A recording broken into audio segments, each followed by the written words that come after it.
Morning everybody, welcome to GUKPT London. It's the festival, it's the grand final, it's eventually here. 18 days of fun and frolics at the tables, the schedules galore to run through all week. We'll give you plenty of details what's going on with the festival for the 18 days. But we are here quickly to show you what is happening the first week as we start. Jay's on his way, be here with us very soon. He's coming after the first break. If you're wondering where Mr. J is, but we're now back live with the festival. 12:50 for us, Thursday, Friday, Saturday and Sunday, crowning a champion of a GUKPT. As you can see on Saturday, there is a GUKPT Cup again. We had the first one in Blackpool. Fantastic numbers in Blackpool for the first ever GUKPT Cup. So that is on. And then the schedule just runs through. The mini main runs all the way down. There's a high roller. There's all sorts going on. Mystery bounces. Check at your leisure, and we'll show you what is happening in the final week of the year. Quickly come back because we're back on the Wednesday, the 14th. The team will be back in situ, sat here yet again, for the cash on the Wednesday night, and then Thursday the high roller of the PLO, and then Friday, Saturday, and Sunday we'll concentrate on crowning a champion of the grand final. Should be an absolute corker. Sounds terrible, says Mr. Royal Flush. Can you just check us that, my old fruitcake? He's the man that can. We will check it. How are we doing, Royal? Thanks for that. If it is, we were having a late start, but obviously yesterday with the cash cutting short early, we thank you. With the cash cutting short early, we decided to start on time, which is why Jay is not in the building for the first session. So we just decided right at the end, we thought, why not? Is there any point starting late? We cut short yesterday, last night, so we're here for you guys all the way through. And as you can see, the table has started and we are up and running. Sounds fine on Twitch, says Span. Thank you very much. Or does Royal Flush mean me? I don't think I feel. I don't feel like I sound terrible. I feel good. I've got water. I've had muesli for breakfast. Believe it or not, muesli and berries. Running to work. Had a quick jog. Well, wandered in my own time.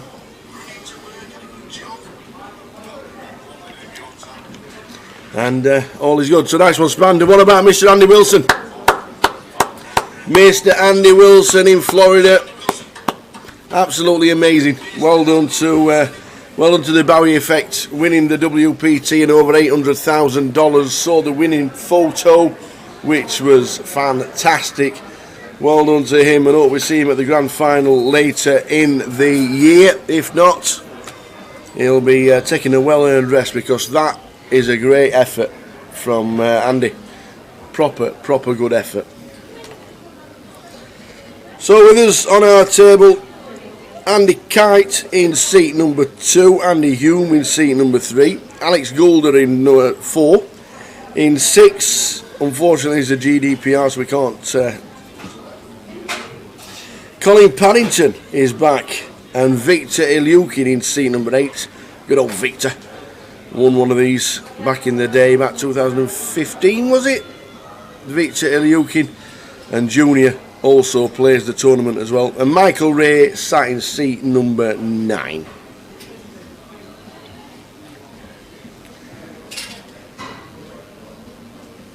The sound on YouTube. We'll check the sound on YouTube. Get the guys. We'll just check it. Make sure we want everything to sound absolutely perfect for you guys, as we always do. Best team in the business, Cardroom Direct, giving us the great pictures from London for the next 5 days. We then have a week off and then another 5 days to finish off the season. Plenty of news about 2023 coming up. The first leg in January. We've got news regarding that this week. Jordan Froud says it's fine now. Thank you, Jordan, and good morning.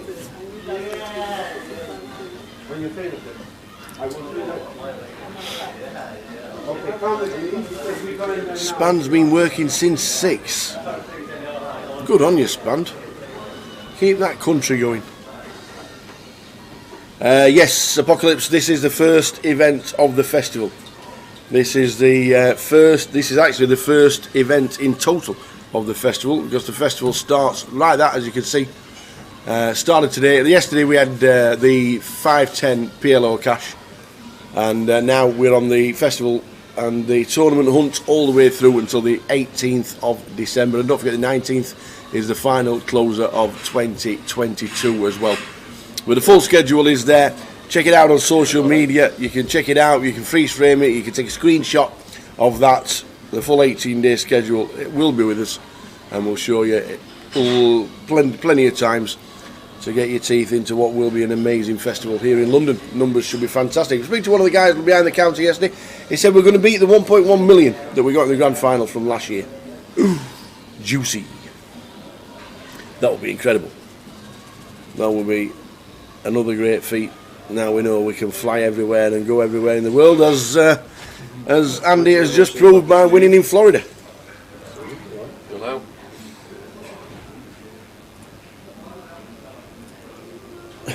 So is the second main event going to be called the main event? The second big one, the 2K, is the grand final. This is a GUKPT main event, like it standardly is on a. Like Blackpool was brilliant. The numbers were just incredible. Very close to it in a 1,000 runner field for a mini.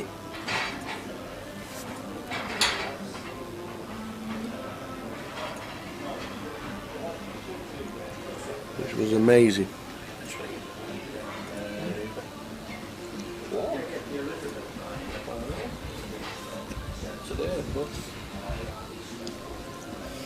Afternoon, Jim. Jim Marlowe didn't want to do any work today, so he got the live stream on. Yeah, well, at least it's a bit stupid for me and have someone get on and shoot. So early stages, blinds starting at 100, 100, 20,000 starting stack as always.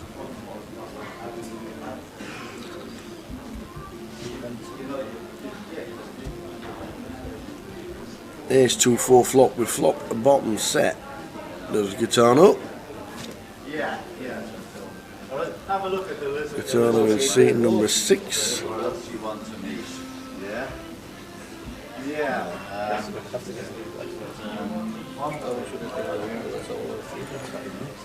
Yeah, I know that. Is it? Yeah. I know.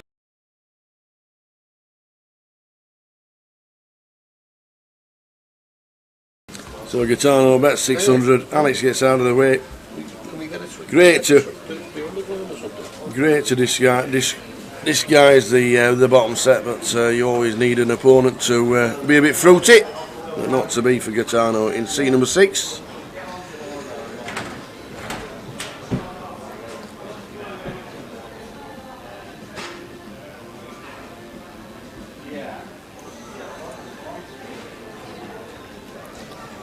When we come back on 14th for the Wednesday, we'll be doing a 25.50 no limit hold'em cash game.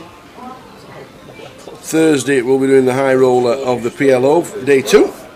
Afternoon, Charlie. It's going to be asked today. How's Mr. Charlie Reid? How's Charlie?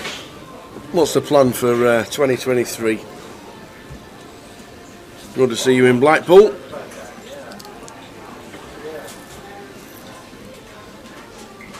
And we have to apologise to Charlie. It can't have been Charlie that dislodged one of the cameras early doors because, to be fair, he couldn't reach. And I did say, hey, Watto's in the building here. You're all playing for second. Watto's in the building. Leighton Orient's finest.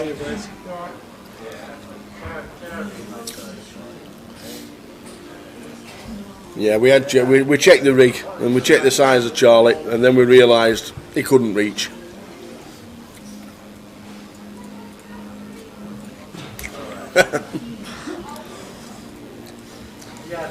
Nice one, Charlie. Putting in the online grind and putting the studying. Good luck for 2023, Charlie. Hope it was a good one.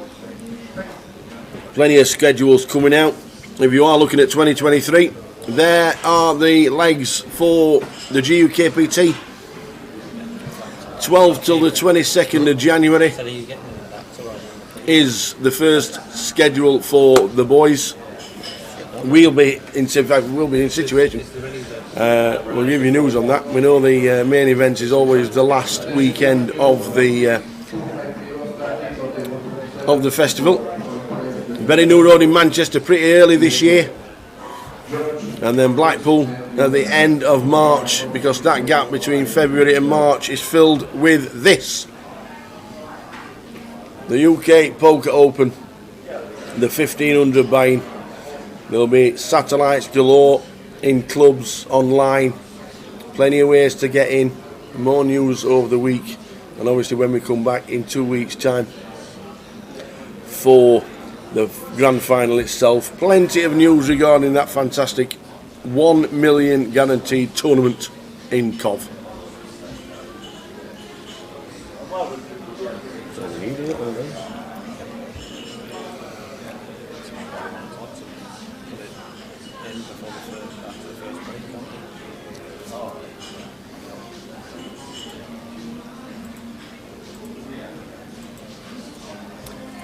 Is there a schedule for the G400s, the 25-25s and the deep stacks at this moment in time? Not yet. We'll try and get some information regarding those to you as soon as we can, Luke. But the guys have been working on the schedules for the GUKPTs themselves. As soon as we get information regarding the deep stacks and the G400s and the mystery bounties, we'll let you know.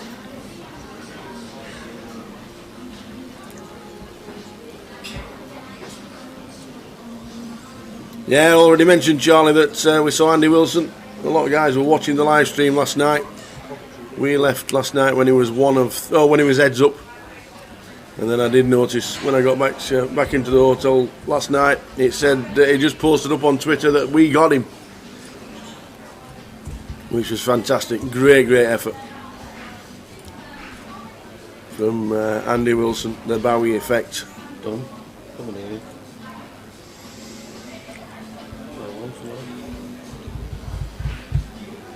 Come in. That's another set. Easy. The 2 trip. All round trip. Yeah, you know that's going to be. Oh no, you display. Oh no.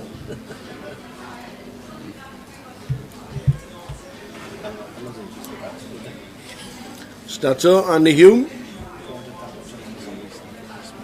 If you don't know, Andy Hume, Stato, regular on the circuit, called Stato because of his exploits on Countdown, the TV programme years and years ago. When he was 14, he became an Octo champion. Bobby James was on that the other day. Who? Bobby James was on Countdown. Well, he was, aye. Bobby James was on Countdown the other day, and he won. Did he? He did. I don't know how he went on in the second one because I didn't watch it, but he won the first one. And he beat a champion. He beat a 3-time champion. Ah, well done, Bobby. Yeah, Bobby James was on Countdown the other day. I don't know how many he won, but I saw him win the first one. He went for 4 large as well in the numbers. Oh, that's tough. Don't know if anybody else out there watched Bobby James on Countdown the other day. How many episodes did he win?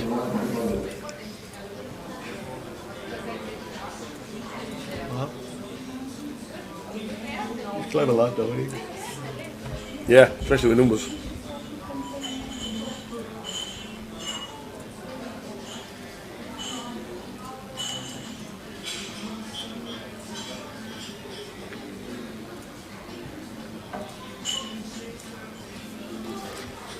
So early doors, day 1A, GUKPT,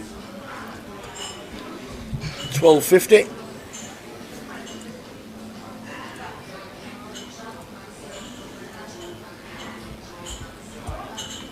Hi Wendy. Hello. Good luck if the trains are working. I know it's a bit chaotic at the moment on the rail network. Fingers crossed they resolve all the issues and we get back to normal. But if not, hope to see you very soon, Wendy, and fingers crossed it'll be tomorrow. What you got to think, Wendy, is when you final table it and you get yourself a nice winner's check you can get yourself a limousine back home.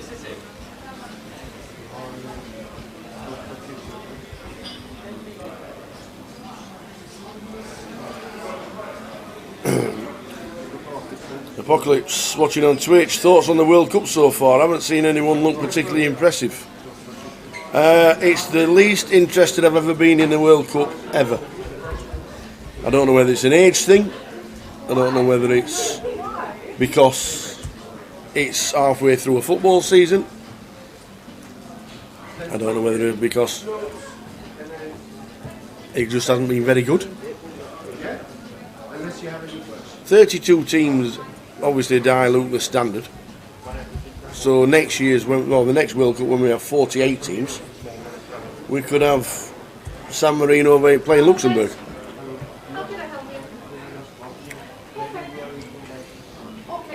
But to be honest, not watched too much of it myself, I must admit. I don't know why everybody else has got fancies for the World Cup, and obviously everybody's talking about the grand final, and the grand final Sunday is World Cup final day. And if England are in it, will we be having a break? Yes, we will. If England are not in it, we'll be having a break. That will be up for discussion.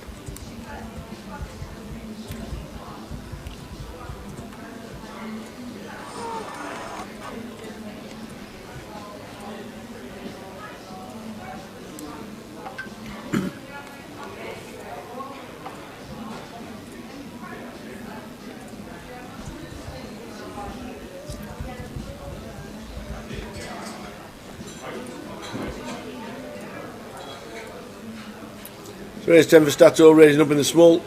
Alex defending with ace jack, but gets out flopped. Stato hitting the 10.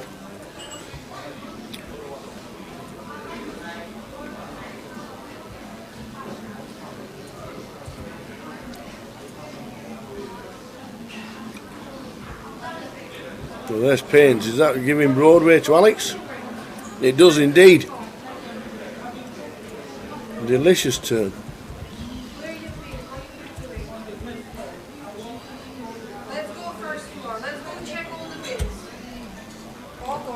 Keeps it small. I bet 600, nearly pot size.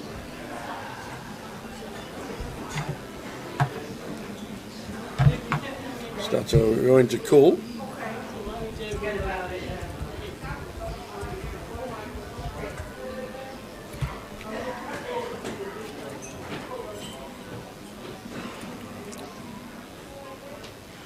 Alex will put in a firing a bet. I think this should be the end of the betting. I think Alex will fire in another 1.2, 1.3 maybe.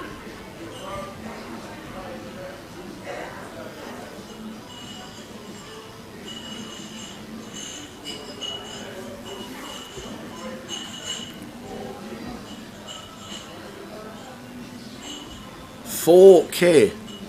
Okay.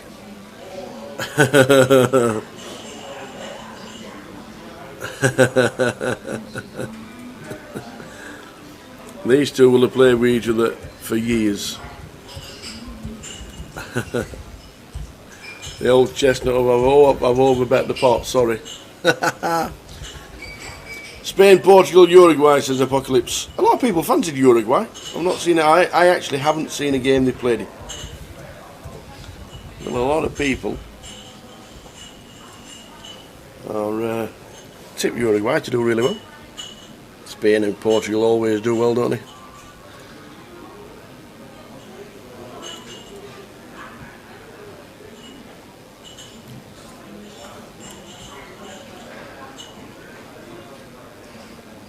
Did anybody see the penalty that Messi got yesterday?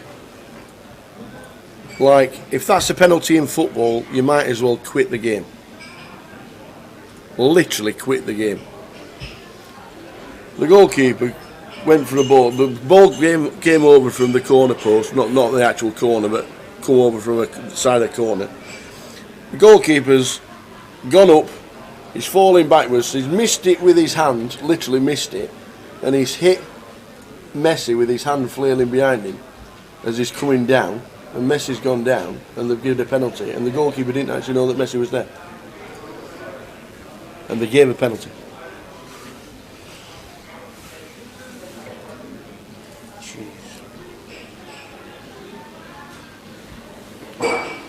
Afternoon, Matthew. Matthew Larkman. Where's Jay at? Jay's taking the first session off because we weren't supposed to be starting until 2:45 today.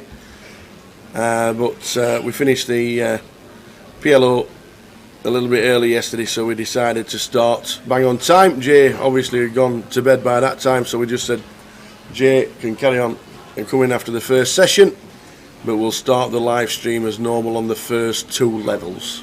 He will be with us, Matthew, he will be with us, but with the levels and the blinds being so low and not too much action in the first session normally, then Jay will be bringing his insight after the first session.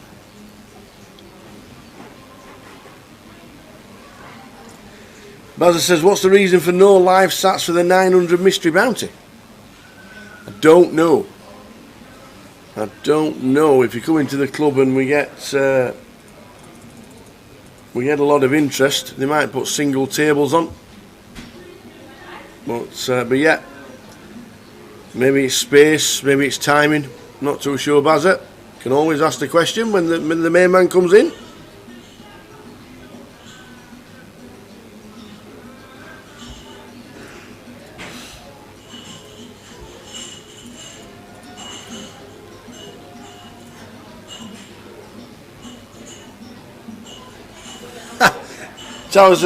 Span says, Tower, you need to give us an exclusive before Jay arrives. I don't know if they've got anything to give out. Jay always has it. Morning! Jay's always got the information.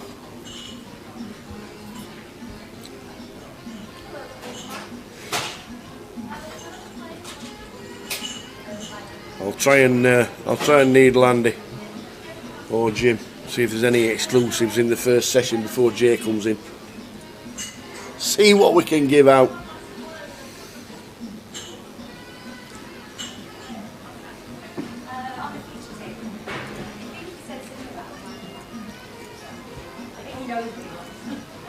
Thank you.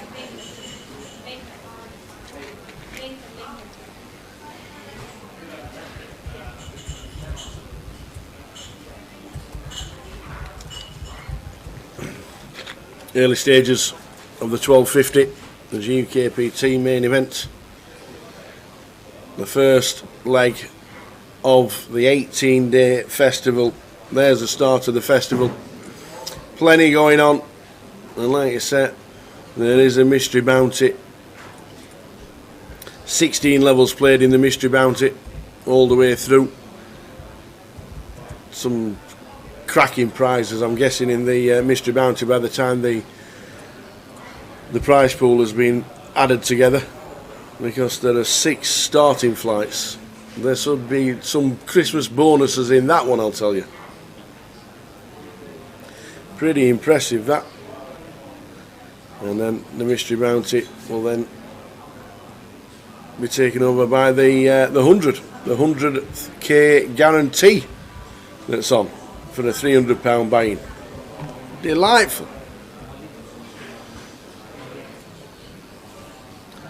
Is the flop cam blurry or is it your phone, says Ryan Trinidad. I'm guessing it might be just your phone, but we'll check it. We'll get it checked for you to see if the flop is good. If it is, just give it a quick refresh and you should be okay.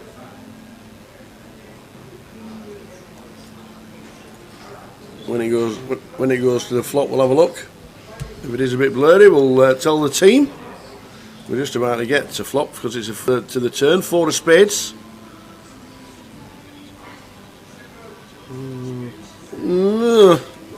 If you've got OCD like Andy Booth, yes, it's a bit blurry. So we'll have a quick scan of that on the first break. Don't think it distorts too much, but if Andy was sat at home, he'd be telling PK to check it at the break. True. Story checks out.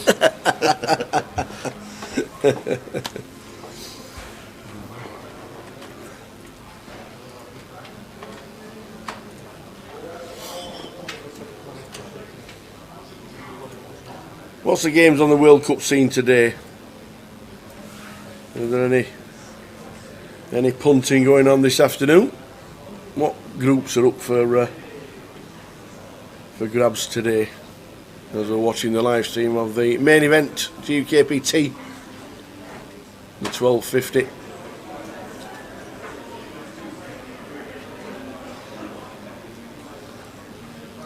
Afternoon, Gas. Watching on YouTube. Up the gas.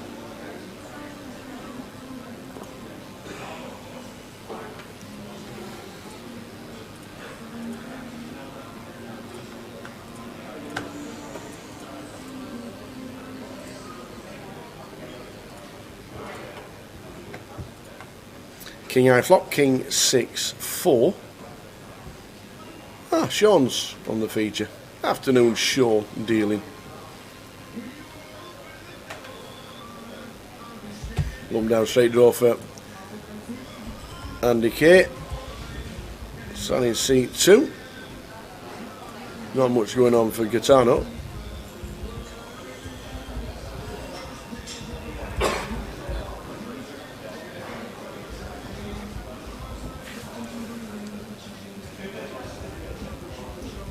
And the 3 actually will get there if he goes, oh, we're going in for a bit of value now, there's Andy.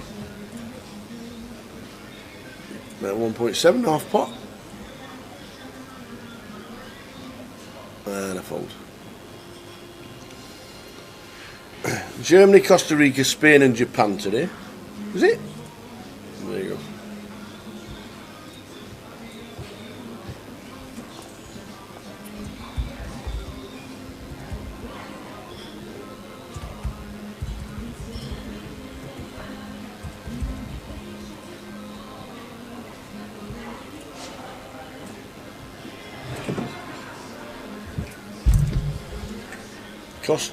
Croatia and Belgium at 3. Oh, I see. That's none of them 4 teams that you put in there, Gas. And Canada, Morocco at 3 o'clock as well. Well, there you go. Oh yeah, they play at the same times nowadays, don't they? Because it's all about getting through. Alex Goulder with the Ace King.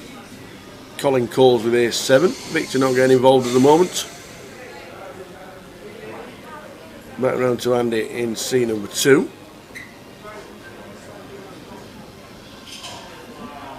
So 3-way to the flop. Queen 4, Queen.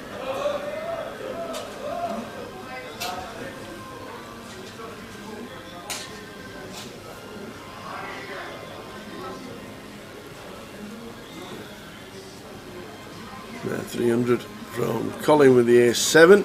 Should get a call. Alex does call.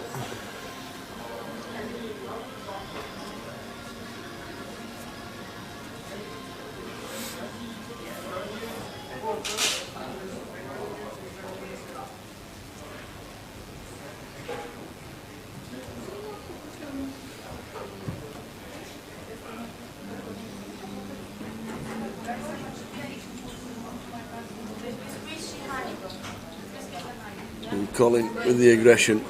It's the Ace King 2-fold.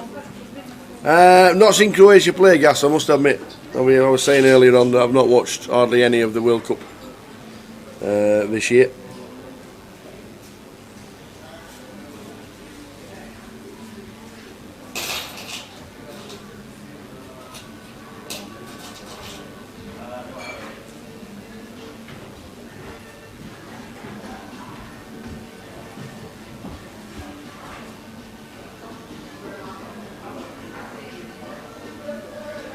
Welcome along, GUKPT main event. Start of the 18-day festival is now.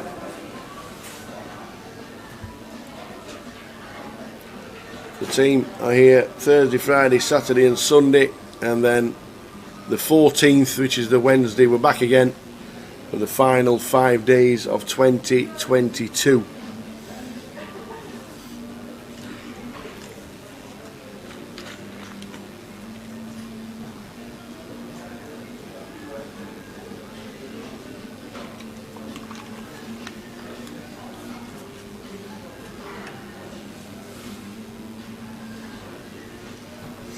For God's sake. Ring.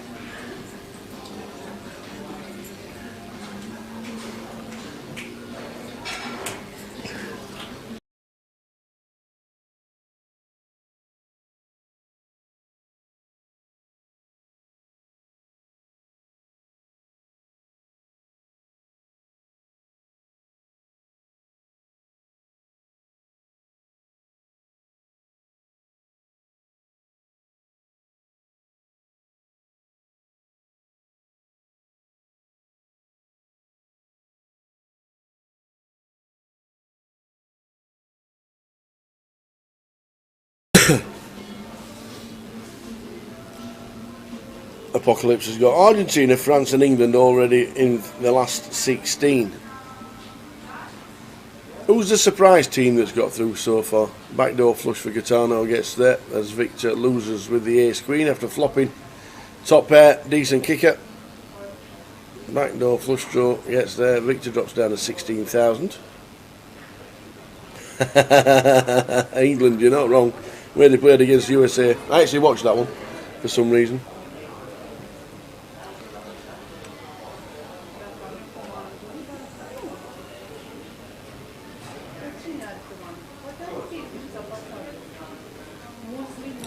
Yeah, Australia getting into the final 16 for the first time ever, I think.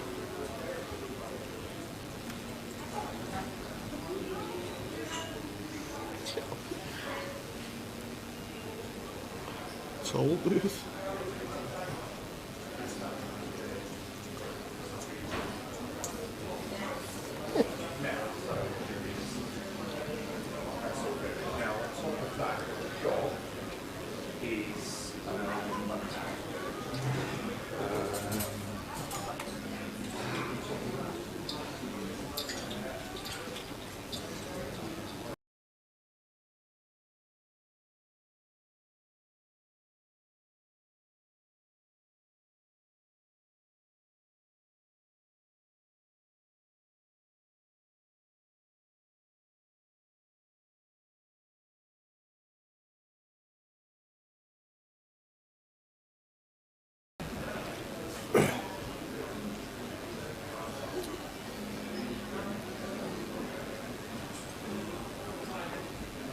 Apocalypse's predictions coming through. Argentina versus Netherlands, France versus England, Brazil, Spain and Portugal, Croatia, the last 8. Nice one. GUKPT main event, the 1250, the grand final in 2 weeks' time. 2 weeks today it starts. We will be doing the PLO 456 final day of that on the Thursday in 2 weeks' time.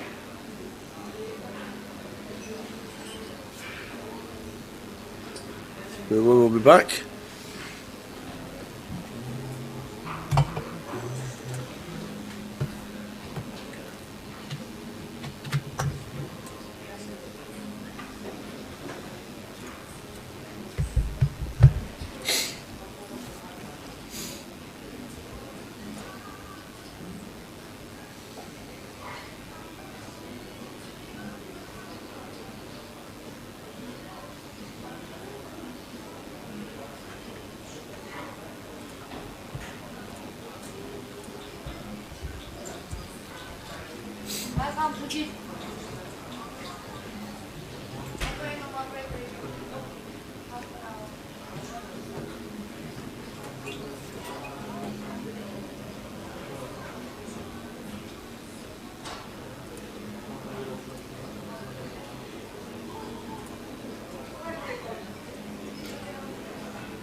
Flop time, 3-way 2. The flop early stages, level number 1.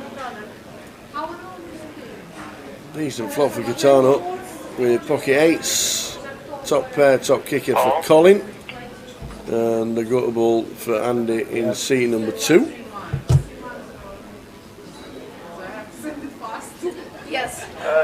Trying to change 3-5, 3-5. Pairs on the turn. 6 of diamonds.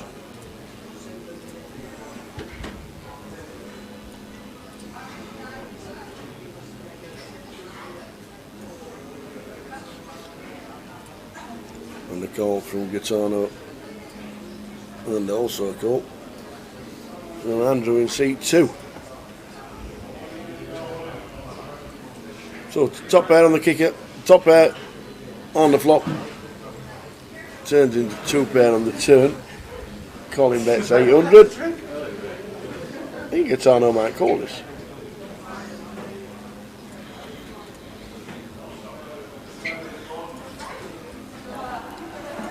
The 6's pairing may put him off.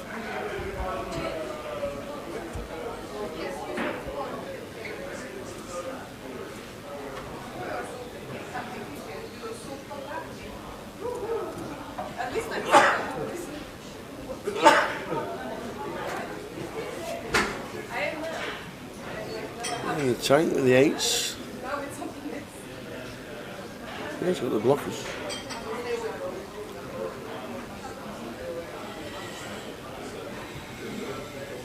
So, in the tank, pocket 8s, Gaetano.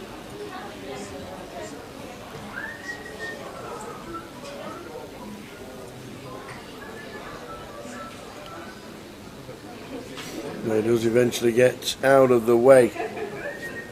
Apocalypse says, while we're at it, that would mean Argentina, Spain and France, Portugal semis. I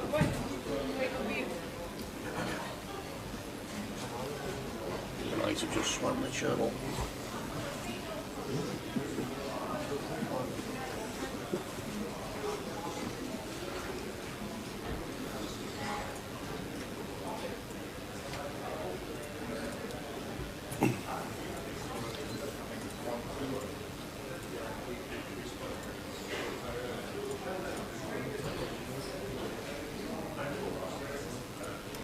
Trying to trick me, J-Man. Well, they did.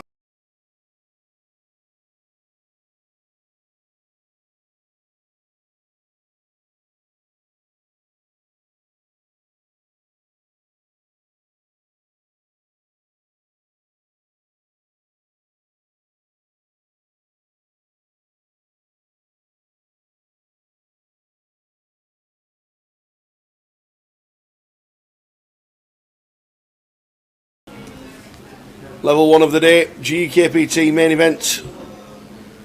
Jay joining us from the second session. We decided to start bang on time as normal, as we finished a bit earlier from the PLO yesterday. So we're starting from the beginning. If you wonder where Jay is, he was here last night and he'll be here for the second session. Might have to text him to bring him the festive coffees. What's the best festive coffee out there at the minute? Not the toffee one from Starbucks is in the room. Yeah, Jim, steady start. Steady start to the festival. Hi, John. How are we doing? Are you impressed with your football manager? Mr. Paul Warren, how's he doing? What's the best festive coffee that I need Jay to bring in on the first break? That's what I need to know. I'll text him at 10 to 2.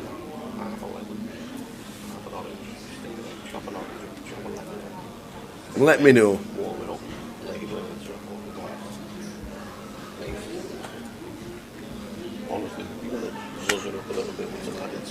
Hi Harlow. Just a couple of tables starting today. We'll get busier, obviously. You can buy in all the way through till the end of the session. End of the day, always full 10 levels of buy-ins. We'll get busier, always busier on day 1Bs, as we know.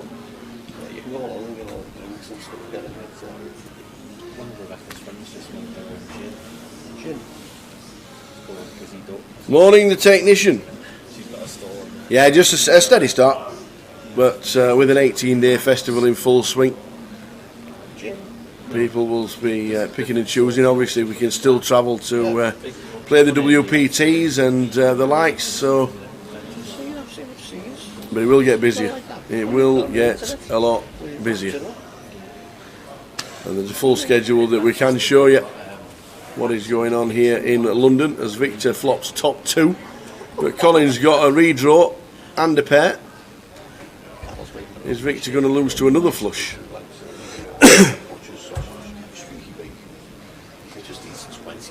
Well, now he's hit the Queen as well, so 2 pair for Colin. But Victor had flopped 2 pair. Yeah.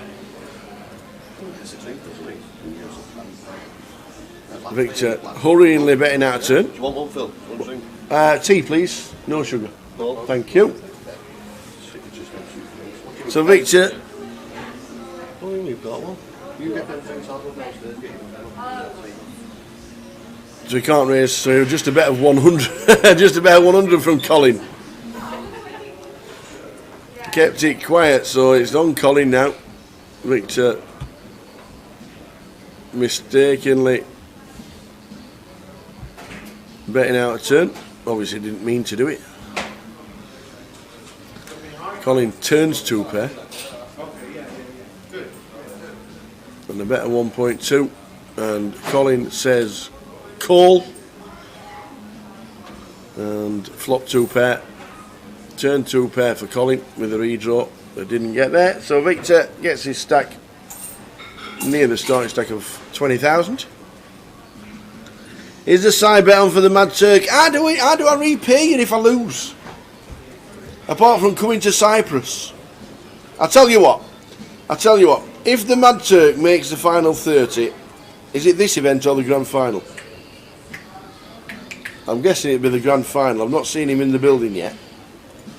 If the Mad Turk makes the final 20 of either this event, if he plays it, or the grand final, I will come to Cyprus next year and shake your hand and buy you a beer. How's that?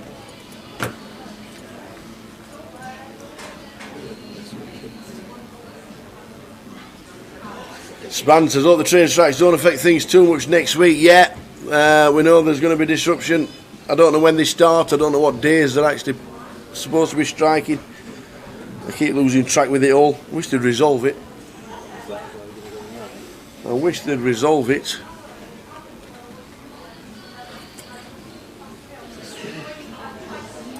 Well done, you. Pretty well. Well done. Okay.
Charlton away on the 17th is a strange strike. Yeah, I don't know what dates they are, and I hope it doesn't affect playing here down here too much. Maybe it will. I'm not sure. I hope they resolve it and we get back to normal. Because it's a great service when it runs.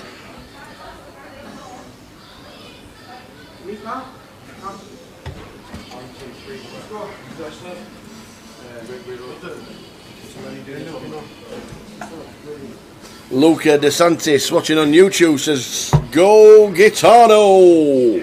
Go, go, go!"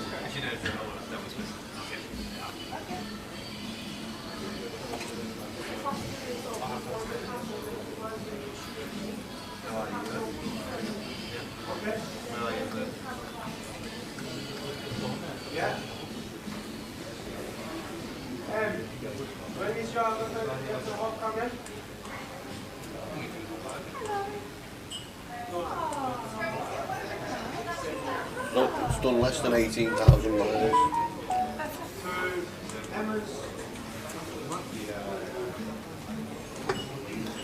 Ace 10 for Andy Kate. Starting seat 2. Gitano involved with King 10, who we've initially raised.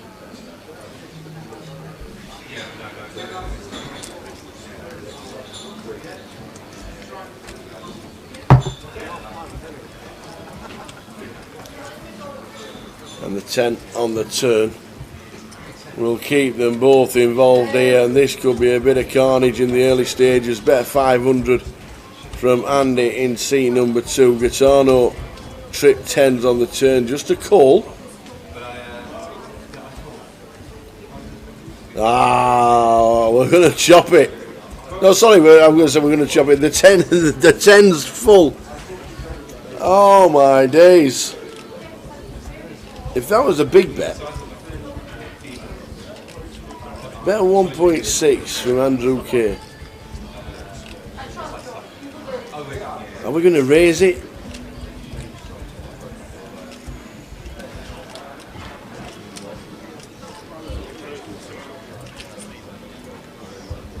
I think he's going to raise, isn't he? He has to raise.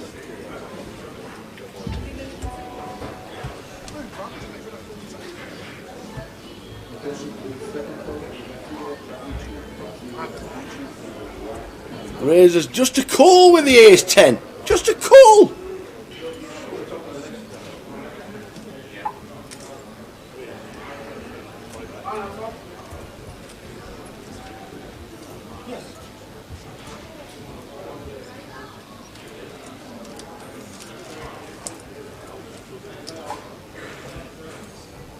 Why are we not raising? Why are we not putting the lot in? You're losing to aces or 2s. In fact, we are not even losing to aces. Oh, we are. Okay, so this is the way. Oh my days. Okay. Anybody else think there were chips left on the table there? Or is it standing courses, Jim? Okay. Scared of monsters under the bed, said Super Snow. Scared of quads. I'm raising. I'm putting them all in. And Gitano's snapping as well. And then they think you're going to be chopping it with the 10s.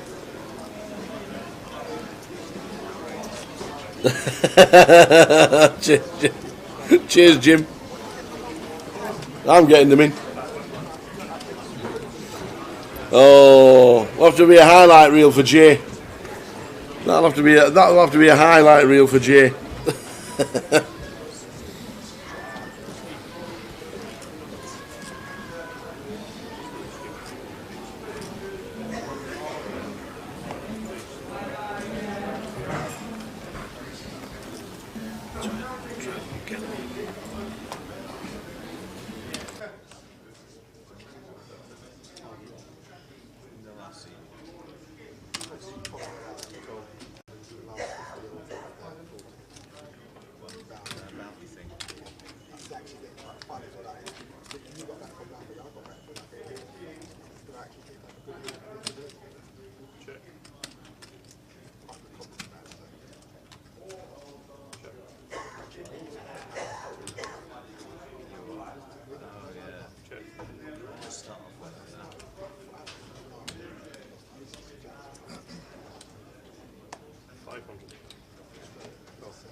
Span says both of them wanted to win with minimum with that hand. Yeah, I'm going to have to show Jay that hand a little bit later.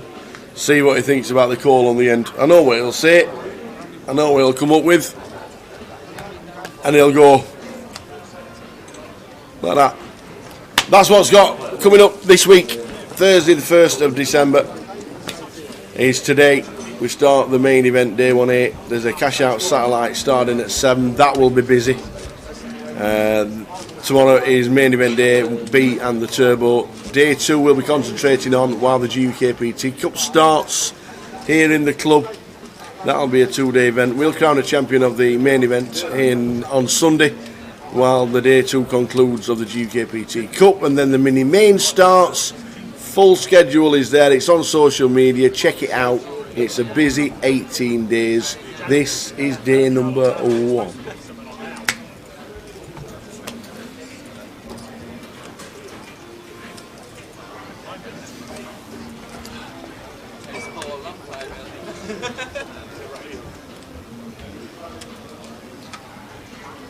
Afternoon, Gary.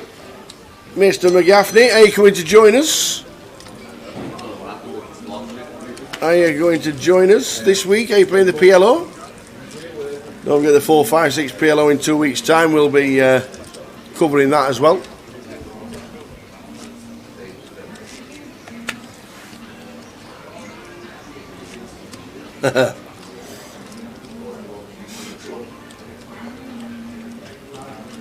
Ah, in Bratislava. What's going on in Bratislava, Gary? Oh yeah. Getting quite common for poker is Bratislava at the minute.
No, that's fine. That's fine. To begin with, it means. You know, sometimes you play with this listen to a run.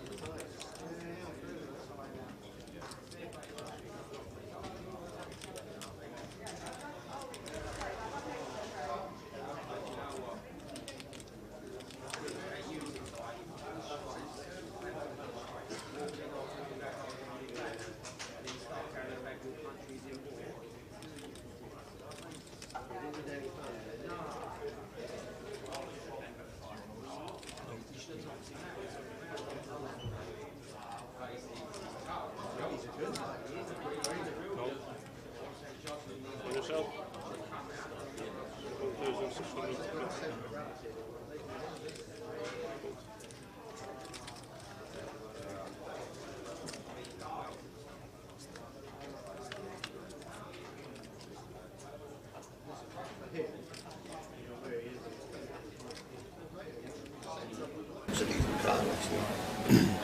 So Queens for Alex Goulder, Ace 7 for Colin, and a King 4-8 flop.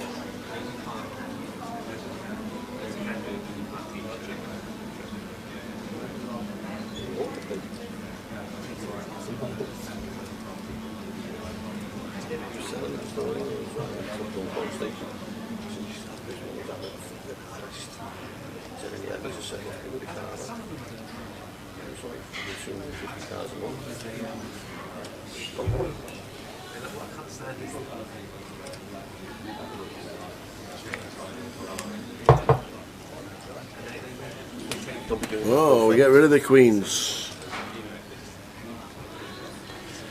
Colin with the aggression. Playing a lot, is Colin?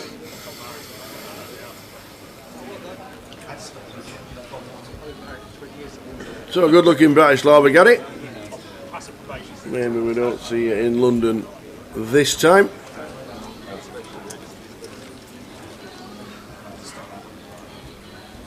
Watto comes to the table in seat number 5.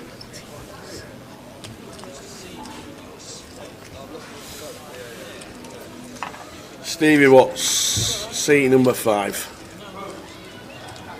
And also seat number 1 as well.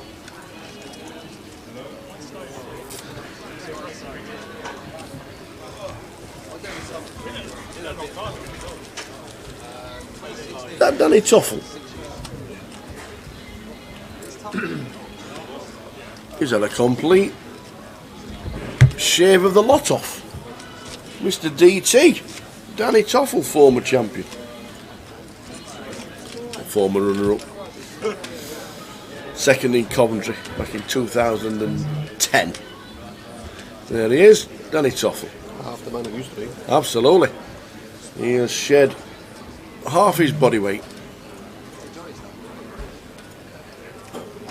So too has Jason Shellham. Another one.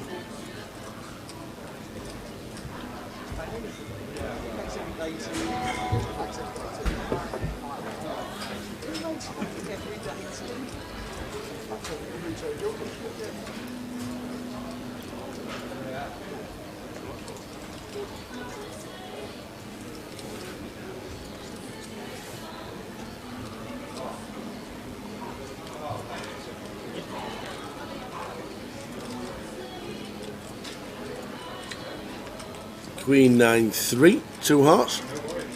Top nut flush draw for Colin.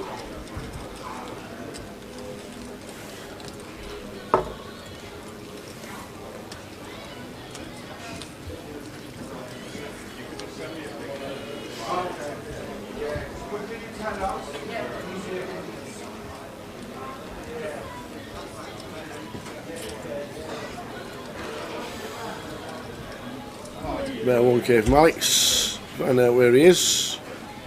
Colin Coles. And Michael can see now he gets out of the way.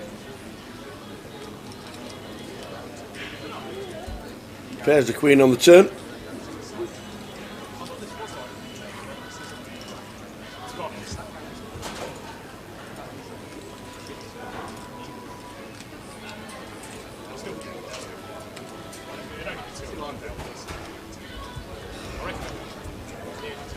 Check from Colin.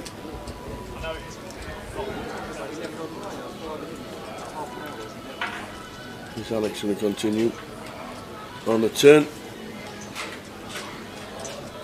Yes, he is. He's still on the draw.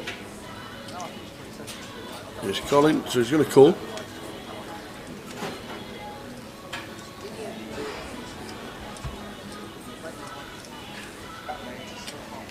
The river looks like the 3. It hasn't gone check. It's 3 of spades on the river.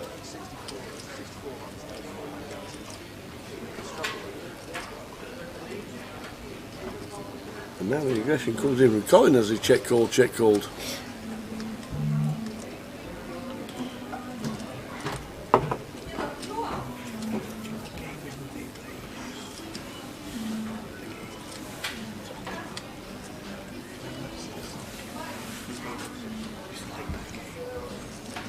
And the aggression works for Colin, playing well, Colin Paddington, starting seat 7. Morning everybody, hope everybody is good. Iodine, watching on Facebook, buying is $12.50.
Nines for Alex. Colin involved again, being the busiest of the players on the table.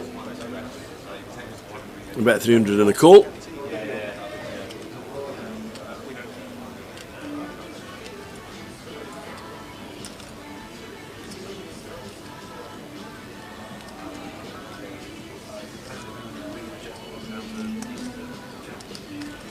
And again, unfortunately we didn't see what Colin had, but the aggression again from Colin.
So early stages of leg 1, day 1 of the GUKPT 18-day festival.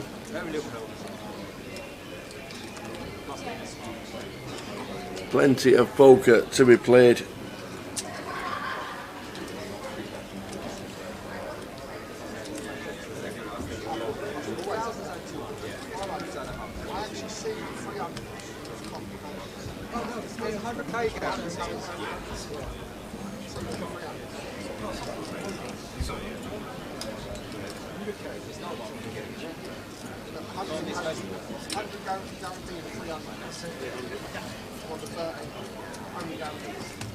Festival starting. This is what we've got for the duration of the festival. We have all the way through to the 18th. We start the day right at the top. There's a cash out satellite at 7. Day 1B and C tomorrow. Day 2 on Saturday. And the final day on Sunday when we crown the champion of the GUKPT. Main events. There's the high rollers, the mini mains, there's the cash out satellites, there's a PLO on the Wednesday. There's a high roller, there's a mystery bounty. Check it all out. Full schedule online. Big schedule for 18 days to finish off 2022.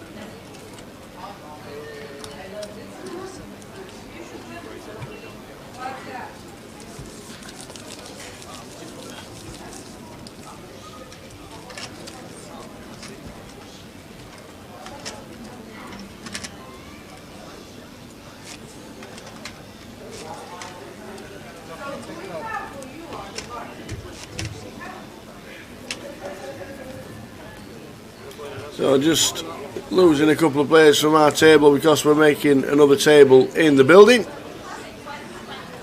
Andy K departs and so too does Stato.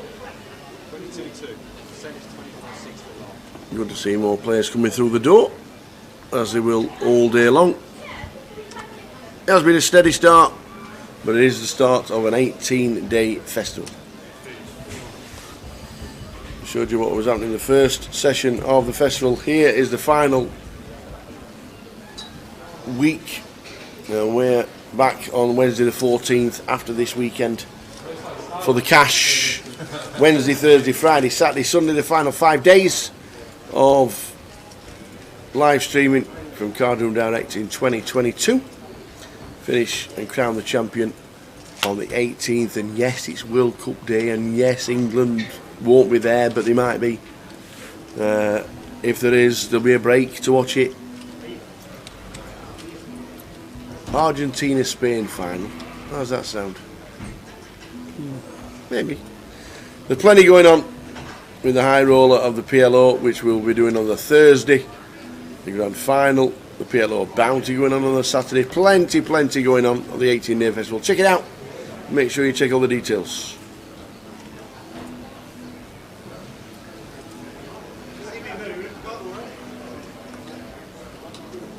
Oh no, Argentina and Spain can only be a semi-final. Boo!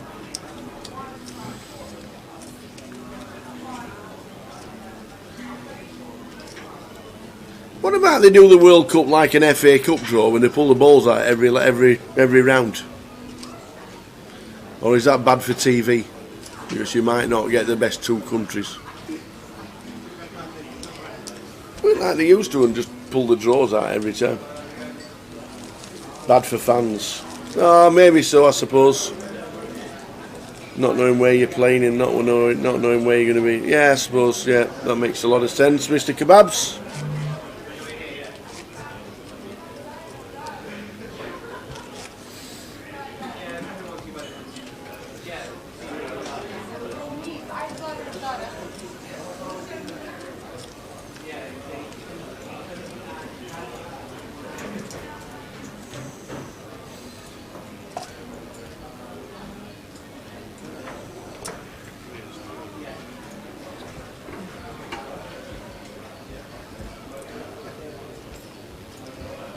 Has anybody thought Senegal might beat England? Queen 8-6 flop. Has anybody thought Senegal might beat England? Queen 8-6 flop. Watto getting involved for the first time with a 5-4. It's the 4 on the turn.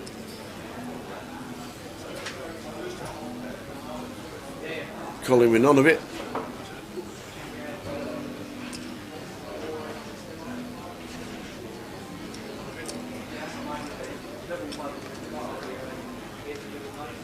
Watto, river in 2 pair.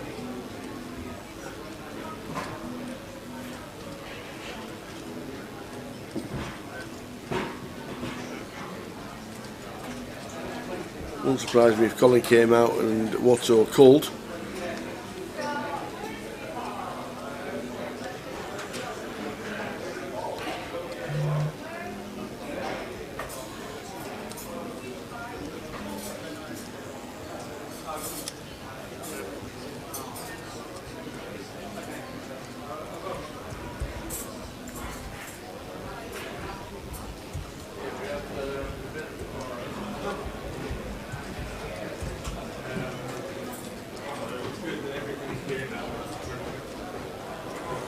Well, a race coming in.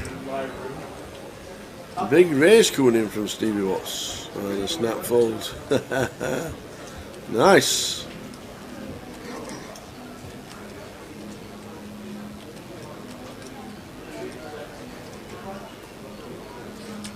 Stevie's come to play. You think Senegal will be a high scoring game? 3-2. 3-2 either way would be interesting.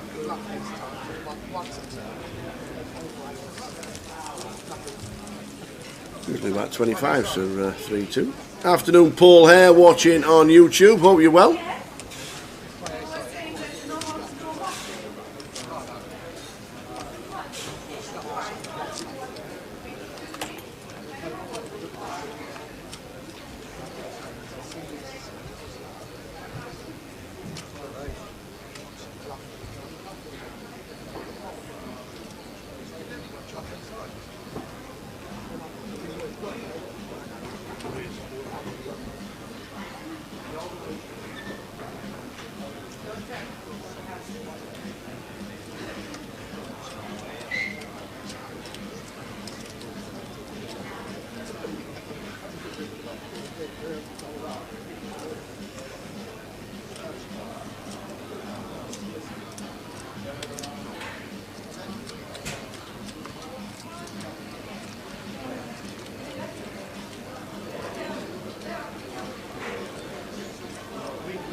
early stages of GUKPT,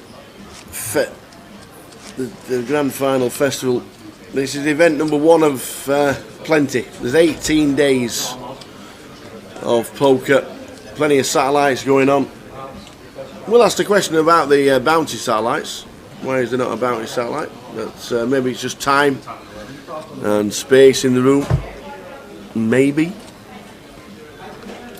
No, Jay's off for the first session.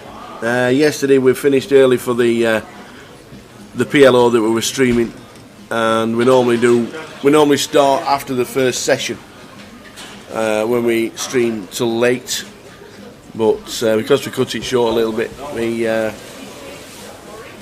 we decided to start from the start, but Jay wasn't in the building to tell him, so we just decided to come in, and because it's the quietest session of the week, we kept it as it was, and Jay will be in after the first break, unless he comes rushing in with the festive coffees.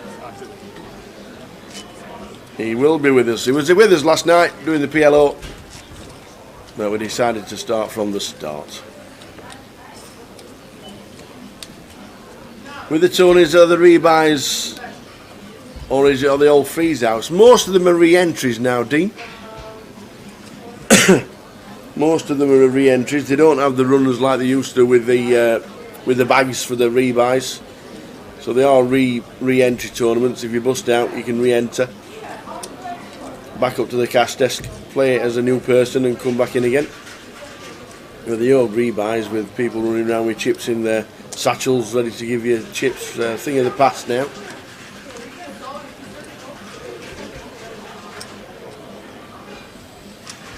And there's not many freeze outs about either, to be fair.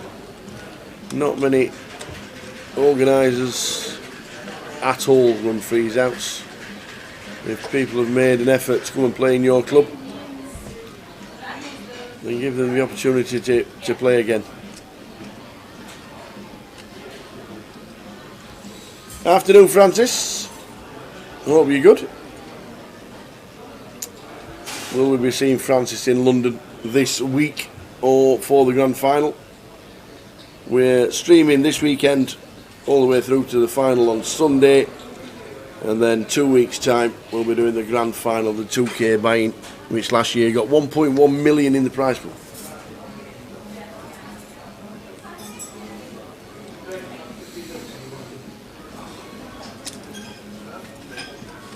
No rivered flush for Gaetano. Colin again involved. He has been the most active player.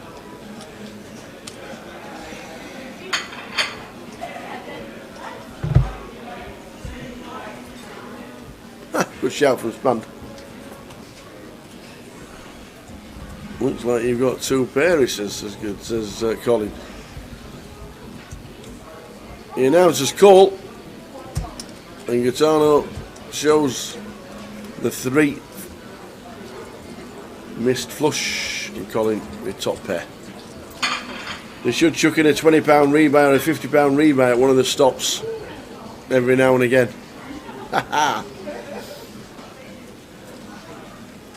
Back in the day when you had the satchel full of chips ready to chuck at players, as it were £10 rebuy. Chips, chips, chips. Oh dear. Look forward to seeing you down in London, Francis, when you do arrive.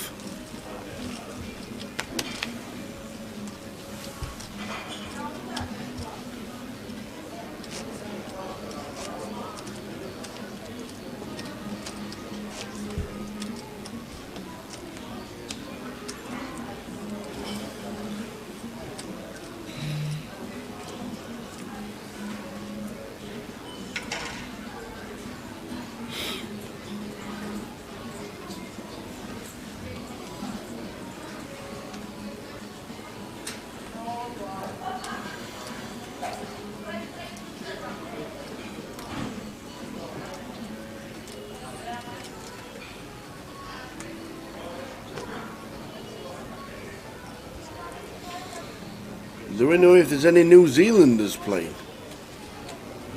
Very much doubt it. Not the shortest trip to play a game of poker. unless they are living over in London.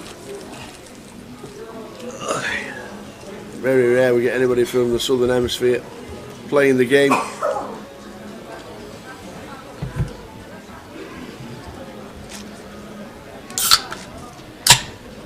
wonder if they'll ever bring back the Aussie Millions. Or is that a thing? Is that a thing in the past in January nowadays? And how's the poker scene in New Zealand? Is it busy? Is it a thing?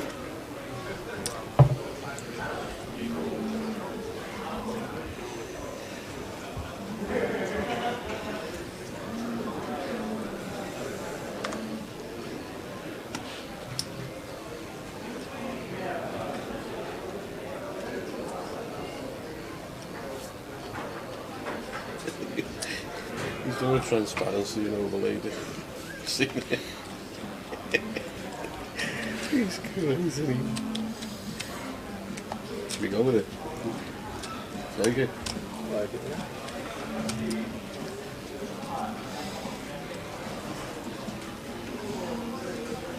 Okay.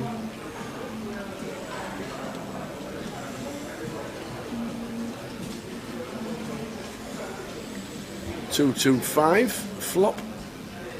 What?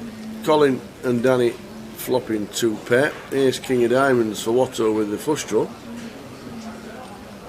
I'd like to see a free river card. Would Stevie Watts sitting seat 5 and does. It doesn't get there. A rivered bigger 2 pair for Colin. I think Stevie will get out of the way and Colin will make the call, even though it brings a flush draw.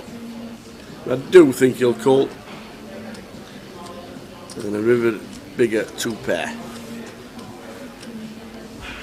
The poker scene in New Zealand is crazy. A lot of people play, especially cash games at home. Yeah, the home scene is busy in Britain as well. But there's some massive festivals around, and obviously we're on one right now.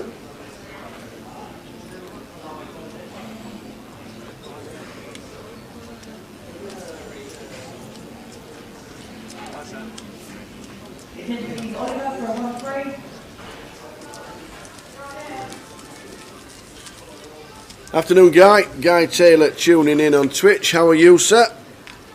I hope you're well.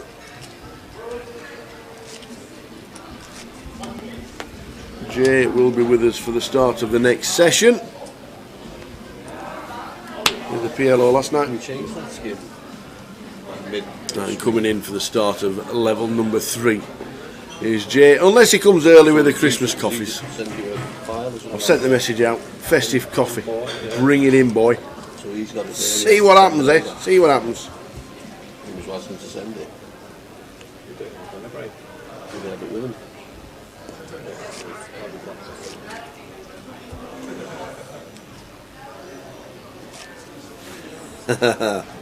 No. We normally do the we normally start on the second session on a Thursday, with it being the start of a new tournament. And because the PLO finished a bit earlier yesterday, we decided to start from the start and still give Jay that line.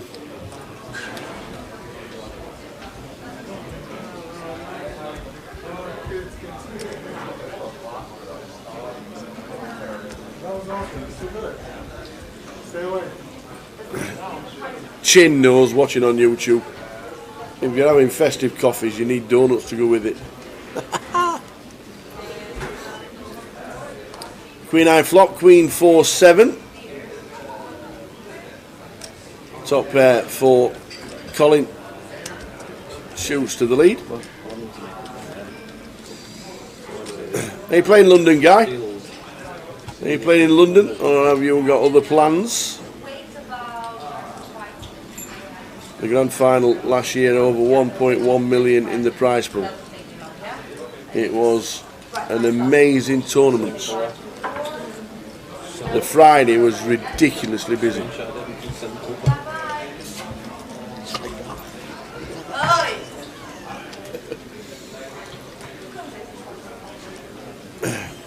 Do us guys ever play 3-card Texas where you throw away a card after the flop, then it's back to normal? That's Irish, is that Irish or is that pineapple or something like that? Yeah, you play them in private games. You wouldn't get a tournament, obviously, but yeah, I think it's called pineapple, isn't it, over here? It's one or the other.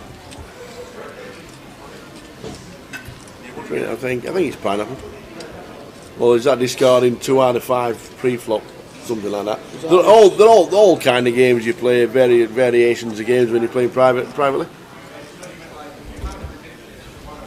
Oh, he's off to the win for the WPT champs at the end of next week. Delightful. We were watching the Bowie effect last night, crowning himself WPT champion in Florida. He was heads up when we finished last night, but managed to close it out, which is a great feat for Andy Wilson.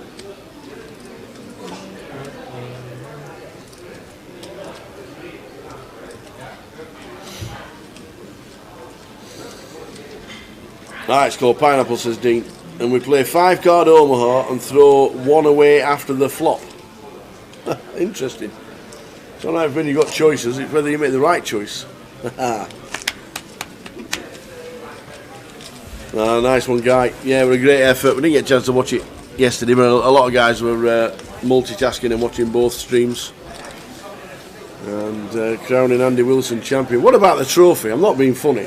You need a suitcase. I'm guessing the big trophy you don't take with you at all. But even the trophy on the table when he had the picture was massive. I don't know how he gets that home.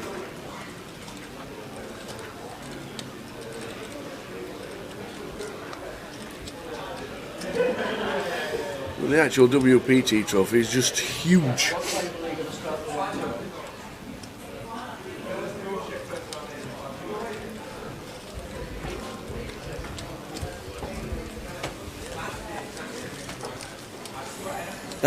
Is that Alex? It could well be. Alex Goulder sat in seat number 4. Yes, it is. Not the Hawaiian shirt. Talking about shirts, was Andy Wilson inspired by Jack Hardcastle last night? I was expecting to see Jack Hardcastle in the winner's photo with Andy's shirt. That was a Bobby Dazzler.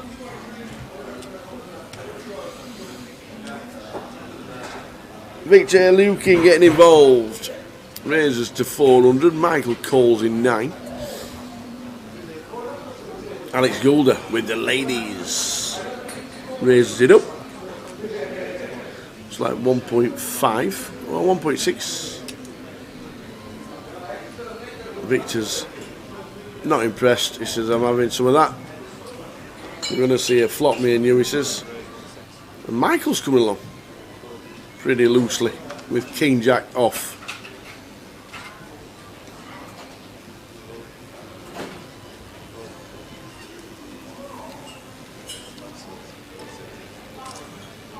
Eight, 6, 10. So the Queen's still way ahead. Michael has redraws. Victor, I think he'll fold to any bet. I do believe Alex will come out betting on this flop.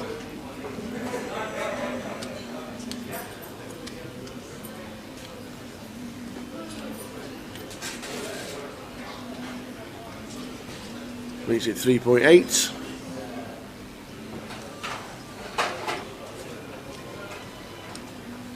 I know we have the overs, but I think Victor will think about it and fold. No redraws. No back doors, and that's the end of the hand. No guarantee, Strand Gang. There is a guaranteed tournament this week. I think it's the second week. There we go. The 100 starts on the quickly look round down the bottom. The 100 on Sunday the 11th. The weekend we're not here. the 100k guarantee. £340 buy-in. It starts at 3 o'clock next Sunday, week on Sunday. 340 buy-in, 100k guarantee. That's a cracking guarantee. And then it finishes obviously on the Tuesday. Then the high roller of the PLO starts. We'll be streaming that. We come back on the 14th. Okay. Morning, boss. Morning. How are you? Did you? Wednesday the 14th, we are back for the cash game, which will be hopefully a 25-50 no limit. We'll get the players involved with that. And then Thursday, Friday, Saturday and Sunday we're streaming to finish the year and another season of the GUKPT. So yeah, it's another season nearly over. Yeah. I am Mike Sally. Afternoon, how's your World Cup bets going? Not had any. In fact, I have. I've had two. Yeah. I've had two, and all I had were a couple of bet builders. I think they were offering, have a £5 bet builder, you get a bet builder for free. Very, very stringent on the football betting, I must admit, for the World Cup. I'm not being too involved. That won't play 10-25, so some people will play 100, 200. Yeah, regarding the guarantees, most people don't put a guarantee on anymore, unless it's in a different country where you're making people travel. Yeah, I'll get a full But table. in England, it's hard to expect the organisers and the operators to put on guarantees and put themselves at risk. The poker has been that big since we're coming out of lockdown in July last year that Bigger the better in my eyes. is there any need for a guarantee? If you're going to play, you're going to play. The problem with the table later on. That's the way it goes. After the game carried on. Right. But we had to kill the stream an hour or so early. And this week, Table died. and for the next 18 days, London is the place to be. A major malfunction. Too many cards. Yeah, I think the brain give up. Alrighty. Let me know if you need anything. Nice one, Dan. Cheers,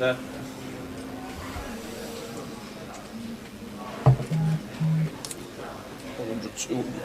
It's a big game.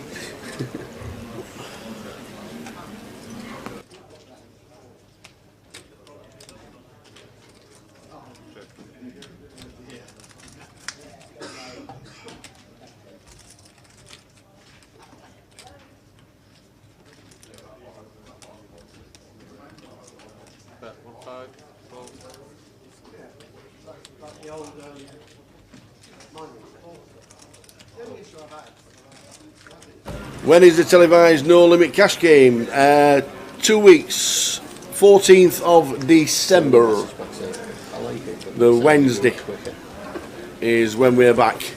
We finish this Sunday, we have a week in between the live streaming, and then we're back in London again for the live streaming on Wednesday the 14th, and that's when we think it'll be 25-50 no limit. If it changes, we'll let you know, but that's what we're aiming for. BK is the man on social media if you want to get involved. Plus it'll be halfway through the festival and there'll be loads of punters in town as well. So a 25-50 wouldn't be a problem, I don't think, in filling on stage, GUKPT.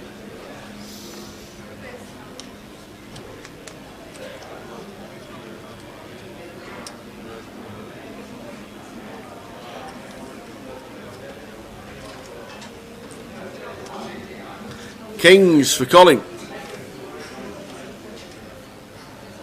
Cowboys for Colin. Going to get some action from Victor, which he does.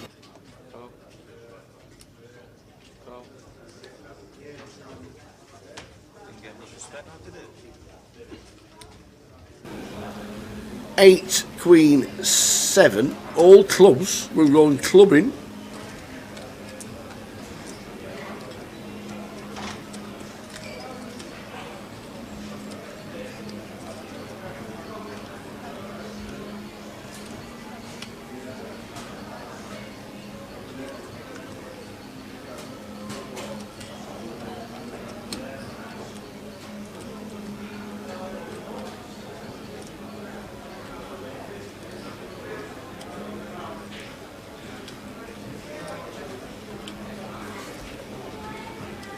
We can't see what Michael's holdings are at this moment in time. Is he interested with a club? Victor's got the redraw with a jack of clubs.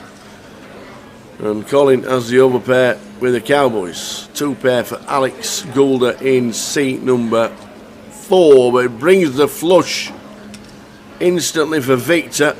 And as we can see there, the Cowboys are not winning the hand. And Victor's putting a slight check as well. He will call, Victor.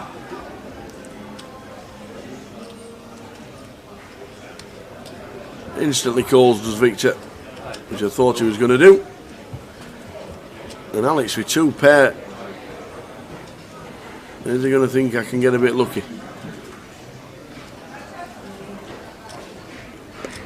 I don't think he calls.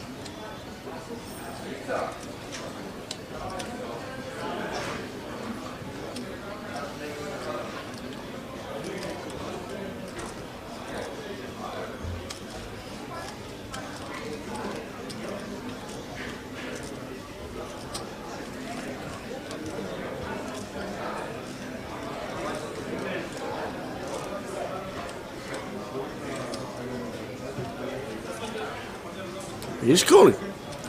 He does call with 2 pair. All non-believers. Interesting river card on its way. A 7 or 8 needed for Alex. 3rd nut flush for Victor.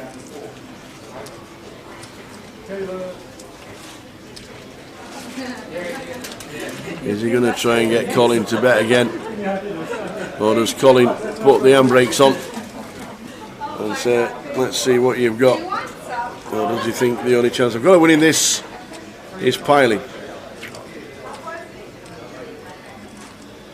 And that is the option he's got.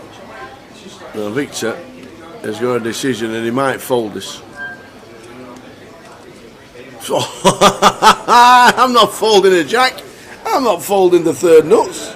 None of that. I've got a club, he says. And the kings are no good. And Victor moves up to 33,000. Colin Paddington drops down to 30. Your jack is good. you try and bluff me? Not a chance, says Victor. Not a chance.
We got a couple of well, the weird thing is if you want to delve into League 2 and League 1 and League 2, we've got a couple of chances over the next couple of days, because Friday and Saturday League 1 and League 2 carry on.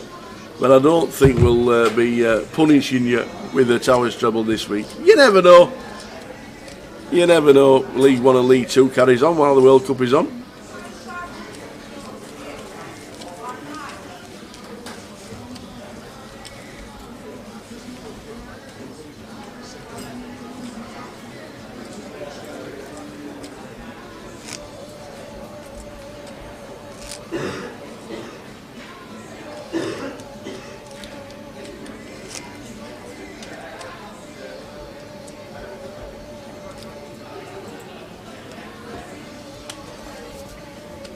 Ace Queen for Gaetano, down to 7.2.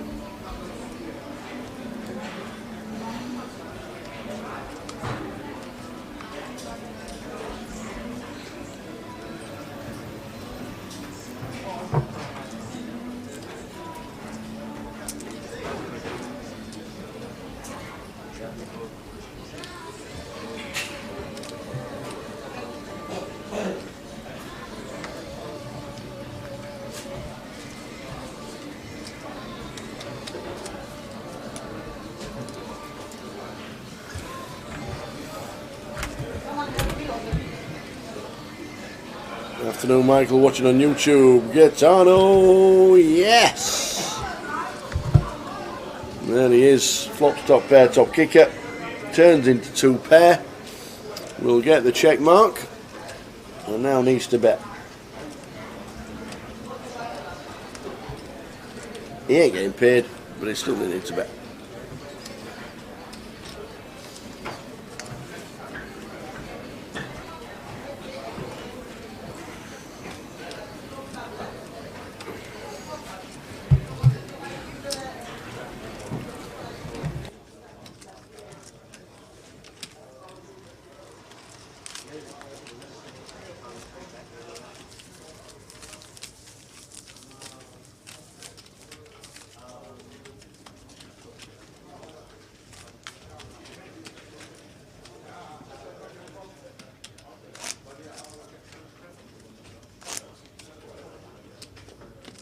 Day 1A of the GUKPT main 1250 buying. Steady starts, but as we know, players buying all day long. Day 2 will be busy. Day 1B will be busy tomorrow. You've got the turbo, there's a cash out satellite tonight. It's all starting.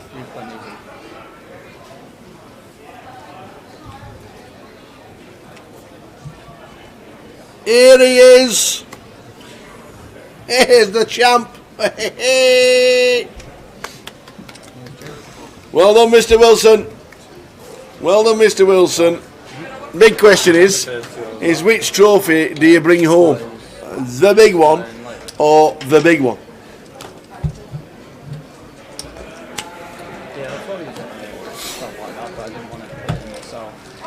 Have you slept much? Have you partied hard? What's the plan?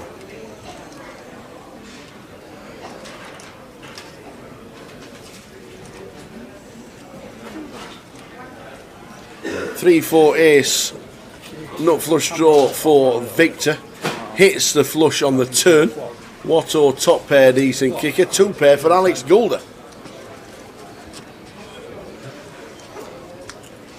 I bet 2.3 for Alex again with 2 pair.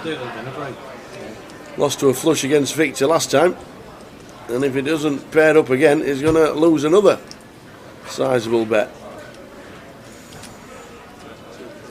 Is Victor just going to call? Is he going to keep him involved? Yep, that looks like 2.3 to me. And the 4th club still mean Victor has the check mark. So unless Alex wants to try it, wants to rip it, which he doesn't, Victor's going to bet, and Alex this time will get out of the way. Yeah, you got 6, I'll make it 6. And unbeknown to Alex, Victor already had it.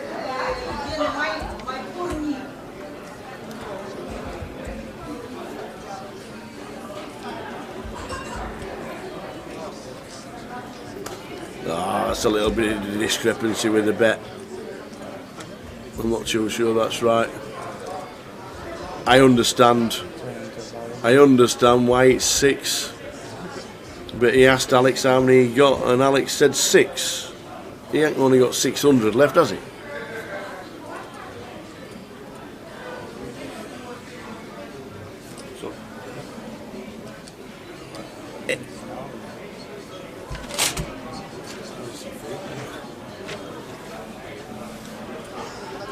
Table 9 game. Get in. You just sit down. You must need to sit down. Well, at least he gets 600 chips out of him. I don't think Alex calls for all his chips with 2 pair. I understand, and I understand the dealer's done the right thing, but he asked how many he got left, and he said 6. If it had said 6 frogs, would he have to go out to the shop and buy 6 frogs to have a bet?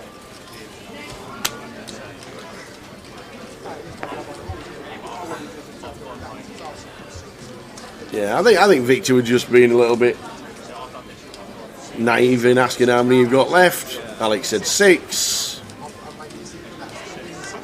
Alex survives anyway.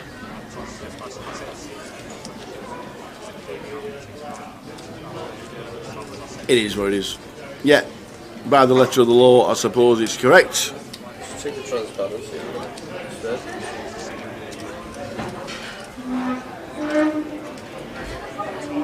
Anyway, Victor's not moaning, he's pulling some more chips with another flush. Victor's happy.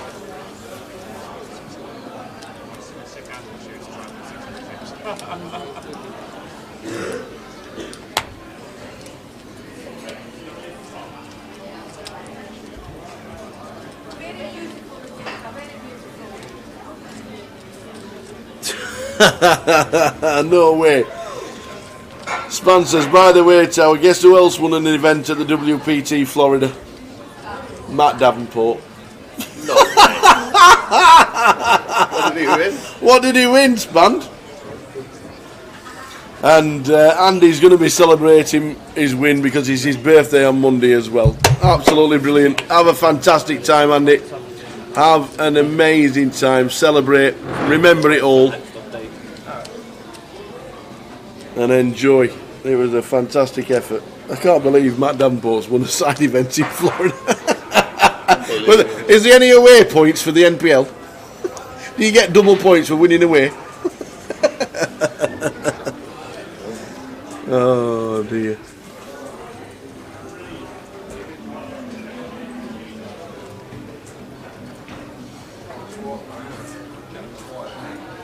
Oh no. Oh no. And unfortunately, Andy can't make it into London because he's got a $10,000 ticket for the win and a 10-night stay, and he can't transfer it to anybody. Anybody else available?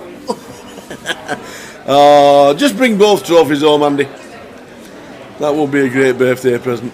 Bring them both home.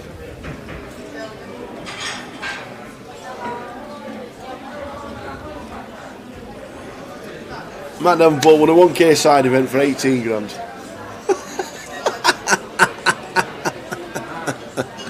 Oh dear. So we're chopping this one up as nobody's got a 10. Alex has bet 2,000 on the river and Watto gets out of the way. And it's a winner. So if Alex goes on to win this, we'll remember the bet from Victor.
Needs to go, the whole thing needs to go up. It's covering the graphic, the hand graphic.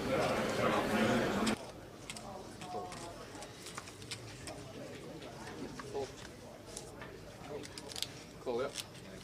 Heads up.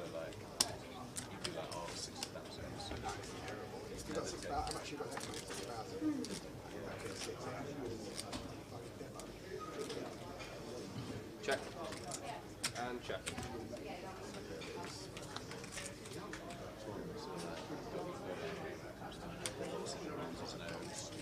It starts the hand up. Yeah. It comes up with a hand number. 6 of clubs on the river. We're just going to play into seat 2. And we'll get the name of the player coming into seat 2.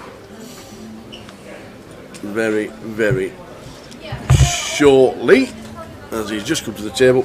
Action Track has not had a chance to get in, but we know it's Julien Sibon.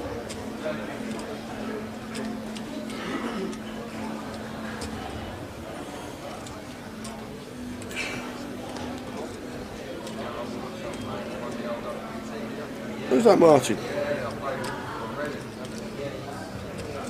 Martin Elmuth is in the room. Julian Seaborn should have been there, but we've got transferred tables.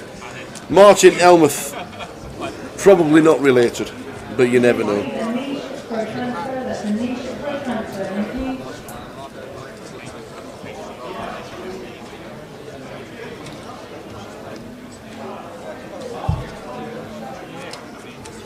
Even a flush, I guess.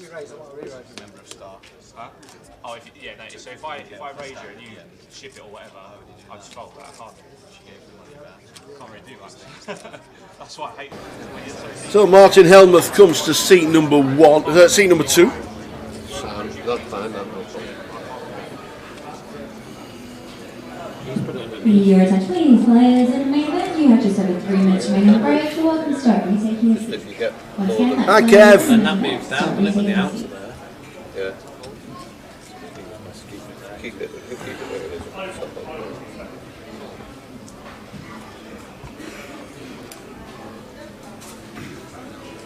that. 10 ace.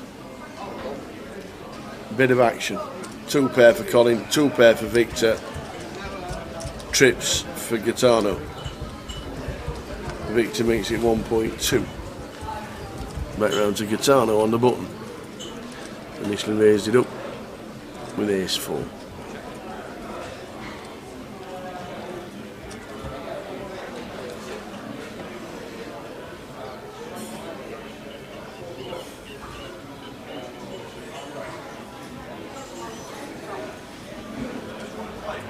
Are we keeping the punters in, or are we going to raise it up? Well, he's raised it up. I think Victor calls, I must admit. I don't think Colin does. I think Victor will want to see a turn. And as we can see, he's drawing dead. Well, it was just a call. I thought it was a raise. I thought it was a raise. That's why Colin got out of the way.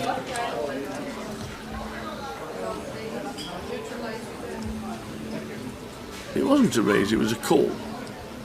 Surprising.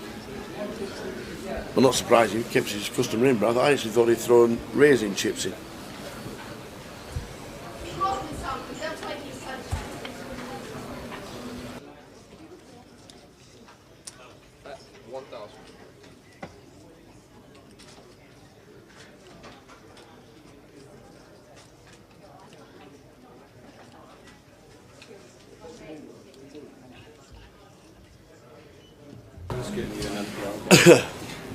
So Victor with a 7.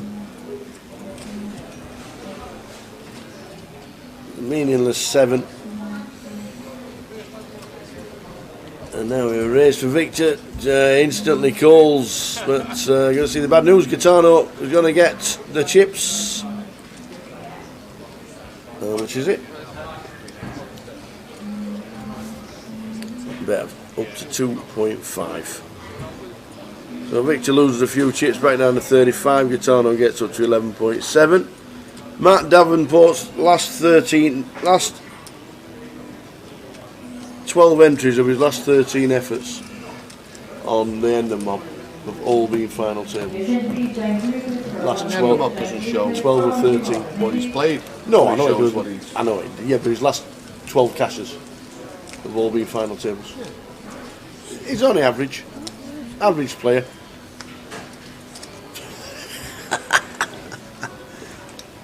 Is he going to be back to defend it to a crown champion? That's the thing.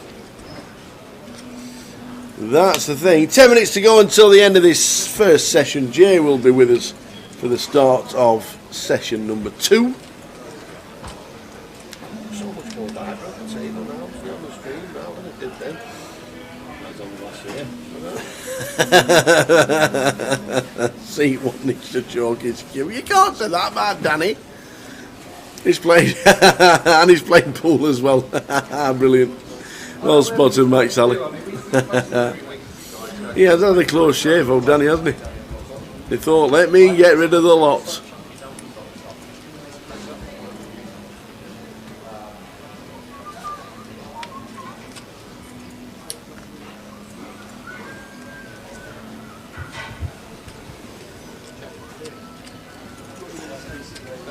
Morning fly crash. First session nearly over. Second session to start at 10 to 3. We'll be on a break in about 7 minutes.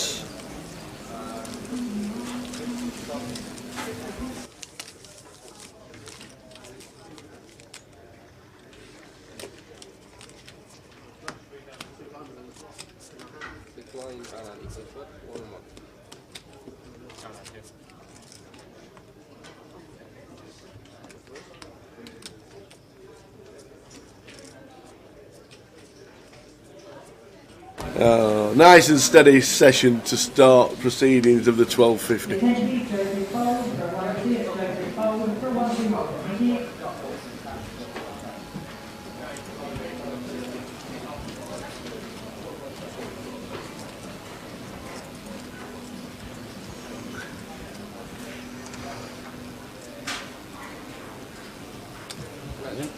Aye, the main man's in the building.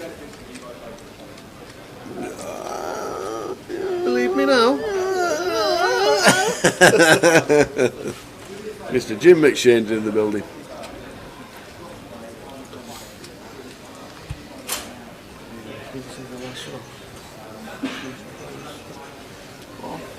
It's 94, actually.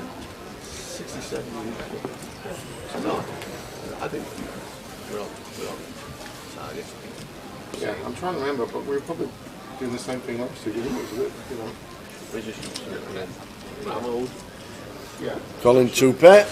Michael turns a pair. People just think, well, come on a Friday, I'll make them feel by this last day if I don't know what. When Jamie just said in the group he's travelling to Linton, rather than getting on to him. So Colin, I've not checked his VPIP. I think Colin's VPIP is way pretty high this session. So the butcher, see if we can find the VPIP. There we go.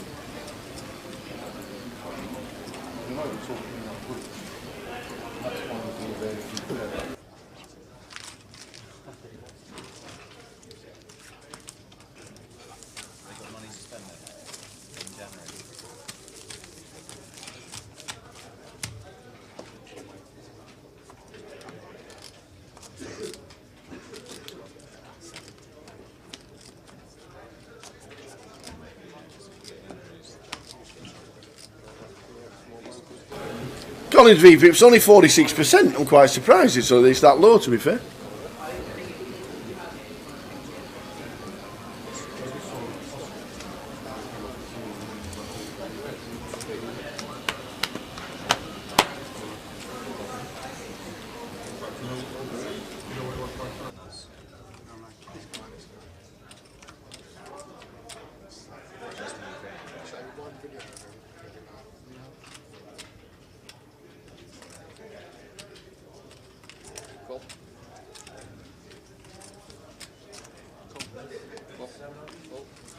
Heading towards the break, around about 4 minutes to go until the end of this first steady session. Jay will be with us for the second session. Gave him the first session off. Normally work a late one doing the PLO, but it finished a bit early yesterday, so we decided to come in from the start today. Hopefully the Christmas, the festive coffees will be on the way.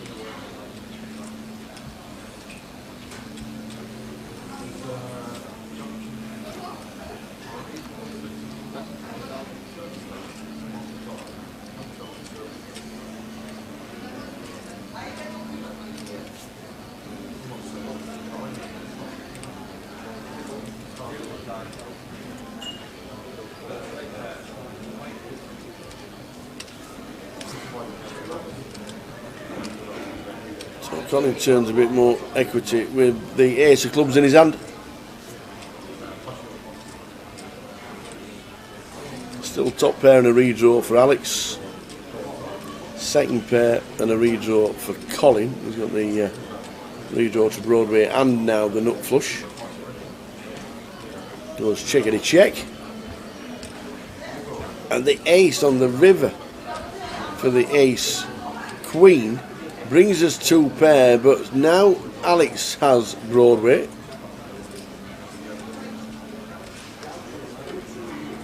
Bit of a little bet small, 1.5 maybe. 1.4 and a snap call with 2 pair. So Alex Gould are back up to 10k after nearly being out.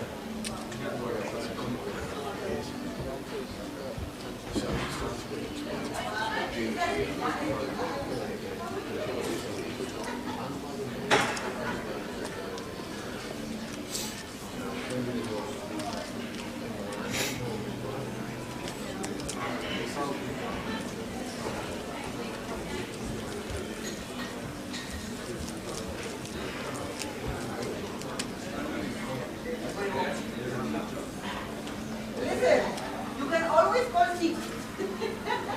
I never feel sick on here.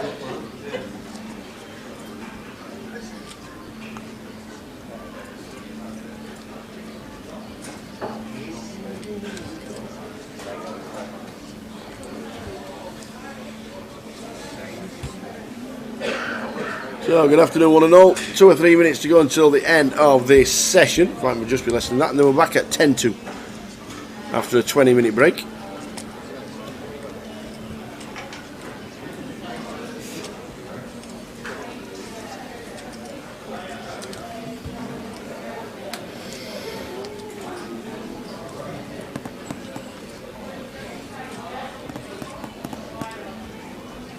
Tano building his stack back up to 11.4 after being down to about 5k. Raise it up. Mr. Martin Helmuth in 2. Wins hand. This could be the final hand of the session.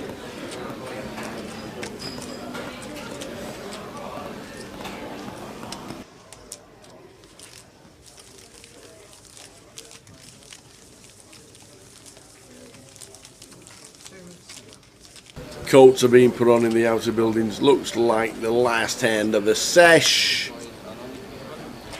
And then back with more of the same after a 20-minute wander.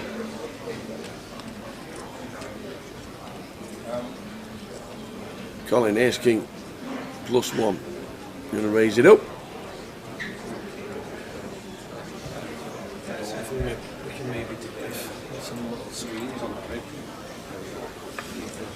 Victor out of the way. Donny Martin back to Alex.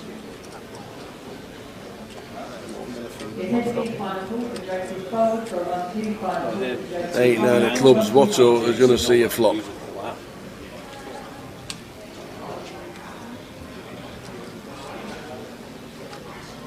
3-5-10. Nothing for Watto.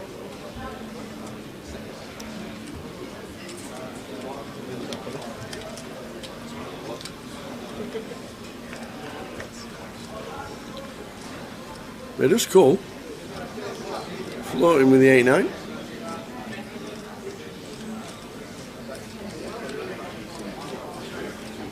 But now picks up a little bit with the 5-6.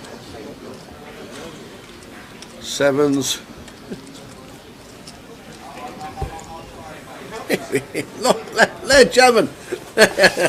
We got the 3 of spades on the river. Everybody's leaving, but guess who's turned up? Everybody's leaving. What's going on here? He's got the coffees and everything. He's listened to the live stream. He's got the text messages. How you doing, pal? Good morning. Good How morning, you everyone. Good doing? afternoon. How you doing? We're on a break after this hand. He literally just made it for the final hand. Oh, is it one? There might just be one more. There might just be one more. We left you in bed. Yeah. We left you in bed. We thought we finished a little bit early yesterday with the live stream with the live stream on the PLO. So we thought we're coming from the start and entertain the troops. And he's just brought us in on the final hand. A nice so coffee. You've been here for 10 seconds. You're on a 20-minute break. Hello. Unbelievable. What a gaff. What a gaff this is. So we'll see you in 20 minutes. Brand new tables on the way. Lads in town, and he's brought in the Christmas coffees. See you soon, guys. See you 20. Got him covered, but I just can't see how we can fold the 9s here, Tower, as the short stack, because the thing is, he might be thinking I could fold and Connor could get busted by Andy, but Andy's not guaranteed to call Connor in this situation. If Andy's still opening like 60-70% of hands, so probably like 50+% of those hands are going to be folding in this situation. Yeah. So he might be thinking, well, Connor could bust here and I could ladder, potentially. That might be what he's thinking. But the thing is, it's not always a guarantee that Andy's actually going to call this off. We can see he is going to call this off with ace queen, but Andy's going to have so many opens here that are going to fold to Connor's shove.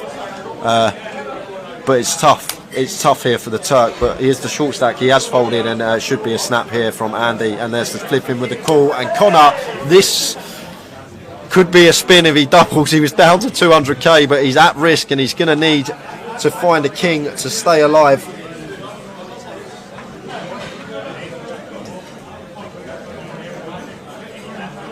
So Connor O'Driscoll is at risk with 1.1 mil. He's up against the chip leader Andy Mock. Oh, we've got redraws abound everywhere. Well, yeah, Jack for a chop, but we've only got 2 outs now. Direct to scoop. We need to find one of the 2 remaining kings. It's a 9 on the turn. That doesn't. Oh yeah, Turk had 9s. Oh yeah, Turk had 9s. I forgot the Turk had 9s. 7 of spades on the river. We lose Connor O'Driscoll. Oh man, Connor O'Driscoll, 5th place for 43,900. Great effort from that lad. oh my days, the Turk had 9s. Oh, it was marginal. It was marginal. The Turk had the 9s. We are down to 4. Turk would be second in chips tower. He'd be second in chips, the Turk. Connor O'Driscoll, by the way, every credit. How much has he won? £43,900 for Connor. 43,000, and the whole of Ireland are rooting for you, buddy. Well done. What a good effort from Connor O'Driscoll. Hope to see him again on our live streams because he was class. He was a class act. Well done, Connor.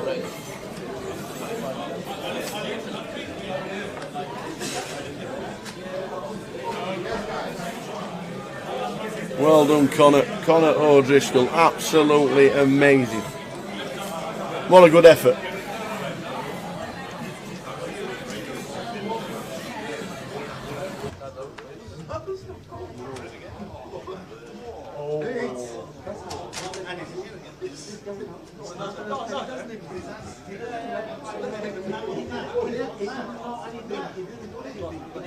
Bye, Dina.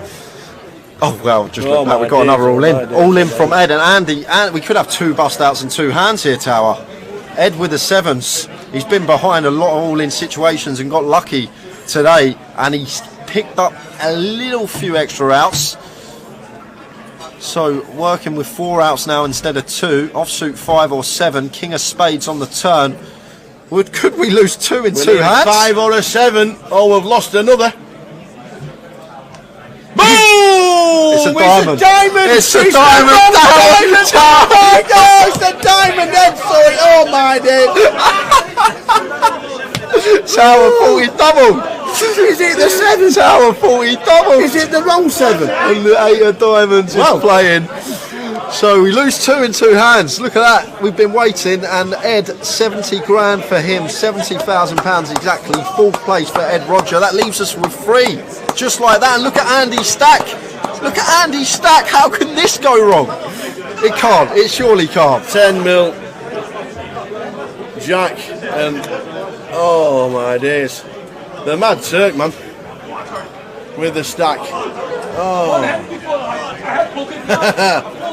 Oh dear.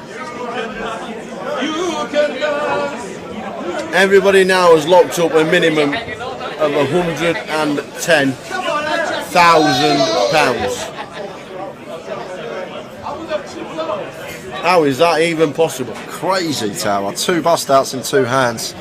And Jack here, blind on blind, sub 20 bigs. Yeah. Turk is very short. We got a 70k pay jump, but Jack's been fearless in these scenarios, and he does move all in. And it's cool. It's a call from Andy. Andy's got ace jack. Are we going to lose 3 in 3 hands? No way! What's happening? Somebody's taxi outside. Look at Turk. He's high-fiving people. He's got. This is a 70k jump. This is a £70,000 jump if the Turk. He won't be cheering, that is for sure.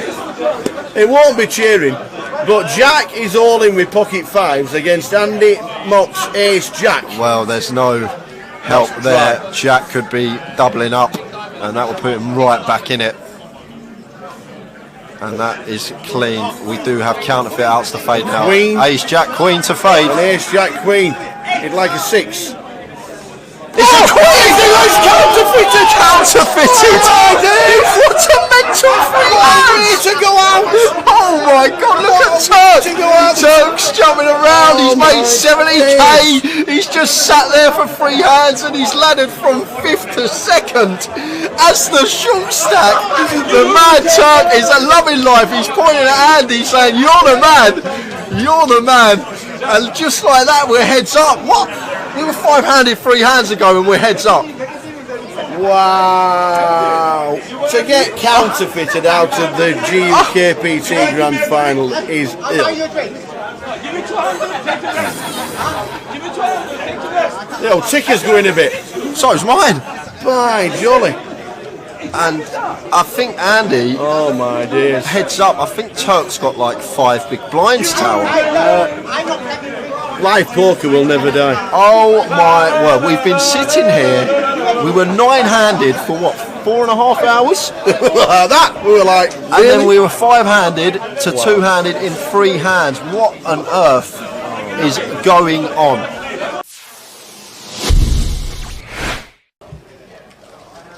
It's 10 for Ian.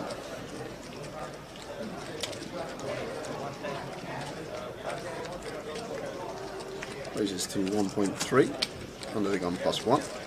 And Radu here with the Ace Jack in the hijack. Surprised if he went anywhere this deep with Ian. Probably more inclined to just flat this one versus the early position open. But obviously can mix in a 3-bet some of the time. And it looks like that's exactly what he's done. 3 bets to 3.2.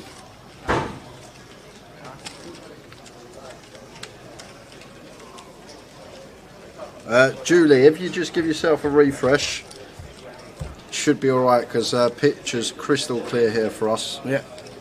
So it's probably just connection at home or wherever you may be. But if you give it a little refresh, hopefully it kicks back in. Yeah, give yourself a refresh, Jules, and let us know that it's alright. Because it's alright on both our laptops. Oh so it's my Monday. word. What's happening here? 4-bet to 7.7. Wow, Ian. Oi, oi. Someone over the age of 50, 4-bet bluffing tower. Whoa, well, I'm snap folding. It's just You like, would be? Yeah, I would be. You'd be snap folding. I'd be folding ace queen here, suited as Radu. It would already have hit the muck.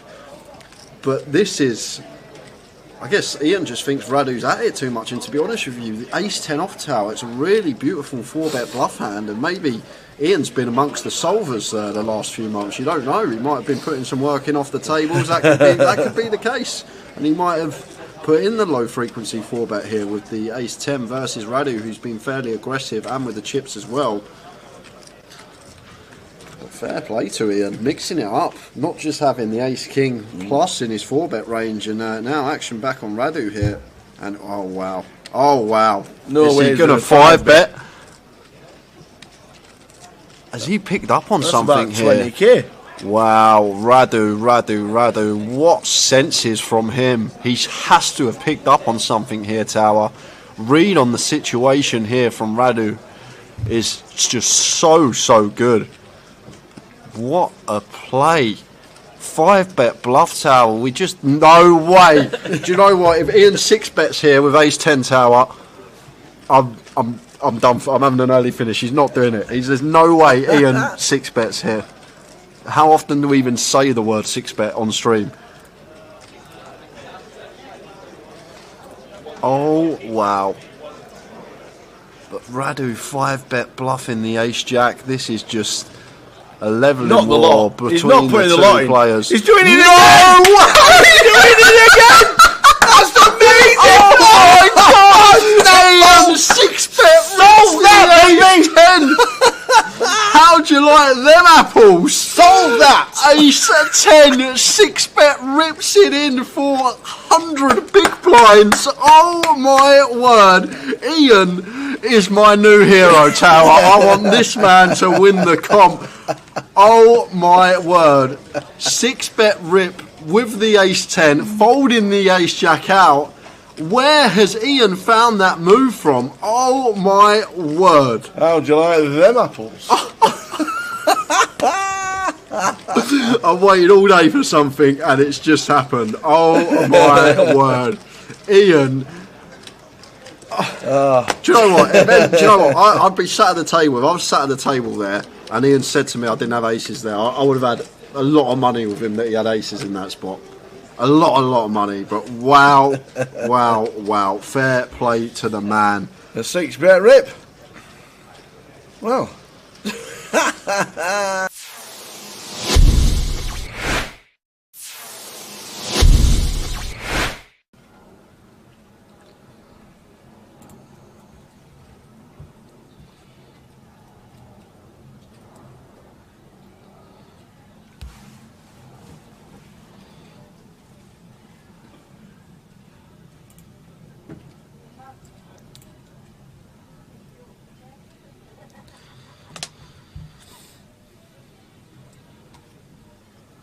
So Carl, Queen 10, 9, 7, pocket 8s with 1 suit. Gary with double suited kings, although the cards working with it aren't the most attractive, but still going to come along on the button with position on Carl. Mitch is in the big blind, and Mo here with ace king jack 5 3-3 closing the action. Oh no, he's not, he's got nil on the 50 behind him, my mistake. Oh, is Mo just going to put it in here with all this dead money out there?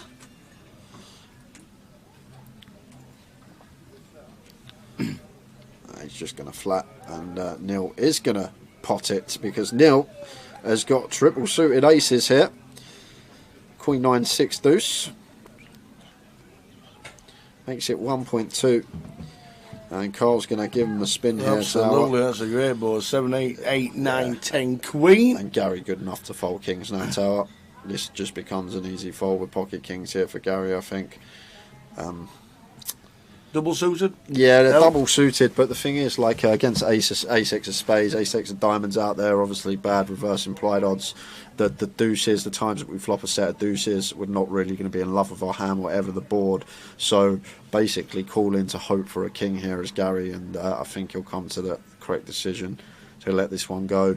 As well as that, obviously 4 spades in our hand, less likely to make a flush. But maybe the nil factor is what's doing it here for Gary. Maybe thinking nil is meant to call. Not necessarily going to have aces in the spot. However, usually in a Mitch scenario, has put a lot in for 3.4. More snap called. Wow, what's Mitch Neil's got? never folding. Not ever. What is going on here? Mitch can't have anything. Kings he can't have. Aces he can't have. Queen Jack 10 9 8 7 rundowns unlikely because Carl's blocking that. What on earth has Mitch got tower? Spread your cards, Mitch. Because Neil's never folding, and now Carl is thinking, what's happening here? I've got a call. He calls. Gary, is he a family all in? Oh, he's asking for a count. This is one 3-3. Yeah, this is one of the other problems with obviously flatting the kings. We're not closing the action behind, and now we've probably got a call getting this price on the call here. Absolutely. 5 all in. 6 to 1. We're talking a 15k pot going on. It's going to be a biggie tower, I'll tell you that. And Carl and Gary still going to have betting on the side. Good luck, Sean, sorting this one out. Pray for the dealer tower. That's what I'm going to say when this all goes in.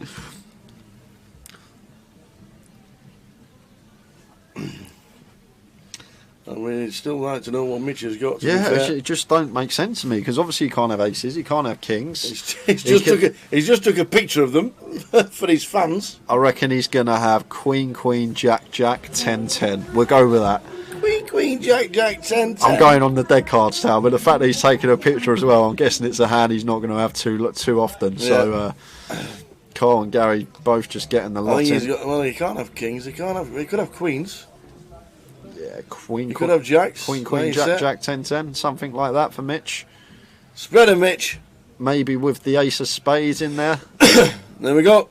He's got the King, Queen, 10, Jack, 10, Queen, 6, 7. There we go. 6, 7, 10, Jack, Queen, King. Having a little gamble. Neither his suits lives. Heart's not working for him. Diamond's not working for him. So Mitch going to need a miracle here. Good luck, Sean. Oh, he's got 3 suits here, Mitch, to be fair to him. He's got the Shablammer. The Shlabama, I do like that word. So we have a 5-way all-in, 15k pot, and it's 4, 5, 9. There is a side betting, because we've got 2 people still with money. It's checked. 10 on the turn. Yeah, that's a massive turn card for Mitch now, Tower. He has got the super wrap here. Any 6 through king that doesn't pair the board and isn't the club is going to give him the nuts. And the 9 on the river. Who's got the 9? Who's got the 10s? Does someone have 10s? Carl's got 10-9 for Carl Shaw. Carl Shaw, baby and gentlemen. He's going to scoop the lot. 21.5k pot. Whoa. Going the way of Carl. Phelps the entire table. But Mark and Carl is just up to 21.9k, just like that. And the 10-9 does it. Wow. On the end there. Well, if nobody pulls up, we've done. There we go. There we go. That could be it, guys. He's felting everybody. Oh. Wow, Carl Shaw. 10-9. It comes 10-9, turn and river. Wow. What a game. Well done to the dealer. Big round of applause, please. It's just for Sean. Kelly and Mark weren't in that one. Well, it shouldn't be too hard, Tao, because I think Carl's got everyone covered. So Yeah. it's not. It's just everyone give Carl their chips, I think. I think that's how this is going to go. I think everyone's just going to be giving Carl Shaw money.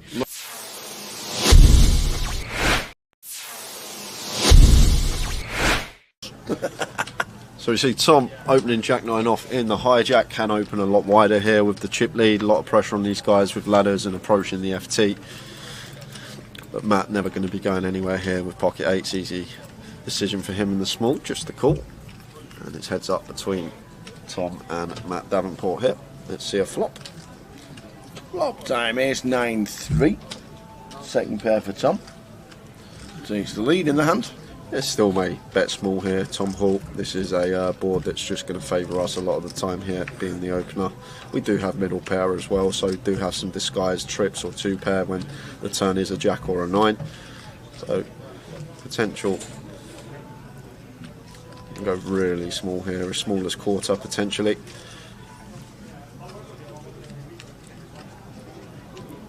And goes for 21k, so quarter pot is the sizing of choice for Tom, just under. And Matt here with the 8s. Getting Once again, ladies in the main event, you have just over 1 minute remaining break for players, so please retake your seats.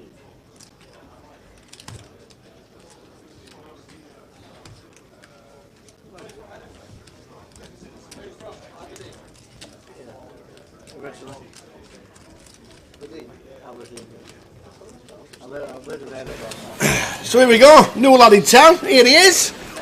part-timer. Just tell everybody who you are. What do you do for a living? I try and make a little bit of money from cards. I joined this guy to talk about poker. And have a good time. Yeah, we do have a good time. There we go. Jay is back with us. He was unaware that we did the first session because obviously we finished a bit early yesterday with the PLO. And we are now back. Cards are in the air. And we are back for the second session of GUKPT main events festival event number 1. Yeah, feature table we got for you guys. In 1's going to be John Gardner, in 2 Julian Sitbon, 3 Dan Field, 4 Melvin Carter, 5 is Dinas Pranitis, 6 Jason Batten, 7 Jacob Bryant, 8 is Bixie Yao, and in 9 is Antoine Labat. So good afternoon everyone.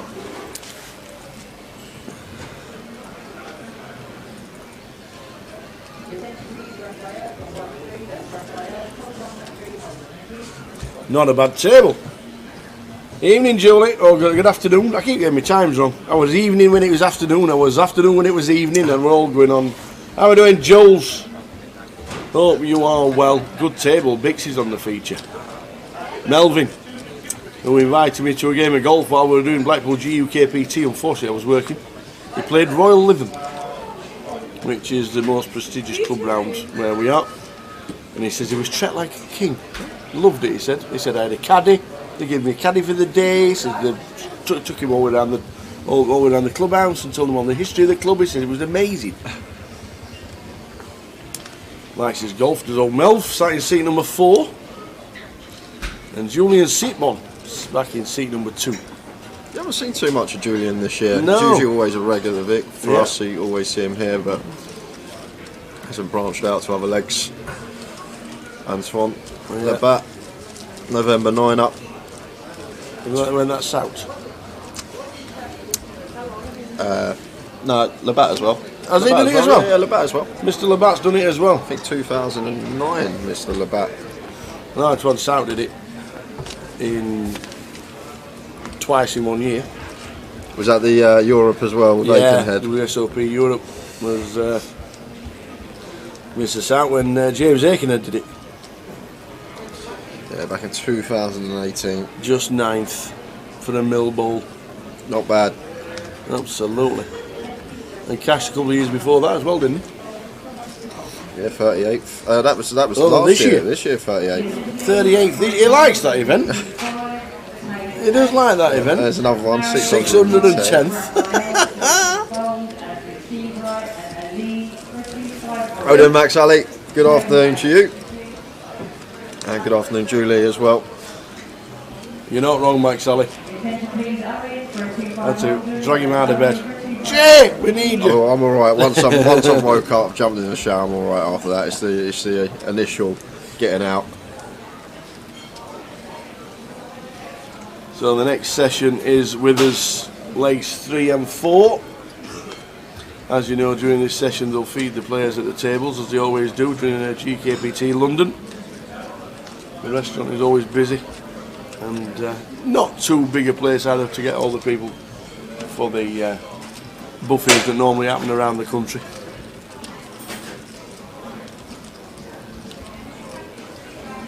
The early doors of the GUKPT steady away today, as we know.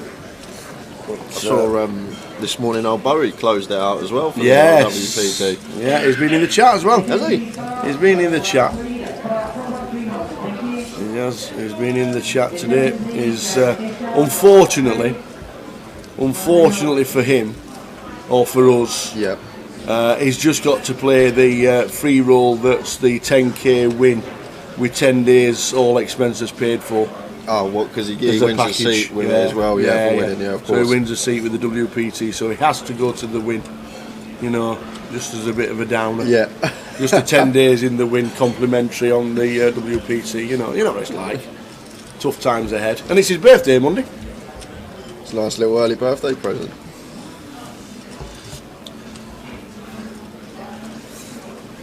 So John with 10 tip, just opting to flat pre-flop. Perfectly fine. Versus MP. Can definitely 3-bet as well, but flat never going to be a bad thing. Flops the over pair, offer it checks through, now leading. And Julian going to be calling once. So he's going to choose to raise here. Makes it 2.9 from the big blind, facing this small blind lead. And should be losing Jason now. I think we would have seen Jason call the lead from John if Julian didn't opt to raise. But John now just got an easy call. Off to the river. And I think what this is from Julian, just shy of 3x, just with position on the better on the turn. Just going to see him snap check back a lot of the time, I think, here, Tower. Very difficult to get value from worse. I think it's just one of these small raises with position for the free showdown, and there is the check behind. Taking his share. I'm not sure if this is a re-entry for John. It's actually seat 1. I thought I saw him starting on an out. Don't know unless it's been moved. No, we've had 2 eliminations so far, and they are both the same man.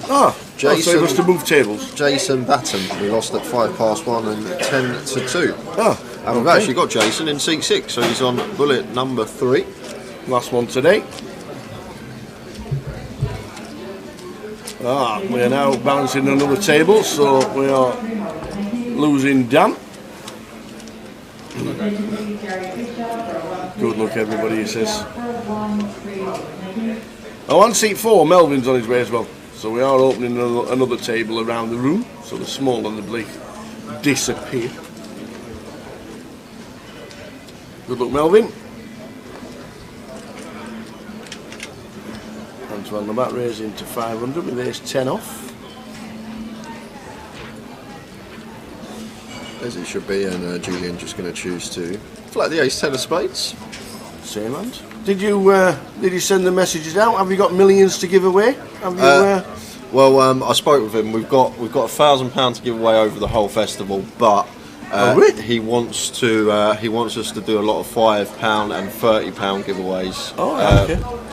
basically for the satellites for the grand finals, so people can try and get into the 2K, 5 into 30, 30 into 110, and then potentially win a 2K seat. So we'll have obviously closed the tickets as well to give away for the Monday. Yeah, the 19th. But 110s, 30 pounders, and a few 5 pounders sprinkled about in there as well. Okay. And I'll probably give more away than a grand. He hasn't complained once yet this year, to be honest. So you just send him a message and hide for every week. I'll just see how far I can push it. I'll send the message at the end of the event, and my phone goes airplane mode. Oh, brilliant. How are we doing, Jack? Hi, kids. Hey, Jack. Where are you? And were you renting the shirt to Andy Wilson? Yeah. Was there some sort of percentage for the? I was expecting to see Jack Arcastle on the winner's photo as a borrowed shirt for Andy Wilson. It has to be inspired by you, Jack. It has to be. That shirt's a diamond.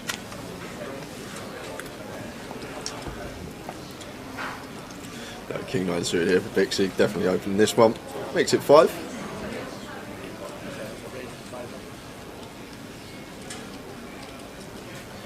He'll be here this week, Jack. He's fighting out for the league, ain't he? Absolutely. Yeah, he's right on the cusp of it, I believe. Absolutely.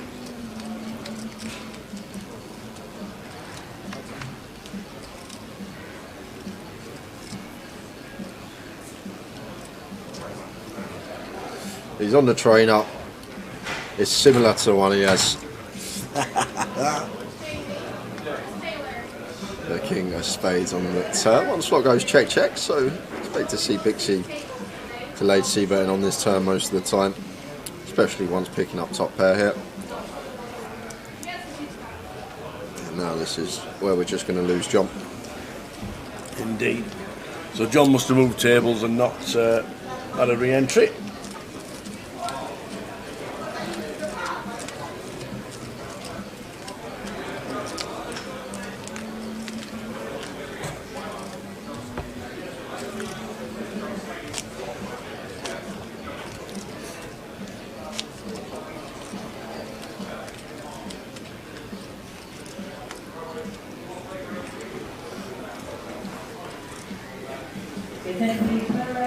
Plenty of information for the next 18 days to show you. We've gone through a lot of what's happening on this festival.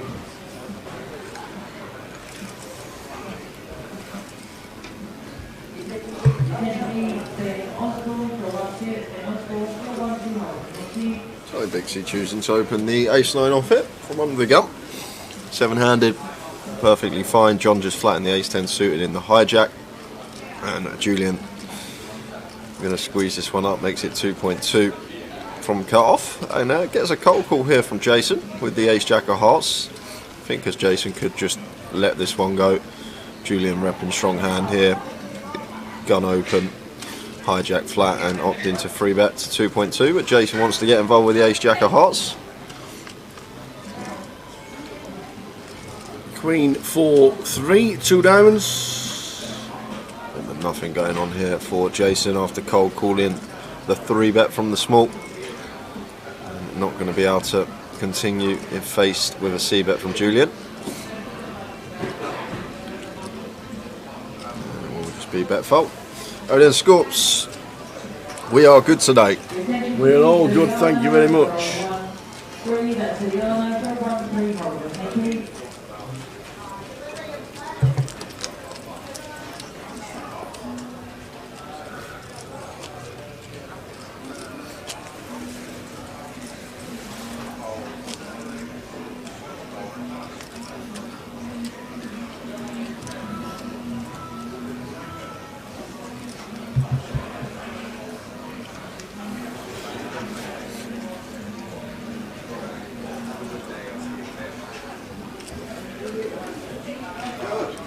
So safe travels to everybody who's coming up. Safe travels to Jack. And we'll see you here in the Vic very soon.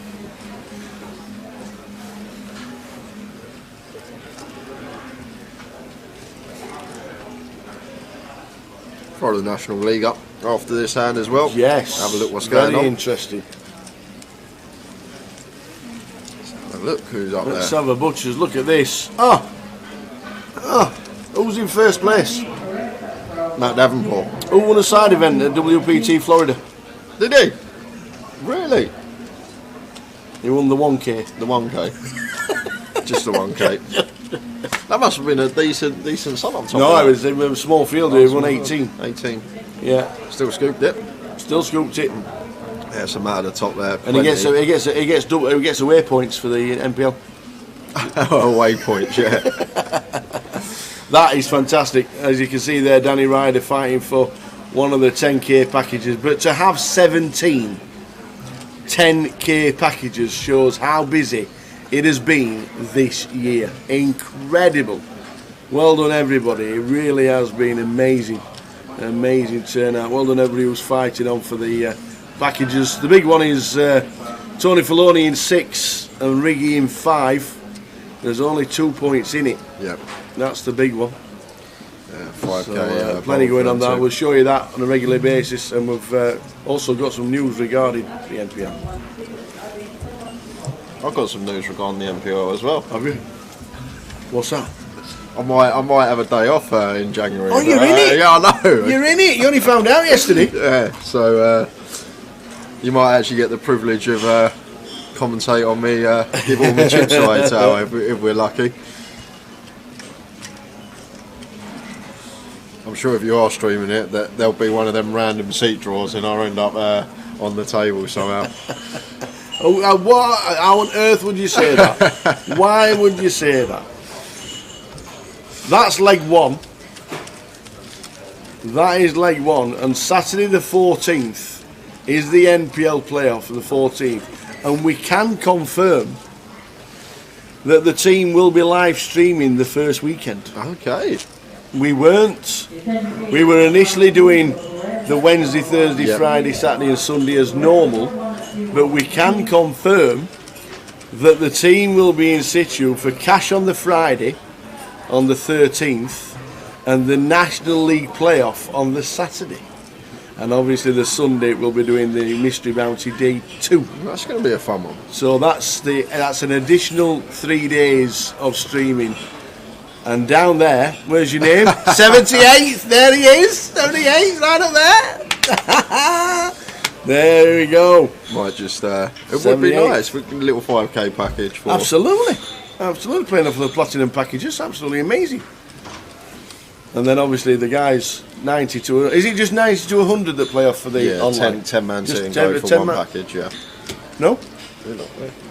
Anyone who doesn't win a package in the top 100 Yeah. goes in the online playoff. Okay. Yeah. All right. So everybody who doesn't win a package out of okay. those as well. You go in the online. Oh, okay. Oh, I so if thought you, it was, you have a double bubble. oh, yeah. So there you go. Confirmation. We could be commentating on this lad. Hey. We'll get.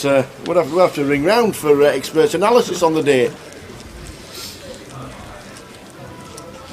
Here comes Jamie Nixon taking his seat at the table. Awesome. Yeah, it was fun streaming Coventry spanned at the Goliath the Mystery Bounty. I enjoyed that one. It was a good tournament to cover. Yeah, the NPL a couple of years ago as well when we hit Chris Maguire's dad. Yeah, half a big blind. Half a big blind. Will McMurray getting it in aces for 2 big blinds against 5-4, and we did not want to see him lose that one because the whole casino would have been on the ground, honestly. It was a good laugh there in the grand final last year. A few events in there that we don't usually do. Dines with the ace king from +2 makes it 500. And Bixie in the mix in the calf with the 9s. At this deep, I think flat M probably going to be the best option here versus EP. Julian not defending with a king 5 in the big. Here's 2-8, 2 hearts.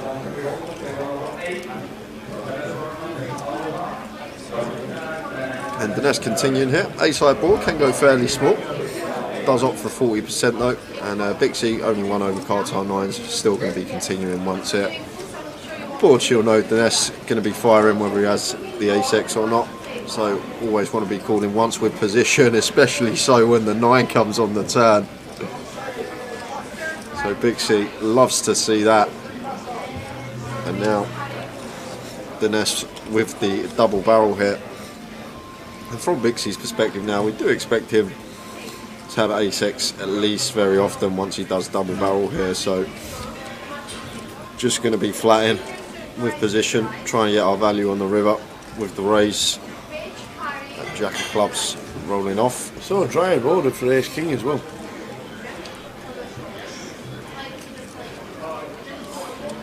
And that's going for the third straight here. And Bixie got an easy raise here. Yeah, the straight completes, but queen 10 shouldn't really be in there. I guess it is a hand that we could double barrel as the nest, but we get so much more value from a lot of his range here. Ace king, ace jack, ace queen all going to be in there. Pocket 8 still in there, and deuces as well. And does make it 6.5. It's just over 3x raise. And I think at this stage of the tournament, like, this is just very rarely a bluff here tower, and I think the nest can just make the fold with ace king. Bixie never raised an ace queen or worse, so we're only beating a bluff here. Doubt Bixie's ever going to start turning some heart draws into a bluff on the river when it is the ace high board. Better for the opener. So I think the nest here will be good enough to let this one go. Like, we just literally beat a bluff here, but looks like he is counting out calling chips. I think you're right, first time. Like, we specifically need Bixie to have like a king queen, king 10, 10 of hearts, something like that, and choosing to raise bluff river, which he's probably not going to do on the ace high board, and does make the correct lay down. Good fold from Dinesh.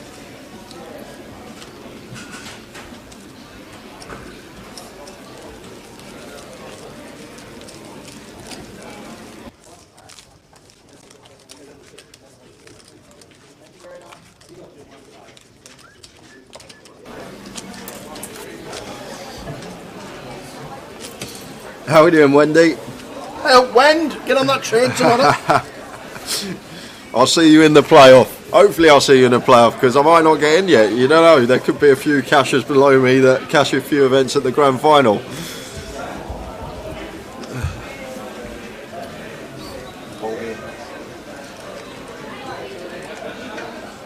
How are we doing, Paul Fletcher? Afternoon. If you're tuning in on Twitch, how are we doing, Jessica, Kat, Don, Diego and Liam. This is day 1-8 of the 1100 here at the grand final.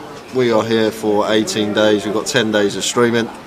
This is day 2 of 10, finishing up around midnight, 1 in the morning today.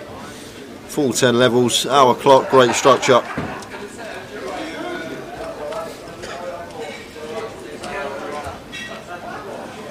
And plenty to give away as well, guys. If you are tuned in throughout the weekend, we got over £1,000 worth of tickets. £5, £30, £110 will be thrown out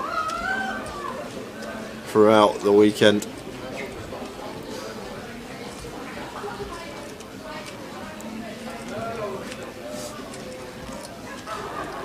So blind on blind here, and Mark firing with his 2 overcards and up and down straight draw, both went to the nuts. 6 of hearts on the turn. Like, obviously blind on blind range is going to be really wide. Usually on the 7-6-3 it's just going to be the board for us as Mark here, but when we're against a small blind, his range is going to be very wide as well. So he'll still have all the 6x, the 5-4 in his range here as Julian. But Mark with just 9 high is going to proceed with a double barrel hit. Can start folding out some gut shots, like hands that we're still behind to, like some queen 5, queen 4, king 5, king 4, all this stuff that's going to call once with their gut shot. Start putting some pressure on some 3x holdings, even hands like 8-5. Obviously Mark will know we're never going to be folding out 7x or 6x here, but Julian's range going to be very wide in this situation, so Julian does opt to call with his 3 and potential gut shot. Queen of clubs on the river, and Julian should always be proceeding with a check here now. Like, Mark will still have some potential front door club draws that opt to double barrel here in a blind confrontation.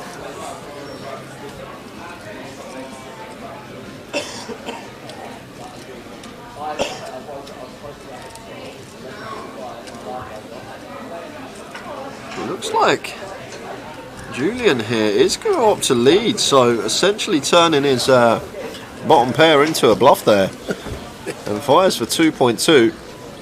Mark can't do much with 9 high, but wasn't expecting to see the old lead there from Julian, but got the job done. I just had to go running to gym. Why? What's happened? Well, I announced the first 3 days. Yep.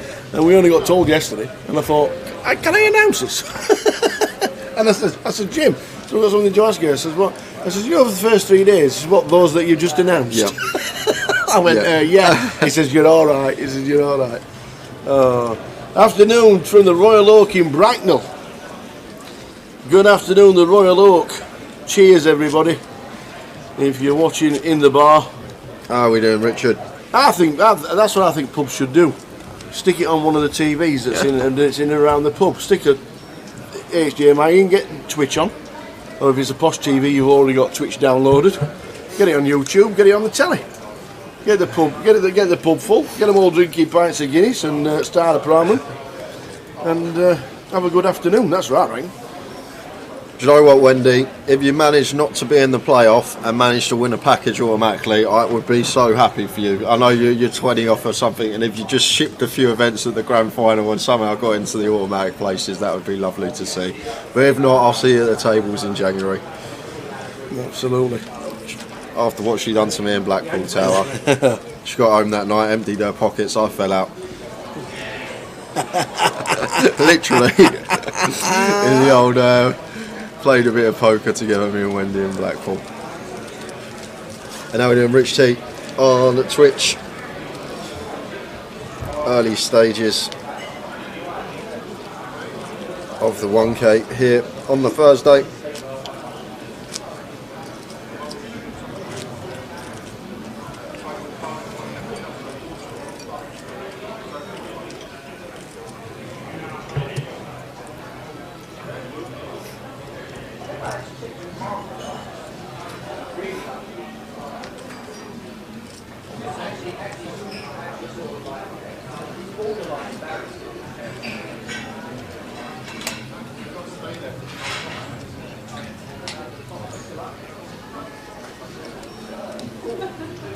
So mark on the button, 10-6 suited, fine to open once folded to Jamie here, suited king in the small, just chooses to let this one go. One at small frequency could mix into 3-bet range versus button as Jamie, but folding never going to be a bad thing, and Dinesh with a lovely little defend candidate. And we got action, button versus big blind here, top 2 for Mark versus overcard and flush draw here for Dinesh. Mark just going to continue here, just sub 40%. And Dinesh here with the Jack-9 of clubs, opting to call. I think we could definitely mix in a check raise once in a while with this particular candidate, but obviously flatting fine as well. And now going to choose the lead on this 10 turn. And Mark loves to see this, sitting here with the stones and potential for the big blind to have 10x himself here. Is just going to call with position, keep the bluffs in there. There's plenty of hands we can have drawing dead here. Oh, and it's the 10 of clubs on the river. So Dinesh makes his flush, but not the club he wanted to see.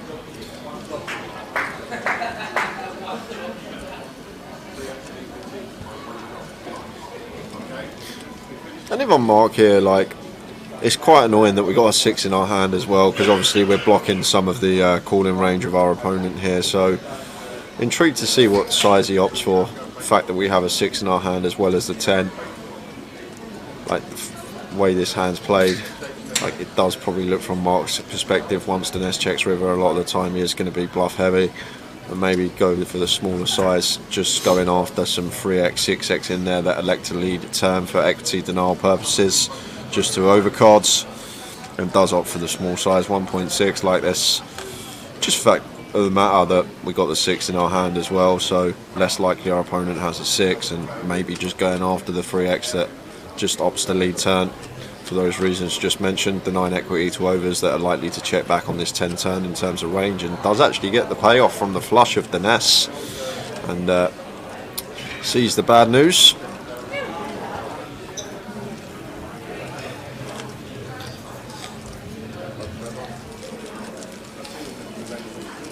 So early stages of the 1250. Festival starting today for the next 18 days. These are the first 10 of them.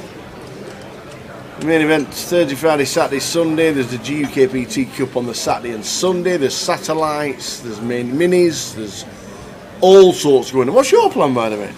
I think Monday I'm going to play the mini, Right. and then I'm going to go home for a couple of days off. It's not this week, is it? It's the where's the other week? The mini's Yeah, Monday. the mini's Monday. Yeah. Where's the mystery? Oh, the mystery's down Mystery's here. the And then weekend. next weekend I'm going So to you're having play. the midweek off? Yeah, I think I'm going to have the midweek off, and then I'll play the mystery next weekend, and then they got a free. But you might have to 40, come is that? back. You might have to come back on Wednesday for the final of the mini. Then what are you going to do? You'll be here all the time. There's no point going home. That is true. But I'll figure something out, Tal. I'll figure something out. And then next week, that was the one I was looking for. The 340, the 100k guarantee. Probably be playing that as well. So just the 3 tournaments for me over the Excellent. next 18 days, and plenty of comms. Absolutely. Yeah, two 5-day stints in the comms. Wednesday to Sunday this week, and then Wednesday to Sunday 14th until the 18th to finish off another season of GUKPT action. 8 of clubs on the turn. 10-9 of clubs for John getting the check mark here, and Jason turning the straight here himself. Action killer on the river though. Yeah, the 4th club on the board. Yeah, really bad river for John. Really great river for Jason. Yeah.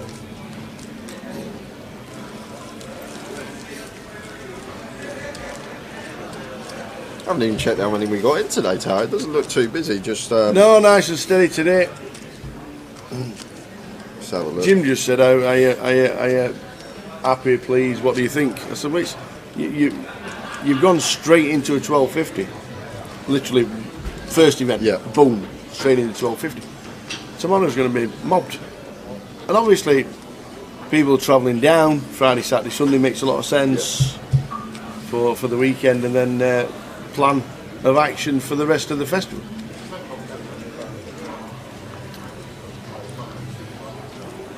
I'm looking forward to the mystery at the end of next week. It like could I be think huge. Yeah, I think it's got It five could be 5-day huge. one flights. It's going to be massive. Like even if we be optimistic and average 100 per flight, that's going to be a decent prize pool in itself. 500 runners, 400 plus 400. Yeah. Could easily be a 50k in there. Well, 500k prize pool potentially, I reckon. Yeah, so 250 in the bounty prize pool, 20% for the top. Yeah, 50k. Could be a 50k. I'll tell you what, if we play the mystery and we pull the 50 tower, we can have a good night out. Come down a day early before next week's cash game. Sorry, 2 weeks cash game. That would be amazing. But something that obviously all determines on the number of runners, all determines how much is in the prize pool. But yeah, it really could be an absolute bingo for somebody when they pull one of the bounty prizes out, which is why it'll always be busy.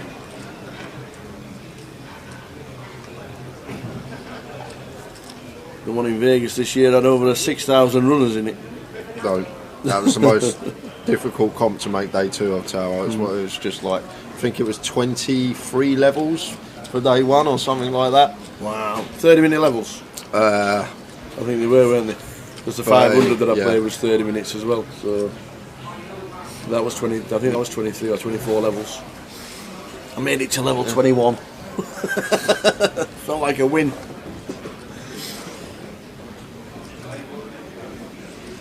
King of Hearts on the turn here, and both players with the race playing. So this one very likely to be chopped up on the river, but Julian going to delay C-bet after check flop, and Dinesh getting 5-1 on the call. Easy call here with the ace jack. 7 of hearts on the river, probably just going to be check now.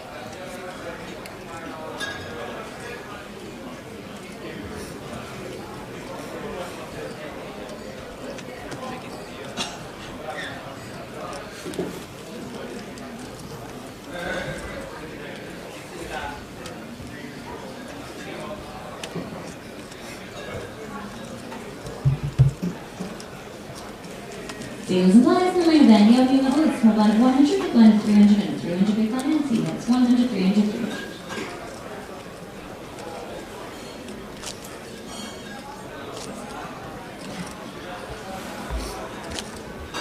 Who's playing in the World Cup today, Tower? I haven't even. Belgium, apparently. We got a message that Belgium involved and they're not going to qualify, so they're not very good. And Morocco. Morocco beating Canada 2-0. Oh, Morocco beating Canada 2-0. That puts Morocco top.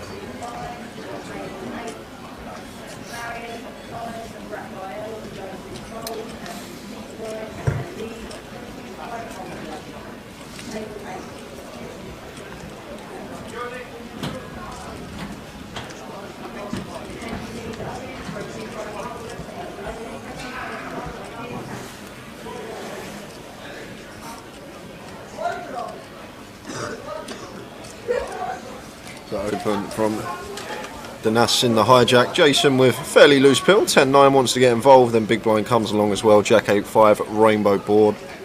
So nice little flop for Jason. Up and down for him. Danas here middle pair nut kick up. So he's happy to continue. Jason just flattened with position. And we lose Antoine from the big blind. Heads up to the turn, which is the ace of clubs. So Danas improving to aces up, and a card in terms of range we're going to be firing fairly often, but in terms of hand, great to see for us.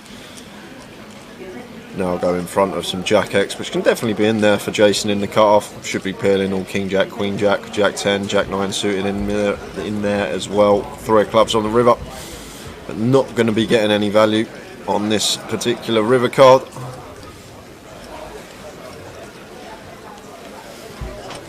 There's the bet. Quick fold from Jason.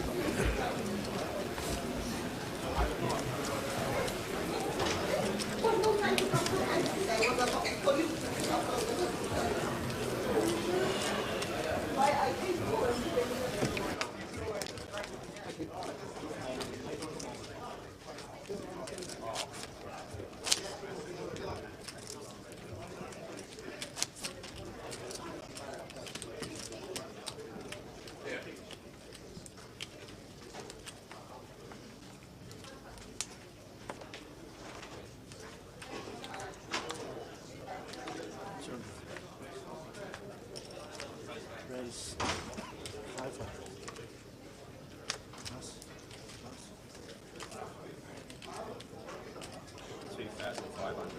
2,500.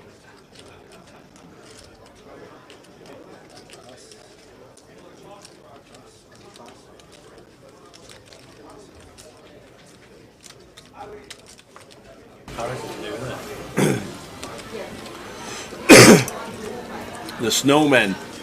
Did you see how Vidus walked in today? Yeah. It looked like it was snowing outside. And the missus walked in, I thought they'd been skiing. So they called you two. So Vidus Seriuna sits down and plays. He walked in, it looked like it was 6 foot of snow outside. The East from the Beast that they're on about, that might hit Britain next week or the week after. They're on about being... it's the way they walked in. Level 3 of event number 1 of the 18-day festival. The team here for the first 5 days and the final 5 days of the festival. Jamie invites, makes it 500. Bixie ace 4 suited, just calling here versus EP with the suited wheel ace. John going to come in the 9-7 in the small blind, and Julian defending. So 4-way action to this flop. Oh, 8-4-4. Things you love to see. Speaking of snowman tower, Jamie flopping 8-4 and Bixie with trip 4s. What a cold deck this one is. And Jamie gonna go really small here, tower. Yeah. Can't see him. Well, he's actually opted for half, 12. Yeah, when I saw him reaching for chips, I thought it was going to be a small bet coming in. And Bixie just going to call with position, like Bixie's decision, just a call here. Obviously Jamie as the opener still going to have all the over pairs, those drawing to around 10% versus our hand, and then we keep in all these hands just like ace king, king queen, all the Broadway holdings that drawing nigh on dead versus our particular hand here. So like Bixie's decision to flat, and Jamie here got to think about what Bixie's calling flop with. Obviously going to have some front door heart draws in there, all pocket pairs, some 8x as well, although we blocked that. 9s and 10s that didn't elect to 3-bet our +1 open, and Jamie going for the second street on the turn. 4.7 from Jamie Nixon here, so big size and choice from him. Just over pot size, 4.7 into 4.6.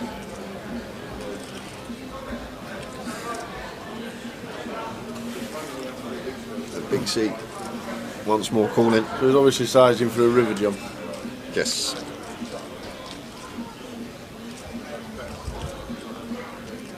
Ten of diamonds on that river. This is so unfortunate for Big C Yeah. here, Tower, because it doesn't look like from Jamie's perspective. I know she's called twice, but Big C flattening the cut off here. She's only going to actually have 4 combos of 4x, ace 4 suited. That's 2 combos of 4x, ace 4 suited. That's it. So it's very unlikely from our perspective as Jamie that Big C does have a 4 here. Just the 2 combos. It's a lot more likely that we are going to be up against a hand like 9s. And Bixie calls it off, sees the bad news, and it's just a cold flop, and Jamie getting max value up to 40k, and Bixie left fairly short. Well, I say short, still 24 big blinds, plenty to work with on the structure. What a flop. Jamie Nixon with a smile and up to 40k.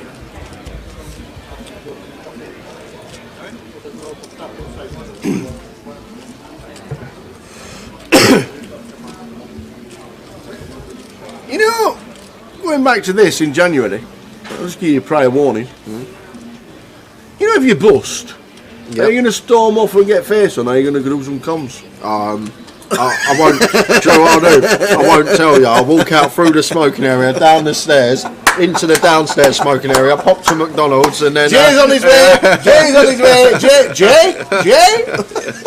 I'll be out. I'll run him back to the hotel.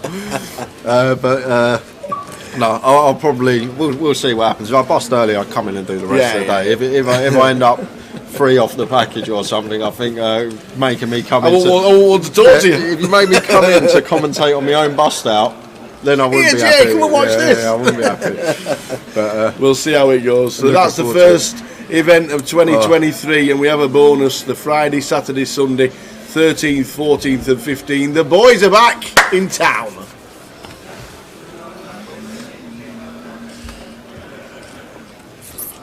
Danas, ace 10 suited, should be opening.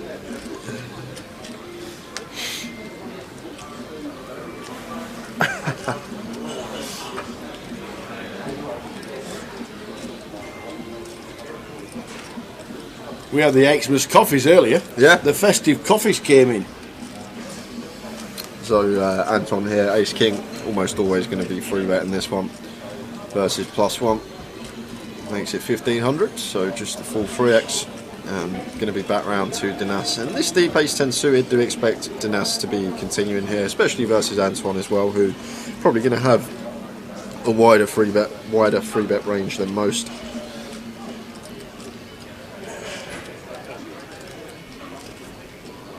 I just think we fold the offsuit, maybe peel the suited, but Danas is actually going to make a very good lay down and does get out of the way in a dominated spot. Could have definitely seen him peel that one.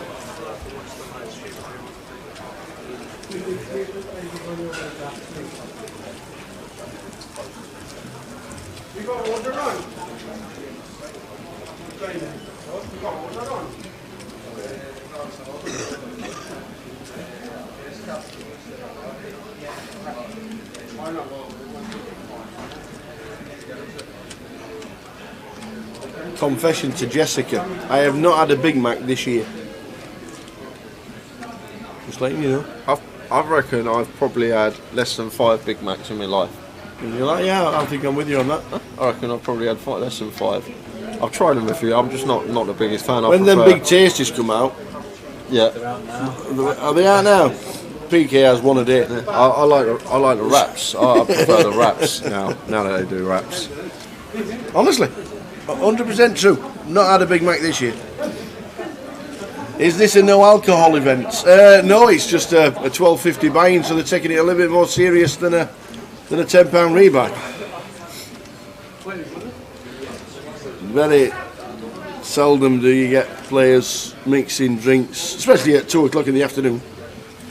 Well, 3:30 as it is, but yeah, it's very, very seldom you see people drinking at 3:35 in the afternoon. You get the odd one or two, but not many. Call yourself, man. To be honest with you, Jess, I'm just not a big fan of the burgers from Old Macca's. I prefer the nuggets and the old wraps. Afternoon, Colin, watching on Facebook. Hope you're well, Colin. How's your punting going in the World Cup? You like a good football punt, little Colin. Don't we all, Tower? Well, you're lucky. I know. I know what you're going to say. Before you finish your sentence, I know exactly what you're going to say. You're going to say you're lucky there's no Towers treble on Saturday because of a reduced fixture list. Is that right? I was actually going to say you're lucky you could get 2. Because Friday there's half the fixtures, no. And Saturday there's the other half. So you might even get 2. Oh, what? 2 Towers trebles? Great. Let's give Grosvenor Sport some more money.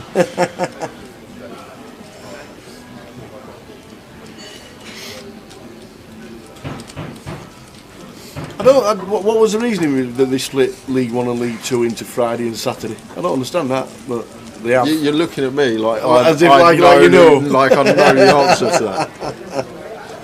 Maybe it's because of the World Cup, or they expected England to play on the Friday, or I don't know. No idea.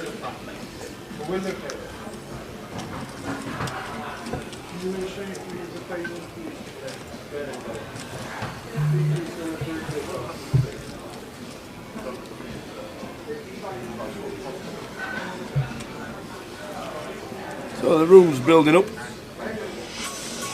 I think if they get to around about 80, 85 today, I think they've done really well for the. Yeah, I think 80 will be a great number. It's like a cold start, isn't it? Starting with a 12.50 straight away. Well, we know Jack's coming up. That's another runner. Ewan said yesterday he'll be playing today as well. Yeah. So probably a few more faces that will enter today, plus re-entries. Antoine Queen Jack suited from Low Jack raises to 500, and the Nas here with the Ace King in the big, nice big 3-bet size MP versus big blind 4.5x. Like it. And Queen Jack of clubs for Anton here. Just going to let it go, even with position. Not getting involved.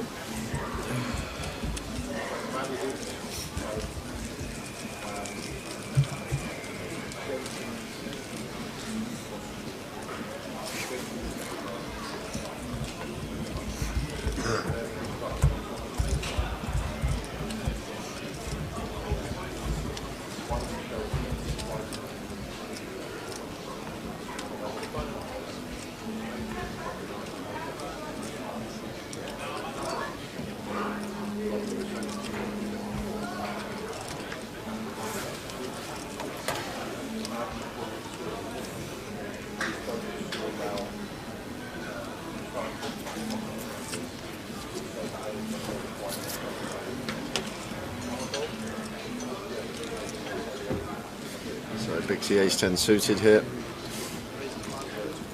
for 27. Raises to 5.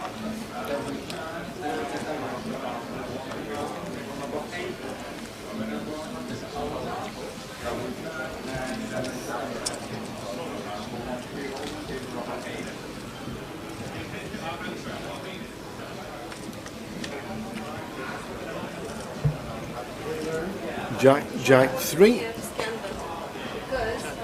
Yeah, pair board here versus big blind Jack 3. Definitely one Bixie could have seen that small, but opted in to check it behind 4 of clubs on the turn. Now Jason choosing to lead, and Pixie just out of the way makes a good laydown. Was behind versus the 2 pair.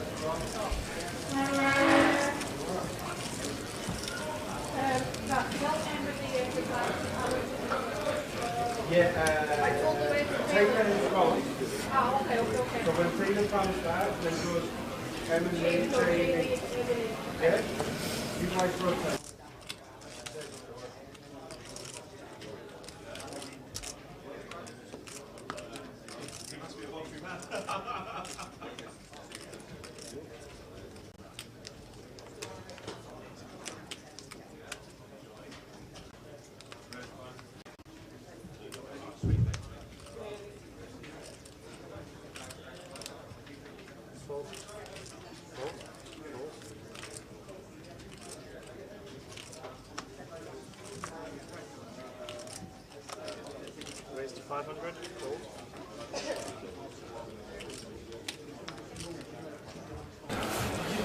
Julian in the low jack, lovely sight to look down at kings. Raises to 500, and Jamie here in the calf could potentially 3-bet the ace-4 suited wheel ace. Don't mind this at all from Jamie.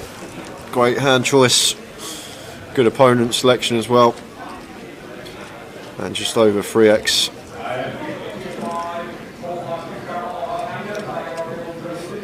And Jacob with jacks here, and could just be cold 4-bet rip for 31, and there it is. And Julian loves to see this, all this action in front of him, and we got a 3-bet and a cold 4-bet rip for 32 big blinds, and we're sat here with kings.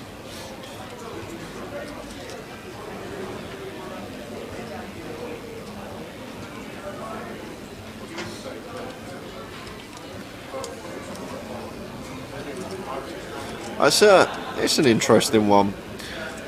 The graphic hasn't caught up yet, but Jacob, I believe, is all in. But Julian is going to choose the flat here, and this is just to try and perhaps induce from like an ace king or an ace queen, pocket queens, jacks of Jamie, just to be able to snap off. And Julian shows the kings. Jacob can see that he's not in the best of shape, going to need to find a jack.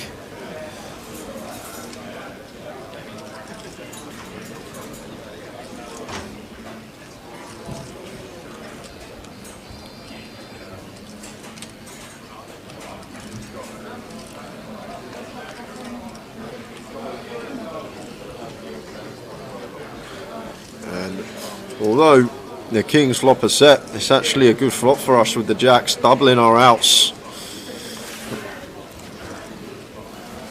So 4 spades on the turn, so 6 outs needed. No queen or jack on the river, so we are going to lose Jacob. A bit unfortunate for him. It's a nice little cold 4-bet rip spot for 32 there. MP open, cut off 3-bet.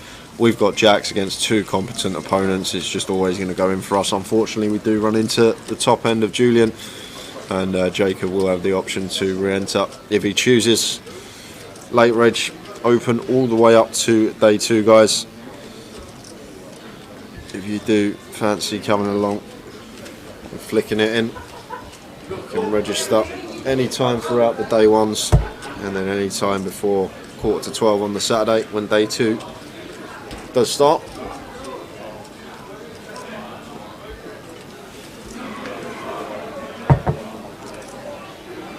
Thank you.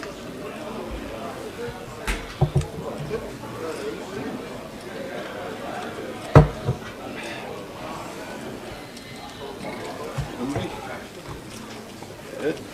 You're not going to tweet that?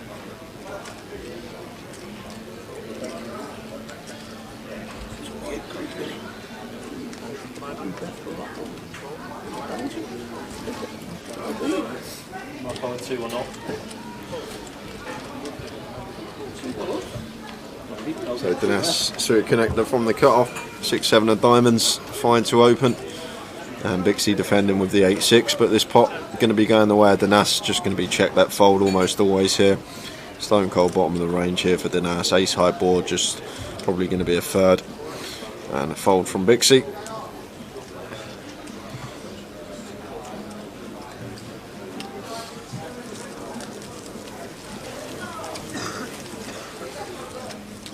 And don't forget, guys, this is what we got coming up next year.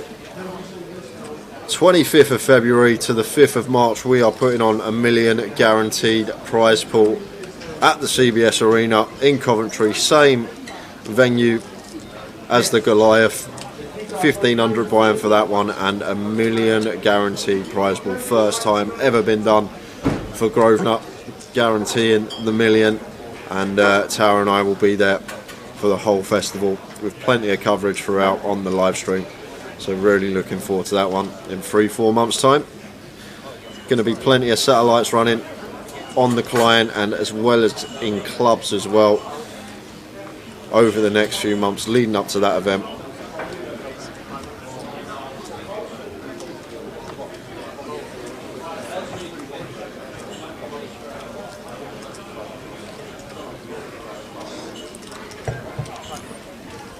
And Mark's turn to find kings.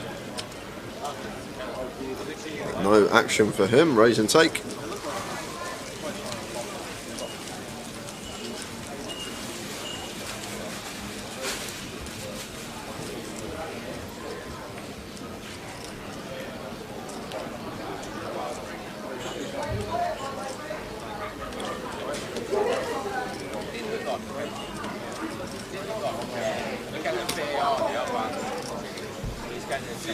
Jess, obviously, with all the dealers at the Goliath, it's just down to obviously staffing.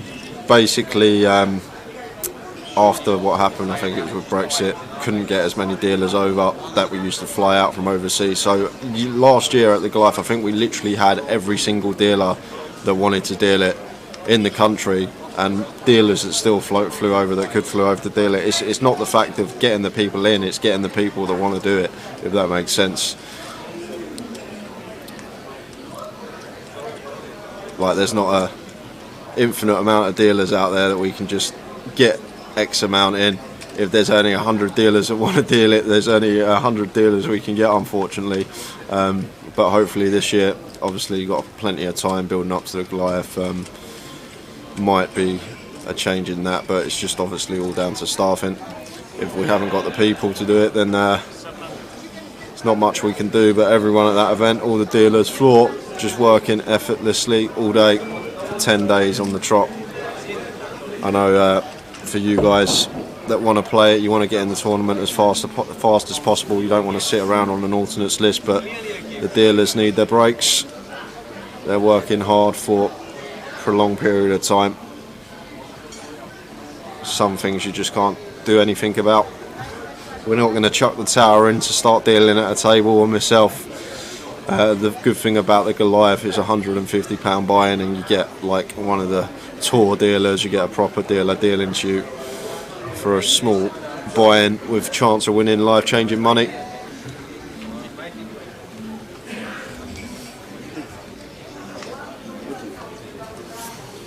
I will put it forward, Jess, but it's obviously down to if we have the people that want to do it.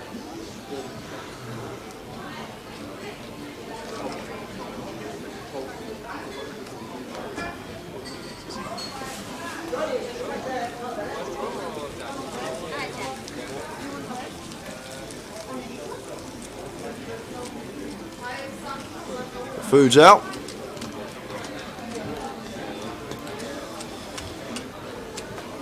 Players do get their dinner at the tables here at the Vic. Every other leg there is a buffet that players have their food at the table, then still get their hour dinner break. So after this session, can still go and pop out and get some food. There will be an hour off. We'll still be concentrating on the action.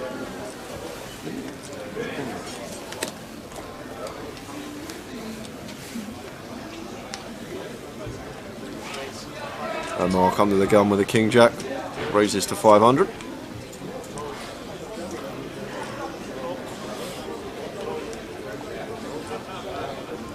And Jason, Jack 7 of diamonds wants to get involved from hijack. So heads up between Mark and Jason. Mark with the best of it at the moment, but to the flop.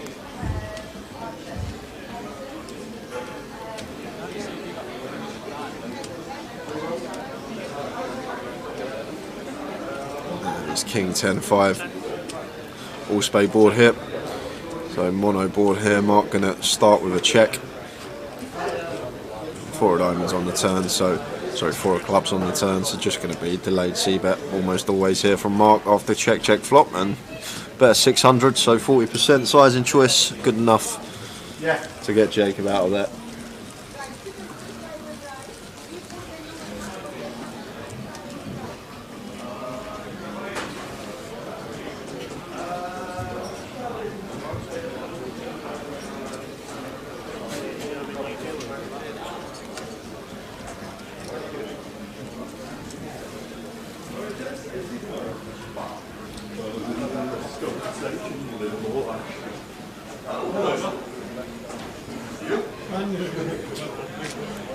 Different than normal, eh?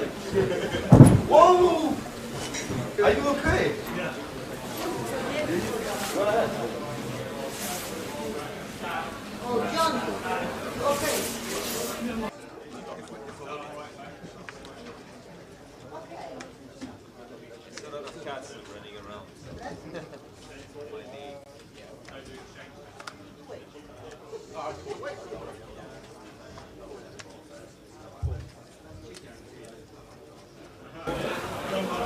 Fold around to Antoine with the 8-9 of diamonds. Makes it 500 to go. And John on the button here. With the King Jack versus cut off here, could definitely free bet this one. As John could mix it in, but just going to flat versus the cut off open. Julian in the small blind coming along as well.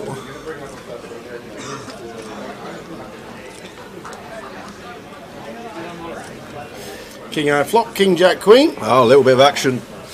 Dummy end, straight flush draw for Anton, and top and bottom for John. Just going to see some chips going here, Tower, one way or another. We are indeed. Like a board as the opener, Anton could definitely c-bet here. Obviously just with 9 high as well. Still a victory for us if we just get this one through, even with heaps of equity. And John with the King Jack just choosing to flatten position. Like this decision from John here, just keeping his range wide by flatting. Just meaning that he can just have a lot more King X, Queen X, Jack X, some 10X in there as well, gut shots, perhaps go for his value on the turn. And now Anton, 3 of hearts on the turn. And could potentially see a double barrel here from Anton, just going after some of the 1 pair holdings in John's range, hands like Queen 10, Queen 9 suited, Jack 10, Jack 9 suited. Even start putting some pressure on some of the 1 pair King X of John. But Anton does elect to check. He's got plenty of outs. And John opts for third, just south of on the turn, 15 into 4.7. And getting this price here, Anton never folding here with a 9-8 of diamonds, that's for sure. But maybe could be thinking about taking the aggressive route here. Once John does opt for this small sizing, some people may read into this as not really going to be a strong hand too often, 1 pair at best. So I wouldn't hate it, Tower. I think I'd actually like it. I know we can see it wouldn't work on this occasion, but I think I'd actually like the old check raise here from Anton. Maybe make it like 5k and then shove brick rivers, or obviously rivers that we complete on.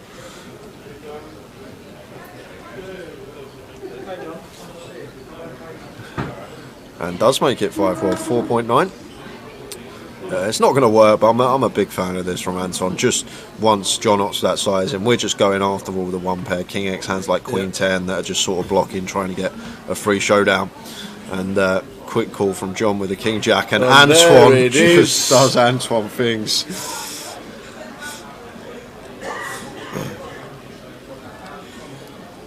Actually, probably the worst flushing card it is, to be fair. Brings a straight, brings a flush, brings the overs if he's got ace, jack, ace, queen.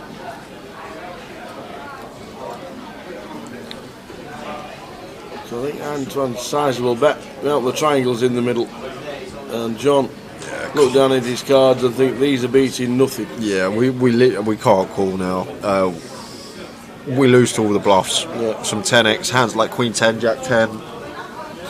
And then obviously diamond draws. like we just don't beat anything now. I'm trying to come up with a bluff here that Anton would check raise turn and go for it on this ace river. Like, there's just nothing I can really find or think of here.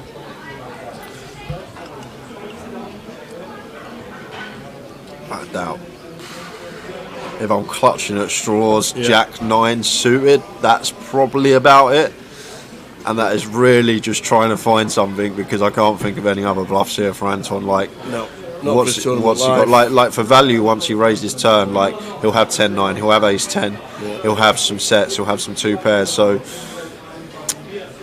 we lose to all his value on the turn, and now basically all of his bluffs on the turn as well, once the diamonds complete and the Broadway completes. So I think it would be a mistake for John to call this one off here, Tower. Yeah, I mean, it's just a river card that we can quite easily get away from it, personally. He's pulled out the call sizing bet, but I just can't see any 2 cards he's beat. I can't come up with a single bluff. Like I said, clutching at straws, Jack 9 suited, but that's only because I'm trying to think of one, and does get out of the way and make the fold. Yeah.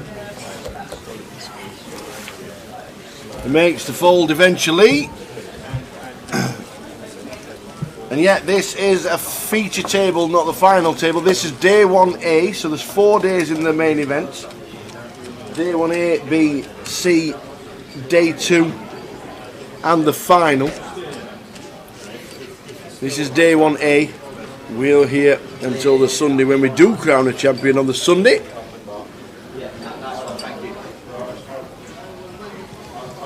So we do crown a champion, but it is on the Sunday.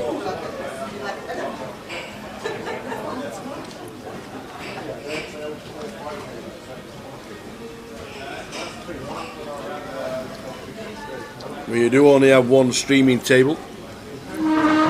So this feature table will eventually become a final table, but it'll still be the same table.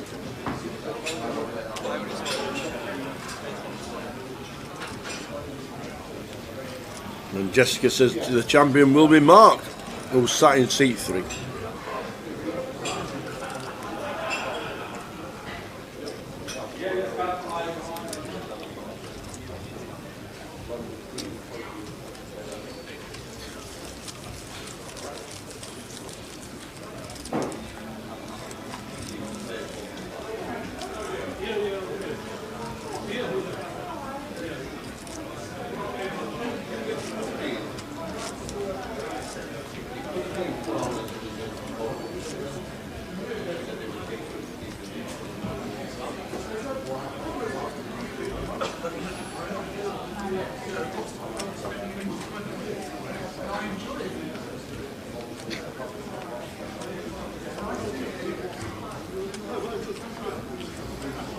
Full on 18-day festival.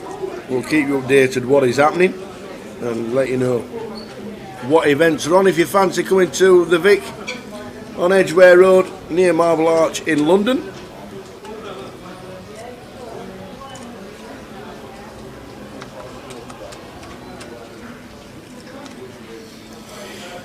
sixes for Antoine, and just calls, and Julien Simon has the boots, raises to 1.5.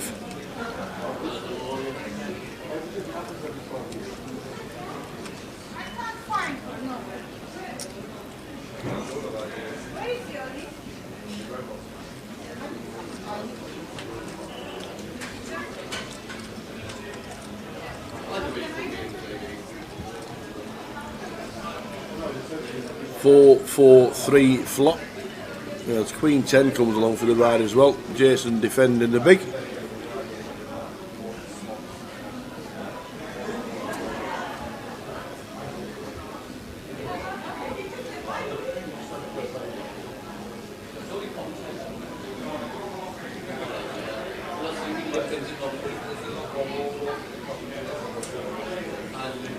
Looks like about 1.5 it is from Julien. Antoine with the overs as well. Probably call once. Are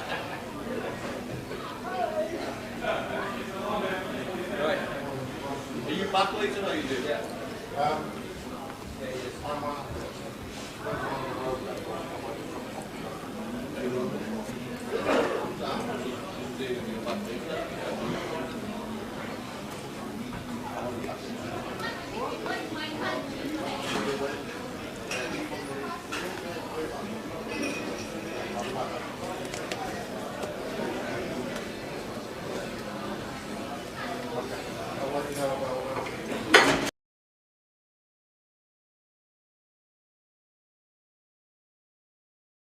Oh.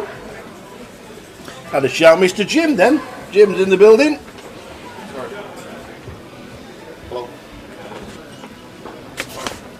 Thank you. Nice one, Jim. Will we see you over the weekend? Not over the weekend, I'm back. Jack's here all weekend, Yeah. and I'll be back next week. Awesome. Gotta go and find it. Thank you, Julian. Enjoy. Thank you. Speak to you online. Mr. Jim McShane, who puts a lot of this on. There's a lot of backing from all the team. And the 18-day festival is part of the GUKPT. And Jim McShane is one of the reasons why it's been so successful.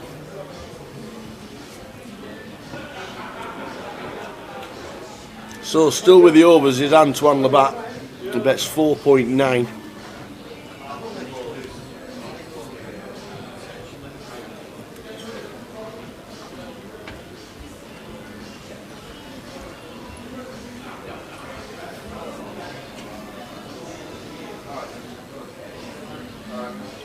And the call with the boots. 5 would be ill. Well, there's no the ten of hearts. The 5 would have just been ill. So Antoine's decision again.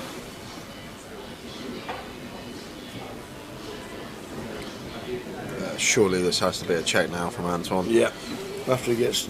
He might go for the old 300 into 27.1k tower. After a check raise on the flop from Julian.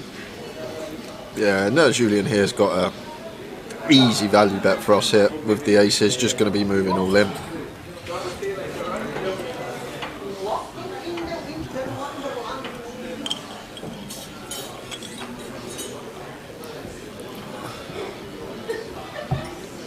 Antoine went for the limp call pre.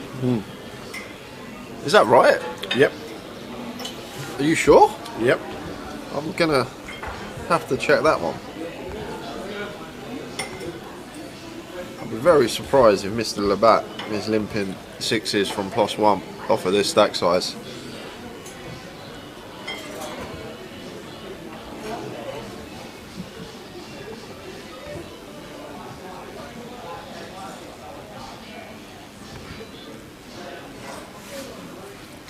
And Julian just going all in for value here with the aces, and I can't see how we can ever call this one as Antoine. Like, we just don't beat anything really. After he calls our check raise on the flop and wants to call our turn barrel, then just going for value here on the river. There's just not much we beat here. Like, we specifically need Julian to float our raise and then perhaps pick up diamonds, like float with like king, queen of diamonds, king, jack of diamonds, pick up diamonds and go for it on the river. It's just a bit too optimistic. He does fold. Julian Seaborn sat in seat number 2 with the boots. Okay, that makes more sense. Did he make it 7? No, there was a limp originally from Jason and Antoine. Yeah, that's over limped. Yeah. So one and open limp makes a lot more The sense. over limp.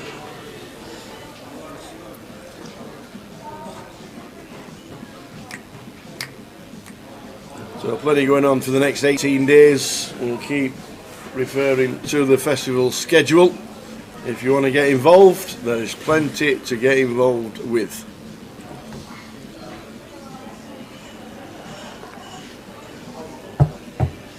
In about 45 minutes time, guys, we have got an hour dinner break. We have. It's an easy job this. That's come round quick, hasn't it? You walk in, you do 10 seconds of commentating, you get a 20-minute break. You come back, you do 2 hours, you get an hour break. It's all right. This It's not a bad job. That anybody want a job? The job. Yeah, it's challenging the supply chain. It's not bad. You get fed at the tables. Yep. Ace 9 of hearts for Antoine raises to 600. John flattened the threes from +2. Jamie coming along with the ace-10 here on the button, and Jason counting out defending chips with the king-8. Four-way action to this one.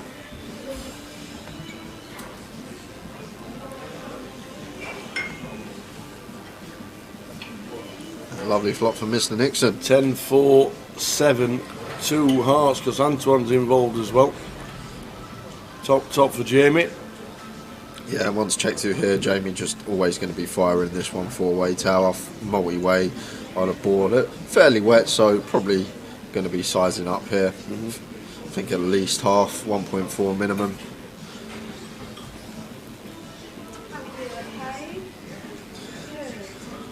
And opts for the 1.5, so just north of half. And Anton here with his nut flush draw. Not going to be going anywhere, just whether he wants to proceed with a raise or a call. Still will have some overpairs in his range that check this flop with MP and button still left or out behind him. So maybe thinking about representing those ones and going for the check raise with a hand that's still going to have decent equity. Makes it 4,000. There is the check raise. Like in Jamie's head, he will be aware that Anton will have some jacks, queens, kings here, as well as aces, which we block from our perspective, but still may have some hands like all the 8-9 suited. Obviously the front door hearts in there as well. They're the bluffs here in this particular scenario. May even elect to do this tower as well with ace-10 himself, going for value versus some weaker 10x that Jamie can have on the button with the stack sizes in question. Jamie does make the call with position. To a diamond's turn. Loves to see that as Jamie. And Anton now with 3/4 behind. Is he going to choose to move in here? And does move all in, and it should be a pretty quick call from Jamie versus this particular opponent. Like, still obviously ahead of the bluffs. But our only worry here, Tower, is basically the queens, jacks, kings, aces we got removal to, so but I can't see how Jamie's ever going to fold this. It's one of the best hands we're ever going to have here on the turn, the way this hand's played. Literally the only better hands we're going to have is pocket sevens, pocket fours. So ace-10 going to be the next pip, assuming we're not flat in tens, and we're probably going to 3-bet squeeze them with the action in front. So I think after some deliberation, Jamie's just always calling this one tower. Obviously no heart in our hand as well, great to have. No diamonds in our hand, great to have. No 8 or 9 in our hand, great to have. It's just going to be a pretty quick call from Jamie, and there is the call. He makes the call, sees the flush draw, top. Antoine Labatt sees, fading 5 of the hearts that are in the deck. The rest have gone. And it's a 5 of diamonds. So Antoine Labatt hits the rail. Jamie Nixon moves up to 50k. Yeah, very good session for Jamie so far. Got the full double versus Big C on 8-4-4, pocket ace versus ace-4 suited, and then he's taken a nice one there, Felton Antoine. Very nice stack to have at this stage of the day. Not even at dinner break yet, but we are approaching.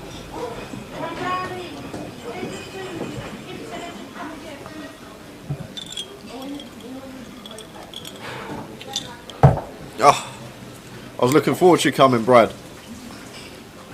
We got desserts last year at the grand final. We did.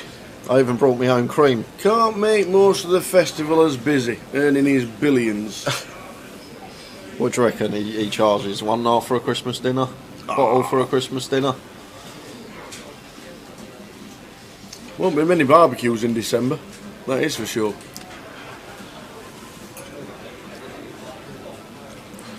There's no sound on Facebook, is there not? We'll check it out, we'll get the message out there. Anybody else watching on Facey? Bud at 6917 has reverted to Twitch. We'll send the message out to the boys and they'll have a check. He's having a party at his house for 900. He did say his house was big. Yeah, just a 900 guess. Mark Piddington says is okay on Facey. Kelvin says it's okay on Facey. Check your speaker. Bud 6917. Hi Karen. Yeah, on Facey all good here. No problem on Facey, says Mark. I'm guessing the sound's okay. Thanks everybody for clearing that up. The Facebook sound is good.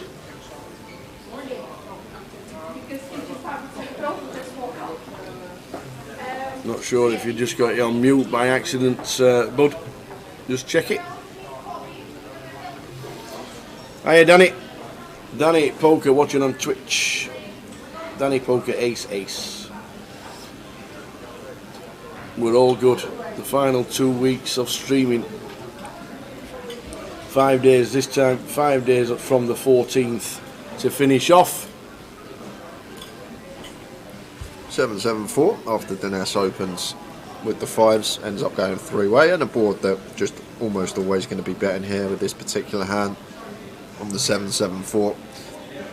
Just equity denial purposes, not letting two overcards realise equity for free, and just takes it down with the c-bet. Afternoon, Ash. Looking at the table for the diamond package, is there any chance you can't make it? Or are you definitely in the playoffs? I can't change that, obviously, from for the next slot. I think BK wouldn't.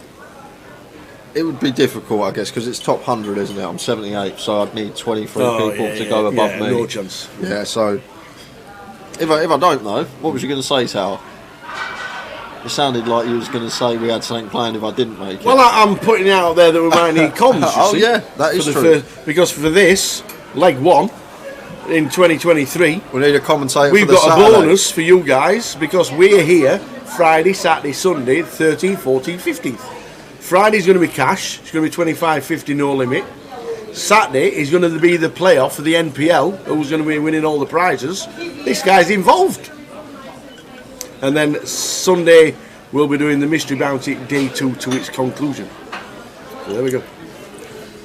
So it could literally just be a 2-day weekend for me. Friday, Saturday off. 5 day, yeah. Friday working, Saturday with 5k. With an extra 5k package. Hey, yeah, that would be nice. That would be nice.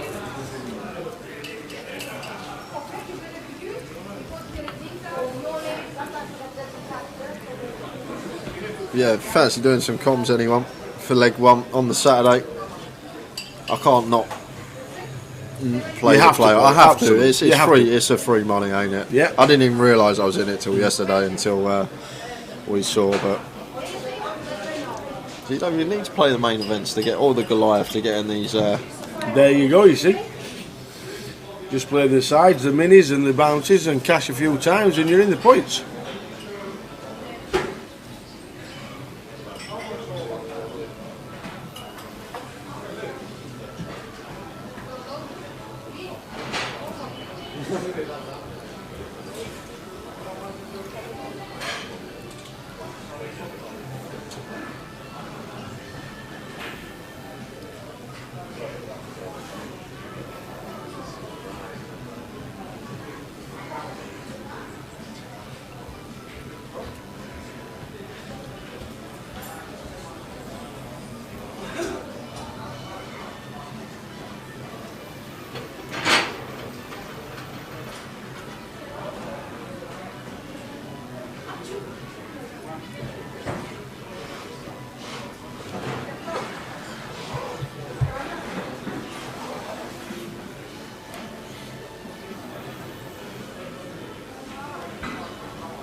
So level 4 of the day. Is it level 4 already? Yeah, level 4. Yeah, we've got. It seems to have gone really quick. Yeah, it seems like, honestly, I've only been here an hour and a half. Seems like only been here 90 minutes. I was shocked when I come in and saw the stream on. I was like, what's going on here?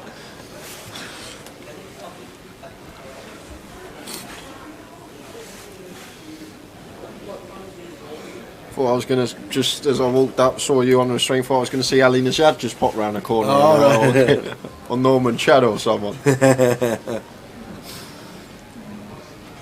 How was the Christmas coffee though? Yeah, it was nice. It was nice.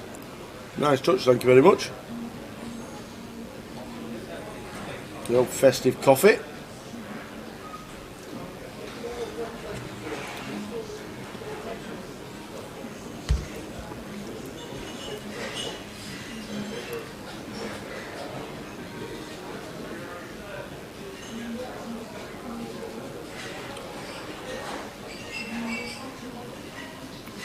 You can't understand the 1250, you get 20,000 starting stack as the same as the 2k. I think the thing with the 20k starting stack is the actual structure of the tournament means a lot more than a starting stack. If you start adding chips, you end up taking levels out because you still have to finish in the 3 days that you play. It then becomes sometimes a little bit different. I think the structure means a lot more than the starting stack. If you can size right, you've got... How many times do we ever get below 40 bigs in the GUKPT? Ever. During the entire tournament, it's very, very rare. You get less than 40 bigs. When you get 3-handed, 4-handed, maybe if it gets a bit slow. But the structure means a lot more than the starting stack, and I think that's the reason for it. You can always ask Jim next week when he comes back, as he's working in different clubs and travelling round into different clubs to see how they're performing over the next few days. He'll be back when we are back for the final weekend. And that's raising to 700 and Jason flattening the Jack 10 off here from +1. A little bit on the loose side from Jason, but we've seen already he wants to get involved and playing a fair few pots. 7-5-4, 2-diamond board. Like one, in terms of range, we're usually going to have a lot of checks on as Danas, but versus +1, obviously we can still be against all the other Broadway holdings a lot of the time. If our opponent doesn't have a pocket pair, it's just going to be getting out of there and does so.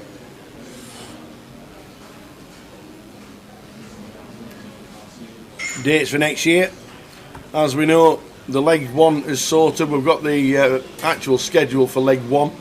The Victoria is in London. Berrynew Road in Manchester is a little bit earlier than normal, taken till the 12th of February, and then Blackpool has got a leg 3, 16th to 26th of March. You see a bit of a gap in between there, and that is because of that. The 1 million guaranteed UK Poker Open, 25th of Feb till the 5th of March. Plenty of online sats running, 1,500 buying. It's going to be big. A6 suited here for Bixie off of 17, so I can just open this one. Slightly too many bigs to be shoving, and John mixing in a flat with the Kings versus the 17 big blind stack. Love to see it from John.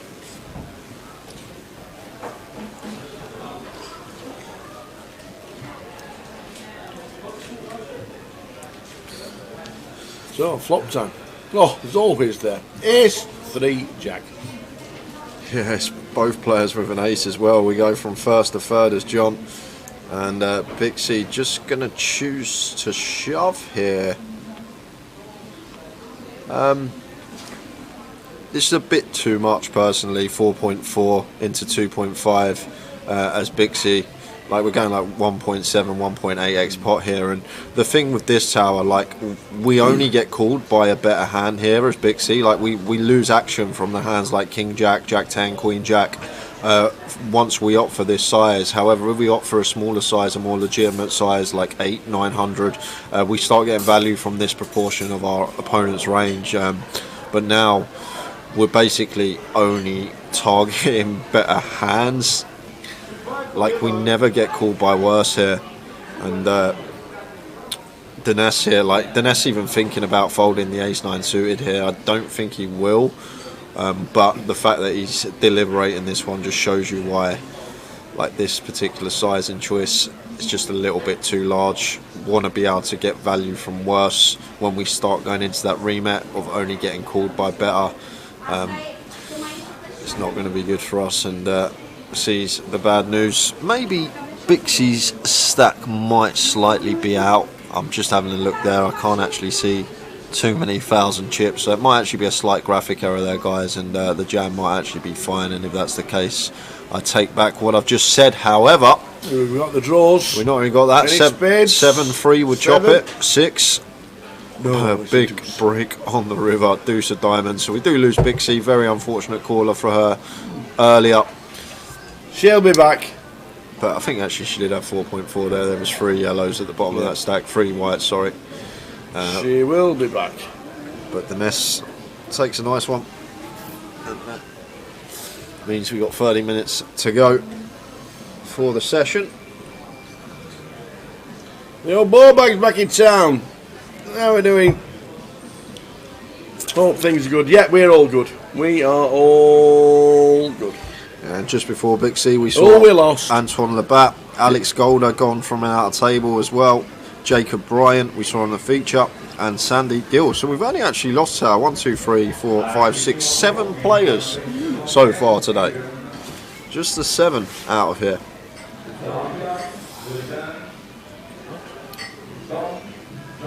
Yeah, we are back for 5 days this week, and then from the 14th, the final 5 days of the 2022 season.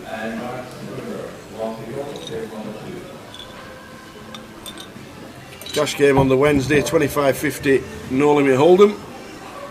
Thursday we'll be doing the PLO 456 tournament, and then Friday, Saturday, Sunday concentrating on the grand final itself, the 2K buying.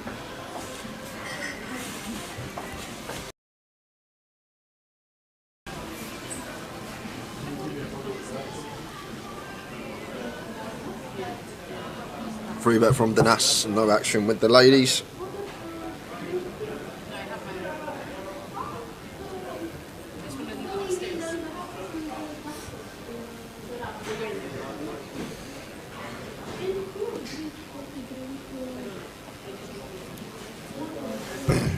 Where are you playing live tonight, Jessica? A Thursday free roll with £10 rebuys. Is that in a local pub or something? Is that a local club? Where are you playing? Let us know. Is there seats for the 25.50 cash game? It won't be this leg because we've got the lineup set for a couple of Wednesdays' time when we do the live cash game stream for Hold'em. Is it already full? Yes, it's already full, and it's already got a list as well. However, what a life if you fancy playing. What was it? We want to get 100, 200 in January for leg 1. Well, that was talks. Yeah, so in the background, I think what we're going to try and do for leg 1, we're going to try and get 100, 200 game going on the live stream for us. So if you fancy it, you can put yourself down on the list for that for Jan for leg 1.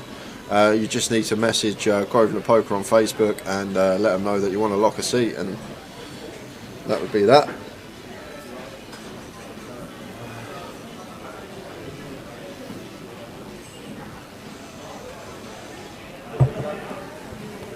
A 100, 200. Oh, fancy that. That'd be delicious. 1, 2, 4, 8.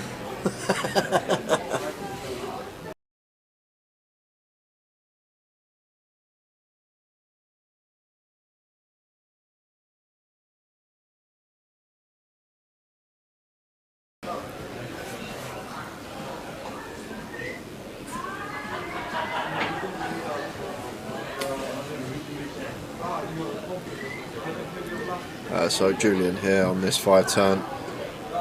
Like, it's an interesting one. I think we're probably going to veer more towards double barrel here. Yes, the big blind's going to have a lot more 5x here than us after opening from +1. However, we do start folding out Queen Jack, Queen 10, Jack 10, some King X as well.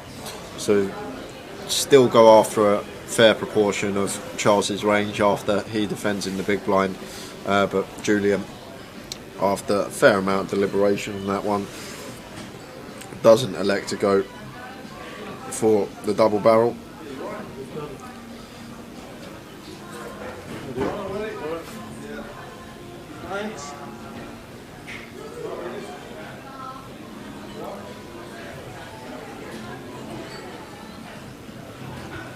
Now on this river, like, once we check back turn, we've got to ask ourselves, like, are we part of folding out King X here?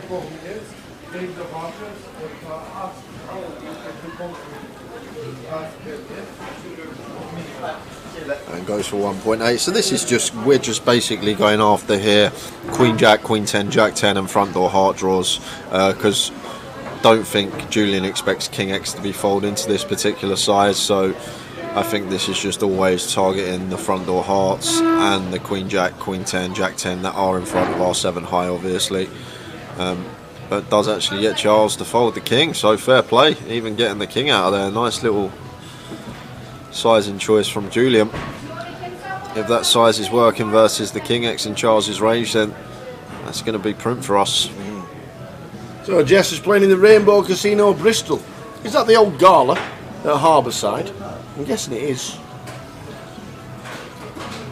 Grosvenor wanted to acquire that. Yeah, you imagine that now as a GUKPT venue. Would have been amazing.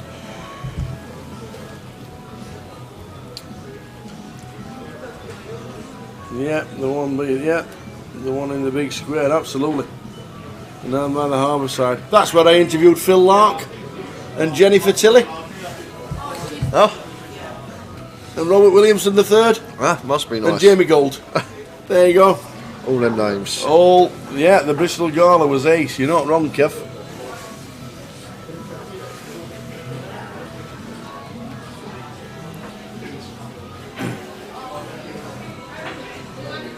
Is there a lot of fans on here, Roland, who is C3? Swear he streams cash on ACR. Is there a lot of fans watching? So maybe it is. Seat 3 is not. Max Alley says, can someone else pick up all them names he's just dropped? Mark Rabaffin in seat 3. Don't know what you mean.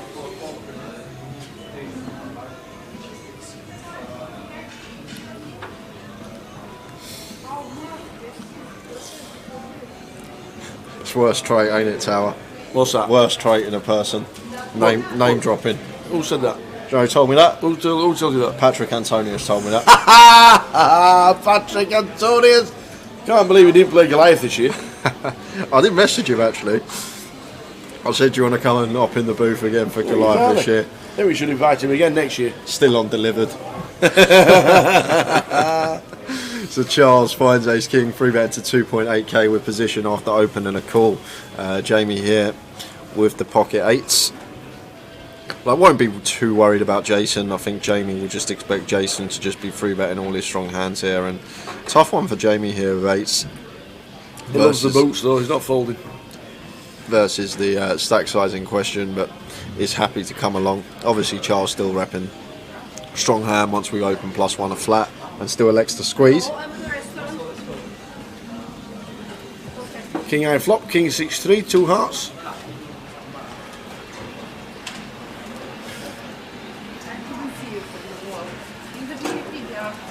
Yeah, King 6-3, 2 hearts.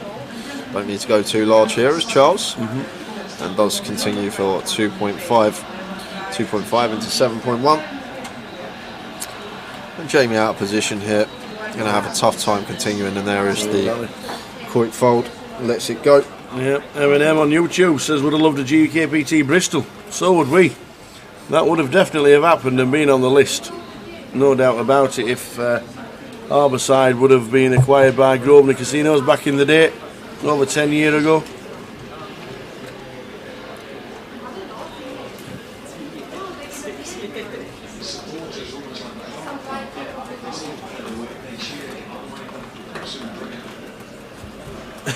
Can we move the slot machine? Just trying to sleep, says Carl. Unfortunately, it's not our fault. There's nothing we can do here. We'll try and get Jay to do what he did last time. Yeah, go around and go down and turn the volume buttons down onto 1 instead of 10. Yeah, you think it's bad here, Carl? Go back and watch the lead stream from this year. If you think the slots machines are bad today, they were constant in leads. Well, this isn't right, Tower. I can assure you of that. Jamie does not have the jack deuce here. No. No, there's been a pitch somewhere. He ain't raising another gun with Jack Deuce. Great advert if he is though. Oh, sponsored pro, Jamie Nixon, Jack Deuce off under the gun. Get yourself down to the GUKPT. I think there might have been a card pitched. Yeah, I'm just looking now. You're just looking.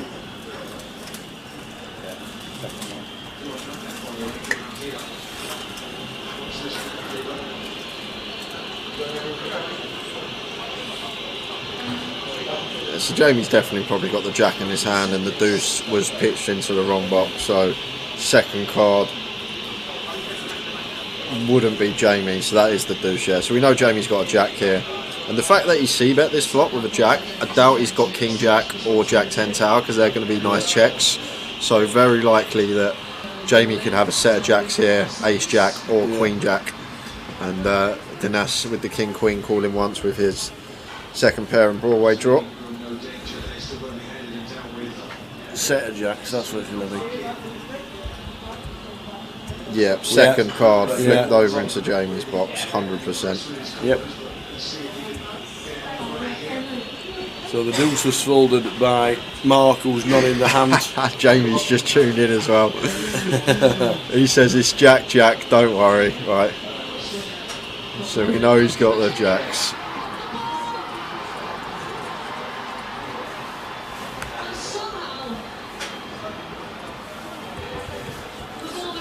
And Dinesh, faced with this double barrel, we're in a really tricky spot with our hand. Yes, we have position. Yes, got second pair and a gut shot, but this is just Jamie's board opening under the gun. He can have the flop straight, all the two pairs, all the sets.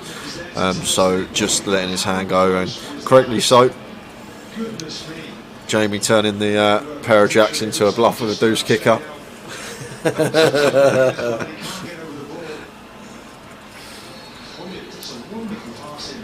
One of C3's cards hit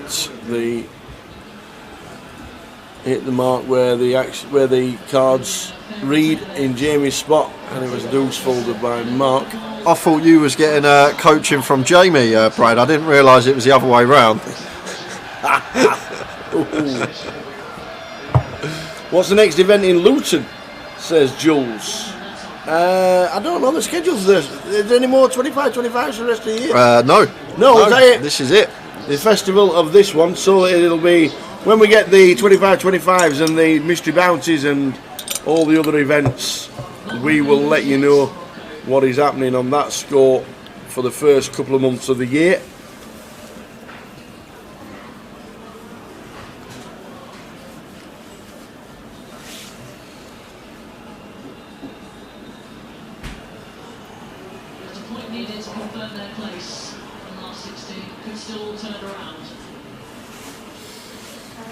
Here's Queen 10 flop, 2 diamonds, 9s for Roberto,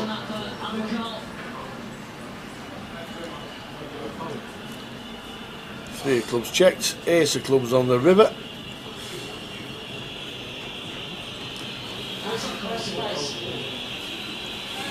I could go really small here, I guess, as Jamie. Sometimes, obviously, valuing ourselves against a queen, but the fact that our king plays here, maybe we could have opted for a really small sizing. Is now faced with this over pot size bet from Charles. We're going to have a tough time calling because, like Charles, could definitely have some king, queen, queen, jack. These type of hands here. I guess it's Jamie, obviously, removal to the straight, removal to boats. And obviously it's been checked the whole way down. Like, probably expects Charles to start betting his ace-x at least on the turn if he checks flop with like ace-jack, ace-king, maybe some suited ace-x. But I think that players could definitely choose this size even with a king, queen, queen, jack once it's checked the whole way down. But Jamie is going to sniff it out. And nice, cool cert. Deuces with Charles and Jamie. Check calling with a king 10, which is good. Very good session for him so far. Up to 57,000. When does the schedule for the 25s, etc. for 23 get released? Not sure.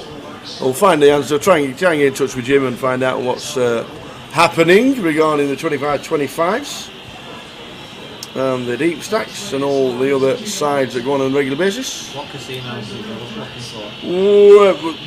for? We asked about Luton for a start. Jules wanted to know about Luton, but General Mackham's rule. Is he a Newcastle fan? Only kidding. I know it's Sunderland. Just the schedule for in general was being asked.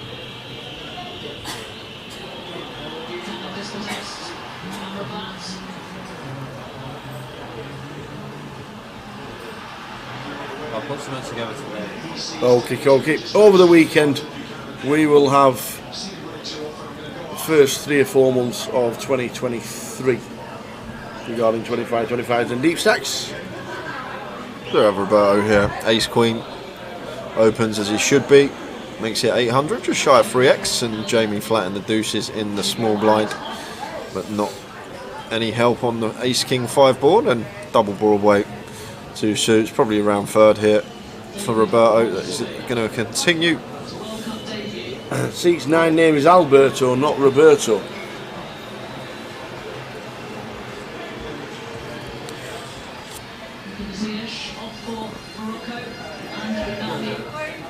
Alberto Speranzoni. We'll get that changed. Alberto. We'll change it. Thanks, Ollie.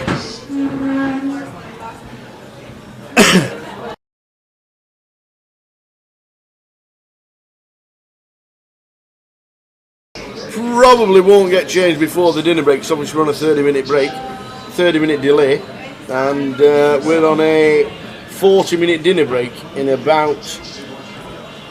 That's only 40 minutes. Yes, that's great. That is. Yeah, only 40 minutes. 40-minute dinner break. Fed them at the tables. Still give them 40 minutes to get out if they want to.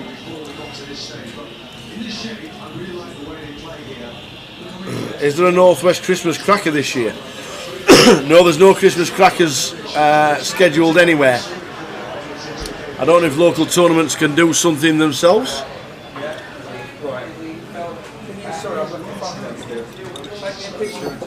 But there's no Christmas cracker this year. Maybe back next year.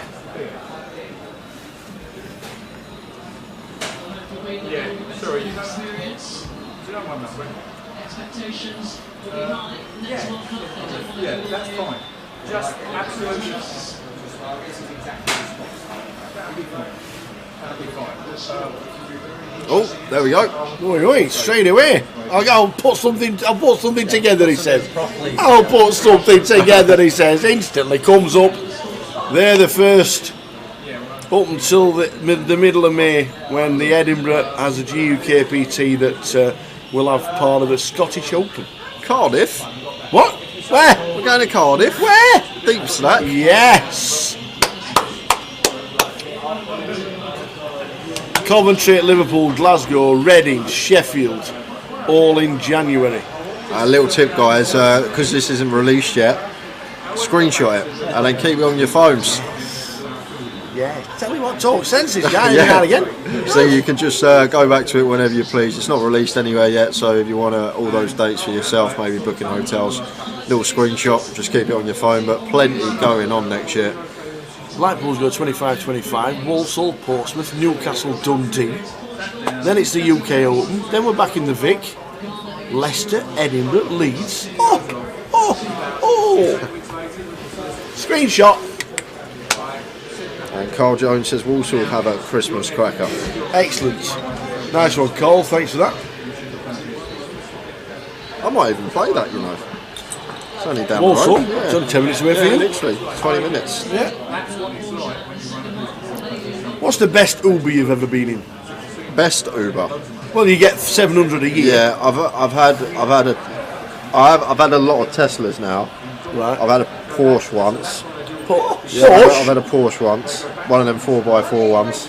Well, the Cayenne kind of thing. Yeah, but I think that's the best. I've had quite a lot of Teslas now, but yeah, the best one is. Can you request a car? You can. You can pay like the 2x price for the luxury Uber, which will send like a nice car. But yeah, oh, there we go. Look for this for the rest of the year. This is for the rest of the year. Who's been working on these? So End of May, we've got back in London, Coventry, Manchester, Newcastle, Glasgow, Leeds. I tell you what, we're everywhere. Bolton, deep stack, July. Ooh. Then the Goliaths on. Oh, there's plenty to get your teeth stuck into in them. And the bottom just needs to be changed. First, it's the 31st of November, which for one thing's not a thing, and then 2021. That's last year. But that's what we did last year. They introduced the 31st of November 2021. Were you not there? No, I weren't. Were you not there? I thought it was. But plenty going on. When's Cardiff?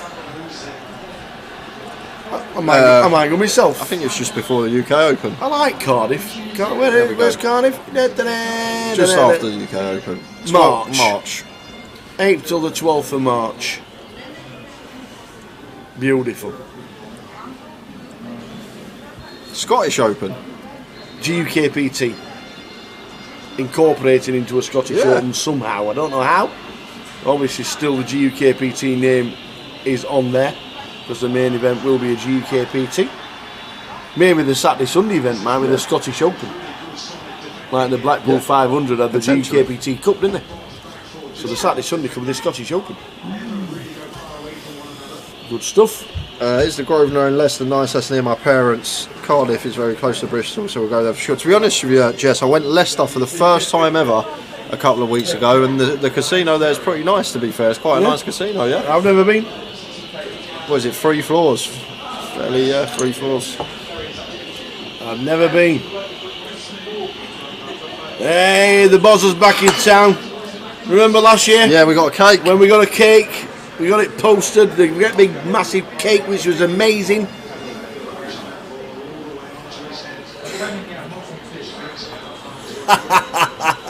Kev Blows cropped it and chopped us out in it. I would have done the same, Kev. Thanks, Kev. I don't blame you at all for that. Come to Cardiff, golf on the Boz. That could be a thing, Boz. I shall let you know. And just jumping back into action here, it's a really tough spot for Julian here with Ace Queen. We've opened gun, free bet from Roberto, nice big 4x sizing as he should be doing out of position, and now back on us with Ace Queen. And it's a really tough spot because, like, versus all the value here, we're basically flipping at best, and at this stage of the tournament, full ring, it's just, you're never going to see many bluffs, gun versus small blind, two of the strongest positions at the table. So I think Julian will be aware that Roberto probably weighted way towards value here, but maybe just thinking Ace Queen's too high up to be letting go with position. So going to choose to call here, and 7-6-3 rainbow, not much doing for us here as Julian just going to be folding to a c-bet if Roberto does elect to with the kings. However, obviously as a board that in terms of range, we shouldn't ever have any 7-6s or 3s here. They're just going to be flats versus gun open. So Julian is probably supposed to have these. However, they're probably just going to fold to our free bet here. So I like Roberto's decisions just to come out firing, simply because we just start going after 8s, 9s, 10s, jacks. Jacks wouldn't be 4-betting versus our small blind free bet. So start trying to get some value from that, as well as some potential ace-high holdings with backdoors on this occasion, as we see, gets value from the ace-queen high. 10 on the turn shouldn't really change much here. 8-9 suited does complete. I guess Julian, the only player that could have 8-9 suited here, open, then call the free bet with position. 10's getting there as well, so Roberto electing to check this one over.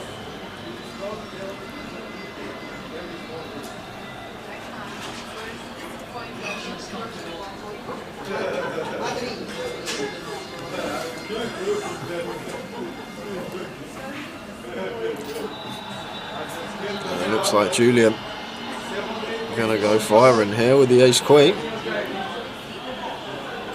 Not going to be working. 3.7, and Roberto with stack size in question here could definitely just see a shove from him if we call. Going to be working with 9.1 in our stack and going to be working with 19.6 in the pot, so working with like just under 45% SPR, 0.45 So could potentially just see Roberto move all in here with the kings, just due to stack to pot ratio. Like if we're deeper, we're just always flat in, but I think with this stack size in question, could just see a jam here from him. Can still definitely get value from worse hands, jacks, queens, maybe some 10x that floated once, and there is the jam. And Julian just going to get out of the way with the ace queen. Yeah, we apologise, it's not Roberto, it is Alberto. Oh, yeah, of course. In seat number 9. I'm just reading it. Apologies for that. He did just tell me. Yeah, it is Alberto. He did win the mini main in the Vic in January. Yeah. It was just a typo from the action tracker. But as it's that close to the dinner break, then we can't change it because we've already gone past that 30-minute delay. So apologies for that. He's definitely Alberto in seat number 9. Day 1 will finish around 12:30 poker. Yeah. And Kelvin, we bagged up a nice little stack for Leicester actually, but was fairly deep. We got in the money, 3 tables out, and gave it all to Mr. Robert Duras. As you do. Went for the old double check raise bluff all in. Did not turn out with 4 high. Did not turn out too good for us, unfortunately. But I were going to text you to find out where you were. To be honest, we had a nice stack, and I defended 4 deuce of spades, 3-way, come 10-5-3, 2 spades. Went for the check raise on the flop. Yeah. Turn paired the 5 or the 3, I can't actually remember, and then just check ripped it on the turn, and Rob called off with ace 10. Yeah. Pretty standard. Like, I was happy with my line versus that particular opponent, and we still had heaps of equity to get there. Yeah. And if you don't bust out bluffing, you don't bluff enough. Afternoon, Jay and Tower. Did last night's stream get cut off short? Yes, it did, unfortunately. Just after midnight, it got closed off, which is why we started at 12:30 today and not 2:45. He uses the term "we" lightly in that. The royal we. I was still in bed. Yeah. It was too late to tell him. It was too late to tell him. So we just let him sleep, and Jay came in for the second session as what would have normally been the start.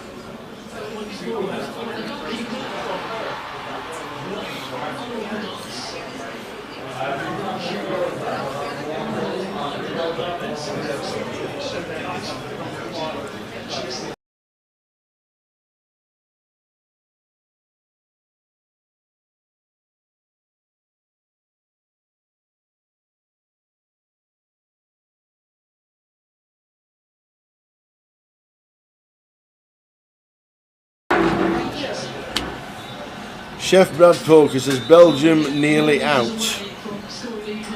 Is that like Towers Treble nearly came in? Is that like that? There's time then, is that what you're saying?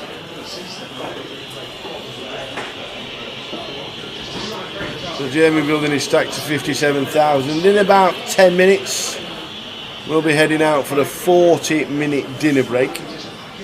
So we'll be back at 5:35 or just after.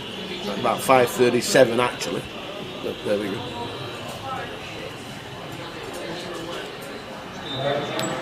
Is it 10 minutes till the break, or is it 2 minutes? We come back from break just after 10:02. I reckon it's about 5. 52, 53, 50. Yeah, it could be. Yeah. It seemed. I think it's about 7 minutes because I thought that for some reason we started at like 23 and then we went to the break at 25. So I thought somehow I'm thinking the clock's running slow. Sounds stupid, but I don't know.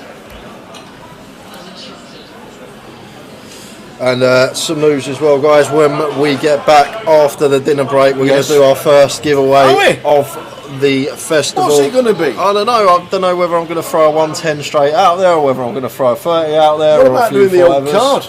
We could do the old card on the flop. 30s. Yeah, for the 30. Yeah, that's not a We'll bad still shout. do some J thinks for the 30s as well. We'll think about a giveaway over the 40-minute dinner break. I'm sure we can come up with something. Yeah. There'll be plenty of giveaways. How much have you got to give away? I've got £1,000 to give away. Wow. Over the festival. Then there'll be more. I'll throw in a few more. If I don't make it to Tom's Christmas card list, it's all right. I'm thinking about you guys. You'll know why. Yeah. Let me know what he's on why. Or you might get a Christmas card with an IOU in it.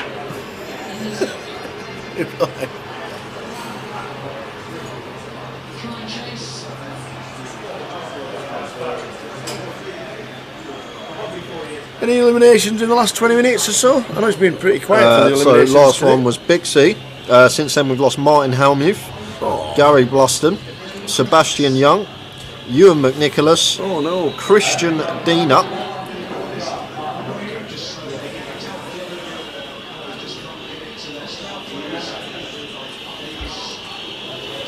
that brings us up to now. Nice. So we've only actually lost 18 players so far today, Tower. It's not many.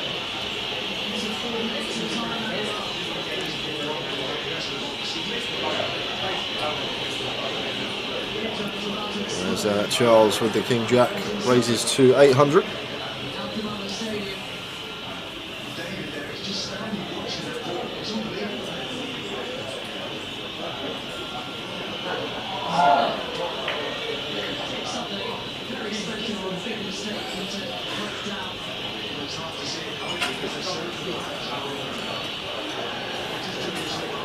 John's not called here, guys. A slight graphic error. Heads up between Charles and Denas. However, it's going to be the end of the hand most of the time here.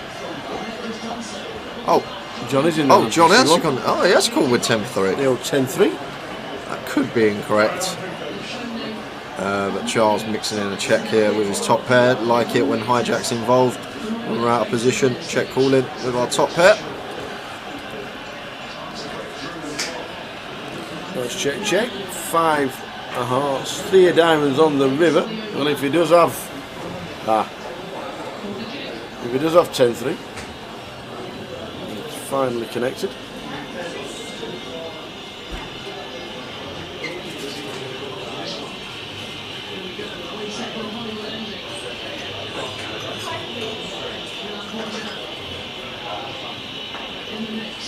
He gets paid. And Simon just coming over, letting us know. So table 15, I do believe, is the next table. Who have we got on table 15? Should we have a little butcher's? Just been told they're moving back to table 15. So table 15 is going to have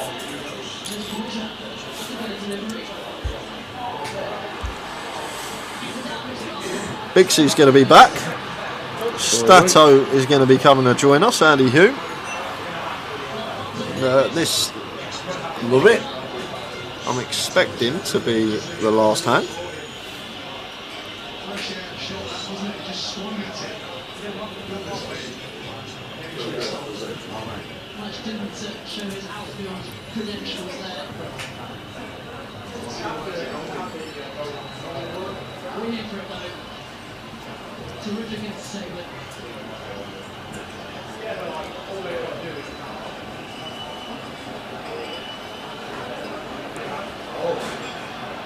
So players stand up on the outer. So this is the last hand before the dinner break. Is it?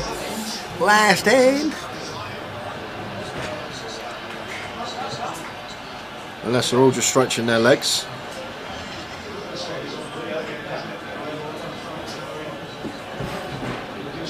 Yeah, one more hand. Belgium out, says Graham. No way. Belgium at gone.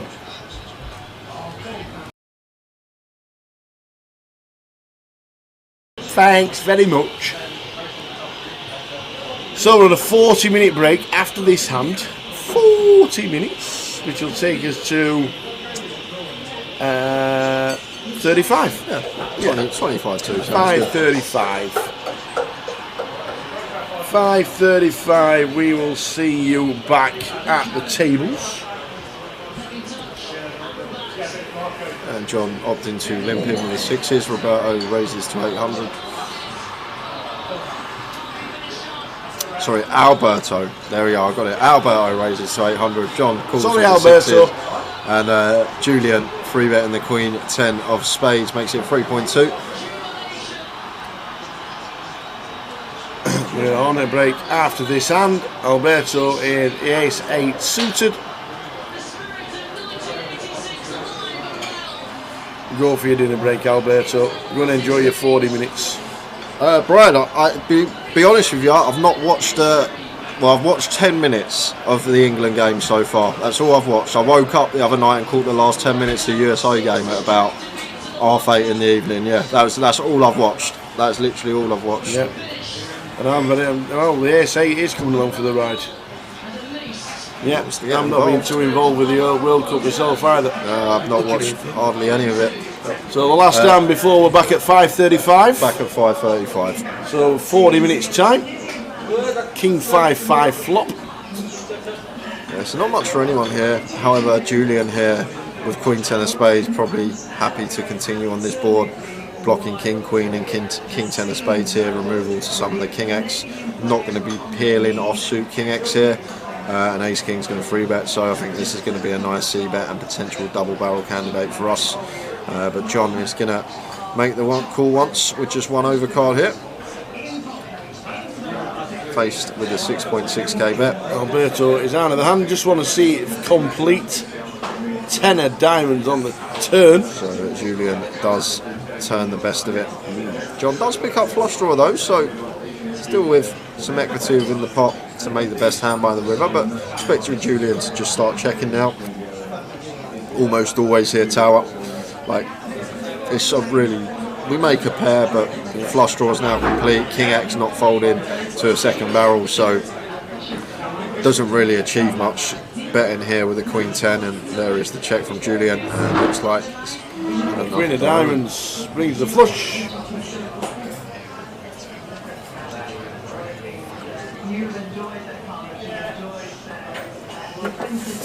John with the sixes. I think he's checked. Yeah, he has checked there. The thing is with Julian here, like, I just don't think we're deep enough working with round third back, but he is going to set him in. Like, we've got the boat blockers, obviously.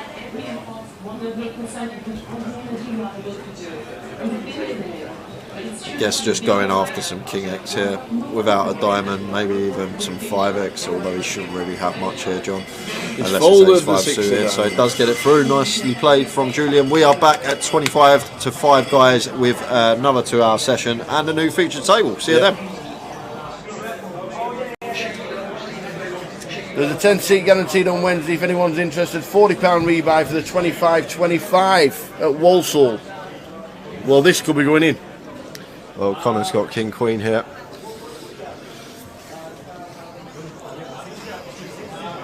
Yeah, he's going to shove tower. There's the all-in triangle, and it's going to get caught. Wow, the Turk's got nines in the small blind. Oh, this is a bit of a tanker. And the Turk is working with... Ooh, we've got just sub-8 bigs here. What will the ace queen with the do? nines? Well, the ace queen's going to snap Connor off. And I think, the ace queen's calling whether Turk calls or not. Really? Andy will snap in okay. whatever scenario here. It's just Turk with the nines. We are the short stack, but there is a free bet rip from Connor. But Connor's only free bet ripping for 13 bigs, and he's ripping over the open of Andy, who's been opening so many hands in this tournament. And he's asked for a count, just figuring out what Connor's ripping for, even though he's got him covered. But I just can't see how we can fold the nines here, tower, as the short stack, because the thing is, he might be thinking I could fold and Connor could get busted by Andy, but Andy's not guaranteed to call Connor in this situation. If Andy's still opening like 60-70% of hands, so probably like 50+% of those hands are going to be folding in this situation. Yeah. So he might be thinking, well, Connor could bust here and I could ladder. Potentially, that might be what he's thinking. But the thing is, it's not always a guarantee that Andy's actually going to call this off. We can see he is going to call this off with ace queen, but Andy's going to have so many opens here that are going to fold to Connor's shove. But it's tough. It's tough here for the Turk, but here's the short stack. He has folded, and it should be a snap here from Andy. And there's the flipping with the call. And Connor, this could be a spin if he doubles. He was down to 200k, but he's at risk, and he's going to need to find a king to stay alive.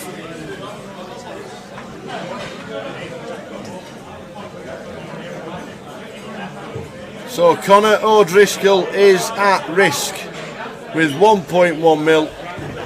He's up against the chip leader Andy Mock. Oh, we've got redraws abound everywhere. Well, yeah, Jack for a chop, but we've only got 2 outs now. Direct to scoop. We need to find one of the 2 remaining kings. It's a 9 on the turn. That doesn't. Oh yeah, Turk had 9s. Oh yeah, Turk had 9s. I forgot the Turk had 9s. 7 of spades on the river. We lose Conor O'Driscoll. Oh man, Conor O'Driscoll, 5th place for 43,900. Great effort from that lad. oh my days, the Turk had 9s. Oh, it was marginal. It was marginal. The Turk had the 9s. We are down to 4. Turk would be second in chips tower. He'd be second in chips, the Turk. Conor O'Driscoll, by the way, every credit. How much has he won? £43,900 for Conor. 43,000, and the whole of Ireland are rooting for you, buddy. Well done. What a good effort from Conor O'Driscoll. Hope to see him again on our live streams because he was class. He was a class act. Well done, Conor.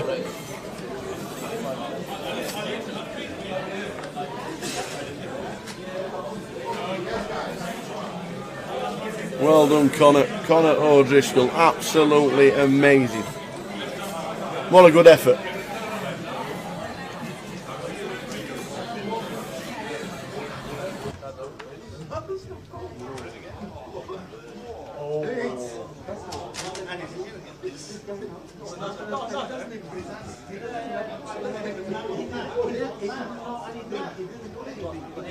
Hi, Dina.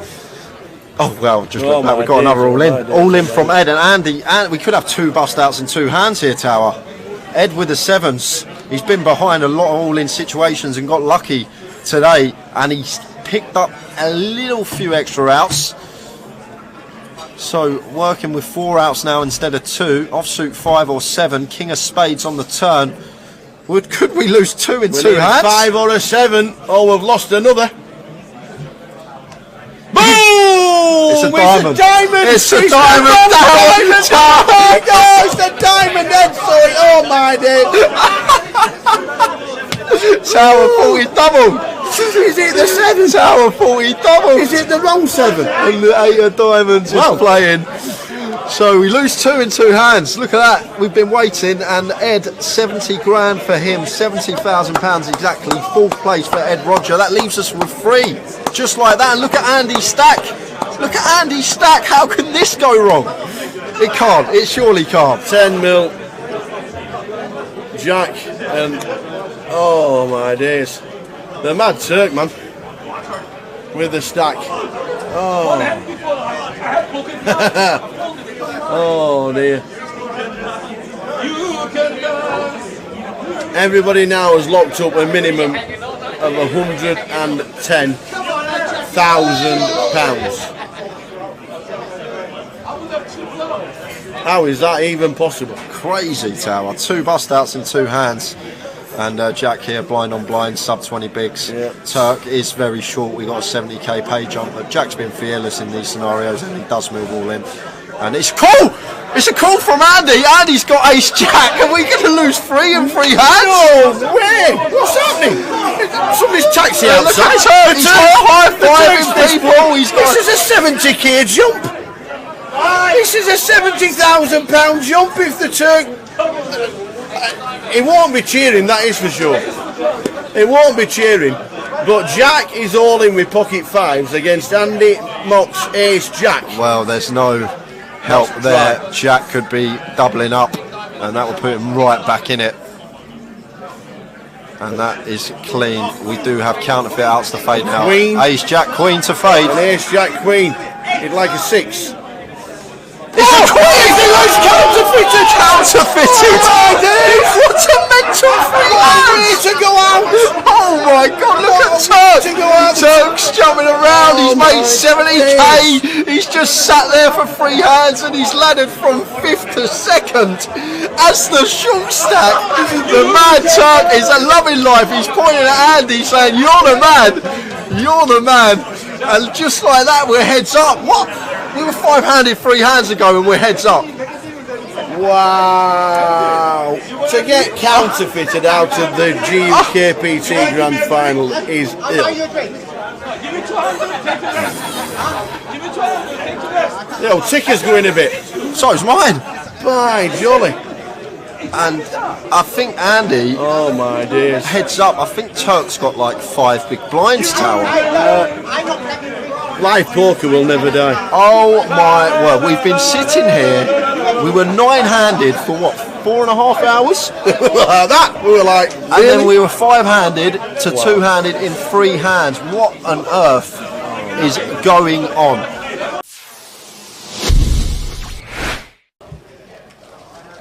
It's 10 for Ian.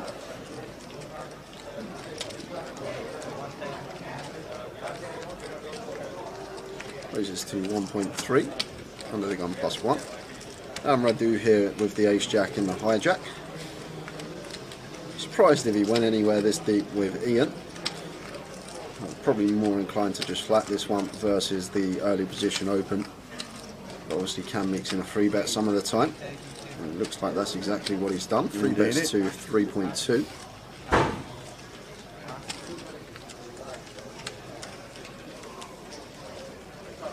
Julie, if you just give yourself a refresh, should be alright because picture's crystal clear here for us. Yeah. So it's probably just connection at home or wherever you may be. But if you give it a little refresh, hopefully it kicks back in. Yeah, give yourself a refresh, Jules, and let us know that it's alright. Because it's alright on both our laptops. Oh so it's my word. word. 4-bet to 7.7. Wow, Ian. Oi, oi. Someone over the age of 50, 4-bet bluffing tower. Whoa, well, I'm start folding. It's just you like, would be. Yeah, I would be. You'd be I'd be folding ace queen here, suited as Radu. It would already have hit the muck.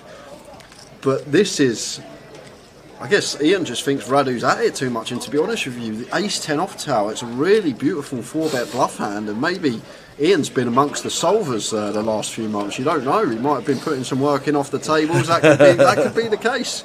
And he might have put in the low frequency 4-bet here with the ace 10 versus Radu, who's been fairly aggressive, and with the chips as well. But fair play to Ian, mixing it up, not just having the ace king plus in his 4-bet range, and now action back on Radu here. And oh wow, No way. Is he gonna 5-bet? Has he picked up on something about here? 20k. Wow, Radu, what senses from him. He has to have picked up on something here, Tower. Read on the situation here from Radu is just so good. What a play. 5-bet bluff tower, we just, no way. Do you know what, if Ian 6-bets here with ace 10 tower, I'm done for, I'm having an early finish. He's not doing it. There's no way Ian 6-bets here. How often do we even say the word 6-bet on stream? Oh, wow. But Radu 5-bet bluffing the ace-jack. This is just a levelling war between the two players. He's doing it again! He's doing it again! That's amazing! Oh my God! Ian 6-bet solve that, baby! 10! How'd you like them apples? Solve that! Ace 10, 6-bet rips it in for 100 big blinds. Oh my word. Ian is my new hero, Tower. I want this man to win the comp. Oh my word. 6-bet rip with the ace 10, folding the ace jack out. Where has Ian found that move from? Oh my word. How'd you like them apples? I've waited all day for something and it's just happened. Oh my word. Ian. Do you know what? I'd be sat at the table. If I was sat at the table there and Ian said to me I didn't have aces there, I would have had a lot of money with him that he had aces in that spot. A lot of money. But wow. Fair play to the man. A 6-bet rip. Well.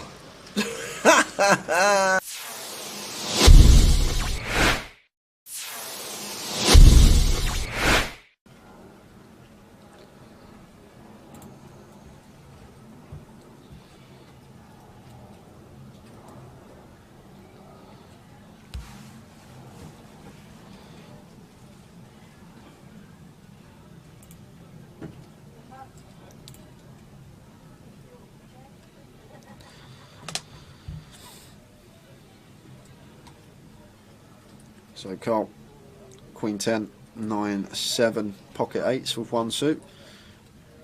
Gary with double suited kings, although the cards working with it aren't the most attractive, but still going to come along on the button with position on Carl. Mitch is in the big blind, and Mo here with ace king jack 5 3 3 closing the action. Oh no, he's not, he's got nil on the 50 behind him, my mistake. Oh, is Mo just going to put it in here with all this dead money out there?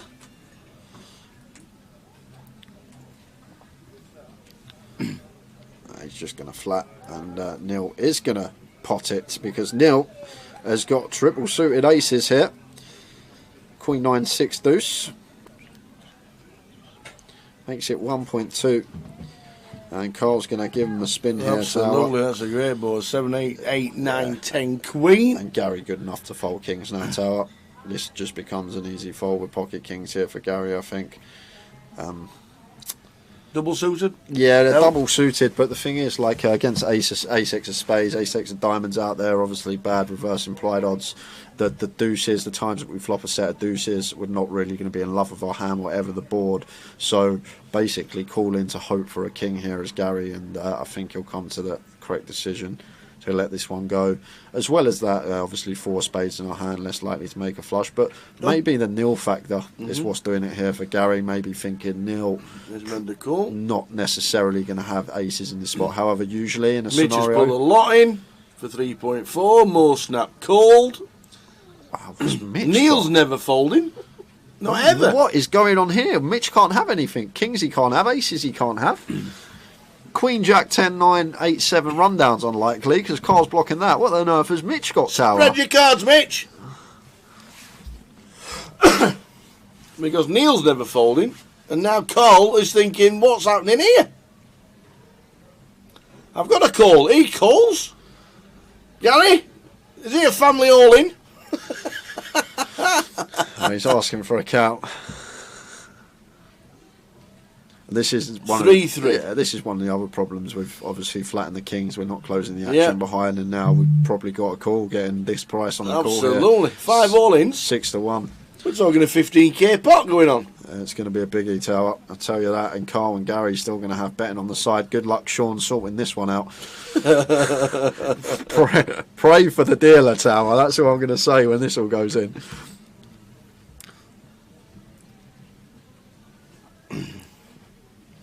I mean, I'd still like to know what Mitch has got. Yeah, it just don't make sense to me because obviously he can't have aces, he can't have kings.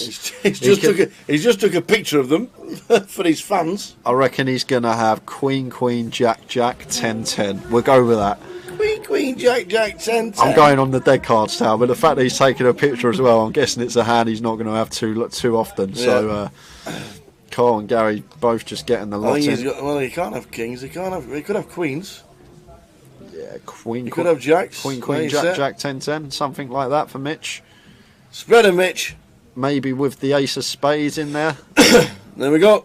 He's got the King, Queen, Jack, 10, Queen, 6, 7. There we go. 6, 7, 10, Jack, Queen, King. Having a little gamble. Neither his suits lives. Heart's not working for him. Diamond's not working for him. So Mitch going to need a miracle here. Good luck, Sean. Oh, he's got 3 suits here, Mitch, to be fair to him. He's got the Shablammer. The Shlabama, I do like that word. So we have a 5-way all-in, 15k pot, and it's 4, 5, 9. There is a side betting because we've got 2 people still with money. It's checked.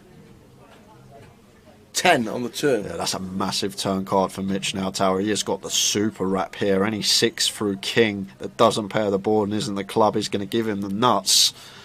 9 on the river. Who's got the 9? Who's got the 10s? Did someone have 10s? Carl's got 10-9 for Carl Shaw. Carl Shaw, baby and gentlemen. He's going to scoop the lot. 21.5k pot. Whoa. Going the way of Carl. Phelps the entire table, but Mark and Carl is just up to 21.9k, just like that. And the 10-9 does it. Wow. On the end there. Well, if nobody pulls up, we've done. There we go. There we go. That could be it, guys. It's felting everybody. Oh. Wow, Carl Shaw. 10-9. It comes 10-9, turning river. Wow. What a game. Well done to the dealer. Big round of applause, please. It's just for Sean. Kelly and Mark weren't in that one. Well, it shouldn't be too hard, Tao, because I think Carl's got everyone covered. So Yeah. it's not. It's just everyone give Carl their chips, I think. I think that's how this is going to go. I think everyone's just going to be giving Carl sure money.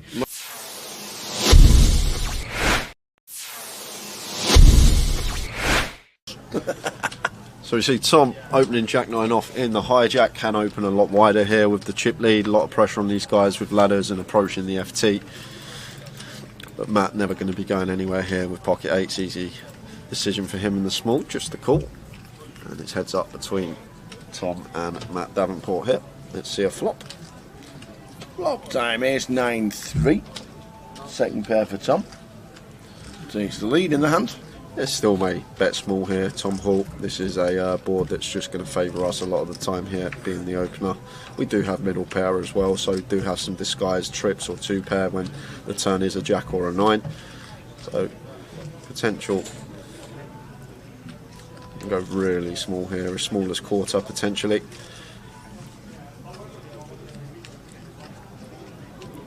And goes for 21k, so quarter pot is the sizing of choice for Tom, just under. And Matt here with the 8s, getting this price, probably going to call once. Tom's still going to have lots of holdings here, all like the broadways, the king queen, jack 10, all this sort of stuff that we are still ahead of, and sometimes he will shut down on some turns. 7 of diamonds hits the turn.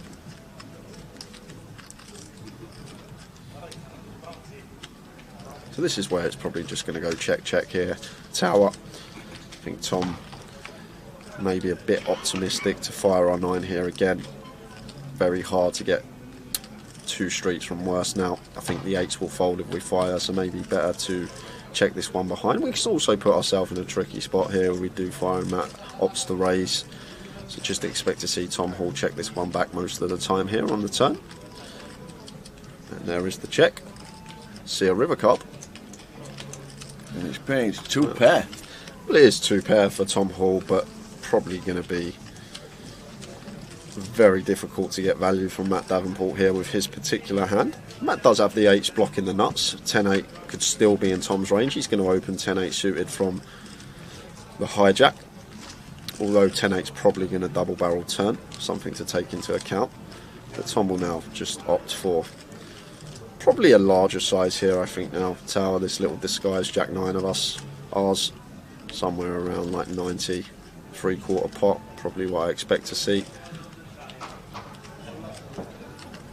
It looks pretty chunky. What's pot size? It's 105. So around 85-90% up there. And Matt here with the 8s, never going to call this one, Tower. Just not putting in a quarter of our stack here with 8s, we lose to too much. Well. Ah. Oh, he's going to raise. Matt Davenport. Is he going to find the raise here? What a raise it would be as well, because Tom could still just have some one pair holdings. Matt Davenport, where's he found this shove? Oh my word. And Tom's got 2 pair here. This could be the end of Matt. I'm guessing Matt's trying to target all the 1 pair holdings here of Tom. Like Tom can check back some ace-x on the turn and go for value on the river, and Matt's trying to target this, but Tom's even higher up here with 2 pair. And he's gonna be in the tank here, because what will go through Tom's head, Tower, is we beat value? I don't think we do.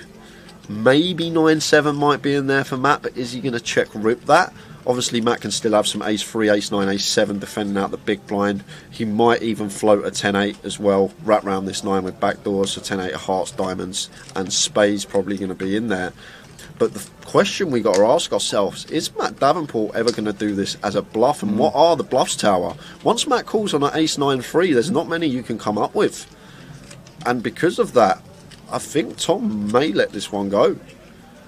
Simply because of the board texture on the flop. It's ace-9-3 rainbow. What on earth is Matt supposed to have here? He can have sets, he can have 2 pair.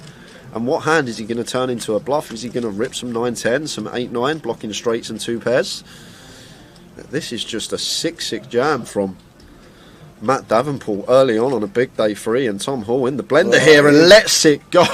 Matt Davenport, you boss, and shows Tom as well. Pocket 8s. There is a reason this guy is top of the National League. Matt Davenport putting on a show early on. Wow. He's not afraid, Tower. He's not afraid of busting. Fasten your seatbelts, ladies and gentlemen. Wowzers.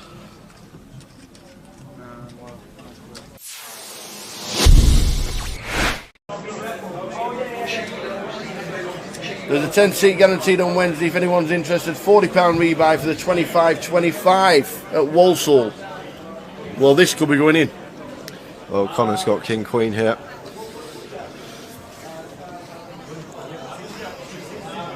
Yeah, he's going to shove Tower. There's the all-in triangle, and it's going to get caught. Wow, the Turk's got lines in the small blind. Oh, this is a bit of a tanker. And the Turk is working with...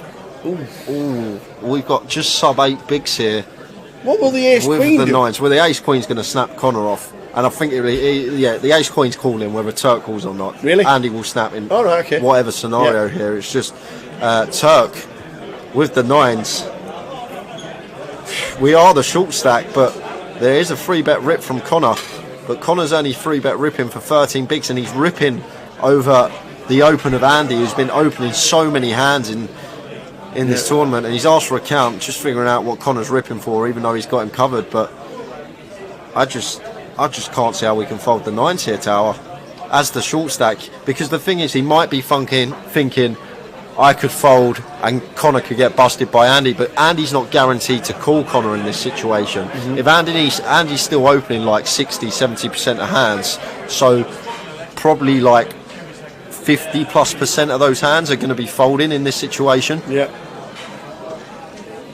So he might be thinking, well, Connor could bust here and I could ladder, potentially. That might be what he's thinking.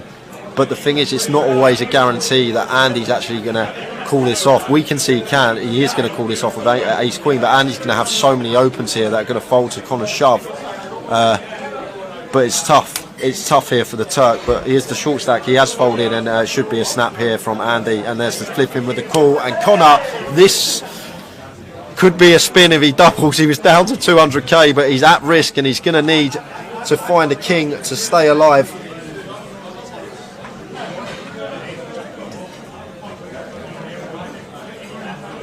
So Connor O'Driscoll is at risk with 1.1 mil. He's up against the chip leader Andy Mock.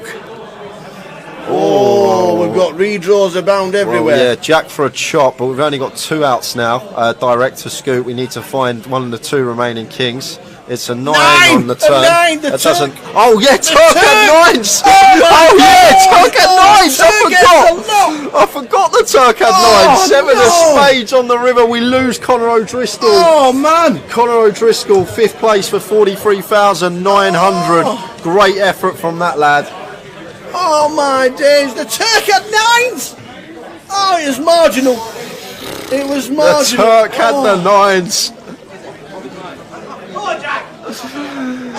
We are down to 4. Turk would be second in chips, Tower. He'd be second in chips, the Turk.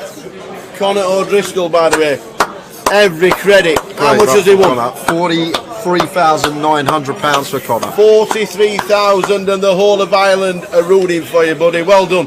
What a good effort from Connor O'Driscoll. Hope to see him again on our live streams, because he was class. He was a class act. Well done, Connor.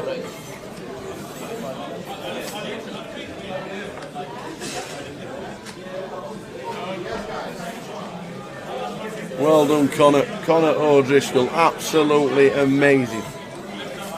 What a good effort.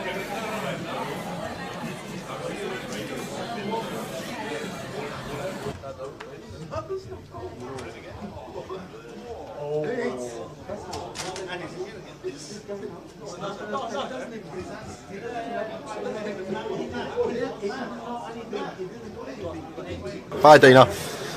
Oh, well, just look back. We've got another all-in. All-in from Ed and Andy. And we could have 2 bust outs and 2 hands here, Tower. Ed with the 7s. He's been behind a lot of all-in situations and got lucky today, and he's picked up a little few extra outs. So working with 4 outs now instead of 2, offsuit 5 or 7, king of spades on the turn. Could we lose 2 in 2 hands? 5 or a 7. Oh, we've lost another. Boom! It's a diamond. It's a diamond. Oh, it's a diamond head, sorry. Oh my days. Tower 40 double. Is it the 7? Tower 40 double. Is it the wrong 7? And the 8 of diamonds is playing. So we lose 2 in 2 hands. Look at that. We've been waiting, and Ed, 70 grand for him, £70,000 exactly. 4th place for Ed Roger. That leaves us with 3, just like that. And look at Andy's stack. Look at Andy's stack. How can this go wrong? It can't. It surely can't. 10 mil. Jack and oh my days. The Mad Turk, man. With the stack. Oh. Oh dear. Everybody now has locked up a minimum of £110,000. How is that even possible? Crazy, Tower. 2 bust outs in 2 hands. And Jack here, blind on blind, sub 20 bigs. Yeah. Turk is very short. We got a 70k pay jump, but Jack's been fearless in these scenarios, and he does move all in. And it's cool. It's a call from Andy. Andy's got ace jack. Are we going to lose 3 in 3 hands? No way! What's happening? Somebody's taxi outside. Look at Turk. He's got high-fiving people. This is a 70k jump. This is a £70,000 jump if the Turk. He won't be cheering, that is for sure. He won't be cheering. But Jack is all in with pocket 5s against Andy Mock's ace jack. Well, there's no help there. Jack could be doubling up, and that will put him right back in it. And that is clean. We do have counterfeit outs to fade now. Queen. Ace jack queen to fade. An ace jack queen. He'd like a 6. It's a queen! It's counterfeited! Counterfeited! What a mental free hand! To go out! Oh my god, look at Turk! Turk's jumping around, he's made 70k! He's just sat there for 3 hands, and he's laddered from 5th to 2nd as the short stack. The mad Turk is a loving life. He's pointing at Andy saying, "You're the man! You're the man!" And just like that, we're heads up. What? We were 5-handed 3 hands ago, and we're heads up.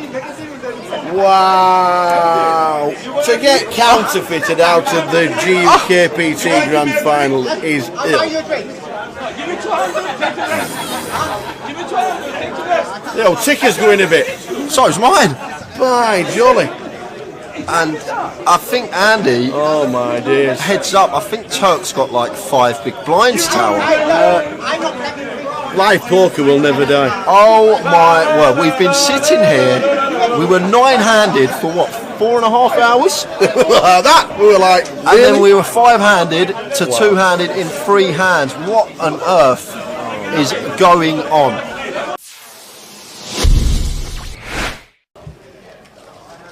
It's 10 for Ian.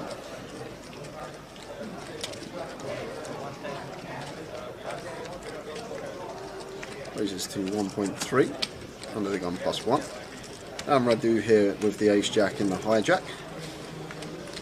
Surprised if he went anywhere this deep with Ian. I'm probably more inclined to just flat this one versus the early position open. But obviously can mix in a 3-bet some of the time. And it looks like that's exactly what he's done. 3 bets to 3.2.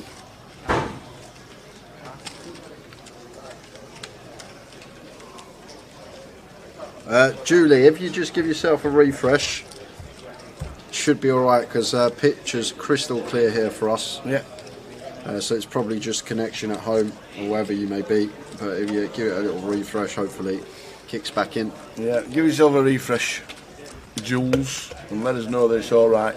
Because it's alright on both our laptops. Oh so it's my word. What's word. happening here? 4-bet to 7.7. Wow, Ian. Oh, yoy. someone over the age of 50, 4-bet bluffing tower. Whoa, well, I'm start folding. It's just You like, would be? Yeah, I would be. You'd be start folding. I'd be folding ace queen here, suited as Radu. It would already have hit the muck. But this is, I guess Ian just thinks Radu's at it too much. And to be honest with you, the ace 10 off tower, it's a really beautiful 4-bet bluff hand, and maybe Ian's been amongst the solvers the last few months. You don't know. He might have been putting some work in off the tables. That could be the case. And he might have put in the low frequency 4-bet here with the ace 10 versus Radu, who's been fairly aggressive, and with the chips as well. But fair play to Ian, mixing it up, not just having the ace king plus in his 4-bet range, and now action back on Radu here. And oh wow, No way. Is he gonna 5-bet? Has he picked up on something about here? 20k. Wow, Radu, what senses from him. He has to have picked up on something here, Tower. Read on the situation here from Radu is just so good. What a play. 5-bet bluff tower, we just, no way. Do you know what, if Ian 6-bets here with ace 10 tower, I'm done for, I'm having an early finish. He's not doing it. There's no way Ian 6-bets here. How often do we even say the word 6-bet on stream? Oh wow. But Radu 5-bet bluffing the ace jack. This is just a leveling Not the war lot. between He's not the putting the two lot in. players. He's doing it No again! way! He's doing it again! That's amazing! Oh my god! Ian 6-bet Solve that, baby! 10.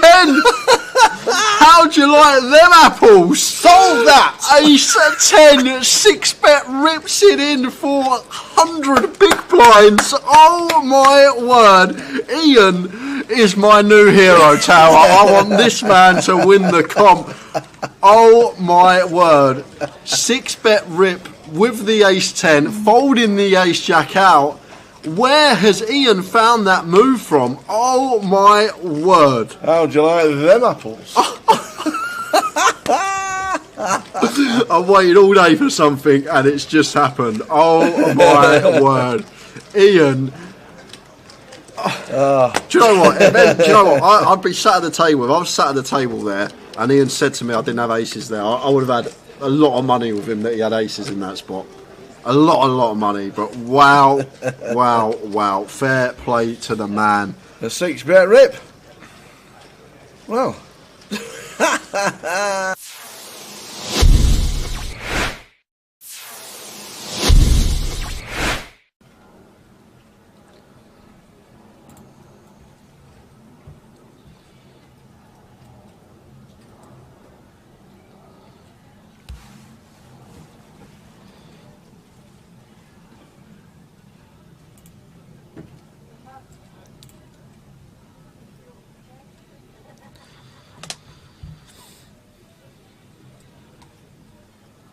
So Carl, Queen 10, 9, 7, pocket 8s with one suit.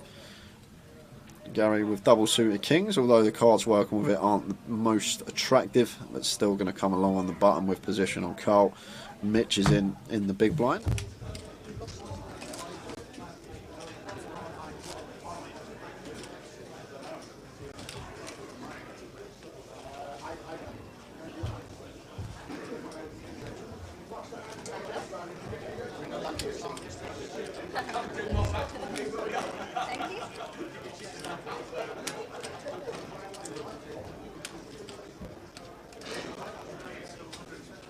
Big blind's only 3.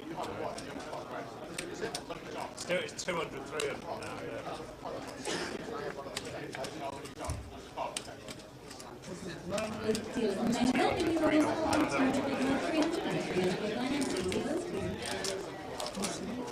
200.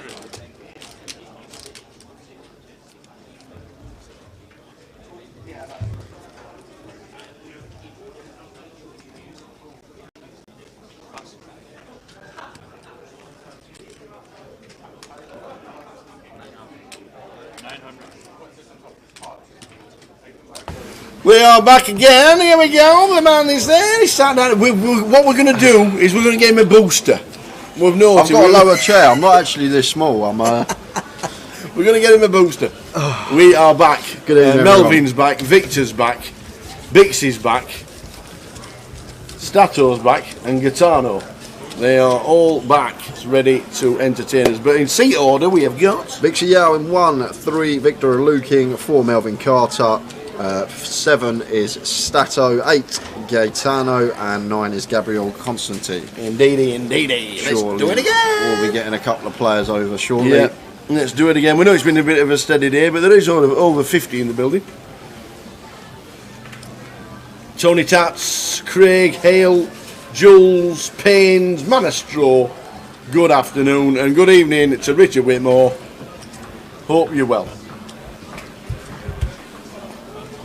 So 6-handed here, so Gaetano definitely opened the ace-9 off from gun into Stato's big blind, and just going to be raising take for him. Stato not defending the 8-4 off. Buying for this one is 1250. Yeah, 1250 plus total. 150. Yeah, 1250 in total. Belgium are out of the World Cup. I don't even know if that's a shock anymore. They had a couple of good seasons and then that was it. Smallish field so far, just the 53 at the moment, but we'll get to 80 by the time end of play comes, I'm pretty sure.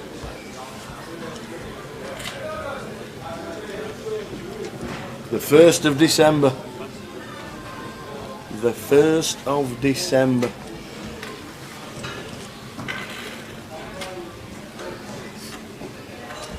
Japan are going to go through later as well, says Mark Robinson. Get your money on it. I've actually got a friend, Mark. Who has played? There's back Japan to get to the last 16, Japan quarters, Japan semis, Japan runner-up, and Japan to win. He's Single bets? Yeah, single bets. Right. He's got like a lot of money on Japan. Has he? Yeah. So when they started, obviously they kicked off with a win. You're thinking they're locked to get through now, especially after. But then somehow couldn't beat Costa Rica the other day. Could have cost a lot of money. 5,000 to 1 to win it.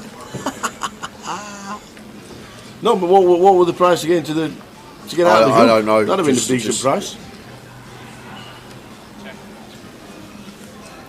So Ace Queen versus 9s here.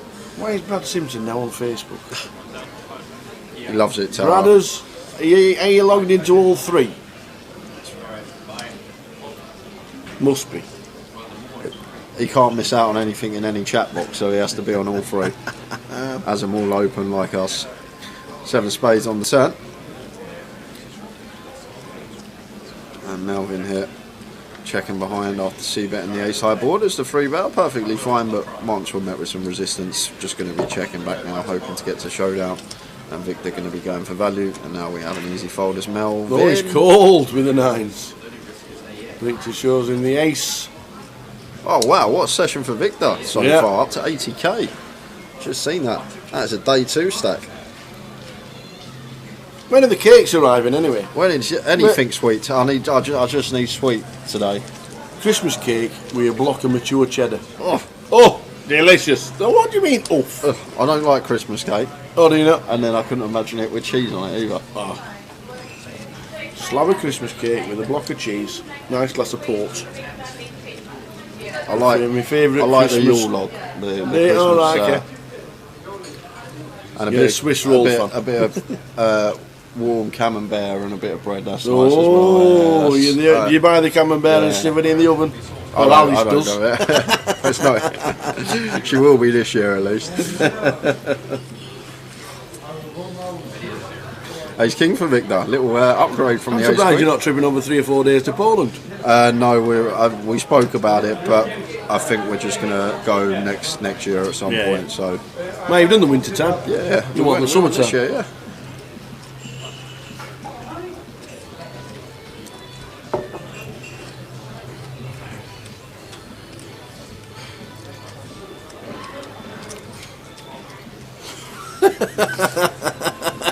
That actually made me chuckle.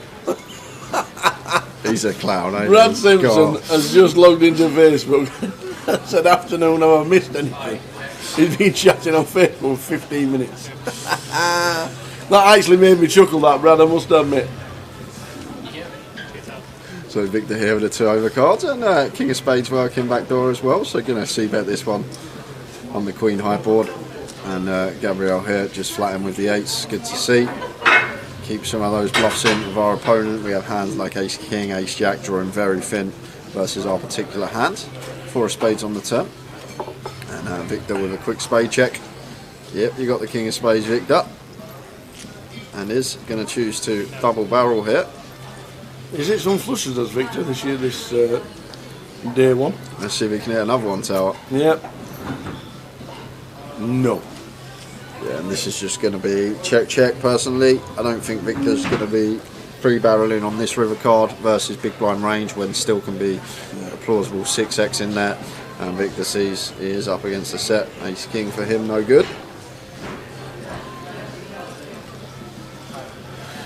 And I'm going to say 6:30, guys. We're going to have the first giveaway of the festival. I don't know what we're going to do yet. How much is it going to be?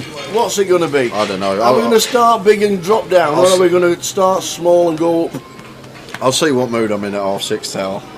Well, can you let me know? just keep me informed. We are giving away £1,000 in tokens in the next. Well, in the 2 live streams that we will be doing this 5 days and the next to finish off 2022. Another season almost done.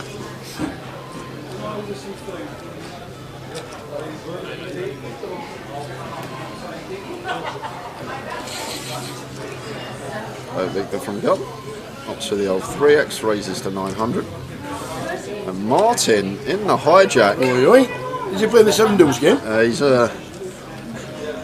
must be Tower. It's the stream effect. He may have people watching and just trying to get one through with the old 7 deuce. But Victor undeterred and going to peel the King 10 off out of position here and heads up to the flop. But Martin, fresh starting stack for him, but just getting fruity with a 7 deuce.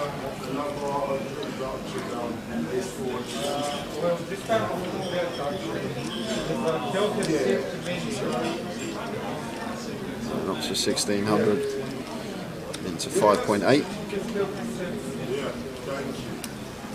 So just under 30%, and Victor easy check call. 5 of hearts on the turn.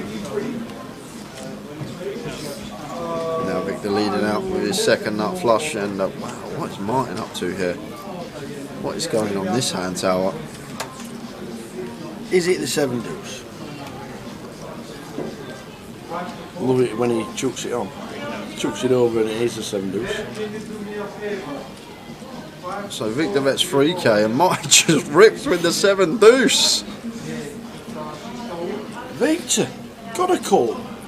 Well, he has to call. Victor's not folding the king, I'm telling you now, it's Victor Ilyukin. He's not calling and scared of the ace. The thing is, Tower, like, Martin's not doing this with the Queen of Hearts, he's just going to call with the Queen of Hearts, so from Victor's perspective, we don't need much. And Mark's like, see you later, I'm off. 7 deuce, no good. Got to show it, sir. Well, it's an all-in and cool situation, but that taps the table. Is what we like to call a punt. Just sits down with a fresh starting stack, 3 bets the 7 deuce, C bets the flop, raises the turn, and then calls the turn, then raises the river all in. What on earth just happened there? Somebody has got 300 bigs at the start of level 5. Go on there, Victor. Oh, go on there, Victor. You gotta love it. Former champion Victor Ilyukin Junior might be playing as well tomorrow. I just have no idea what's happened there, Tower. If Junior's watching it over the live stream, he's thinking I'm definitely coming down in my deck and get up to 300 bigs. 25.50 means it's a 50k guarantee, Zacabello. So if it's 25.25, 25k guarantee. If it's 25.50, it's a 50k guarantee. The 25.50s are obviously held at the locations that are usually busier. Neither do I, Brad. Maybe he just thought he's on stream. He might have had some friends and family watching. He thought, you know what, I'm going to win one with 7 deuce, and then I'm going to tighten up and play my game. But obviously, it's just a burn.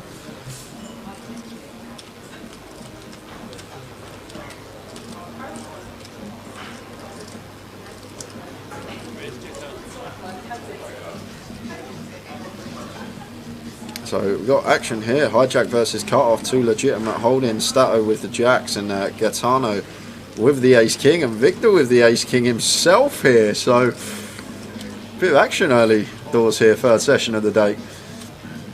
So Victor with the cold call, mate, and back to Stato here. And I don't know much about Gaetano, but if he's a good player here, I think we're always going to be 4-betting as Stato. But looks like he is just going to call. But if Gaetano's one that definitely can have 3-bet bluffs here, like a lot of different hands, I probably could see Stato 4-betting this one. But maybe a bit wary about the cold call from Mr. Alukin over there in seat 3.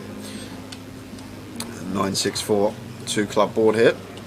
So Jacks and Stato stay out in front. And just going to be checking this one over to Gaetano, who was the original pre-flop aggressor. Still does have the bigger overpairs in his range, queens for aces here. So does check it over, and Gaetano going to take a freebie, which is the 6 of hearts. So expect this one to check to Stato, who probably going to start firing, but Alukin going to take that option away from him. Victor leading himself here with the ace king, ace of clubs, king of hearts, and maybe potential 2 double barrel on club or heart rivers. Stato's not falling. Of course he's not tower. You might get Gaetano out of the way. So Stato here just thinking whether to call or potentially go for the value raise here versus this small size, and he's going to opt for the latter, and don't mind this at all, maybe reading into this sizing as Victor never going to have a hand better than Jacks once he leads here for 2.5, maybe going after some 7s, 8s in there potentially, as well as pocket 10s once Victor did cold call the 3-bet from Gaetano. So Stato just going after that part of his range. Maybe Victor a player that could have a suited 9 in there as well, ace 9 suited, 10 9 suited, that we can also extract value from here on the turn. And unfortunately for Victor, just can't continue with the ace king high. Incoming. Ollie White. Ollie White. Madness Straw, yeah, we know Andy. We know Andy very well. Andy come and done some commentary with us in the Goliath earlier this year. Very nice lad, old body effect, and one of the hardest working players you'll meet. So well deserved result for him yesterday. Chuff for him. And the guy that rented his shirt out to him is just coming to sit down in seat number 6. One for the good guys. That was Mr. yesterday. Jack Hardcastle. Facebook is better as real names. You can use your real name on Twitch, you know, and YouTube. You don't have to have an alias.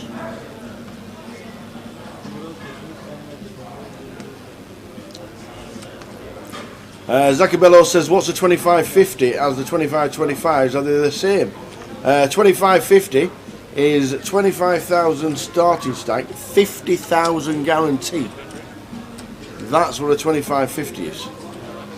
They do a lot of 25-25s, which is 25,000 starting stack, 25,000 guarantee. The 2550 is 50,000 guarantee.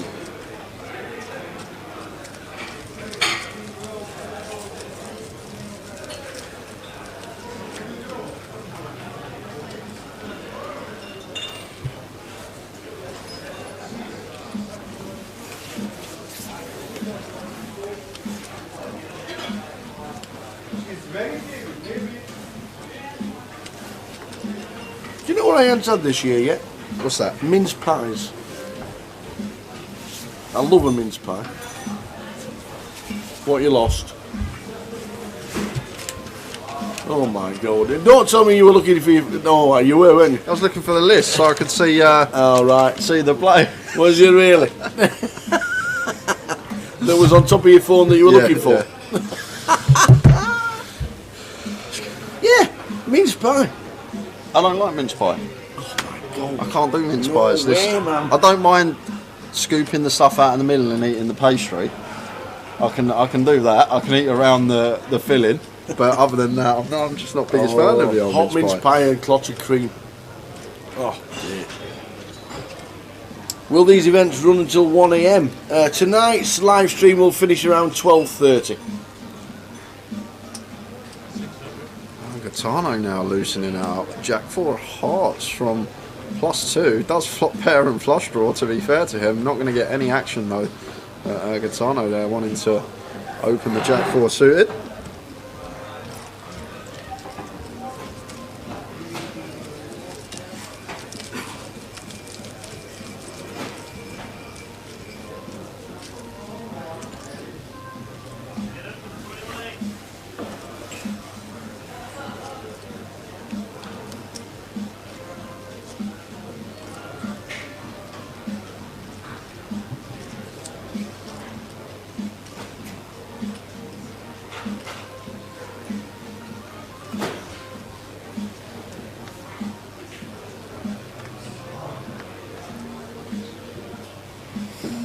Evening Pescate, watching on Facebook. Sean Lewis. How you doing, Sean? Start opening the ace-5 suited from gun, raises to 800.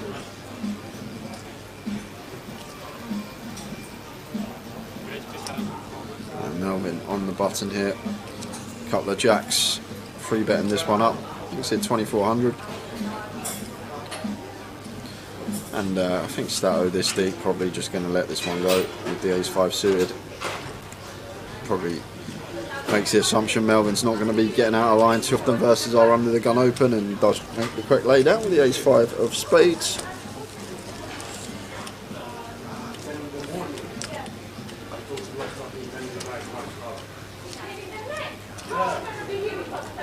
That's why I was like, maybe you talking to somebody, and somebody's coming this evening.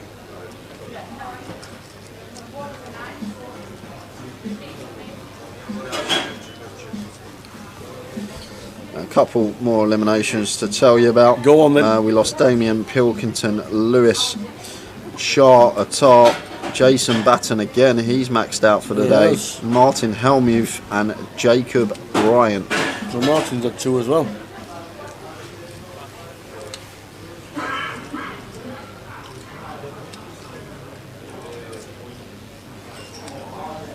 GUKPT main event at 12:50, starting the festival off in style. Show you what's going on for the next 18 days after the hand. So Jack opts to complete the Jack 3 and just a raise from Stato with the 7s, 4x sizing, gets it done. There we go, that's where we are, right at the top, right at the top. Thursday the 1st of December, that's today. We've got a long way to go, Tower, before we get all the way to the end on the 18th of December. Indeedy, indeedy. Indeedy, indeedy. Look at that lot. Plenty going on. Plenty going on. And if you're in London, you might see this lad playing. Yep. And we're playing a few other sides. And then, as we know, in January, the guest appearance at the tables.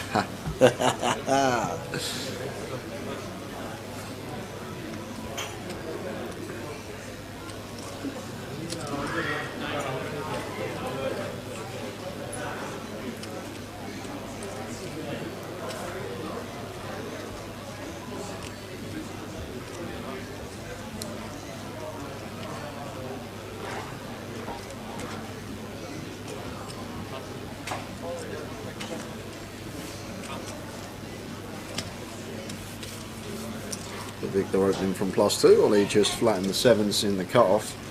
And both blinds out the way. Oh, sorry, Gaetano has defended with the Queen 6 off. Here's 8-3, 2 diamonds. Yeah, so pots should be going the way of Victor. I expect Victor to be c-betting this one fairly often, especially with the King of Diamonds, but it does opt to find the check. C-bet probably would have worked, however we can just get there on the turn. Jack of Hearts gives us the best of it. 2,000.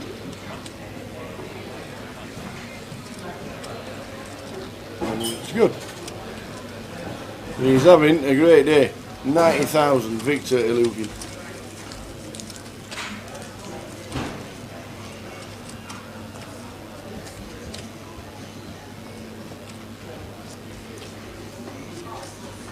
Yeah, we were talking about this lad playing. That is leg 1 of 2023. Find a comp that you like. The NPL you can't play unless you're in the top 72, is it? 72? Top 100. Top 100? Yeah, because you got the... the online because all the 17 packages, was it, or 16 packages, all the top 16 might be playing it, so it's like 84 players. And then if you don't manage to win a package on that, you have to go into an online one as well. So absolutely, 2 chances. That is 2023, the start of.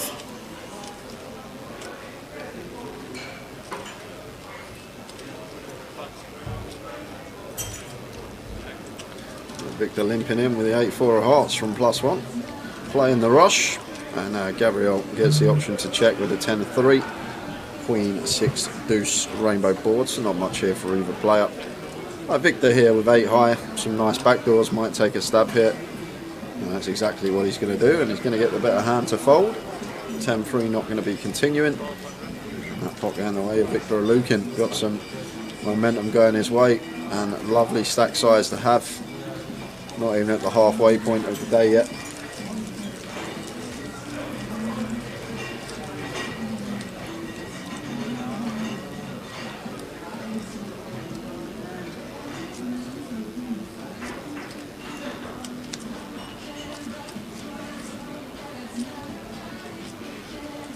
Alright then, Josh, on Twitch, yeah, they'll be running till around 1 AM on stream.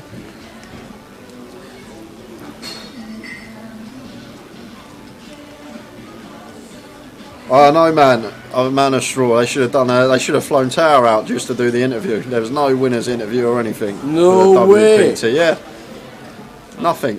Oh my days.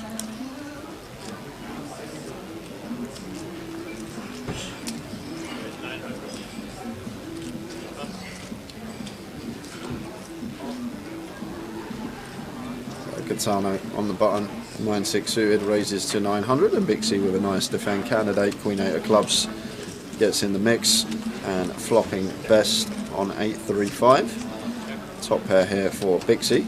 Gut shot though for Gaetano, could still see a C-bet with his gut shot and overcard. And like in these situations here, Bixie could definitely opt to check raise this one with her 8x. Flat and never going to be bad either, but versus button, very wide range. We can start mixing in some raises with our stronger top pairs. Queen of Hearts turn. Top 2 for Bixie.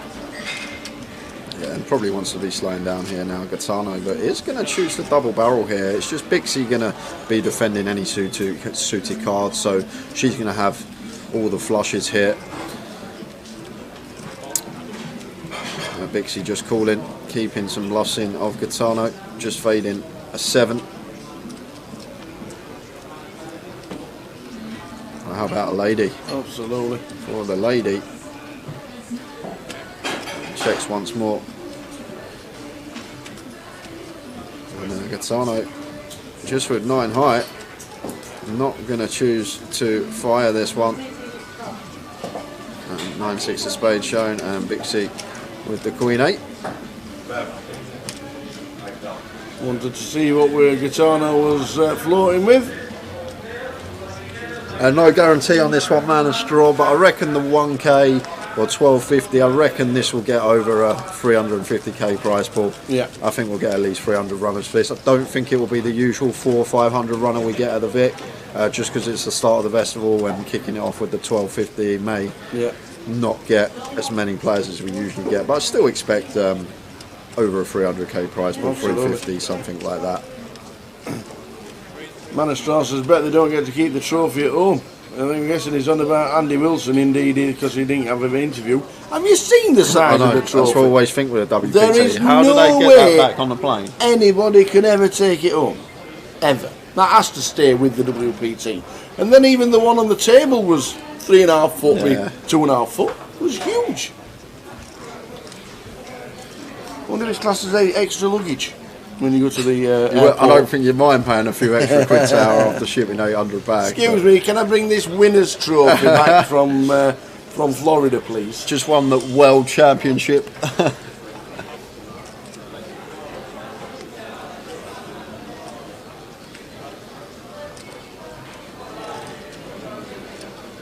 Oliver, these 2 suited, raises to 700, and Gaetano loves getting involved. Queen 3 of hearts this time. Got fans watching, you see. Jack, King 5, 2 spades. Not going to be winning this one though. Could just see. The thing is, versus cut off here, could actually see Oliver check this one. King Jack 5, although good for our range. Obviously, Gaetano going to have plenty that can call on this board. Working with backdoor diamonds over card, backdoor wheel draw as well. So does just choose to go for the 1200 into 2.2, just north of half. Let's see if that does do the trick.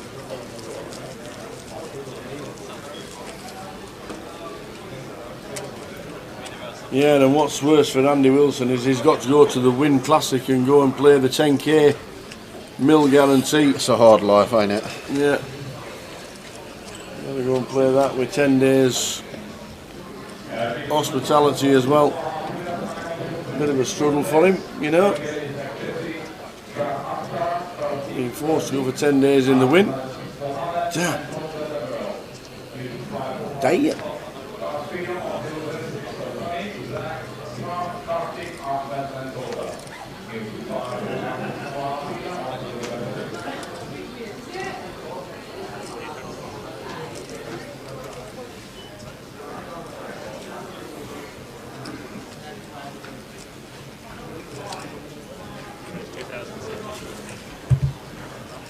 Yeah, by a decent margin, Brad. And Stato opens from +2, and Gaetano going to 3-bet hijack to 2.6k, and just a quick fold from Stato with the ace-10 offsuit Broadway. Once we open EP, other than ace-queen plus, obviously, like we're just going to be folding almost always. Some of the time mixing the light 4-bet, but just going to get out the way on that occasion. And Stato chopped the high roller in Blackpool, did Andy Hume. He did.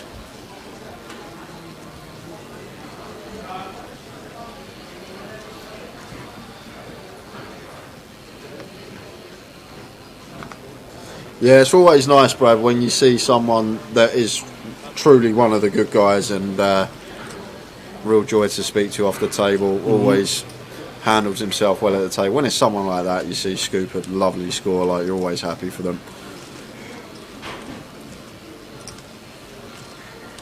And Jack with the Queen Jack under the gun, just going to raise and take.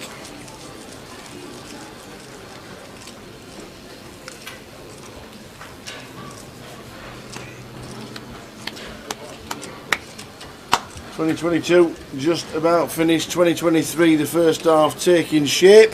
This is the biggie. 1 milliball guarantee. Coventry, 25th of Feb, 5th of March, 1500 buy-in. Satellite's going to be playing all over online. There'll be hundreds and hundreds of seats to win. That is massive. Cannot wait for that. Yeah, going to be a biggie. There'll be plenty of streaming coverage for that as well, because there's multiple day one flights. Yeah. Yep, we don't know the schedule for the streaming, but we'll be there for more than I reckon a week plus.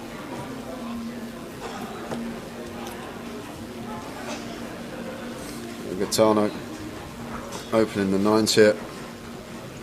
Makes it 900 to go. Gabriel calls. Victor calls, and Jack doesn't defend the site 7-5 of clubs here in the big blind.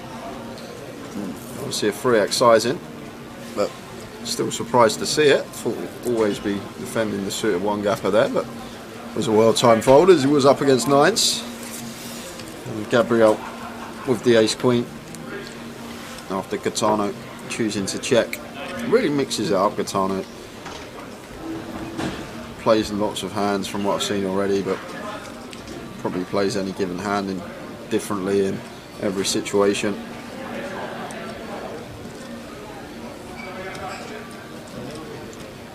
And bet from Gabriel, call from Victor. And Gaetano going to come along as well for 900, as he should be with the 9s.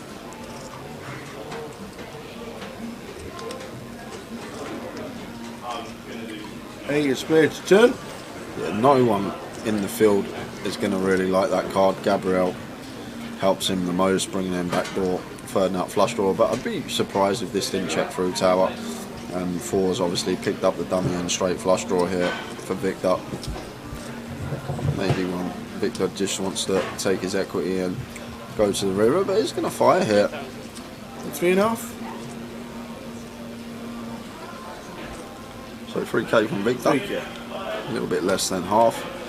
And Gaetano going to flick in the call, and now we will lose Gabriel from the pot.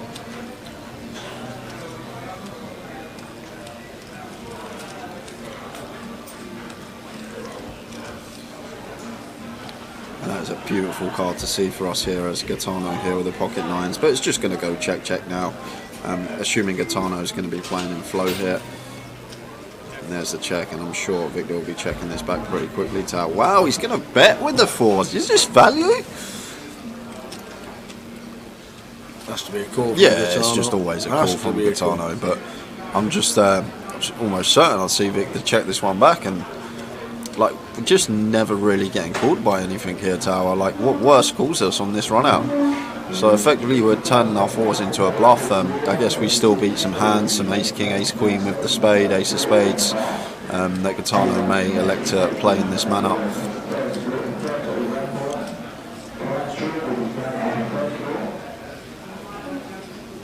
Is that raising chips? Nah. I think he's just counting his stack, see what he's got left if he calls and is incorrect.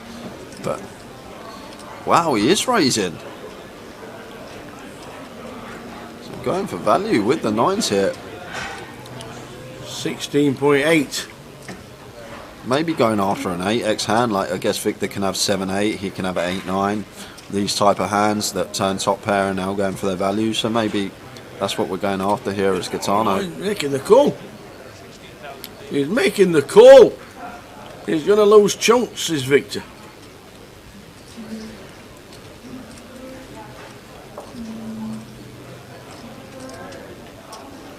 He is a non-believer.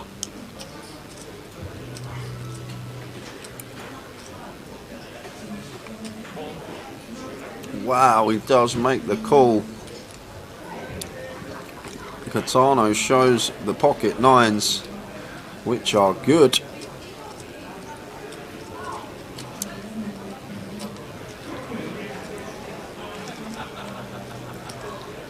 What a value raise, Tower. I didn't think he'd go for it there after Victor fired turn and still continued firing on the river. I guess he was just going specifically after some 8x, 7-8 and 8-9. And that's all I can come up with. I doubt he ever thinks he's been called by fours there. Huge spot for Gaetano. One of the biggest ones of the day.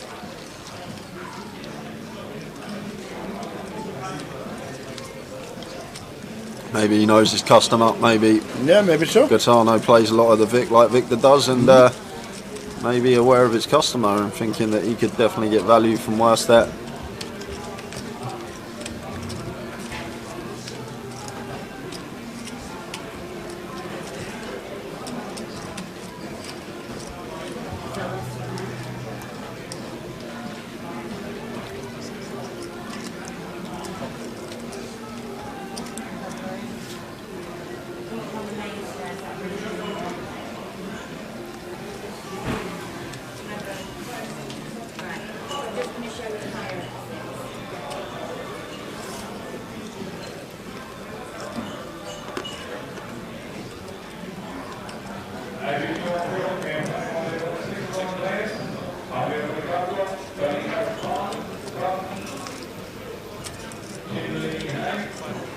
Ace 7 of diamonds for Gabriel. Or is this the 600?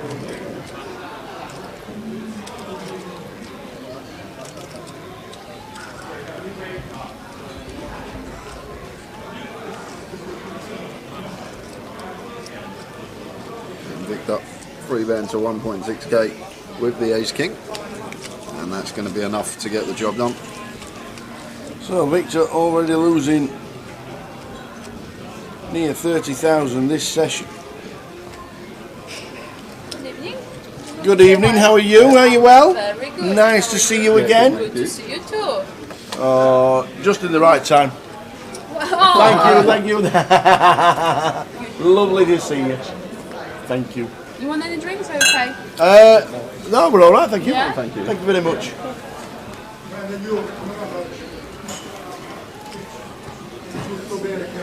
Good to have the local staff coming back to see us. It's great that they all come and say hello.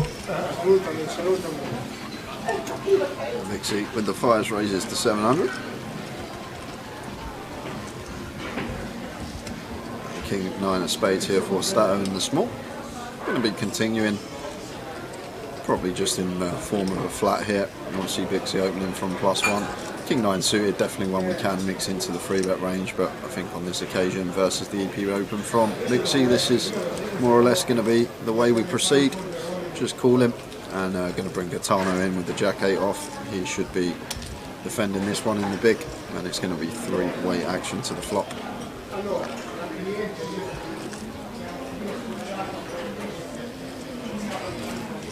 3, 3, 4 is the flop, and Bixie with the pocket 5s should be continuing on this one. Obviously equity denial purposes, just flushing out all the equity of the overcards. Yes, Gaetano can obviously have some 3x in here, being in the big blind, but just going to get this one through here now as a Bixie.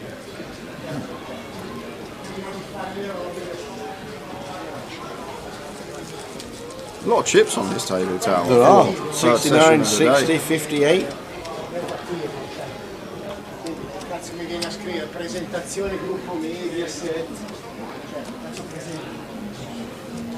How are we doing? Pierluigi on YouTube. Oi, oi. Matteo Morello. All tuning in for Gaetano.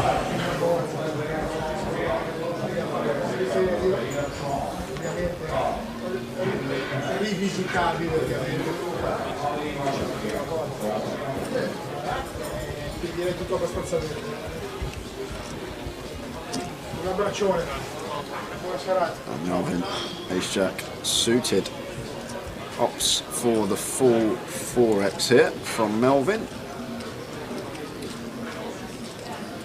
I speak about opening sizes a lot, and once you start moving into this 4x remit, a lot of the time you're just isolating the better range of hands that continue against you. You don't get value from big blind defend range because they're obviously not going to peel as wide as they should do versus a legitimate sizing. But Melvin maybe just happy to bump the pot up, and does get a lovely flop for him, top pair, top kick up, and continues for just north of half, 1.6, and that's going to be the end of Gaetano. And that's going to be the end of Gaetano. There we go. I thought he had some bad thoughts going through his head there. Once he didn't snap fold the Queen 8, that was a well timed fold. If he did make a move there, we can see it would not have worked versus top pair, top kick up.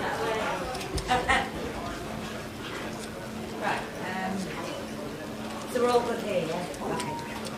Right.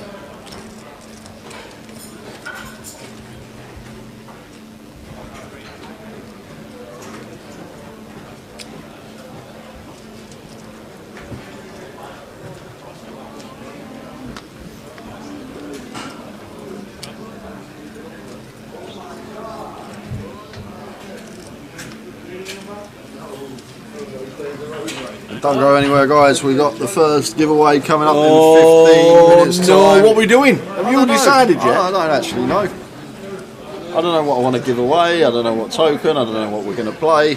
Hang fire, ladies and gentlemen. He'll make a decision very soon. I've got a great Ask Jay. Go on, well, I've got a great Jay Thinks. put your idea forward and we can see if I've got a great Jay Thinks. you want to do Jay Thinks to kick it off. I've Have you got a great one? I've got a great Jay Okay. Thinks. No one will be making a set here. No. Can I give you a clue? Yep.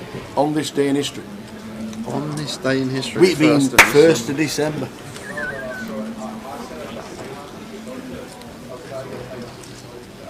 Is it about advent calendars? What? How many boxes do you open? How many traps do you open on an advent calendar? That's the only thing I can associate with the 1st of December. We're going to do an on this day in history question. On this day in history? Yeah. Well, it's the 1st of December. What? So brand new month. is it a numerical answer or? Yes. Okay, that's okay then. I thought you was going to be like on this day in history. Who sung la di da di da? No. So it's confirmed, guys. 15 minutes time. Yes. How much is it for? That's not to be decided. I'll figure it out. I've got 15 minutes.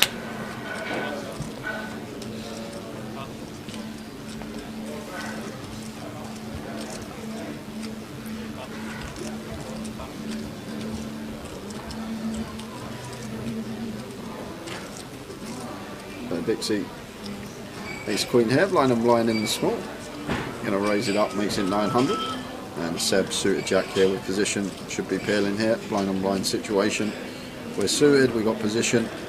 Off to the flop we go. Off to the flop.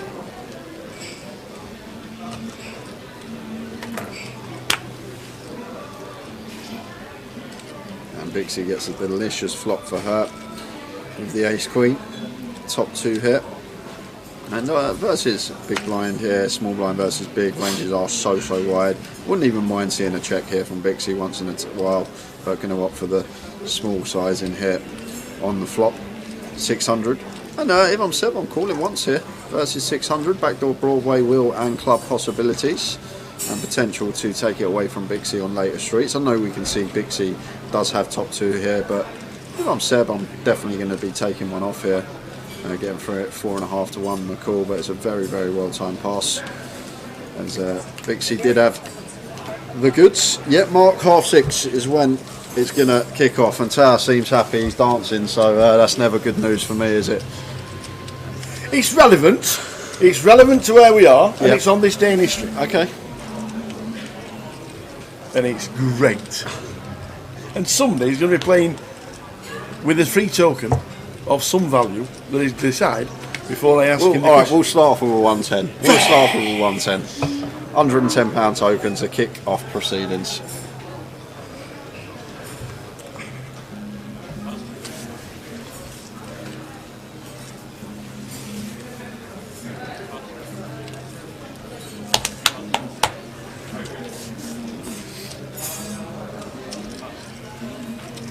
£110 closer token to start proceedings. Oofed. The closer's on the 19th, is that correct? Yes. The closer is on the 19th, always the day after the festival. Obviously the festival this week is 18 days long.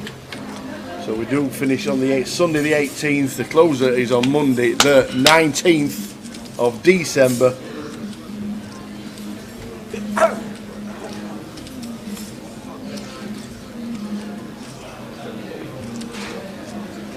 Tom wanted me to give away a fair few £5 tokens as well, he's asked for, so I've got quite a good game for tomorrow.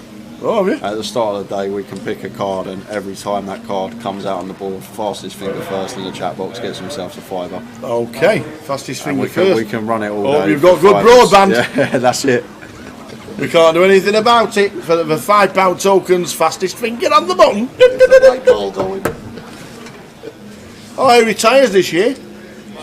Yeah. He's retiring from snooker commentary. He's going to start doing the GUKPT from next year.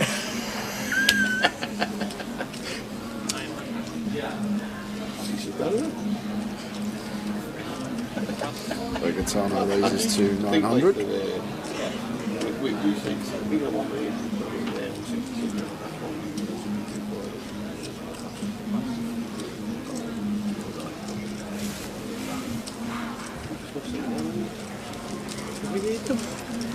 Get ready, 10 minutes to go.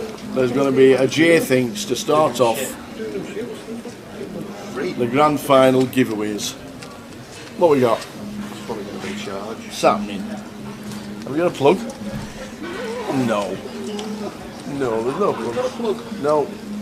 Nobody's got one. We said this yesterday. No, Dennis, not today. Tomorrow, we're going to do that just because it's going to be a day one tomorrow, obviously early stages. So if you do tune in tomorrow, obviously you get a chance of winning the token. But we're just going to run it all day. We'll pick a card from a deck at the start of the day, and then that card will be live all day long. Yeah, we've got a lot of £5 tokens to give away. The J Thinks and Tower Thinks will be for the £100 tokens, but we will be giving spot prizes out as well. Jay has been told he has got £1,000 in tokens to give away over the next 2 live streams.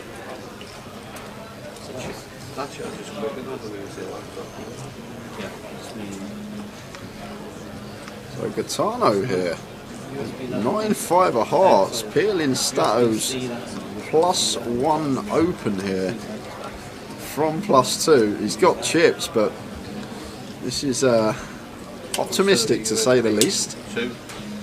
King 4-3 rainbow board.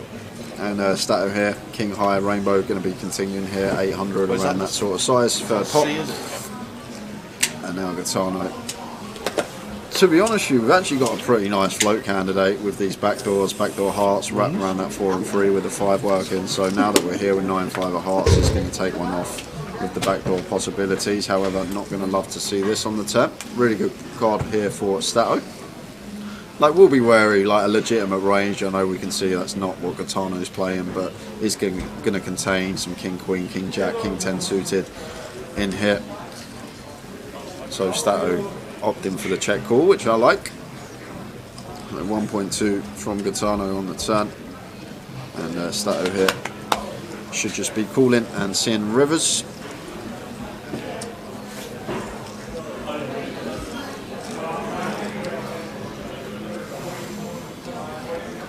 Which is the 8 of diamonds. So 7's our best for Stato here. And Gitano going for 3.5k here on the river, 3.5 into 6.4, and it's a really tricky one here for Stato Tower because we don't really beat much. We only really beat in these floats on the flop, like hands like 5s and 6s, probably just going to check back turn or check back river if they do small bet turn. Obviously King Queen, King Jack, King 10 all going to be in there for value versus for Gitano.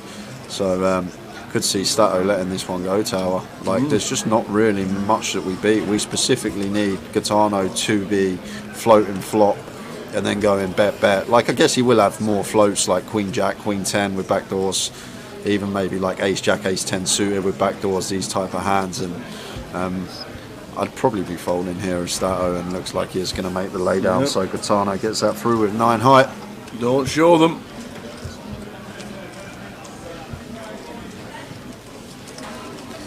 When he watches that back, 9-5 of hearts will be the last hand that he expects to see.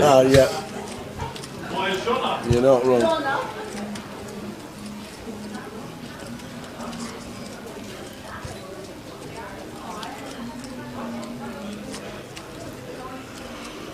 He's come to play, man in C8. Yes, indeed. Load of fans watching online. Good evening, everybody. V pipping very high, but when he goes to the streets, happy to make moves and try and take it down with the worst of it. Seen it a few times already. 45 minutes or so into this session.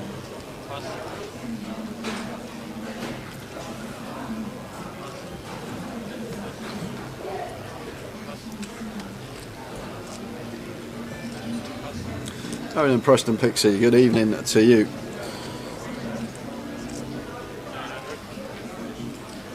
There's Victor, ace-9 off in the cut-off, raises to 900.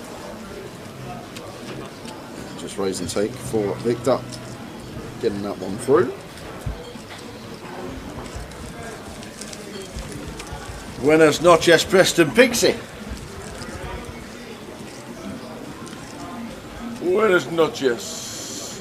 How are we doing? What we have to see this weekend? There's got to be some punk band or heavy thrash metal somewhere where you can just bang your head for 2 hours and walk home with a headache. Ain't Blink 182 on soon or something? Are they? Ooh. Is it coming up? They must be old now. 40s, 50s? That's really old. Yeah. Well, when they, I'm talking about... Really old is that? You know what I mean? I mean, older than they were when they started. A lot older. I tell you who's at the Lytham Festival next year and on tour in Britain. Motley Crue and Def Leppard together. Amazing.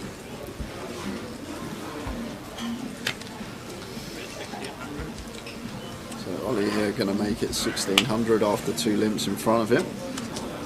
Gitano opting to limp him with the deuces under the gun, and we've got Stato here with the 4s.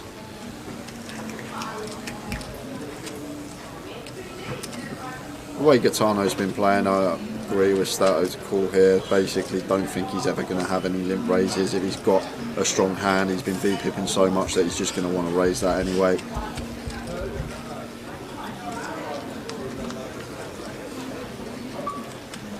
You know what I mean, Nathan? Like older. Like they were probably 20 when they started. They were like double their age. Blinker on in Glasgow, says Dennis. That sort of idea. And Jamie Nixon's selling tickets. Must have had a change of heart.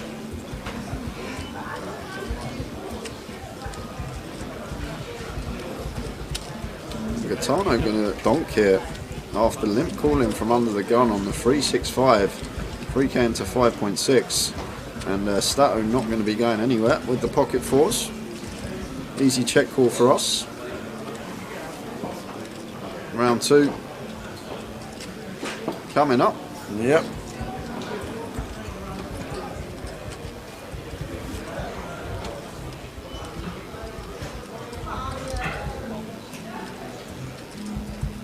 Imagine the 2 on the turn. It's not, it's the 8.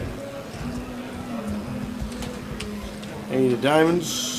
Stato checks. Not the best card for us as Stato now. Like, I'm guessing Gaetano's limp range might have some 7-8 suited in there, 8-9 suited, stuff like this. And obviously he's still going to have 3s, 5s. If he's got deuces in here, I'm guessing he can have all the sets as well.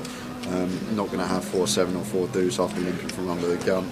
But this one goes check on the turn, and the river is the 3 of hearts. So Stato getting the check mark. However, not really beaten too much once Gaetano donks flop here. Literally maybe a hand like ace-4 suited, which we're blocking anyway, so I think this is just going to be a check fold again from Stato if Gaetano does opt to go for it, but he's going to check behind, and it's Gaetano to show first. Stato's going to get a few back. Shows the 2s, see what he's playing with, and now got the 4s. Mark Robinson says, can you watch the live stream on the app, or is it just Facebook? You can watch on YouTube, on Twitch, and on Facebook as well.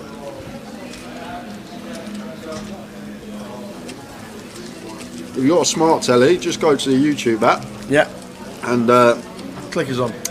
Yeah, that's it. /GUKPT on Twitch and on YouTube. And for our older viewers, that's the app with the white background and the red TV box in the middle. Yeah. Pre-seasonal Michael Smith not looking good. No, he's not. I don't know. He's not started as many, or he's not scored as many as I thought he was going to. There's plenty of time, but not pulling up any trees. To be fair, didn't he score 2 in midweek or something?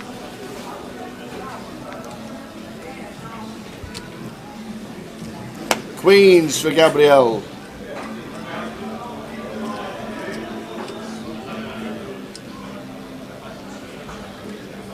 And after this hand,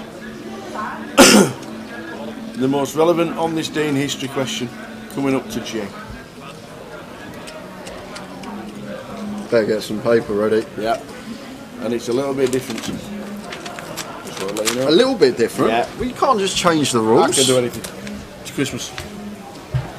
Well, it's not yet, but you know what I mean. So Victor comes along for the 1.1, so does Stato, and now Gaetano with the ace-3 also coming in. And comes ace-high, we're in a lot of trouble for Victor. Not if it comes ace-jack-3 though, Tower. Oh, I thought he had ace-3, it's Gaetano. No, it's Gaetano with the ace-3, Victor's got ace-deuce. Unless it comes running 2s, 4-5, he can't win it. Yeah, a bit of an annoying flop for us as Gabriel once we go 4-weight. Yeah.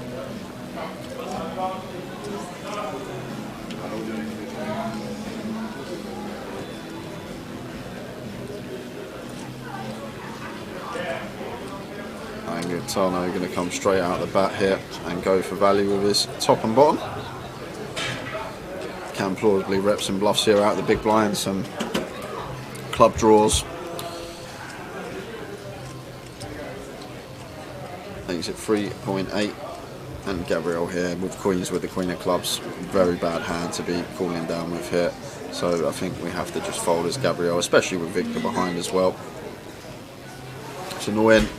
We get Delta Premium, we don't get the flop for us, but just not going to get out the way. It's going to call with the ladies here, and that does lose Victor from the pot, so well done, Victor. Victor makes the good lay down, but Gabriel getting sticky with his queens, and like Victor's actually got a lot better hand to call than Gabriel here. Obviously we're not going to overcall now, but like Gabriel here, blocking some bluffs, queen of clubs in there, like some combo draws, stuff like that. King, queen of clubs, queen, ten of clubs, blocking these bluffs of Gaetano and not blocking any of the value range of his. So I think we just don't want to get sticky with our queens as Gabriel on the flop and just let it go. Now what's our plan versus this double barrel on the turn? 15 into 13.4. It's just not much we can do. Like a lot of the time on most turns we are going to meet the heat of a second barrel, so it's another reason why I think we should just be passing the flop as Gabriel does eventually make the correct decision on the turn, and Gaetano gets it through. Oh, we've froze. Oh, we froze. Good. Right. No giveaway today, guys. We're. I don't even want to know. So, by the way, I'm a bit tired today as well, so my brain's not at full functioning capacity. Okay, so I will slip that in already, just in case I'm a mile off. So, a little bit different this one. Right. Do you want to run them through the rules then? If it's yes. a bit different. Yeah, I'm going to ask Jay a question. It's got nothing to do with the correct answer. It's what Jay thinks is the correct answer, and you guessing the closest to what Jay thinks will win a £110 token. You can Google it if you want to, but it's pointless. So, I was looking through the history books, and I found an on this day in history question. So the 1st of December. If you're coming to London and you're going on the tourist trip, what's one of the most famous places you go to? What, is that the question? No, oh, no, I'm building up. I'm building up. Buckingham Palace? Yeah, that's one of them. Yeah. Where else would you go? Houses of Parliament. Very close. Yeah. Where else would you go? Near the London Island. Would you take a trip to Madame Tussauds? Maybe. So, the question is, because it's a little bit different, the question is, today marks the birth date of Madame Tussauds. One of the most iconic places in London. But, in what year was she born? That's the question. I don't even know who she is. I just... she's a French sculpture. That's how it came about. Madame Tussauds, one of the most iconic places in Britain to go and visit. It's round the corner in Marylebone. How old? Oh, sorry, not how old. When was Madame Tussauds born? Right, complete shot in the dark. Nothing to do with that. We've got the answer written down here. Now you can input your questions. One guess per person. If you do 2 questions, you're eliminated. You get no question. The question is, when does Jay thinks Madame Tussauds was born? 10 minutes. Let's go. Let's go. What have you written down? Oh, right, okay.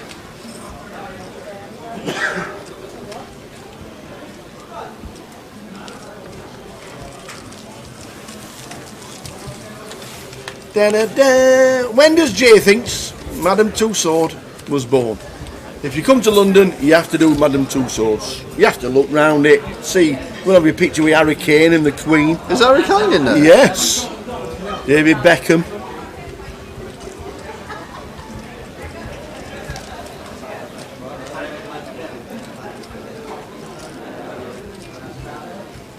Plenty of guesses coming in. Absolutely brilliant. Thanks, guys, tuning in and having a punt on an £110 token.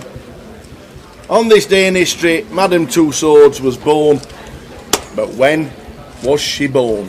That was the question for Jay, and Jay thinks is the answer. You can Google it if you want to. It makes no difference. You've got until 22. We will give you 6 minutes. 6 minutes and counting.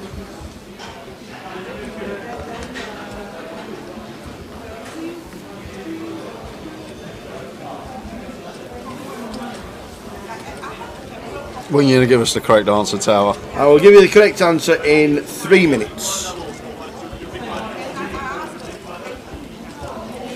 Seb raises to 700 from under the gun. Melvin calling with the deuces. So the chance of a £100 token. When does Jay thinks Madam Two Swords, which was born today, she was, but when?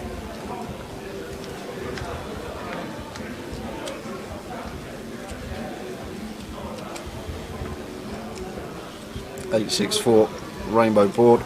So Deuces and Melvin actually out in front here. Board Seb should be checking fairly high frequency here with the ace queen, and does check it over to Melvin, who's going to opt to check this one behind. I wouldn't mind seeing Bixie lead here on most turn cards. 8 of diamonds a great one to do it with once turn checks through, flop checks through, but Bixie deciding to check her option here on this 8-10. I think it is a potential lead spot for us with overcard and gut shot, and we can have a whole host here defending out the big blind, but now leaves room for Seb to delayed c-bet here. And Melvin with the deuces can't be continuing here, Tower. We can see he's got the best hand, but it's a situation where we're either drawing to 2 outs, so around 5%, or even against 2 overcards, we're going to be in a world of hurt. Just simply because they've obviously got the 6 outs directly, and then another 6 outs for the counterfeit outs as well. So good fold from Melvin. I like it regardless of whether he had the best hand or not. And there was one of them counterfeit outs, so Bixie and Seb are going to end up chopping this one up.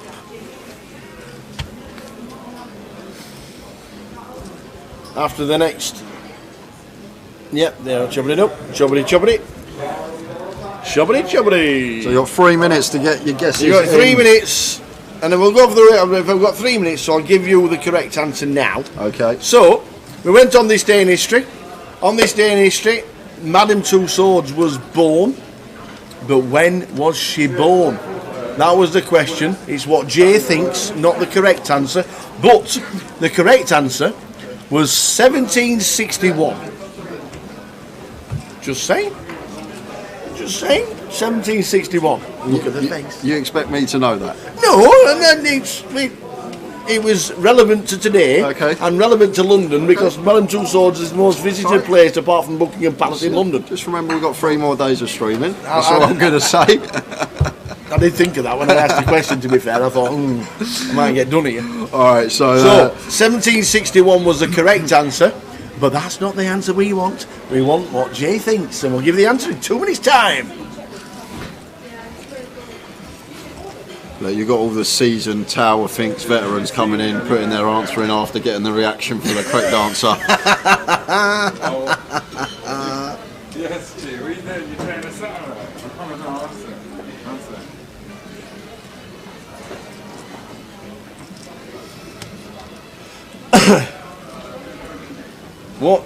When does Jay thinks Madam Two Swords was born? And it was on this day in history. 1761 was the correct answer.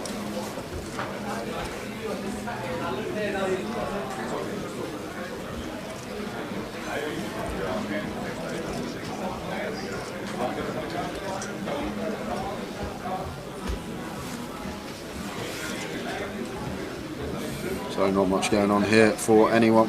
Original opener Ollie is going to choose to check, and Gaetano just peeling any suited 2 with position on the opener, and when checked to just firing away here, and not going to work versus Seb's 2 pair. Sorry, he didn't realise he actually had a 6 here, Seb, but Seb going to be continuing, makes the call.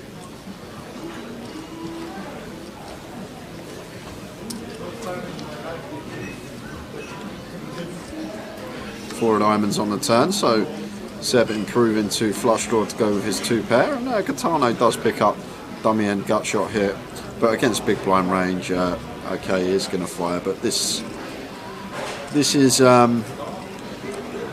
pretty wild Tower. I'm liking watching this guy play, to be fair. He's entertaining the masses. He's not really taking the standard approach, but he is just all out aggression. But on this card, which is supposed to be a lot better for Seb, he's going to have all the trips, both straights here, possibilities. We're not folding out 6x here, so I'm just not sure about this double barrel from Gaetano. Obviously, we shouldn't be in the pot in the first place with the 10 deuce of hearts. This should have hit the muck a long time ago. But now that we are in it, opting to double barrel here with his dummy and gut shot, and Seb just a quick count out of his chip stack.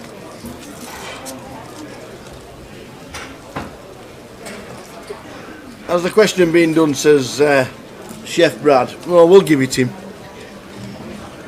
When does Jay thinks Madam Two Swords was born? As it was on this day in history in 1761, Madam Two Swords was born. Ten of spades on the river. No way! How does the ten of spades hit the river? The Gaetano with the 10 deuce. On fire, man. Rivering the best of it. And maybe we'll make the assumption that Seb's probably going to rip some 3x on the turn. So maybe thinking now that a lot of the time Seb's going to be weighted towards a 6 here. So Gaetano with the 10 deuce is going to go for value now after rivering the best of it. And it throws in 6k. And Seb with the 8-6 of diamonds now in a really tough spot. I doubt he ever expects to be up against this hand. Such an ill river, literally offsuit 10, just finds it.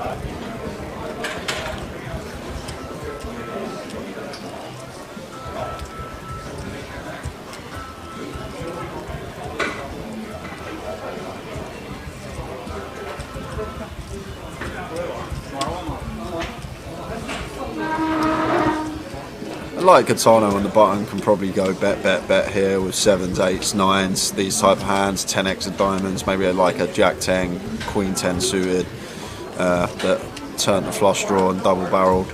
Regardless of bluffs though, what are the bluffs that he's going to have here after just going bet? 4 is a turn card that you expect him to check fairly often, so maybe the fact that he has fired this one, Seb thinking that he's more likely to have it and may let this one go. I could see this one going either way. Really close call for Seb Young here. And after this hand we will reveal the winner of the giveaway. The question, Brad, was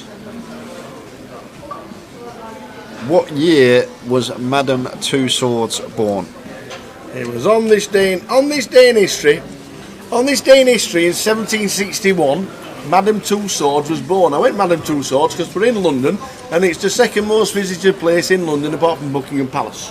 So that's what we went for. We went for a year and not a number. Well, obviously the number was the year, so it wasn't too bad, so we could do it. So Jay, you had no idea, did you? No idea. No idea at all. Last 10 seconds, everybody.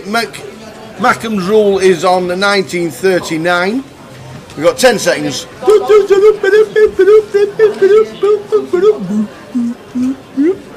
Last guess is Mackham's rule. You have got 3, 2, 1.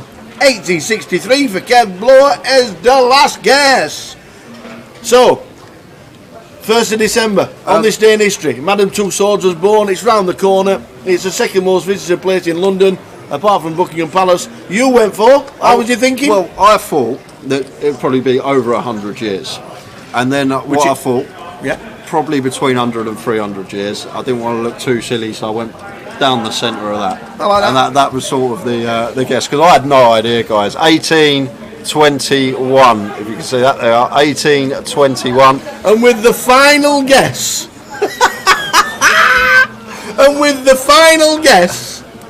Richard Drain with 1822, it was in the chat box, was gonna, what we're going to do is Anne Tillotson and Bird Giss both said 1823, so you're both going to get £5 tokens for those guesses, because the final guess, Richard Drain, we need your alias for Grosvenor Poker, because you said 1822.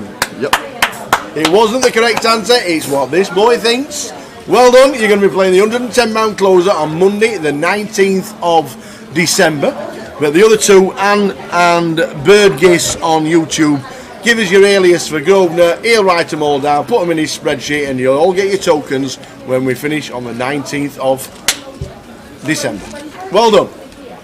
Yeah, aliases in the chat, please, guys. So, Anne Burgess and Richard Drain. Big Neil, what's 201 takeaway 2022? Yeah. Well, there we go. Richard Drain's in. Mr. Dickey, get your spreadsheet open. Mr. Dickey has got himself a token. Yeah, better set one up. Oh, amazing! Very good. The last guess. Brilliant. Brilliant. Well done, Richard. We're over halfway through the year, Big Neil, so I thought I'd put the one on there. Close enough. Well done, everybody, for getting involved. Yeah, just we need Ann Tillotson's name for Grosvenor Poker and Bird Giss on YouTube as well. Well done, everybody. Yeah, we gave everybody 10 seconds, and the last two guesses were Richard Drain, 1822, and Lawrence Abraham said 1013.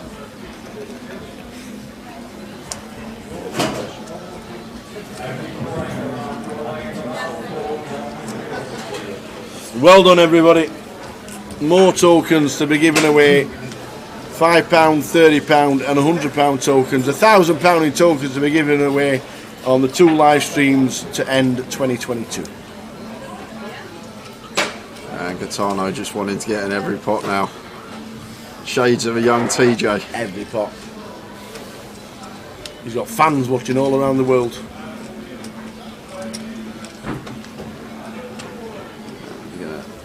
He's just on form. On so much form. Unbelievable. Turns the Jack now versus Victor's top, and Gaetano is caught some heat. Just making the best hand on turns and rivers consistently, and versus hands that are going to get him paid as well. Thanks, Anne. I've got it. I'll get that. That will be in your account probably over the next couple of days. There's going to be a raise coming in. Victor's stack is down to 55,000. It was up to 95.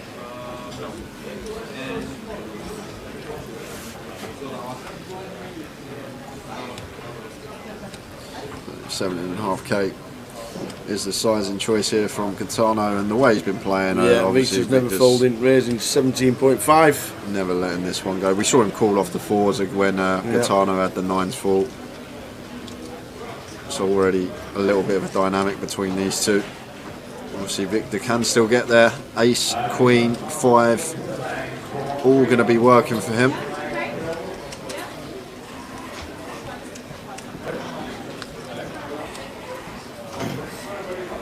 But it is the 9 of spades, so one that's probably going to kill the action and could see this go check, 2 check pair now. wins. And Gaetano to show first, but Victor's going to show the Ace Queen, and Gaetano is going to show him the Jack 8 offsuit, which is good.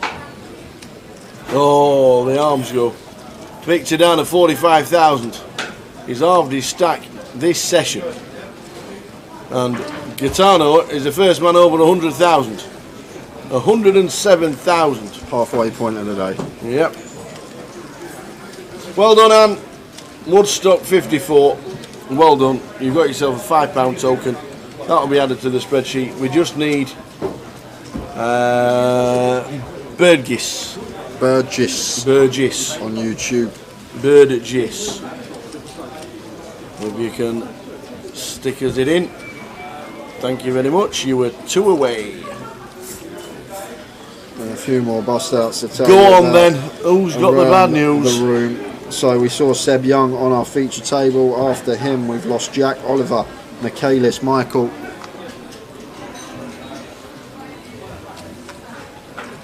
Alex Golder, Michael Ray. Alex again. And that brings us up to now.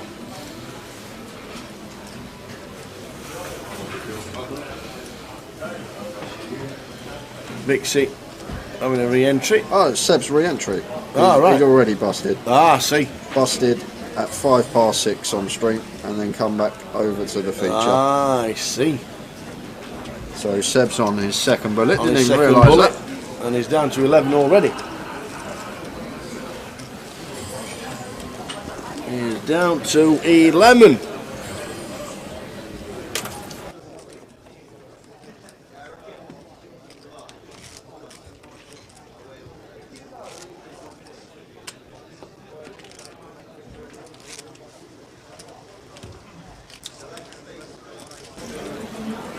Yeah, Bixie bust out on the feature early doors, and now back.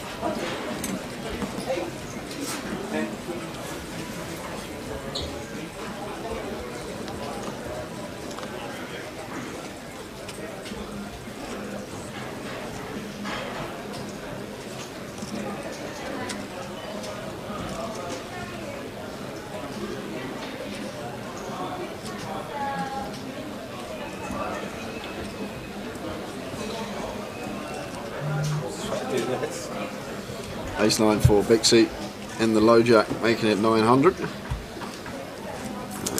Jack in the big blind with the 10-6 off here. Just over 2x from Bixie, but Jack's not going to defend this one. Just out the way.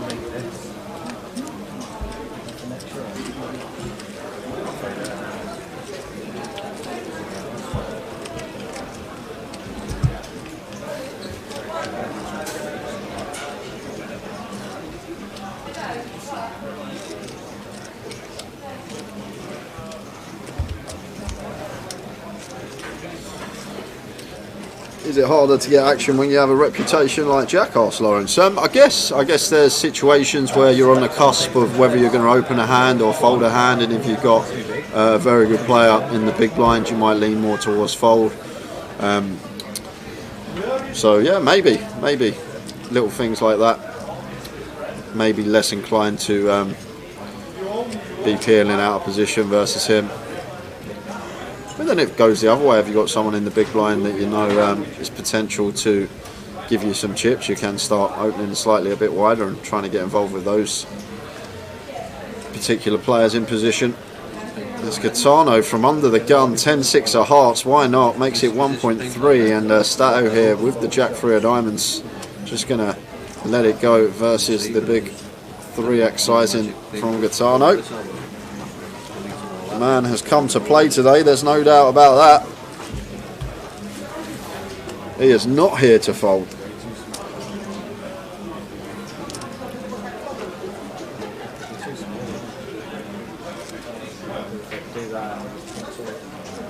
Yeah, but take the text out.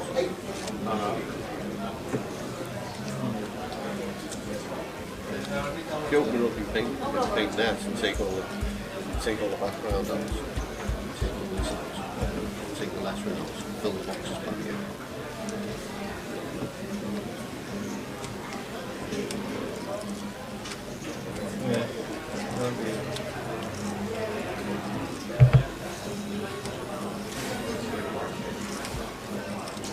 So far today, guys, we have 74 entries. Always quiet at the day 1-8. I'm sure that's going to at least treble tomorrow as Victor opens the 8-6 of spades, and Oliver here, easy free bet here with the ace king with position on Victor.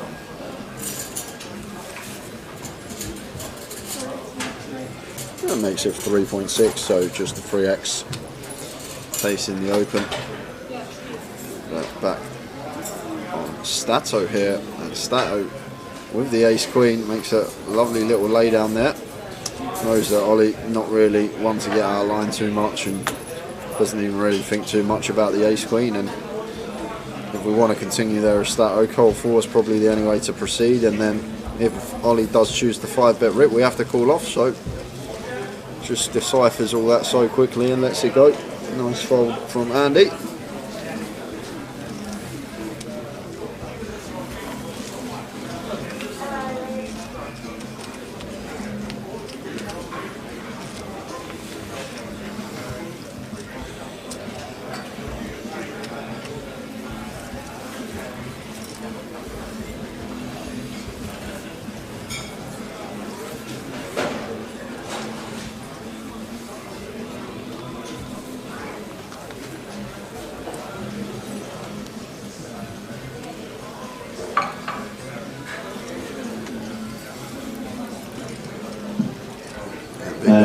Ace 10 raises to 1.4, so once again big sizing, 3.5x. Gaetano, Jack 5 of hearts, here he goes again. Not having any of it, and free betting from the small. makes it 5.7. To be fair, love the sizing choice. Nice big 4x. Obviously hand selection a bit dubious, but does work a treat for him. And just chipping up without getting the good stelts in.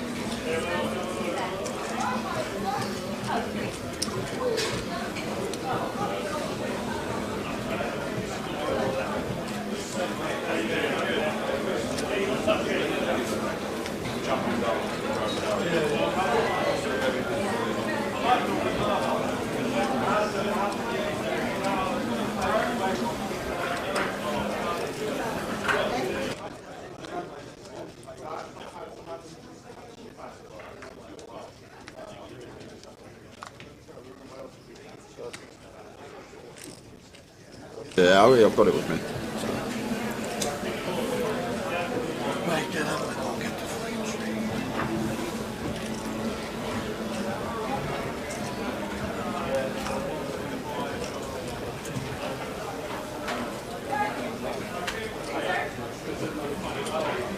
Gaetano suited king on the button, raises to 1k, and Gabriel here with a 10 deuce lets it go, and over to Bixie with the ace-9. And like Gaetano's been getting so out of line here, I wouldn't even mind seeing Bixie just make this 4k here with the ace-9, and it's like she's literally just heard me.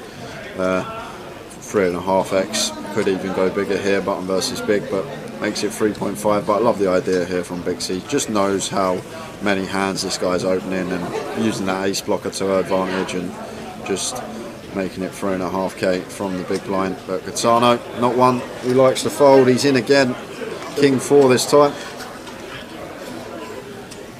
Free bet pot, and Bixie flops best. He's going to do well to win this one though. Are you gonna cake shop? Oh, okay. Bixie mixing in a check with her top pair. Love this from her. Love the way she's playing this one. Very nice top pair check candidate here in this 3-bet situation. Jack of diamonds on the turn. So Gaetano drawing dead now, and Bixie now going to try and get some value from her top pair, and just a quick fold from the man in C8.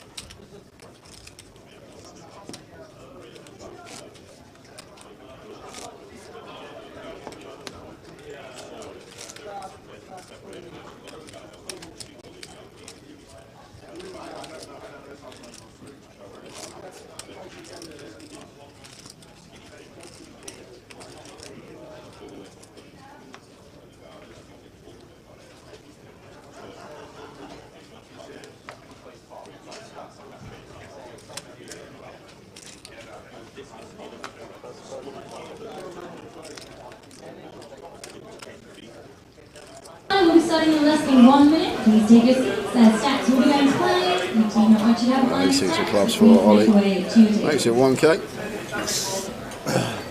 live satellite just about to start. The place is getting rammed. Busy.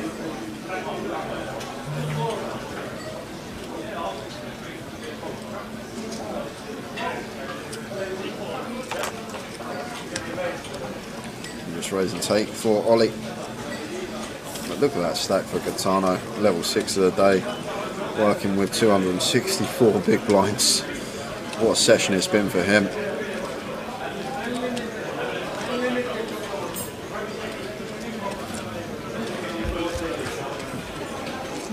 So information for players registered, it is a cash out satellite for the grand final main event. It's a 10,000 starting stack. Late registration is available for the first 6 levels, so it'll be 6 30-minute levels for the late entry and re-entry period. This satellite, once you reach 100,000 chips, those chips will get taken out of play and you will be able to see once again it's a cash out satellite. 100,000 is your target amount. Dealer button has been drawn to seat number 4. Dealers, please ensure your button is in seat number 4. Your opening line start at 100, 100 with a big penalty of 100. Best of luck to all players and dealers, please give me a deal. So Oh, Melvin with the King Queen raises to 1.6. Yeah, it's too big tower. Yeah, I the speak blinds at about it a 2-4. lot, but like Seb here, ace 4 of hearts, I guess we get it to fold, but like we're just isolating a better range of hands that are going to continue against us. Just make it 900, make it a legitimate sizing. Once we start veering towards that remit, a lot of the time just getting action from better and not getting action from the big blind defend range, which we want. Obviously some players may like raising bigger, maybe not wanting to go to the flop multi-way. I guess they'll have their reasons.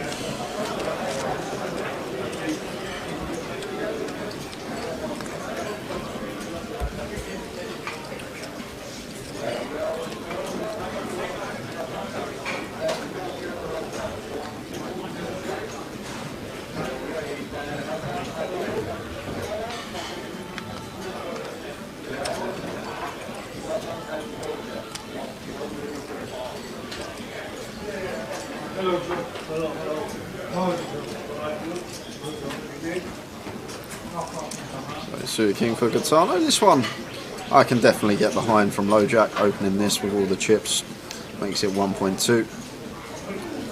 There's been a few I haven't been able to get behind, but I think king 4 suited, whole table covered perfectly fine from Gaetano once folded 2, and Victor with the pocket 10s in the small blind just choosing to call. Personally, obviously flat ain't going to be fine, but I think versus this particular opponent, just from what I've seen from him, I'm probably going to make this like 4.5k, something around that.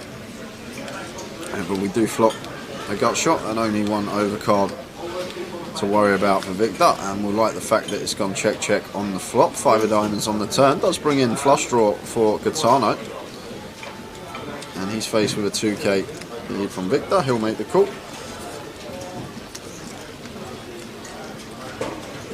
Seven of spades on the river. Victor with the check mark.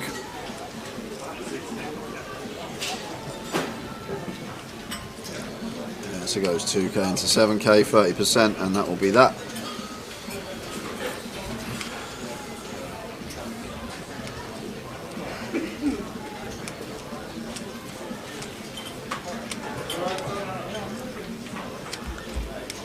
I thought that would be that. Yeah. Is he thinking about the raise here? This is Gaetano. No way is he going to call with king 4 high. We don't even beat the bluffs tower. King queen and king 10.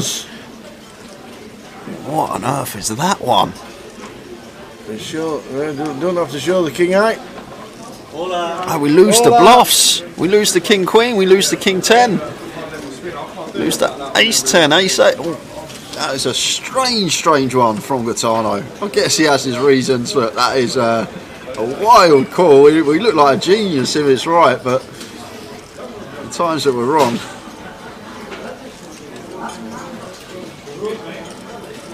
What do we beat? What do we beat with king 4 high? Not a great deal. We don't even beat the bluffs tower.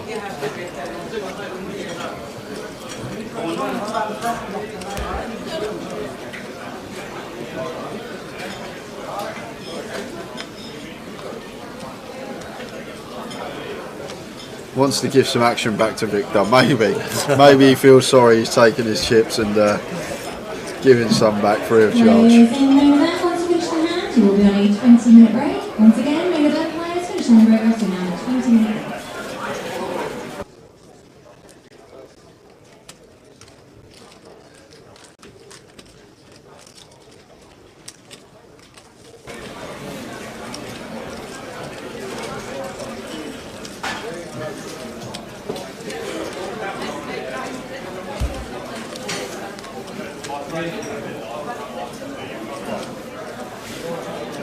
So who's got the bets on this evening?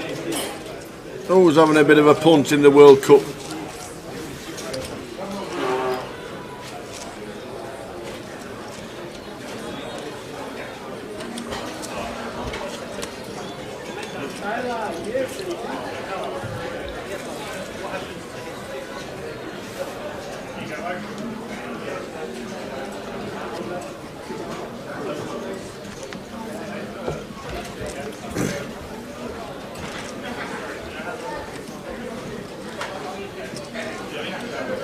King 10 now for Katano, +1.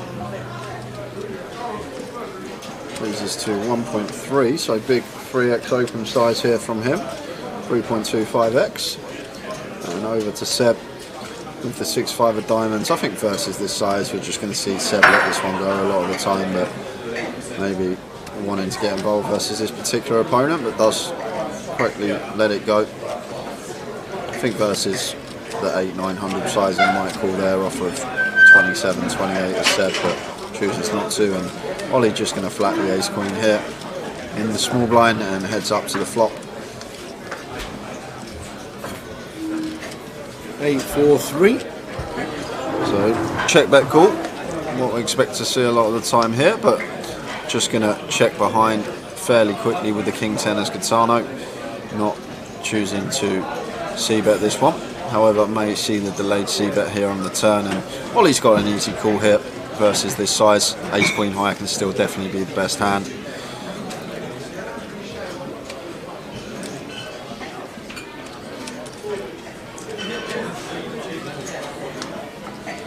And the Queen of Spades on the river, so Ollie river in, top pair, top kick up, and Katano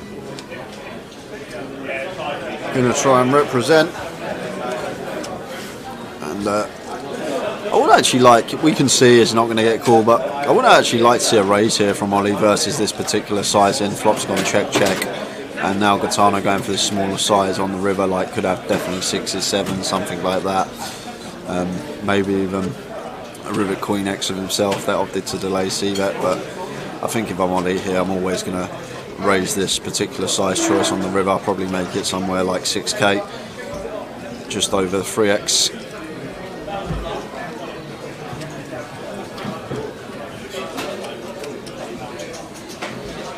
Goes for 56, just shy of 3x, and a quick fold from Katano.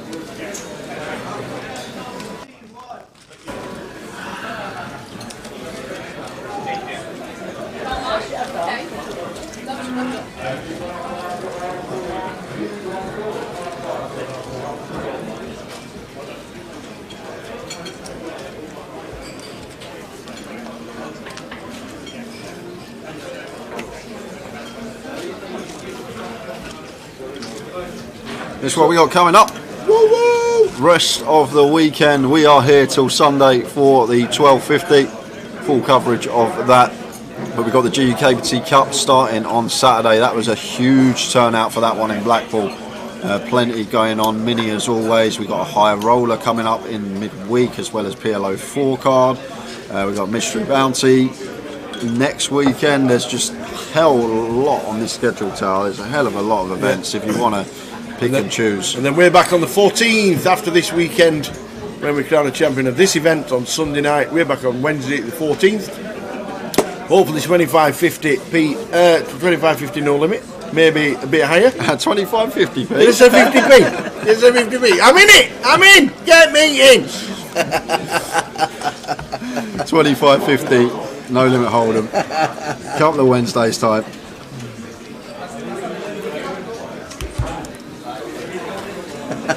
Imagine. Oh.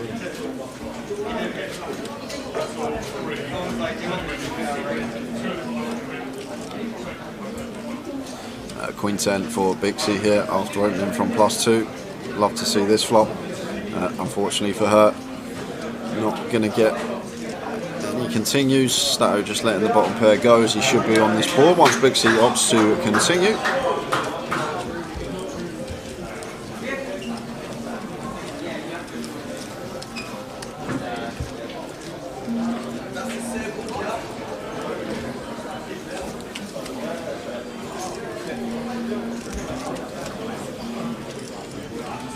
Germany have scored, says Blue.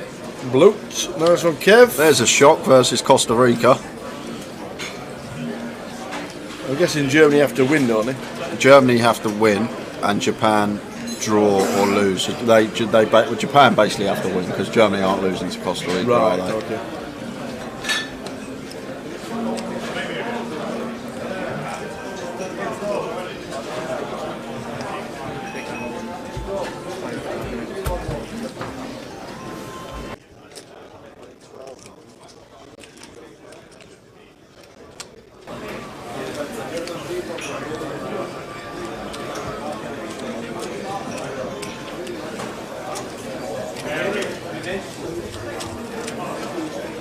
So Gaetano, that we know has been pretty active this time with the old Walsall nuts, the 6-3.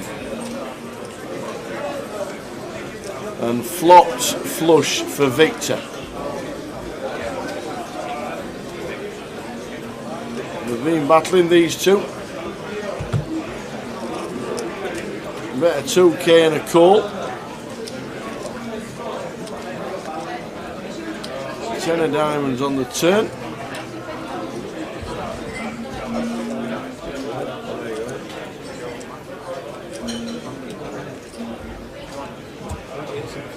Better 2K and a call. Drawing dead.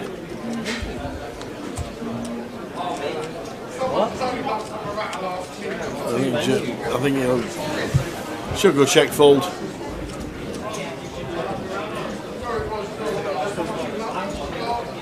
3.5, I think. No, 4K. Should be a check fold. Yeah, indeed it is. Victor slides a few back over the line into his stack and over 50,000 again.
Queens for Gabriel.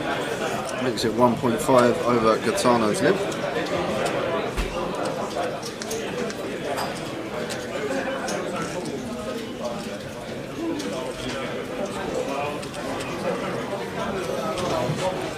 Top for Gaetano, but the other pair for Gabriel. Might get Gaetano into a bit of bother here. And all of it's gone in for Gabriel, looking like a double. On your backs, please. Top for Gaetano. Gabriel's got the overs with the ladies.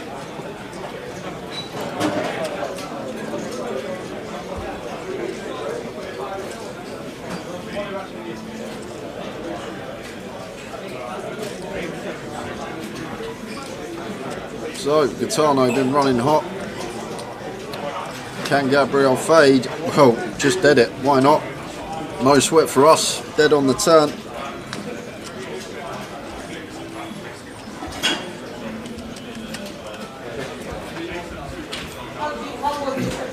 So back up to 25.4.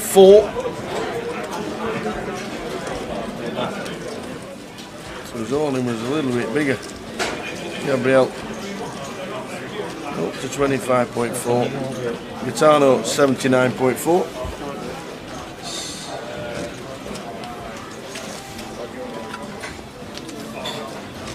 Gio Yuxian, Spain 1-0.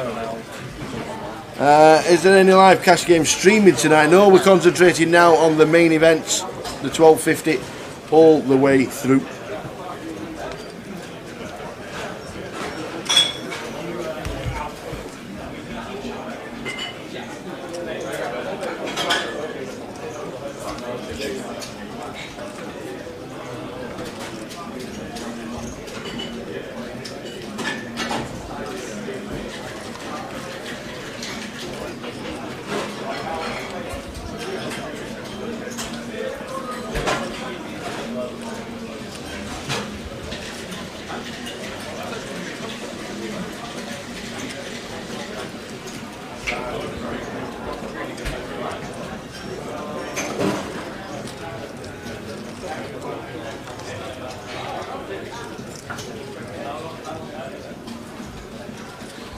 King at 9-3, rainbow board here. Gabriel flopping gut shot, backdoor flush draw. Oliver with gut shot here. Original open, I expect Ollie to continue this one fairly often. Nice removal to some of the stronger King X as well.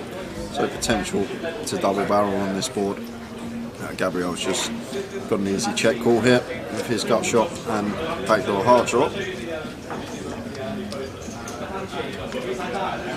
And ping on the turn for Ollie.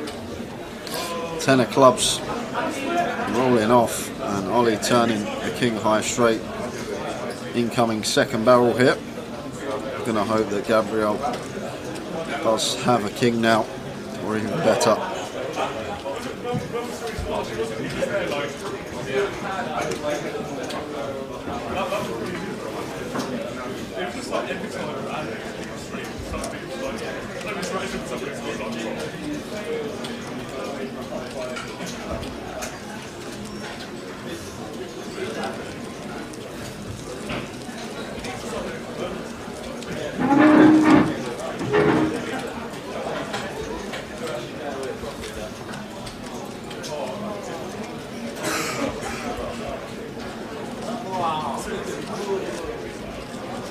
Just gets out of the way.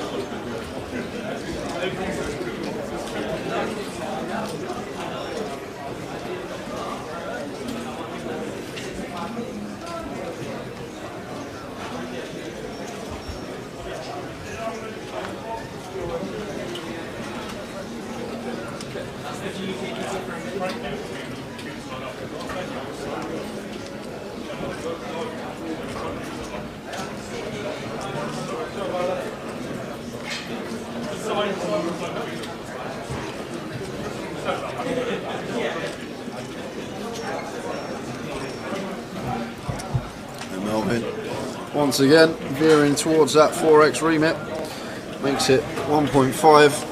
And Gaetano just in with a 10-6 suited, and Seb here, it's just an easy shove for him for 24. Ace Queen suited, there's been an open, a call, plus the opens obviously 3.75x, so I think this has just got to go in here for Sebastian Young. There's the all-in, and Melvin and Gaetano will both be folding. Neither player can call this one off. No, Melvin can't call with his stack off his door. He has! He's gone for the lot, Melvin, with the sixes. Gaetano will not be calling with a 10-6. Yeah. He's folded 2 clubs. He's also folded a 6. Like, Seb's not going to have 5s, 4s, 3s, deuces in his range here for 26, 27 big blinds. They're just not going to be in there. So Melvin's call here is basically calling to hope to be in a situation and not be in a dominated spot. Like we can see on this occasion, he's in a flip situation, so obviously does have the best hands. You can say it's the correct call, but versus range, like, want to be folding these spots, guys, and boom, ace on the there flop. it is, and we know there's only 1 6 left. Unfortunate for Melvin, but can still find the K6. We're running spades. Not now. Down to the 6. And the 6 of hearts. And it is not. So the ace queen on a very high board doubles up. Melvin down to 10. What's Charlie Reid doing? How's he doing, old Charlie? He was on the chat this morning.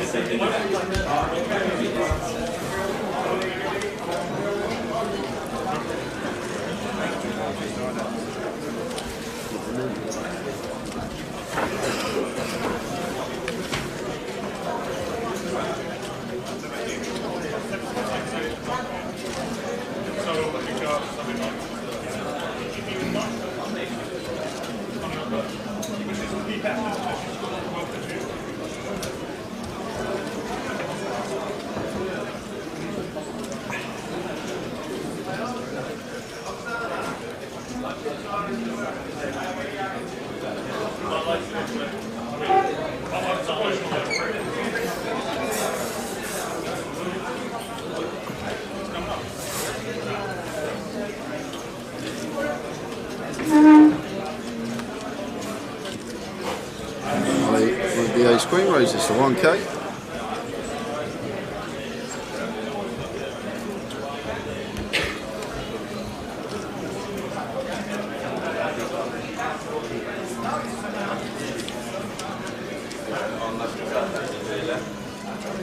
Jack's wishing he stayed in bed for another 2 hours. I've seen him. I think I've seen him V-pip one hand tower. He's been very dead in terms of distribution, not been able to get involved. Sometimes that's how it goes. You just have to fold for a few hours if you're not getting dealt hands that we can open. Remaining, please start taking your seats. Tournament will start in 3 minutes. Once again, 3 minutes remaining, please take your seats.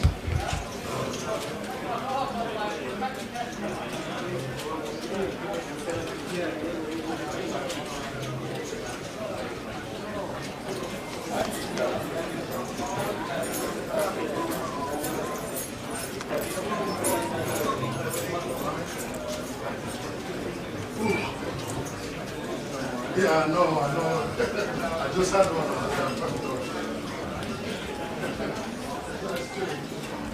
Seb on the bottom with an ace, fine to open any ace from the bottom once folded too. Seb making it 900. And Melvin just got to get out the way with a king, 8 off, not defending that one.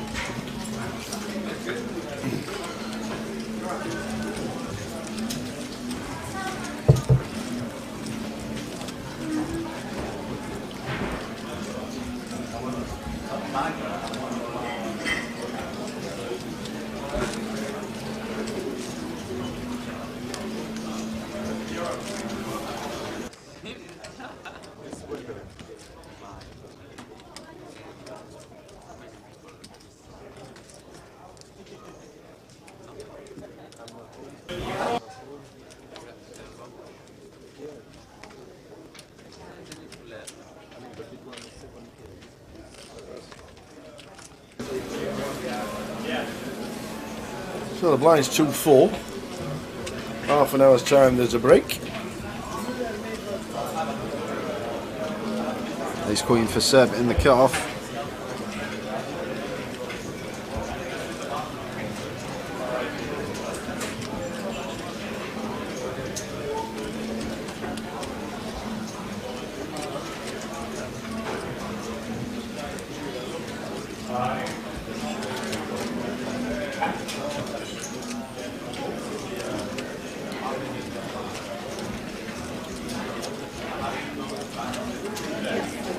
Jack 6-7, flop 2 spades.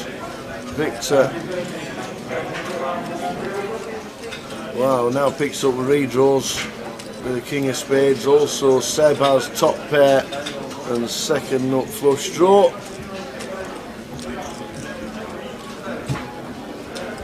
Redraws for Victor as well, so he will come.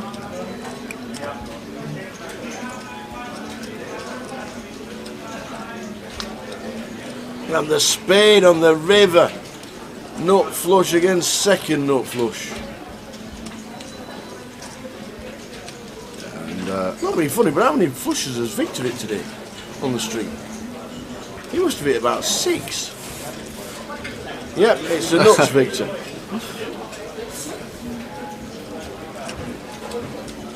So Seb betting 5k here. And Seb's got an easy bet fold, I think. I think Seb's good enough to just let this one go tower. Like, Victor's never raising the 10 of spades here, he'd just call that. So once he raises it here, it's just always going to be the king of spades and never a bluff. And it's really annoying that he's clicked it though. This is really, really annoying for us because now we only need to be right 20% of the time, 4-1 on our money to make this okay. But like, he's never got a bluff here. So like, Seb knows as well. He's shaking his head. He's like, why have you clicked it? This might be the one size I might call off. But there we go. What a like fold. A lot of people just flick it in and say, well, have you got it? Of course they do. Like it. Seb just knows that it's never the 10 of spades. So does Victor ever click it as a bluff? No. So basically he has to have the nuts. Jerry, my answer was 1821. What year I thought Madame Two Swords was born? Madame Two Sword. It's a birthday. It would have been a birthday today. Should have been 260.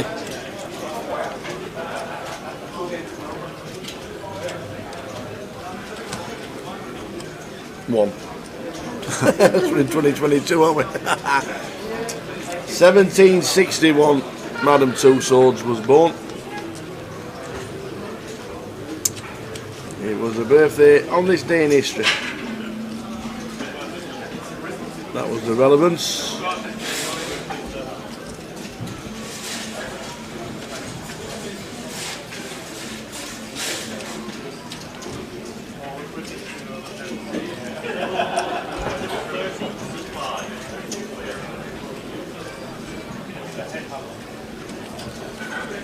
So Ollie completing here with the 3-2 suited, and Jack going to check his option with the Queen 6.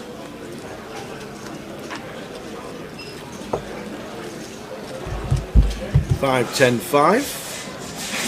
So Ollie with the nut low could definitely lead here for one big blind. Just try and take this away from Jack now, but just slowing down, and Jack going to take a freebie himself, 8 spades on the turn.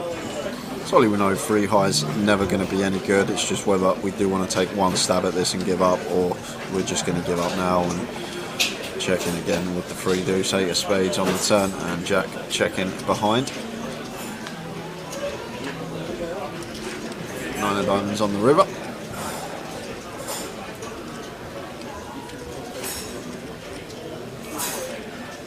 Now Ollie is going to fire with his nut low and does get Jack off the best hand.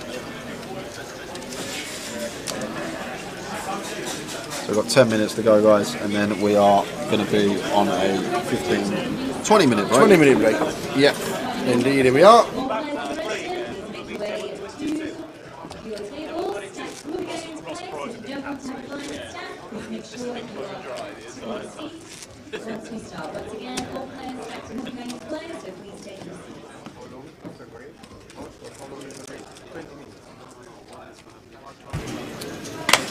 So around about 20 minutes to go until the end of this session, then a 20-minute break, and a new table will be coming in.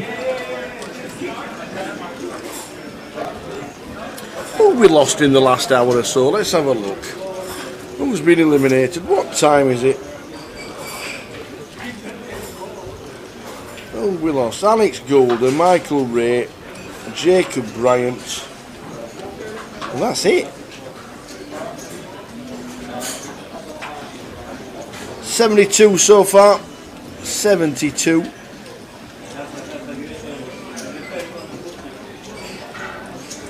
And we're on 70. We're on 49. 72 total.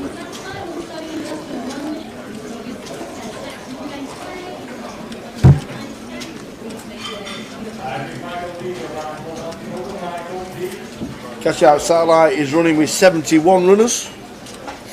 71.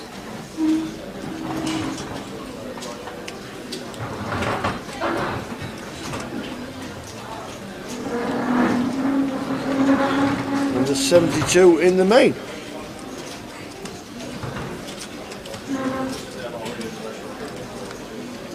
Who else have we lost?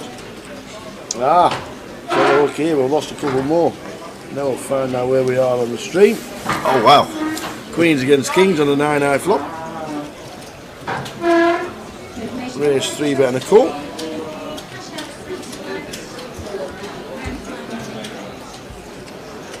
Gaetano donking in the 3-bet pot with the ladies. Ollie loves to see this. Indeed it. 3.7 into 8.3.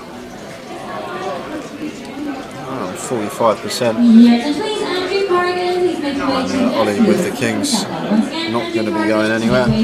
Just going to call, keep his range wide, keep some bluffs in of our opponent. 4 of diamonds pairs on the turn. Great one to see.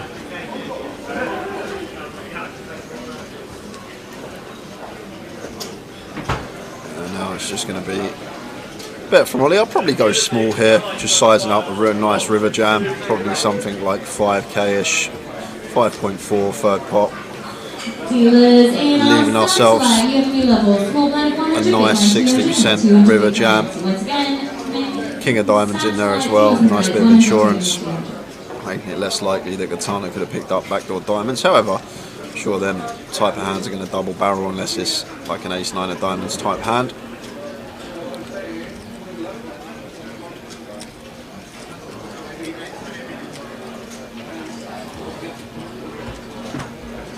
he goes even smaller, 4.5.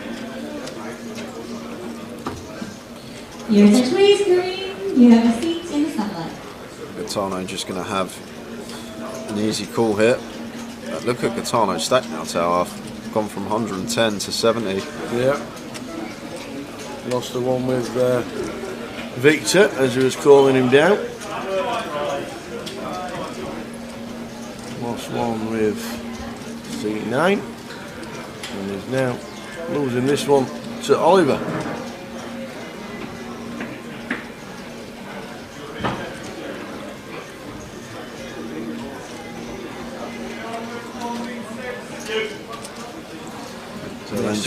Does call. He has to call, Tower. Yeah, he absolutely. has to call.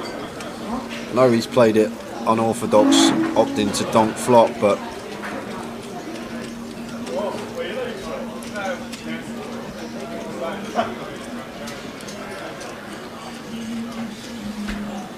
Your attention please, Michael O'Farrell. Please make your way to the nest. Once again, Michael O'Farrell to the nest. If he leads river, is it always a call? it's actually we hate our life as Ollie, because you've got to remember he donked flop tower, and maybe 9x is a big part of the donk range, but does choose to check it over to Ollie. And if I'm Ollie, I go for value here. I think we have to go for it. Like button versus gun, gets him not too much 9x in there. I just think the times that we get called by the 5s through 8s, the 10s and jacks and queens, but Ollie has checked behind and shows the kings. Obviously we can see the old cards that Gaetano didn't have a 9. Tough spot for Ollie whether to go for it there. Maybe it's the donk on the flop that got him questioning whether he should go for value on river or not, because it does look like Gaetano can have a 9x type holding after electing to donk lead in the 3-bet coup.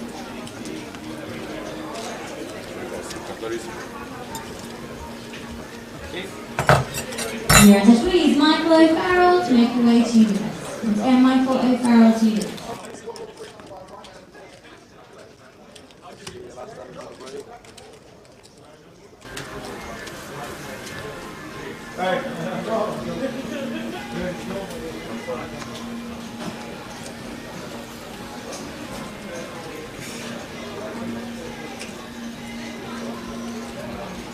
Pocket 7s for Gabriel. I'm going to choose to limp this one from gun.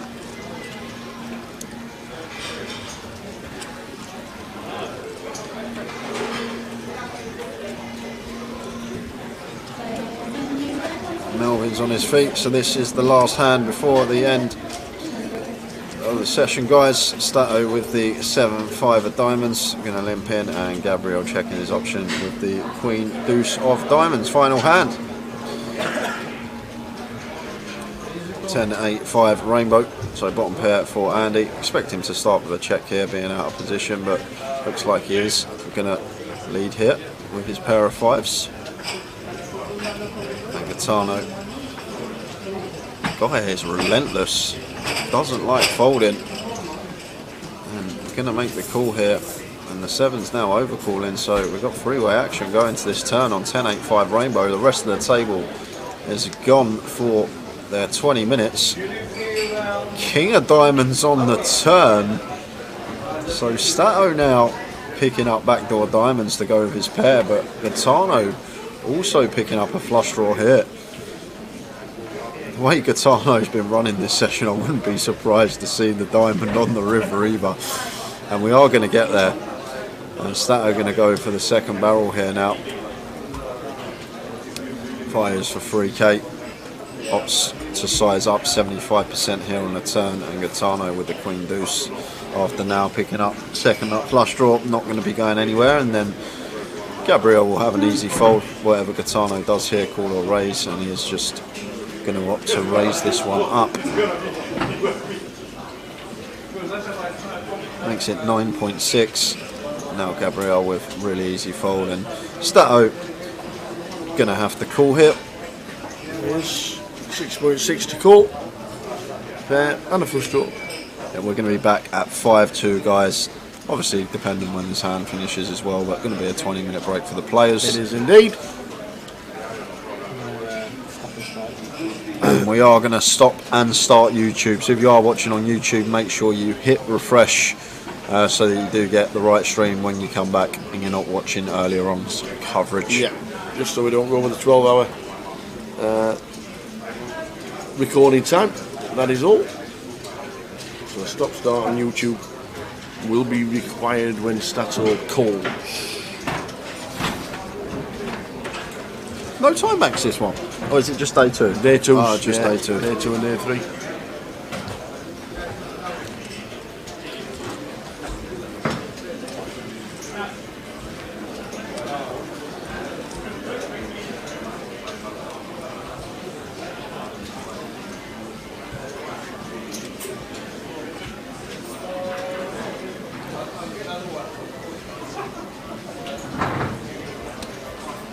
Needs to call.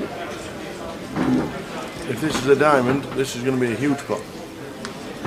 Oh, it is! It's the ace Just of diamonds like I as well. said, the way Gaetano has been running, he just backdoors into the nuts. Perfect. King of diamonds, ace of diamonds, and Stato with a flush himself. And this is just cold river.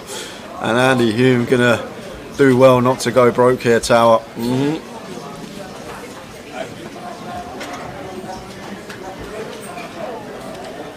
Everybody else is missing the action.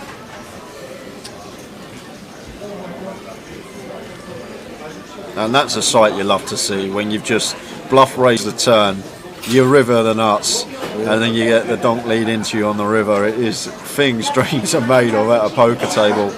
All in is announced. Gaetano moves all in. And this could be a long one, guys.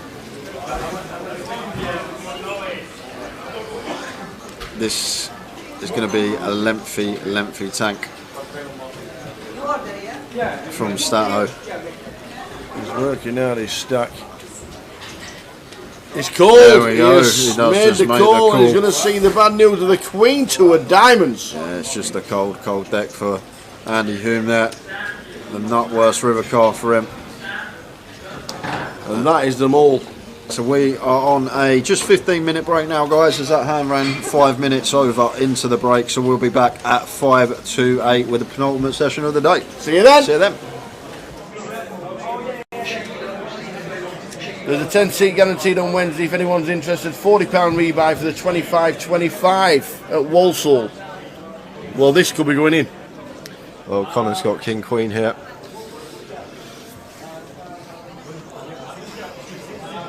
Yeah, he's going to shove Tower. There's the all-in triangle, and it's going to get caught. Wow, the Turk's got lines in the small blind. Oh, this is a bit of a tanker. And the Turk is working with... Ooh, we've got just sub-8 bigs here. What will the ace-queen do? With the nines. Well, the ace-queen's going to snap Connor off. And I think, the ace-queen's calling whether Turk calls or not. Really? Andy will snap in okay. whatever scenario here. It's just Turk with the nines. We are the short stack, but there is a 3-bet rip from Connor. But Connor's only 3-bet ripping for 13 bigs, and he's ripping over the open of Andy, who's been opening so many hands in this tournament. And he's asked for a count, just figuring out what Connor's ripping for, even though he's got him covered. But I just can't see how we can fold the nines here, Tower, as the short stack. Because the thing is, he might be thinking, I could fold and Connor could get busted by Andy, but Andy's not guaranteed to call Connor in this situation. If Andy's still opening like 60-70% of hands, so probably like 50+% of those hands are going to be folding in this situation. Yeah. So he might be thinking, well, Connor could bust here and I could ladder, potentially. That might be what he's thinking. But the thing is, it's not always a guarantee that Andy's actually going to call this off. We can see he is going to call this off with ace queen, but Andy's going to have so many opens here that are going to fold to Connor's shove. But it's tough. It's tough here for the Turk, but here's the short stack. He has folded, and it should be a snap here from Andy. And there's the flipping with the call. And Connor, this could be a spin if he doubles. He was down to 200k, but he's at risk, and he's going to need to find a king to stay alive.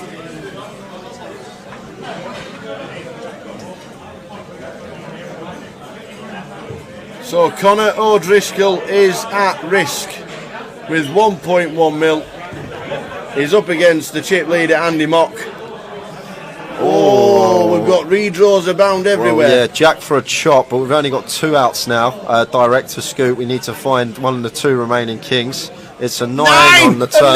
That doesn't. Oh yeah, Turk had 9s. Oh yeah, Turk had 9s. I forgot the Turk had 9s. 7 of spades on the river. We lose Connor O'Driscoll. Oh man, Connor O'Driscoll, 5th place for 43,900. Great effort from that lad. oh my days, the Turk had 9s. Oh, it was marginal. It was marginal. The Turk had the 9s. We are down to 4. Turk would be second in chips tower. He'd be second in chips, the Turk.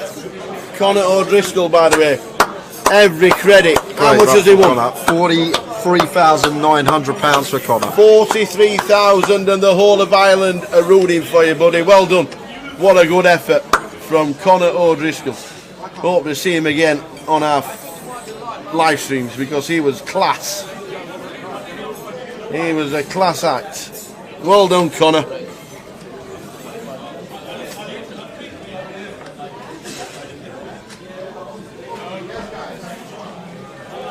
Well done, Connor. Connor O'Driscoll, absolutely amazing. What a good effort.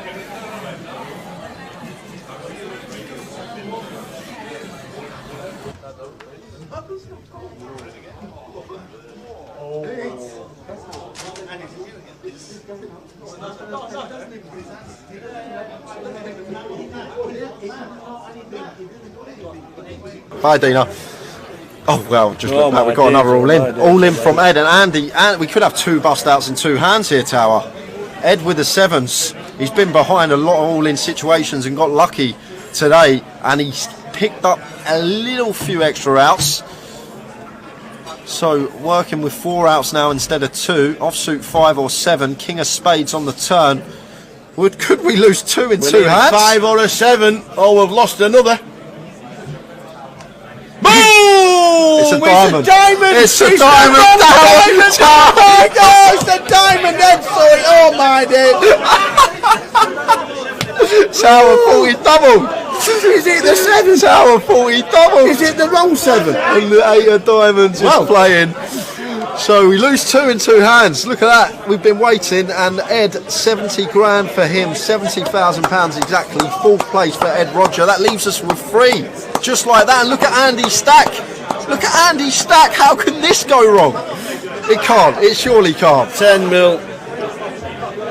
Jack and oh my days. The Mad Turk, man. With the stack. Oh. Oh dear. Everybody now has locked up a minimum of £110,000. How is that even possible? Crazy, Tower. 2 bust outs in 2 hands. And Jack here, blind on blind, sub 20 bigs. Yeah. Turk is very short. We got a 70k pay jump, but Jack's been fearless in these scenarios, and he does move all in. And it's cool. It's a call from Andy. Andy's got ace jack. Are we going to lose 3 in 3 hands? No way! What's happening? Somebody's taxi outside. Look at Turk. He's high-fiving people. He's got. This is a 70k jump. This is a £70,000 jump if the Turk. He won't be cheering, that is for sure.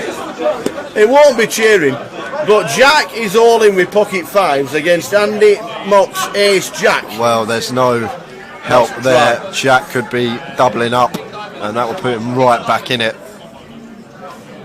And that is clean. We do have counterfeit outs to fade now. Queen. Ace jack queen to fade. An ace jack queen. He'd like a 6.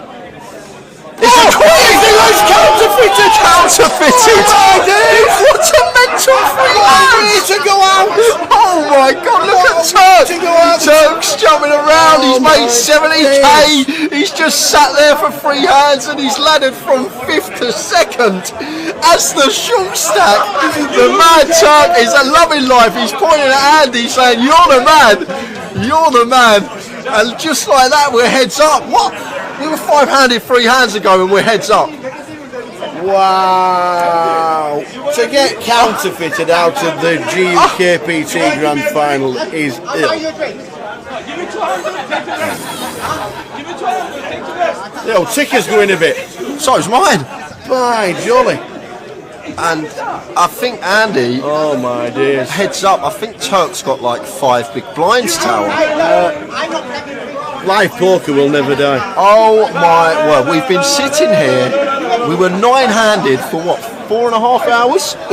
That, we were like, really? And then we were 5-handed to 2-handed in 3 hands. What on earth is going on?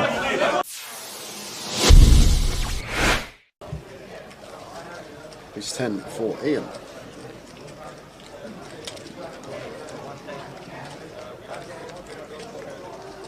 Raises to 1.3 under the gun +1.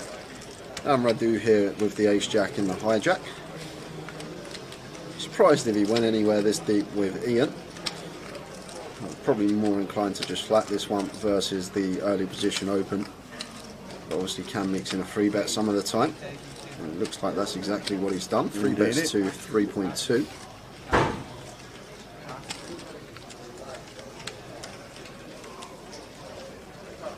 Julie, if you just give yourself a refresh, should be alright because picture's crystal clear here for us. Yeah.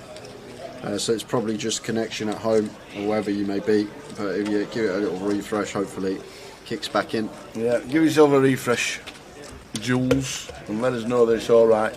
Because it's alright on both our laptops. Oh so it's my word. What's happening here? 4-bet to 7.7. Wow, Ian. Oi, oi. Someone over the age of 50, 4-bet bluffing tower. Whoa, well, I'm snap folding. It's just you like, would be. Yeah, I would be. You'd be I'd be folding ace queen here, suited as Radu. It would already have hit the muck. But this is, I guess Ian just thinks Radu's at it too much. And to be honest with you, the ace 10 off tower, it's a really beautiful 4-bet bluff hand. And maybe Ian's been amongst the solvers the last few months. You don't know. He might have been putting some work in off the tables. That could be the case. And he might have put in the low frequency 4-bet here with the ace 10 versus Radu, who's been fairly aggressive, and with the chips as well. But fair play to Ian, mixing it up, not just having the ace king plus in his 4-bet range, and now action back on Radu here. And oh wow, No way, is he gonna 5-bet? Has he picked up on something here? 20k. Wow, Radu, what senses from him. He has to have picked up on something here, Tower. Read on the situation here from Radu is just so good. What a play. 5-bet bluff Tower, we just, no way. Do you know what, if Ian 6-bets here with ace 10 Tower, I'm done for, I'm having an early finish. He's not doing it. There's no way Ian 6-bets here. How often do we even say the word 6-bet on stream? Oh, wow. But Radu 5-bet bluffing the ace-jack. This is just a leveling war between He's not putting the lot two players. He's doing it again! He's doing it again! That's amazing! Oh my God! 6-bet roll that, baby! 10! How'd you like them apples? Solve that! Ace 10, 6-bet rips it in for 100 big blinds. Oh my word.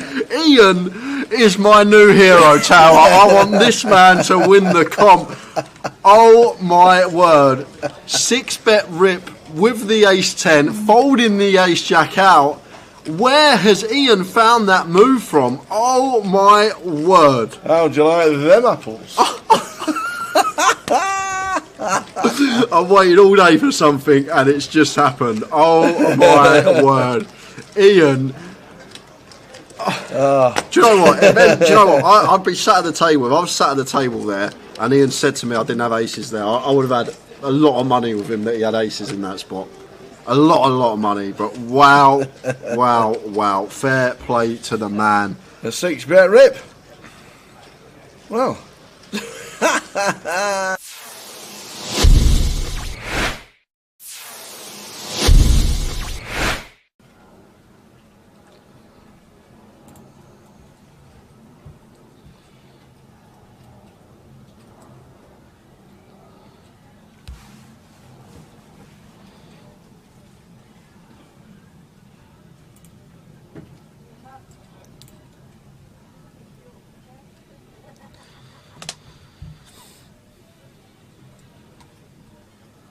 So Carl, Queen 10, 9, 7, pocket 8s with 1 suit. Gary with double suited kings, although the cards working with it aren't the most attractive, but still going to come along on the button with position on Carl. Mitch is in the big blind, and Mo here with ace king jack 5 3 3 closing the action. Oh no, he's not, he's got nil on the 50 behind him, my mistake. Oh, is Mo just going to put it in here with all this dead money out there?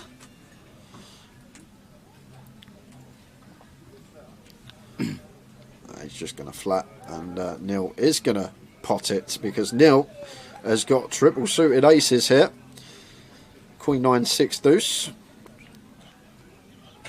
makes it 1.2, and Carl's going to give him a spin here. Absolutely, that's a great board. 7 8 8 9 10 queen, and Gary good enough to fold kings now tower. This just becomes an easy fold with pocket kings here for Gary, I think. Double suited? Yeah, they're double suited, but the thing is, like against ace X of spades, ace X of diamonds out there, obviously bad reverse implied odds. The deuces, the times that we flop a set of deuces, we're not really going to be in love with our hand, whatever the board. So basically, call in to hope for a king here as Gary, and I think he'll come to the correct decision to let this one go.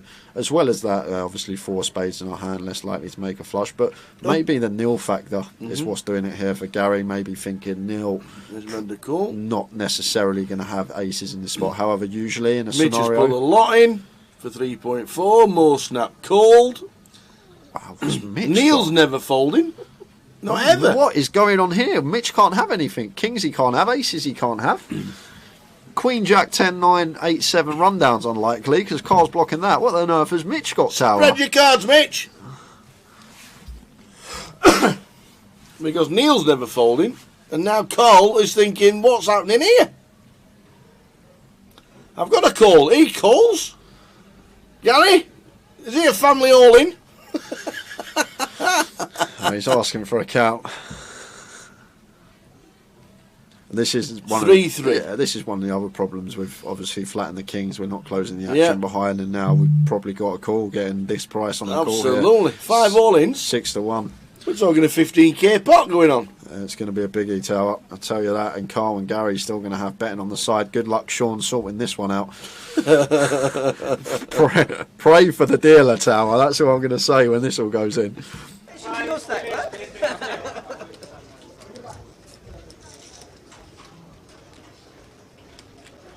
How many yellows you have?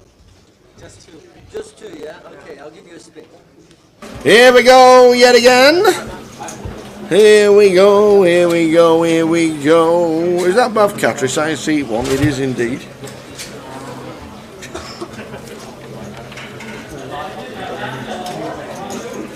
We have got Bath Cattery in 1, Leo Worthington Lease in seat 2, Nick Marchington in 3, Damien Pilkington Lewis in 4, Alex Zerbos in 5, Dan Laidlaw in 6, 7 Sean Cahill, 8 Vince Melly, and 9 is Hong Ting Zhu.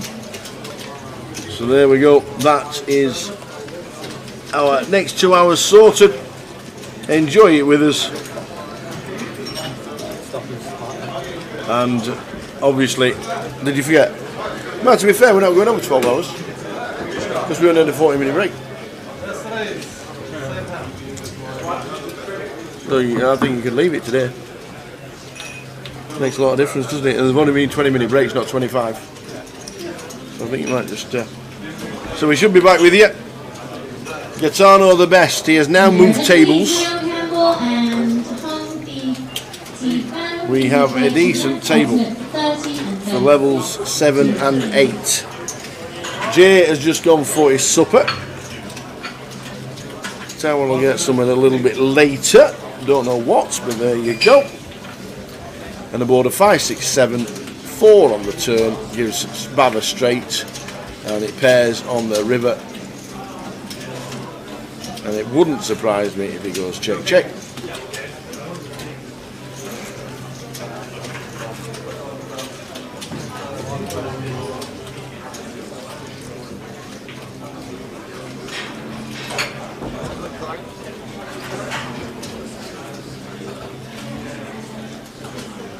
which it does.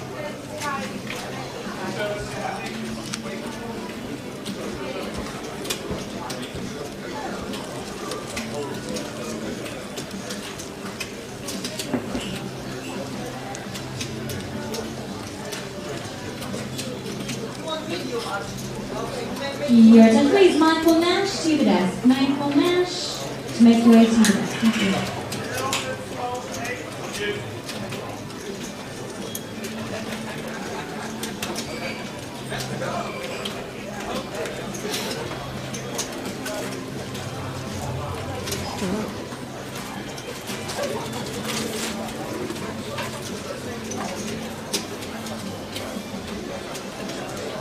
Your attention please, Sam to the desk. Once again, Sam, please make your way to the desk.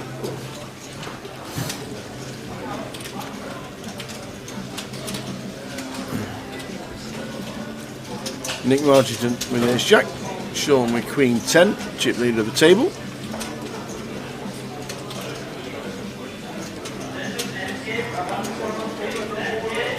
And Bav with fives.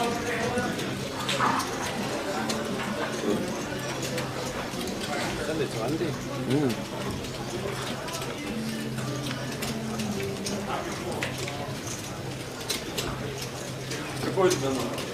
Especially second.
So Damien raises to 1.2.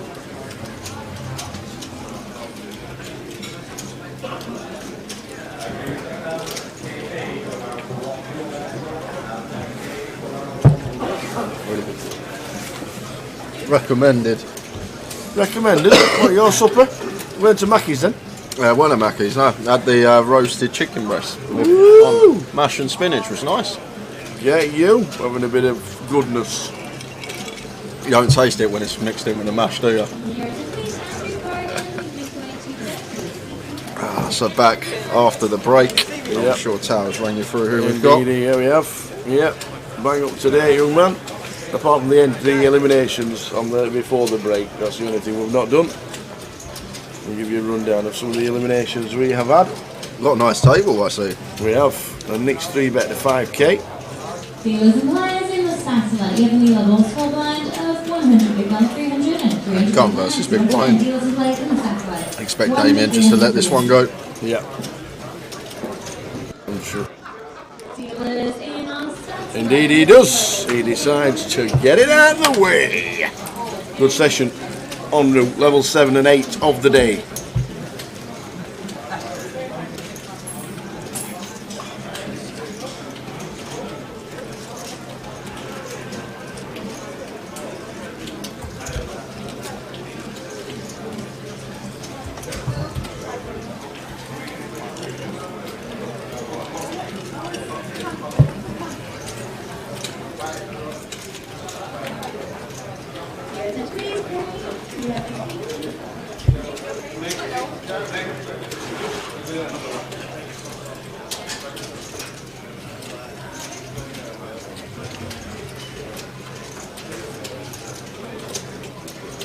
So Vince with the ace king.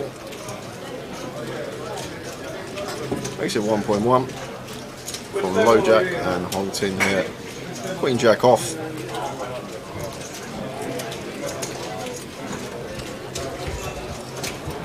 Out of the way.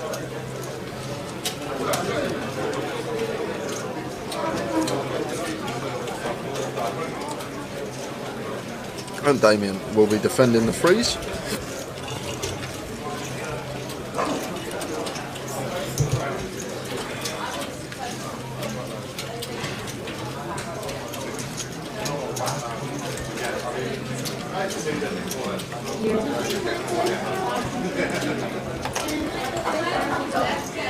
Ten, 10, 10. You don't see that very often, like ever. Nice flop.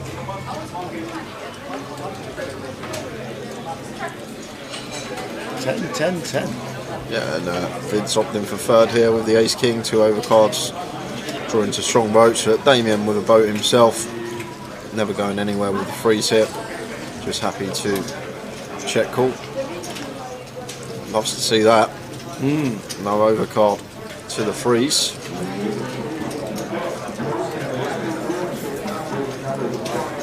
And like once Damien calls on 10, 10, 10 versus our middle position open out of the big blind here, like a lot of the time it is going to be something like this: deuces, threes, fours, fives, sixes.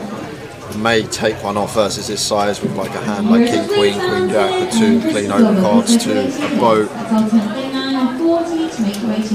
Vince now going for a 1.5 sizing on the turn, and Damien still calling once more.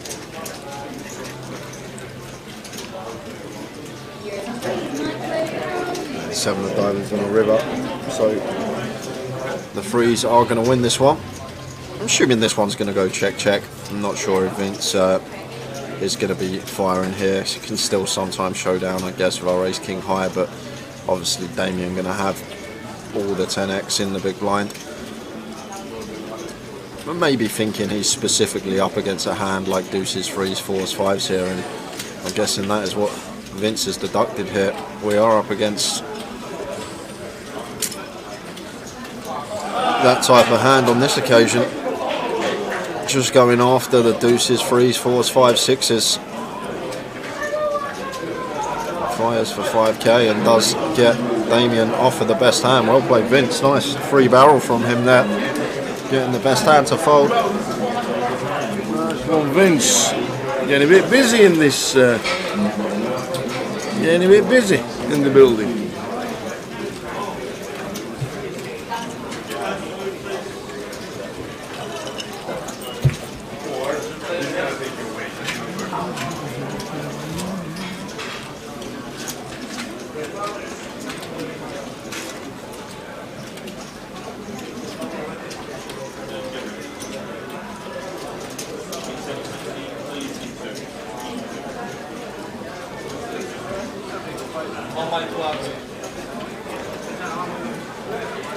Oh, just realised, little Dan on the table, Dan Laidlaw in seat 6 as well. Hong Ting out of the way.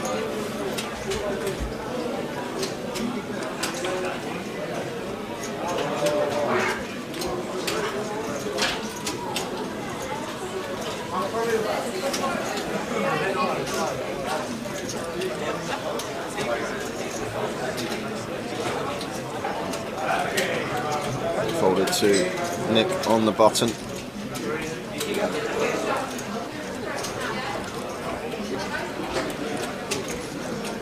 With the ace-4 off, raises to 1.2 into Alexios's big blind, and Alexios with the goods here. Ace-king, incoming free bet, and should be a fairly prompt fold from Nick Marchington here. Ace-4 off, not going to be able to continue.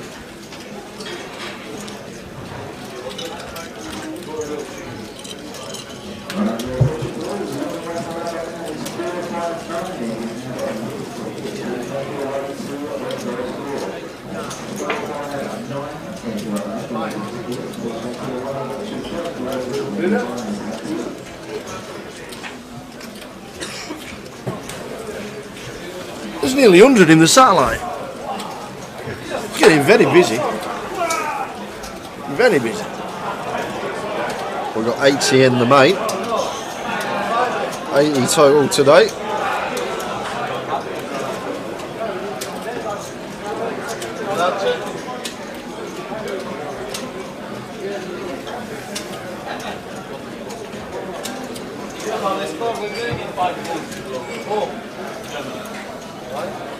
Cowboys for Vince. Queens for Hong Ting with 23,000.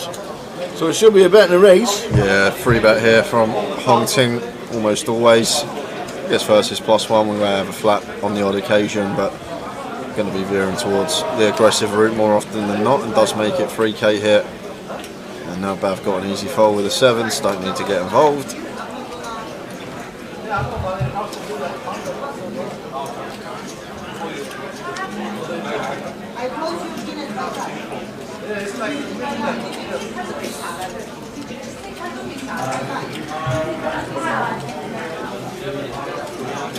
All the way back round to Vince, who probably happy to 4-bet get this in, but maybe not thinking Hong Ting's going to be too right here versus our +1 open, and probably just make it 8k. Happy to call off a jam. 46 big blinds effective. +1 versus +2.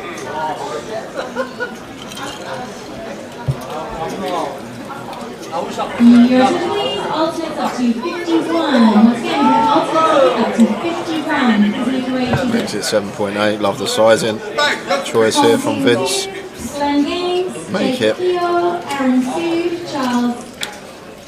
Make it this sort of size. Make Hong Ting think that still maybe has some fold equity with a 5-bet rip.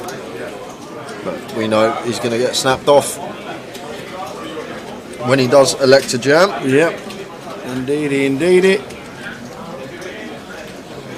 If he does, he is getting a attractive price here. About 2.7 to 1 and a call with position and the ladies. We are still fairly deep. But we're never folding there as Hong. It's just a question of whether he's going to flat with position and see a flop, or just elect a 5-bet rip here for 46 big blinds, and he's not taking his eyes off the fence here.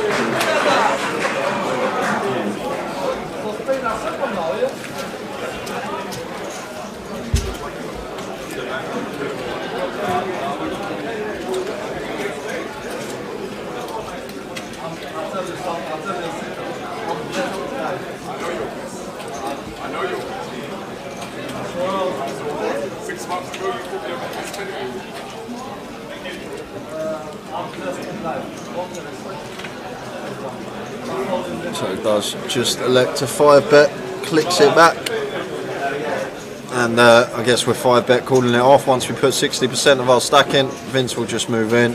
Hong Ting will make the call, and then going to need to find a lady to keep himself alive in this one.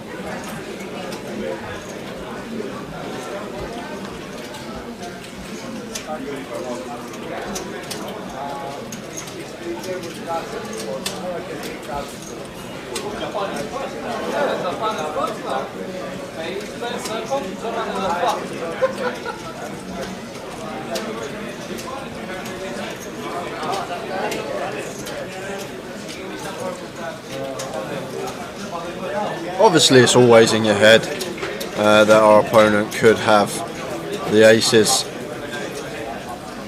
but obviously as Vince, just happy to get this one in for 46 bigs effective.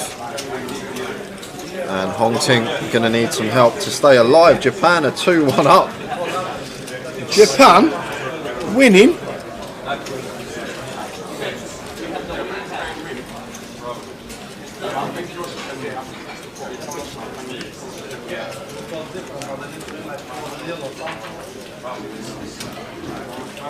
No help there for Hong Ting.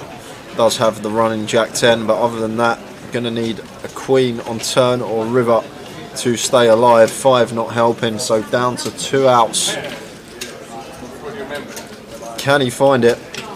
He can't. 6 of clubs, and unlucky. We do lose Hong Ting Zhu. Unlucky. Your attention please, if you have an alternate ticket, number 49 and 50, please make your way to the desk.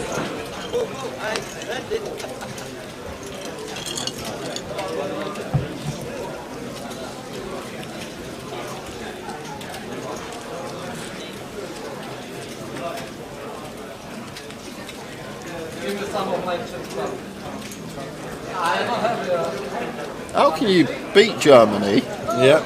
be winning against Spain, Yeah. and then draw to Costa Rica? Who knows these things? It's a weird World Cup, ain't it?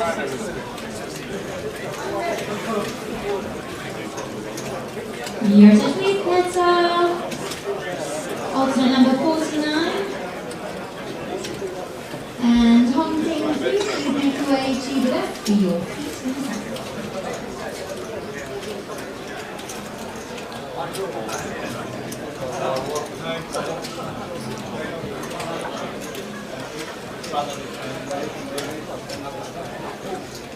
So Bav with the King 10, makes it 1.2 from +1.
Back-to-back opens, ace 10 this time, makes it 1.2. Call Go on, the Bav. from Sean in the small with 9-8 suited and Vince defending the King 9 in the big blind.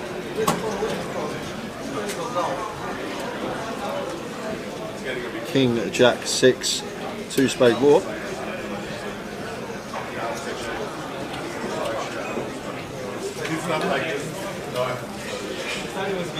So I expect Bav to continue on fairly often here, King high versus both blinds, but is going to mix in a well-timed check on this occasion. Jack of hearts on the turn.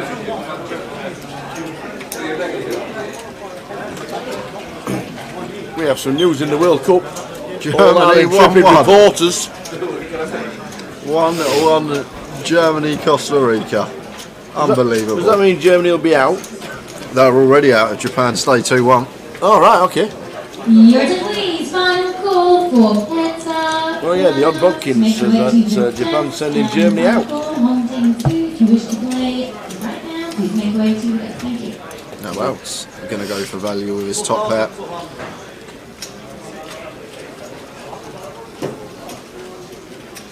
Wow.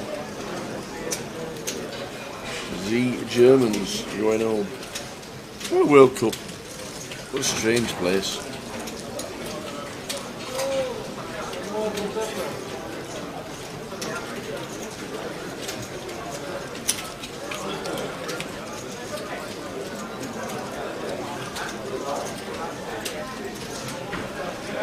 There's the chip stacks in seat order.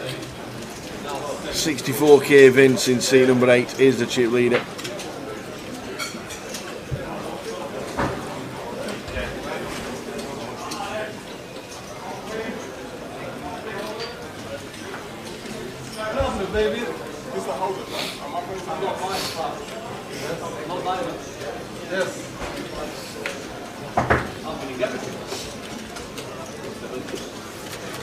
Your attention please. 4, we take away 2 left. Once again, 4, 2 left.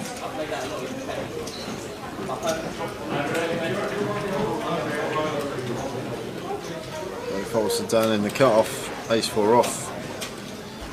Makes it 1.1, and Vince with suited ace-8 here in the smalls, not going to be going anywhere. Both options available to us. Could definitely 3-bet this one. Also flat end never going to be a bad thing. Obviously down in the cut-off, can definitely have a wide range opening from here. And is going to elect to take the aggressive route here from Vince. Love this. Makes it 5k. Nice big sizing as well.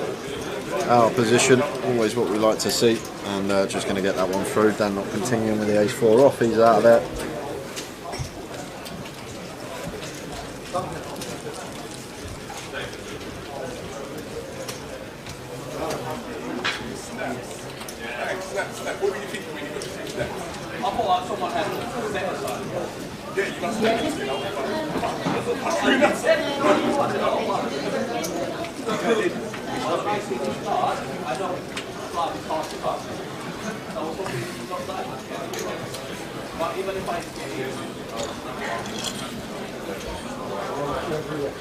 Oh, we lost. Let's have a butchers. Anybody been eliminated in the last few minutes? 75 in the mix for the main event. Got up to Stato, I think, the last one. Yeah, he was on the feature, wasn't he, before the break. Stato was the man. Just one. We saw him hunting. That was the last one out. Ace Queen now for Dan, makes it 1.1. And Vince A7 off here. Looks like he is going to take one off. Probably prefer 3-bet than call in this spot. Probably going to be folding most of the time, but happy to get involved. Does have the chip lead at the table, and Leo defending the Queen Deuce of Diamonds, getting a nice price. Flop time. 3 of them. Deuce, 10, 5. Yeah, so Leo actually flopping best here. Bottom pair jumps out into the lead. Now down with ace queen on the 10 high board. You can see him going either way here. I think check's fine, I think bet's fine. And Dan has checked over to Vince, who is going to take initiative now with his a7. He's firing for 2.3. One's check 2. And Leo here with his bottom pair. And some plausible backdoors. Happy to call. No, this is where we should lose Dan from the pot. Doubt he's going to be overcalling here with ace queen.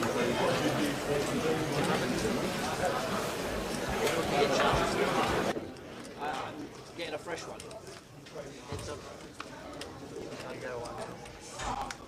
They're going out to find a cow. Yeah. Check.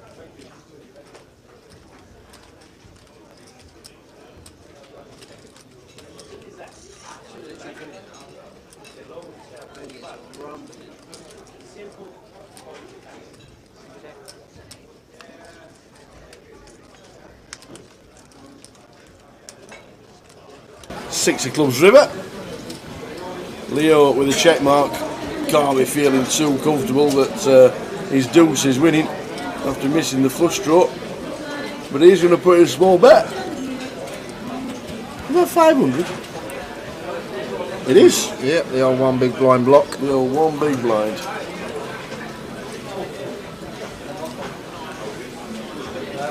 So annoying as well when you see the events like ace high. It's like, Oh, yeah. I've got, oh no, he doesn't even I'm pay getting off. umpteen to 1 on a call and just got a fold.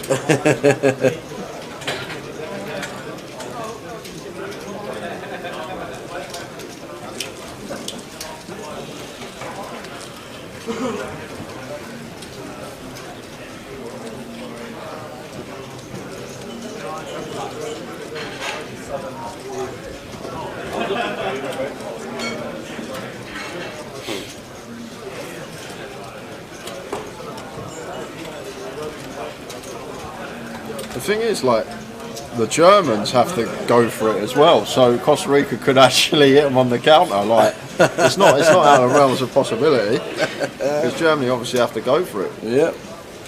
Plenty of keepers updated, guys. Japan winning, Germany drawing.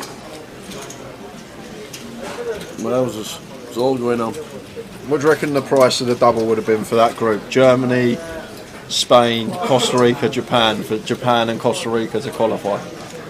Would have been a hefty double. As we see Dan open the Queen Jack, makes it 1.1. Excuse me, bud. And Nick here in the big blind. Defending the ace deuce off.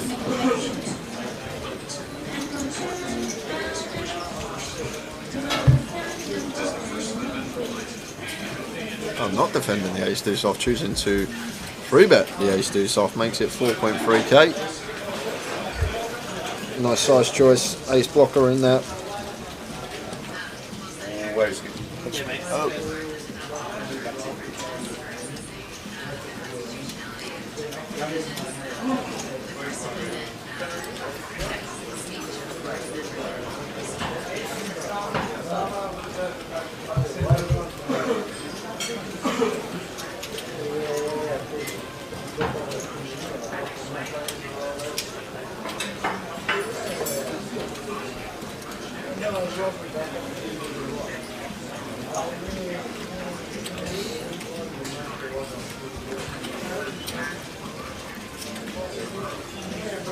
Ace two of clubs for Sean.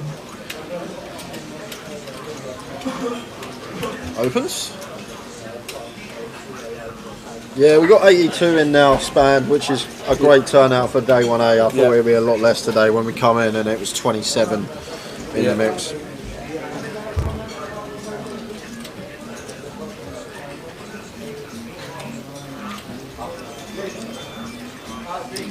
Good job we didn't come in at the start. Yeah. Any TJ sightings today? No. No, not heard him. No. Not seen him. Friday will be the day for TJ. Yeah, I saw Terry yesterday actually. He said he was coming down on the Friday. Last week, yeah. He will be here tomorrow, TJ. Lovely. Plenty of poker going on, that is for sure. The next 18 days we'll keep showing you the schedule, what's happening.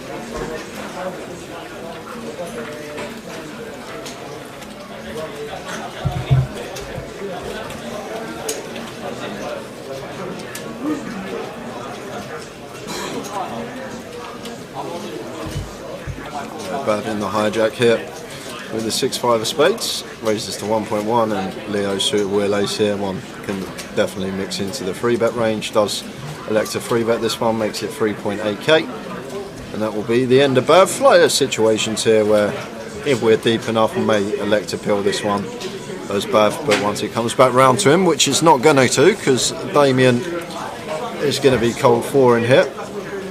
Even if he did fold, Damien didn't have ace king and comes back round to Bav, he'd have to fold the 6-5 suited here. And over to Damien here, working with 44. Could just shove here, Tower. Could definitely just see it all in for 44 big blinds. Ooh. Yeah, I think this is... Okay, he has 4-bet. I thought that was a call from Damien, so he has that elected to 4-bet here. Almost click it back, makes it 7.2. You think that'll be the end? It should be. Should be. It's really annoying for us as Leo with a suited wheel ace, getting this price and having to let it go, just not deep enough here to be peeling, and there's the fold.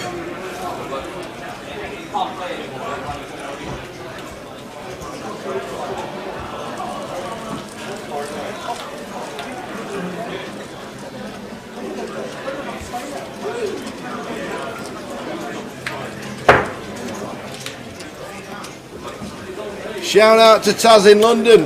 How are we doing, Midas? Watching on Twitch. shout out to Taz. We got news in the chat box. No way. Colin Porter's told us it's Costa Rica 2-1 No against way. Spain. I'm not having it. If it stays Against Germany. like that, Japan and Costa Rica go through. if it stays like that, Spain, the favourites for the World Cup, are out. Wow. Wow. If it stays like that, Spain, the favourites for the World Cup, will be out.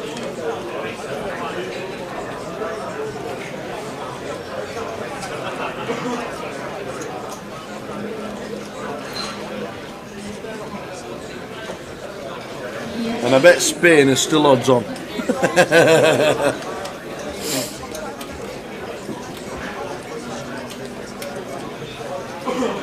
VAR, Mark B says 2-1 confirmed.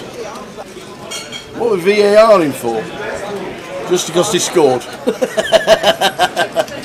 Ace 8-10 on the flop, two diamonds. Unbelievable, that is amazing. That'll be a bigger shock since I think that'll be one of the biggest World Cup shocks in a while if that happens. I can't remember a World Cup shock as big as that. Maybe you have to go back to 2002 when France were world champions and they lost 1-0 to Senegal opening game, but other than that I can't really think of a bigger shock than what we're seeing if it happens.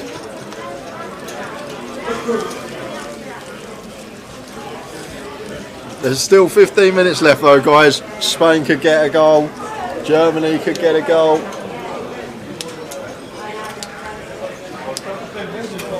It could all change.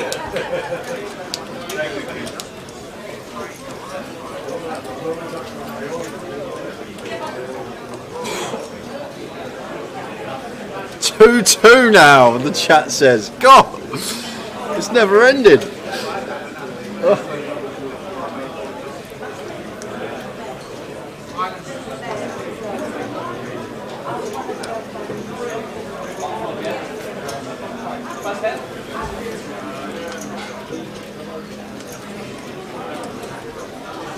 Ace of the clubs for Bav.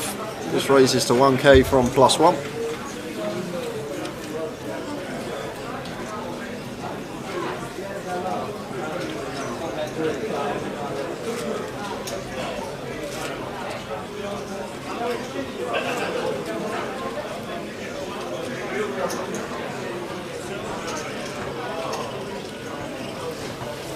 And down 3 betting from the small blind to 4k with the ace jack off. And back on Bav here now with the 7-8 of clubs.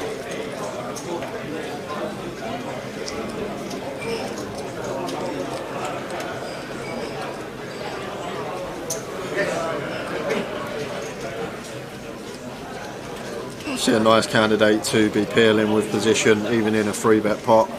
Obviously sizing from Dan. May not fancy a Bav, but he has made the call. It's 2-2. No way! 2-2. Oh, unbelievable scenes in the footy. Who's 2-2? Germany. Does that mean Germany are through? No, I mean Spain are back through. Oh my days, man, really?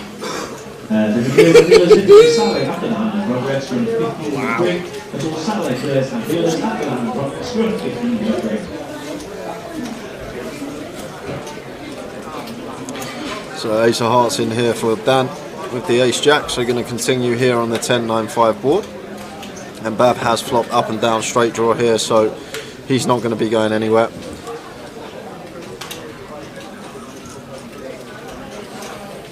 Jack on the turn would be a nil one.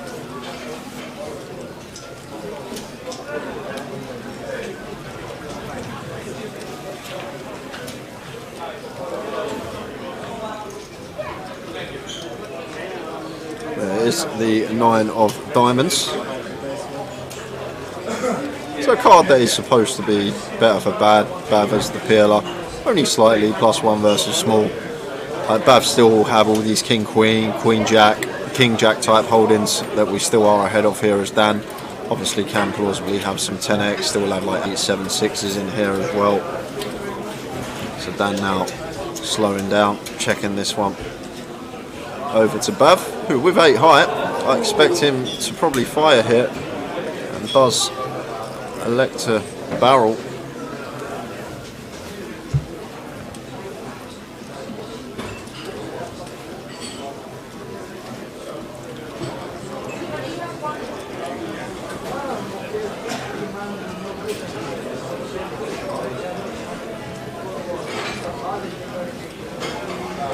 And does get done off the best hand, so Bav there picks it up with just 8 height, nicely done. Barreling with his up and down after check 2 on the turn, taking the initiative in the pot, and manages to get that one through.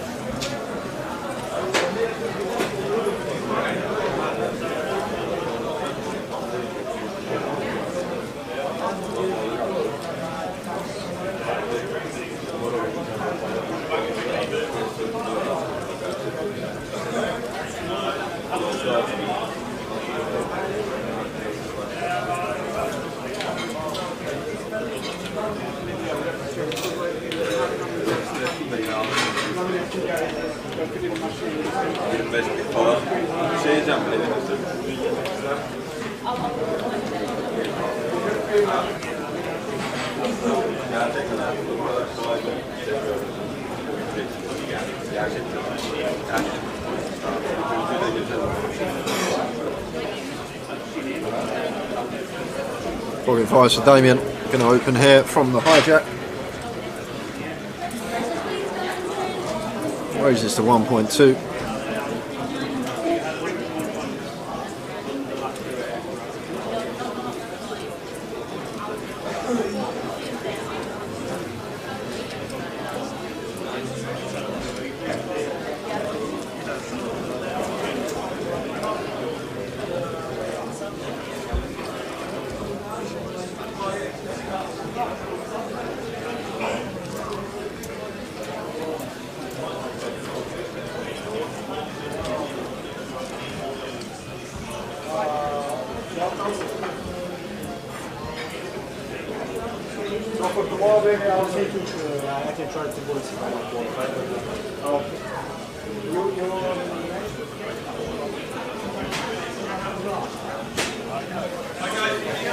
Buying for this one, mid AS Junior is 1250, 1100 plus 150.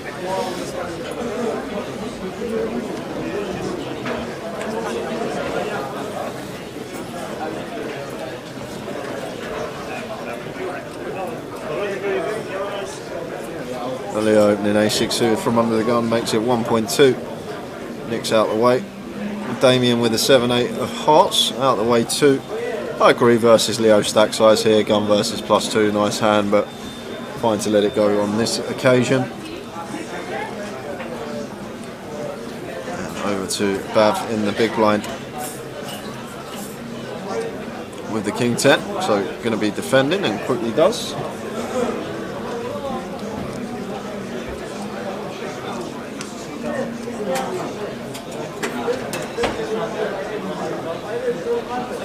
Flops best on 10-8-7, 2 diamond board here.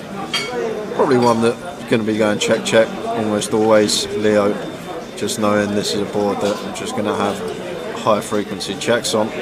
7 pairing on the turn. Now Bav opting to lead for 2.2, so it goes for 2/3.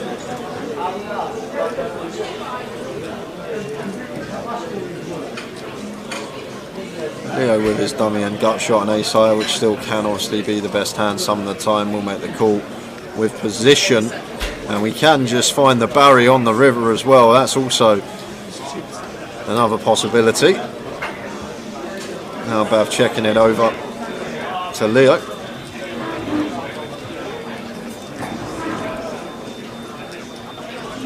And Leo checking behind with the King 10. Leo with the Ace 6.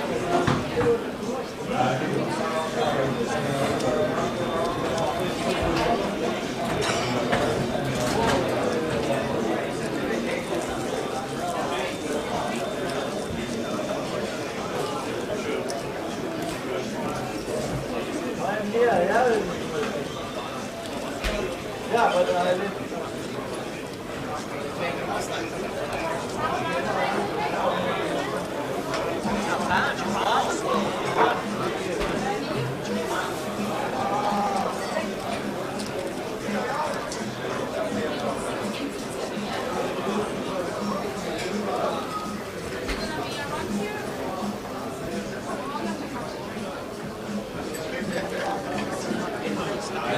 Your attention please.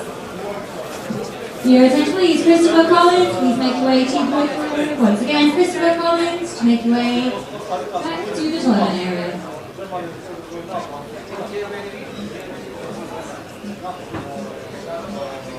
But Damien suited wheel ace, ace 5 suited, opens to 12. And Alexios here with the queen 8 of hearts, going to mix this one into the 3-bet range, +1 versus +2. 3.5k, size of choice.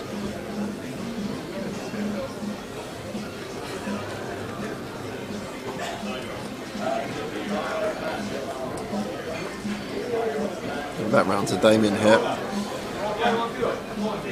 43 effective to start the hand. Just under. It is going to come along for the ride.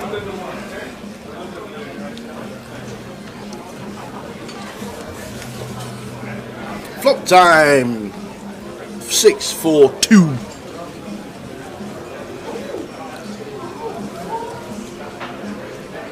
And Damien does flop straight draw here with his overcard, and expecting to be check calling this size from Alexios here.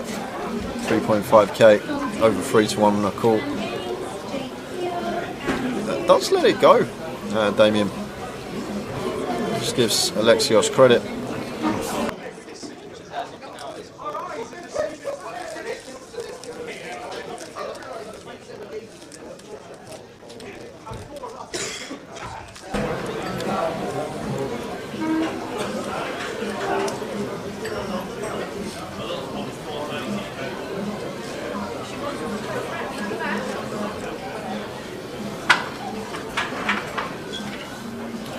That's Chef Brad got a burner account. So yeah, Midas is doing some spamming about a game somewhere.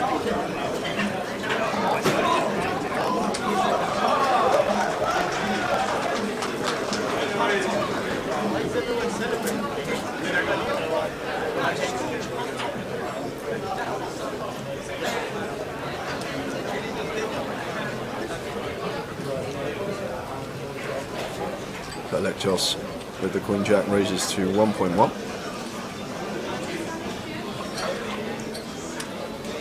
And Sean in the hijack chooses to 3-bet the 9s, and that should be the end of the hand, assuming no one in the blinds wakes up with it. And that will be that. Alexios not going to continue the Queen Jack.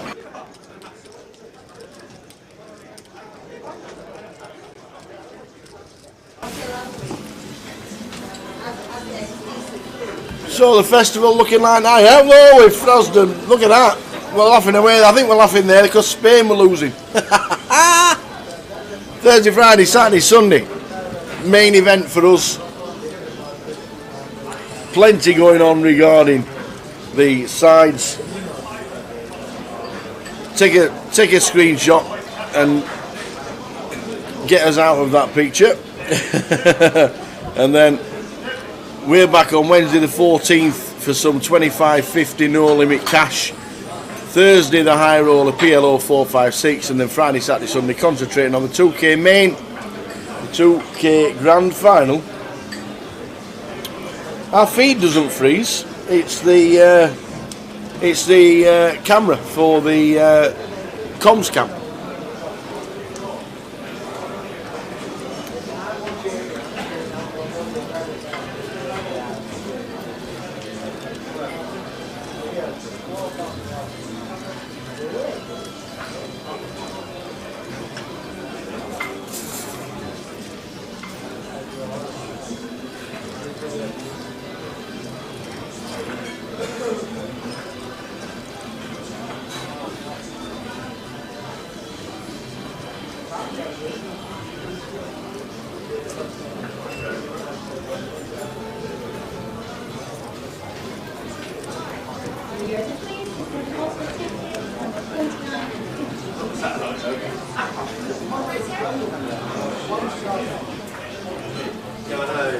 Yeah, but it's such a good structure now. Your turn, please. That's the last one. You want to start retaking seats. You have just over 3 minutes remaining on your break. Once again, that's all. Satellite players, just over 3 minutes remaining on the break. Please, Banshee, you have a seat. Please make your way to the desk. Once again, Banshee seat, make your way to the desk. Germany 3, Costa Rica 2. Germany now need a goal from Spain.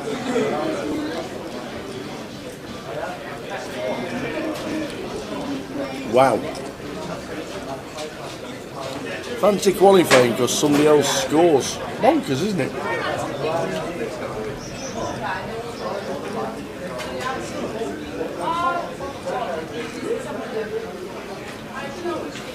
So Nick turns it.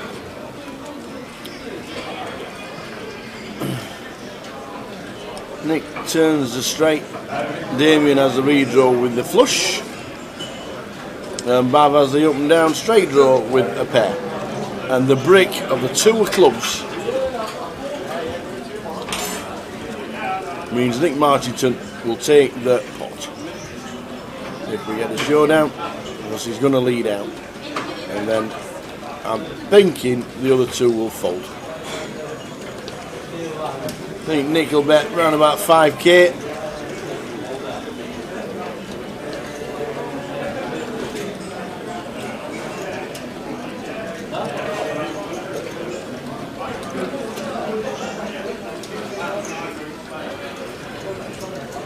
A little bit stronger.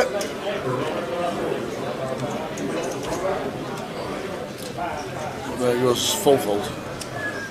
6.7 I think it was. There you go.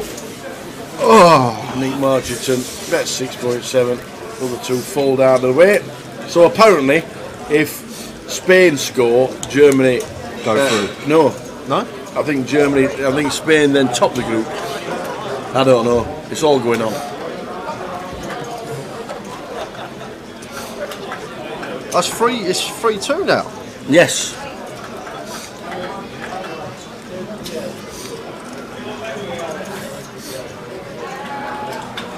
The final call players was Satellite. You have just 1 minute remaining on the break. That's Satellite players, 1 minute remaining Surely- on the break. And dealers, you have Surely if Spain score Twice. just once, wouldn't Germany go through?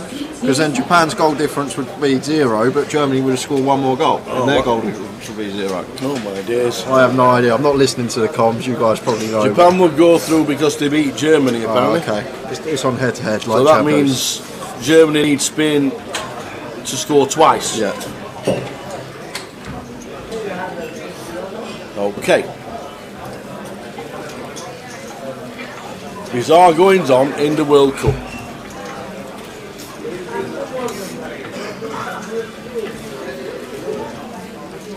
Listening suited for Sean raises to 1.1. Blinds going up in 10 minutes time. Take us into level 8 of the day. Finishing up around midnight this evening, guys.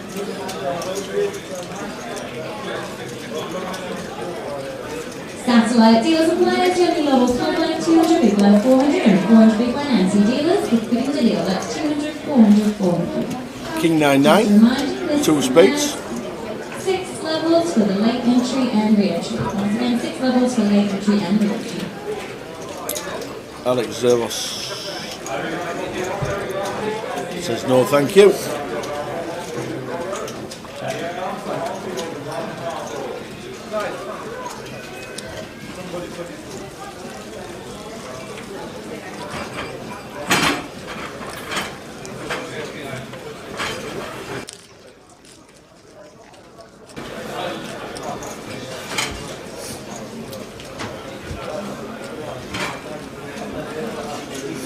That might just be your internet, Colin. Ours is fine. It's all running smoothly our side.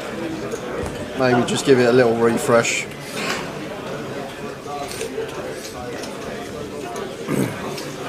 Germany 4-2. 4-2, let's just check. Let's just have a quick check on Facebook. Something normally goes down around about this time. I wonder if it's that time of the day where Facebook will go down. Do you get 12 hours, is it, you got on Facebook? 8. Probably around that time then. As we're going to jump back to the action because Vince with the ace-8 suited. opening from +1, and Nick finds the ladies in the cut-off. 3-betting to 3.3k. And Damien now going to have to let the ace-10 off go on the button. If we thought Nick was getting well out of line, he was 3-betting too much, then could definitely mix in a cold 4 with this particular candidate. Very nice hand selection to do it with. That's obviously based on a lot of things. If we think that the opener's opening too much and Nick knows this and he's 3-betting too much, and then we do have a hand that we could potentially find the cold 4 with. Alexios has a slam dunk fold though with the deuces.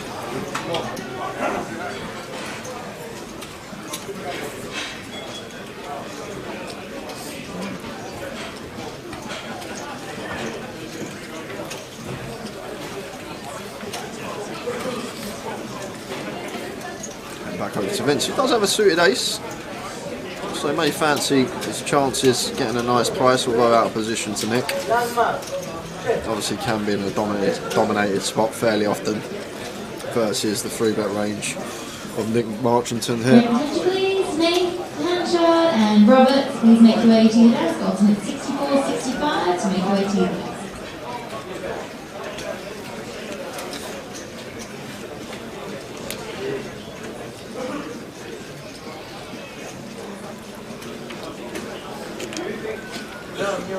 Wow, finds the light 4-bet with the ace-8 of diamonds. Just a quick all in from Nick. Didn't even take too much time, and just a snap fold from Vince. Very interesting, which I just want to note something there, Tao. If you remember the hand against Hongting when Vince 4-bet, he made it like just over 2x, like 2.1, something like that. It was almost a click. And then on that occasion, he made it bigger than 3x there when he was bluffing. So I don't know, maybe there's a little bit of a size intel there, but such a small sample size, only 2 hands, we can't really say anything at the moment. But interesting that with his value, Vince opted to go just over 2x, and then with his bluff as the 4-bet, opted to go just over 3x, which is quite intriguing. Obviously we want to choose the same size with both our bluffs and value. If someone knows that we're always going 3x with our bluffs and always going small with our value, we can just get exploited left, right, centre. He's out of position versus Hongting as well, Span. Hongting was 9, he was 8, weren't he? If you saw that hand, I don't know if you saw that hand, the Kings versus Queens hand, where went open 3-bet, 4-bet, and opted for a much smaller size.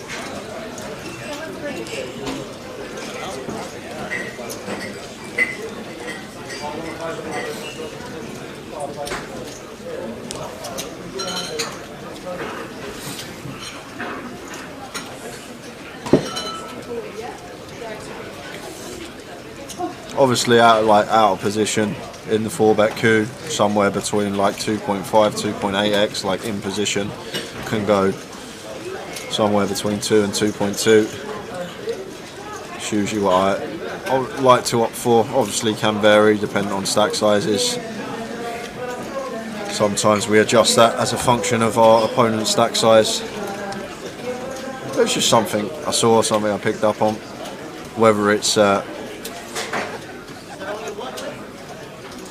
size intel or not, obviously we can't really say anything because we've only got a sample size of 2 hands. Sometimes you'll go a whole day without putting in a single 4-bet, and Vince has had one for value and one for a bluff. Damien in the hijack, King Jack will be opening this one though, raised to 1.2. Alexios King 9 of spades in the cut-off, just flat in here, could go either way here of Alexios. Your attention please, timer, alternate 67, please make your way 3-bet to and the fine, flat and fine. Just happy to see a flop, and Vince with the 5 deuce getting an attractive price. Looks like he is going to come along with this one.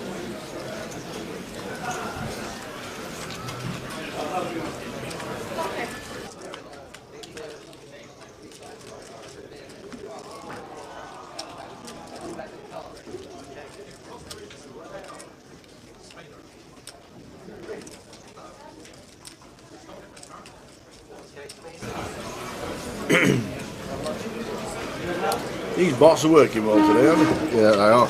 They've been on it. They've been on it. 2, 4, 5, 3 flop and turn. 2 pair for Vince on the flop. He checked. Can't be feeling too good about it now because he's going to be struggling. Anybody going to be repping Ace X will be winning the hand, but at the moment nobody's repping the ace. King on the river gives Damien top pair, but Vince, as we see, flop 2 pair. I think we can go really small here as Vince. If we are going to elect to bet. And that's 2.1. So opts for a tiny bit less than half. Damien has river top pair. However, from the big blind here, Vince is going to have plenty of 6x. Obviously, all the 2 pairs. Just an unfortunate river for Damien there. Top pair, playing it off, sees the bad news.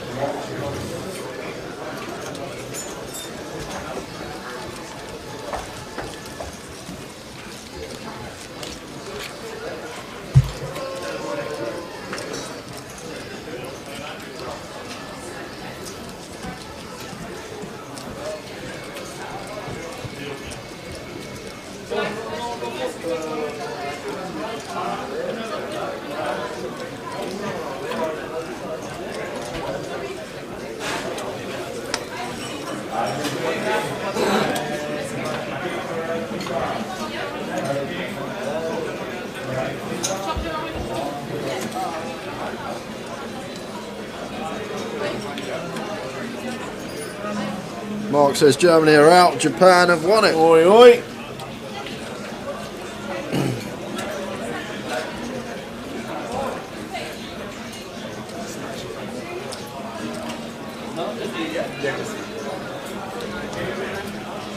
Jay, your mate's in the money, Japan have won. It is. People will be happy. And they got a chance of getting through to the next round as well. Obviously, you've got Croatia. It's not like they've got a Titan in the second round. Going to be playing Croatia, so could be even more in the money. Yours are please, Boris. Please make way to the desk for your seat in satellite. Once again, alternate number 70, Boris, to the desk.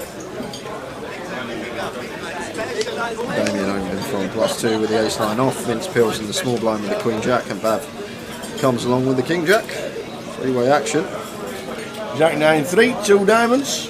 And all 3 flop a piece here. Damien actually in third here with second pair, not kick up. Still could see him continue this one. Definitely can still get value from worse start range than our opponents. Vince going to be cool in, and I expect Bav to do the same.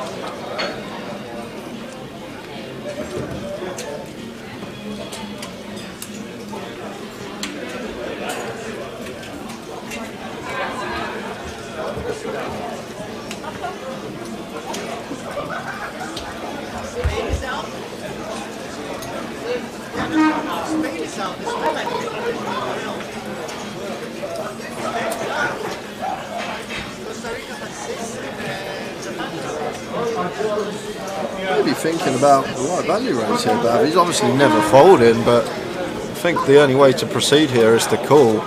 But he is going to go for the light raise with the King Jack. There's a big buzz around the room because they're all talking about Japan and Costa Rica. Well, at this because time, this is the time when Costa Rica were winning 2-1. So they're all on it. Oh, brilliant. And tough spot here for Damien. Obviously, out the big blind, these are the tough spots when our opponent can plausibly have value and plenty of bluffs. Like Bav could have some 10-8, Queen 10, front door diamonds, and then for value, I guess he's going to have pocket threes, Jack 9, Jack 3 suited, 9 3 suited might be in there. And then obviously this hand, some of the time will raise some of the stronger top pair for value, trying to get called by worse. And Damien here with the ace 9 can't call, maybe thinking about putting it in, and does eventually make the correct decision and get out of there. And Damien's hand's actually probably a lot better hand to call with than Vince's. Vince's Queen of Diamonds being in here, a card we hate to have, very key card in a lot of Bav's bluffs here on Jack 9 3-2 diamonds. So the fact that we hold this card in our hand does slightly reduce the bluff combinations of Bav here. But then again, you can flip it the other way as well. We're also reducing the value combinations. Having a Jack of clubs in our hands actually really good for us. Jack 3 of clubs not a thing, so only one combo of Jack 3 suited. Still going to have all 16 of Jack 9 is Bav pre, so still going to be 6 combos of that from our perspective. So 6 combos of Jack 9, 1 of Jack 3 suited, and then pocket threes as well. So maybe it is fairly condensed here if we look at it from that perspective. However, Bav does have one of these hands that maybe won't get put in there instantly. One of the stronger top pairs, King Jack, Ace Jack, these type of holdings. But once again, Vince still with removal from that as well. So although we have a card which is blocking the value range, we've also got a card which is blocking the bluff range. A tough spot here for Vince. It is. Because Bav is more than capable of just turning up with like a 10-8 here or a 10-7 of hearts or something like that. And Vince really mulling this one over, wanting to come to the correct decision. It would be a nice fold if he could make it. Is Bav going to talk himself out of a call here? No, he's not. Vince says, I'm having some of that. We can see the bad news for Vince Melly.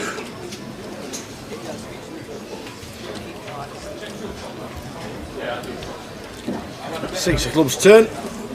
Yeah, and we just love to see this here as Bav. Like, we've basically got the nuts in our head now. Once Vince takes that long on the flop, we're just really confident that we're never behind here. He never takes that long with a hand that is actually in front of us here. So Bav just knows his 6 is a complete brick, doesn't change a single thing, and our King Jack's still going to be the best hand. So we just go after the Queen Jack, Jack 10, Jack 8 suited, maybe in there, maybe like a Ace 9 suited, 9 10 suited that's a non-believer, putting us on some sort of draw from the big blind. I think Bav's very confident that he's in front.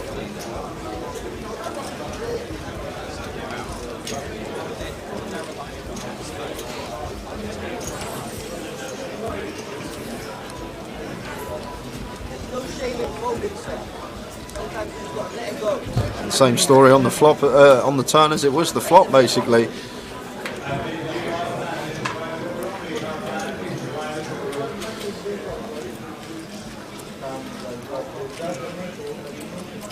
He makes the call, and Bav sees the good news at the minute that the king is playing.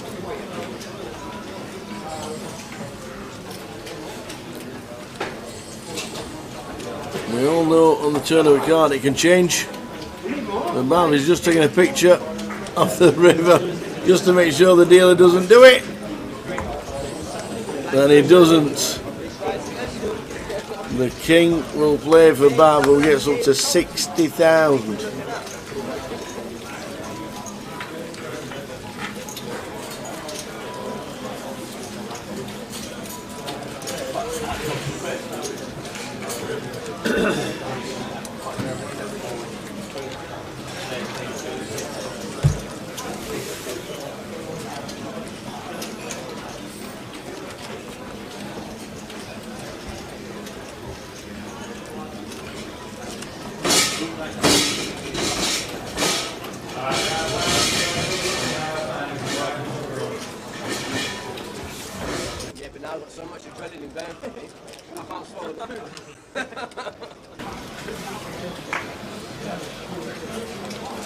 And blinds just gone up.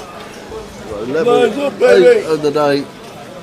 About 3.5 more hours for Tower and I to kick off the 12.50. Plenty coming up though over the next 18 days. There is indeed. We will flick it up after this hand for you guys.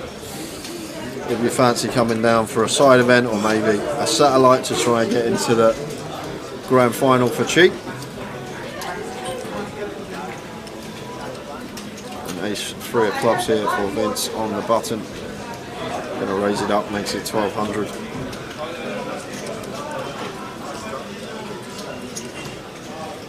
Leo makes the call.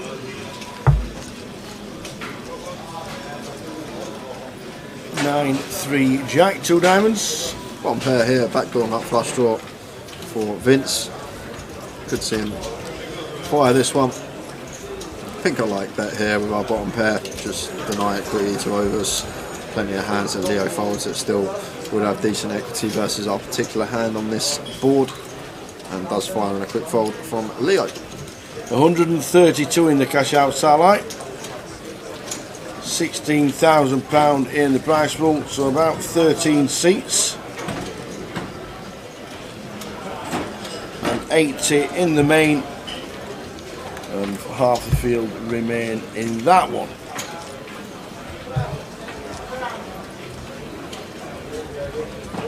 Welcome aboard, and this is what we've got. Oh, Costa Rica still winning. Thursday, Friday, Saturday, Sunday, we're here this week. We're back home on Monday the 5th. And then we have a full schedule all the way through Monday, all the way through until the following week. And then we're back on the Wednesday. Wednesday the 14th of December is when we are back for a 25.50 no limits. And then Thursday the High Roller Day 2. And then finishing off the year with the grand final 1B, day 2, and the final when we crown the champion of the last event of another season of the GUKPT.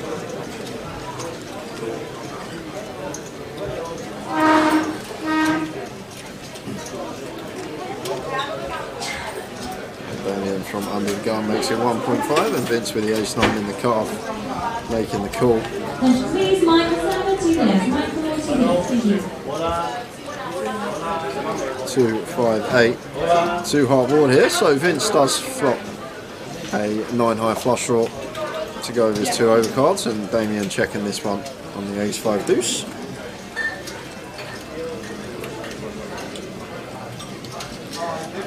We'll go really small here, mono as the opener, gun versus cut off. Odds for third. Could even choose a slightly smaller size, but third going to be fine. And Vince expect him to call once here with 2 overs and a flush draw now.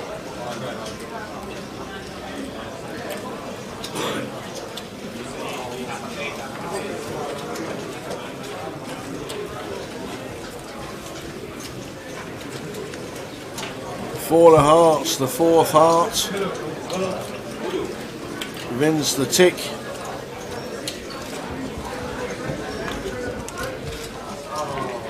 With 60 anchors on. We're just going to check.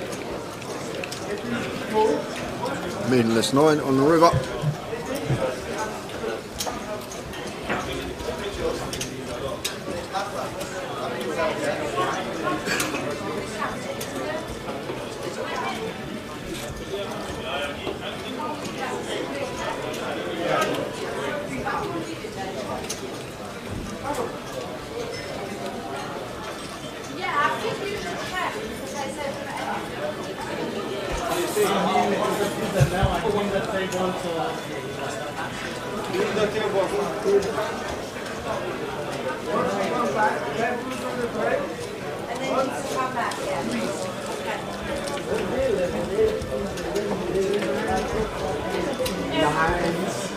Your attention please, Leon Campbell to the deck. Leon Campbell to the deck.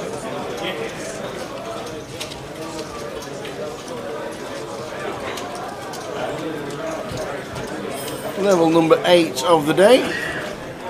10 levels played. Finish the live stream round about 12:15.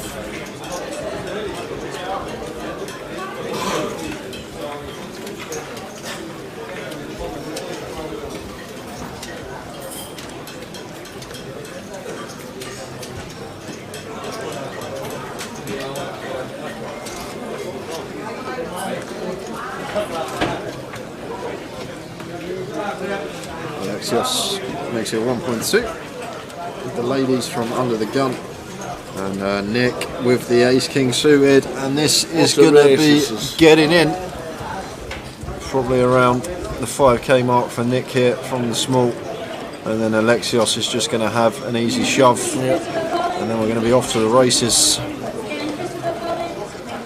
4.8k from Nick, so full 4x, and Alexios just going to have an easy shove here.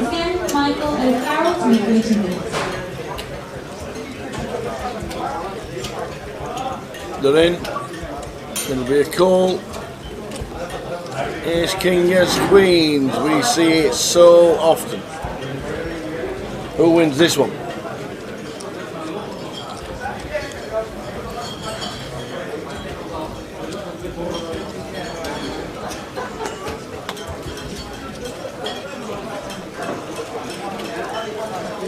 Queens for Alex. Nick Marchington with Ace King of Hearts. Who wins the races? Well, Ace on the flop nearly puts it to bed. Just fading the Queen at the moment, and Alexios needing one to survive. One of the two remaining in the deck, and it is not. Ace King for Nick takes out Alexios. He has a re-entry option today, tomorrow, or even Saturday morning, buying a 12.50. Nick gets his stack up to 71.2.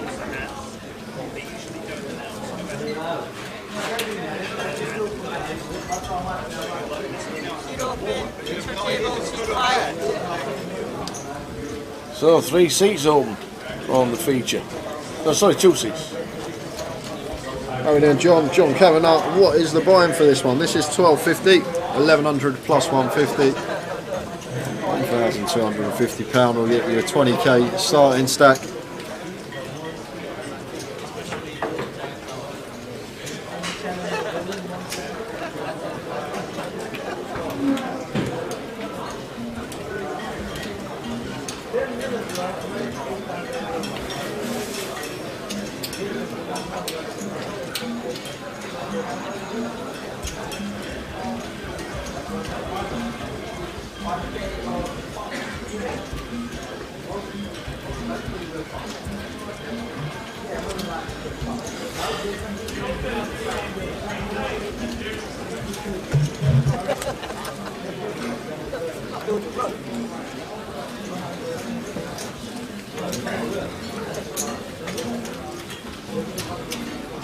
Line here between Damien and Dan. Damien and Queen 3 suited, gonna start with a complete, I expect.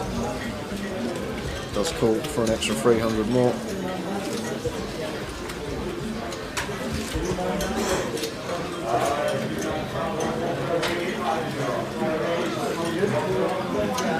There are no scheduled bounty satellites, Ali. Not sure if in club you can come in and ask if they could run them, but at this moment in time, there are no scheduled satellites. Maybe if there's enough interest, they will try and sort something out, but they're not on the schedule. Both players flop a piece here, and Damien just going to come out leading.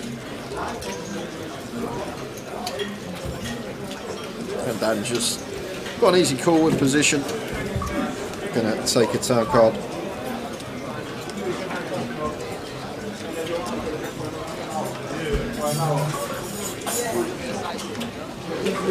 Eight of diamonds on the turn.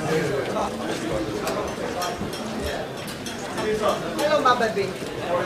Fantastic you.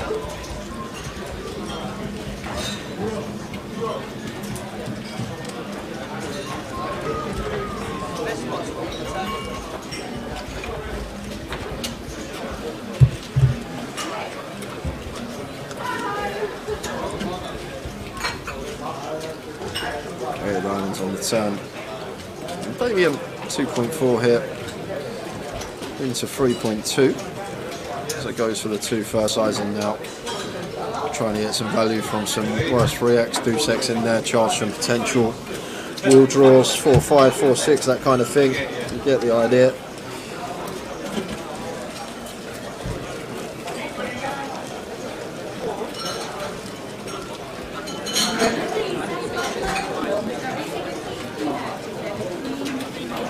130 odd runners in this cash out satellite for the main event. No scheduled satellites for the mystery bounty next weekend. If you're interested, you might run single table satellites. All you have to do is come in the club and ask.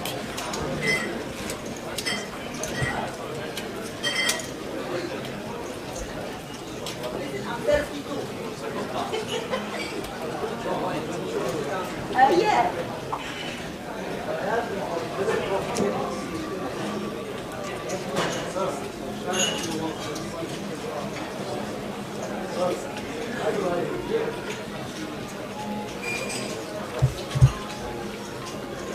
Vince makes it 1.5 with the king queen suited. Bav just flattening the ace 9 of hearts on his direct left.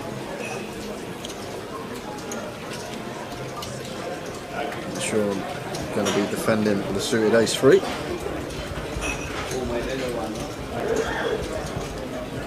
Round 2. Should do a mystery cash out satellite. Buying of £100, cash out 10 extra starting stack to win a mystery seat. Some are for the grand final, some are the £5 rebuy in Yarmouth. Imagine running that out. I only paid a $1 to get in. I've got to go and pay the 40 guaranteed prize pool in Great Yarmouth. Oh, imagine.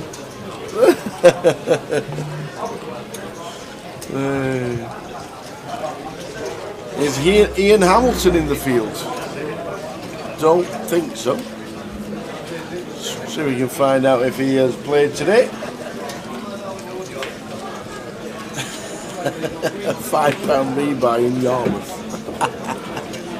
That's brilliant.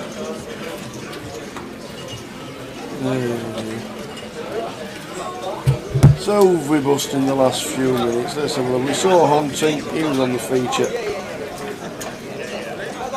Charles Akadiri, Alex Peffley.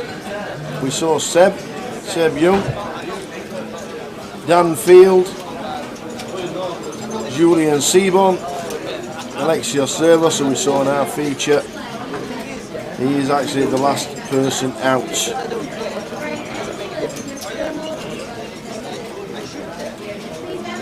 $82 runners total. Not bad at all for a day 1-8. Straight off the bat. A 12.50. Let's have a quick check, see if Ian has actually played on the hour tables. I love this from Leo. I know we can see it would have all got in pre anyway because Bav's got kings and it is just the ultimate caller pre-flop, but I can't look at things just because we can see the whole cards. Can't be results orientated. I love this in the long run from Leo. Offered 20 bigs, just flatting with the aces. Facing the under the gun open from Bav.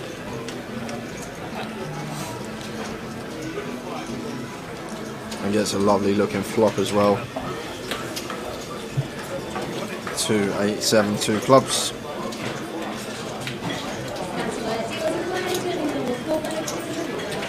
Can't see Ian Hamilton's name on today's field. Might be playing tomorrow. Come back and check tomorrow.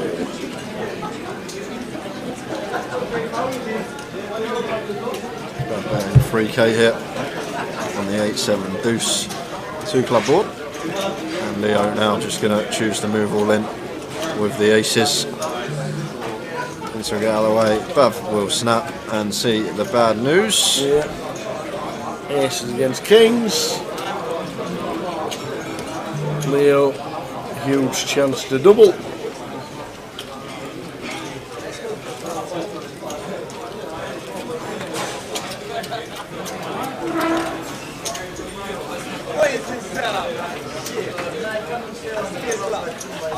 Oh, there's a club on the turn. No. Oh no. Never easy. Oh! Right collar, wrong suit. And Leo doubling up through Bav Catry.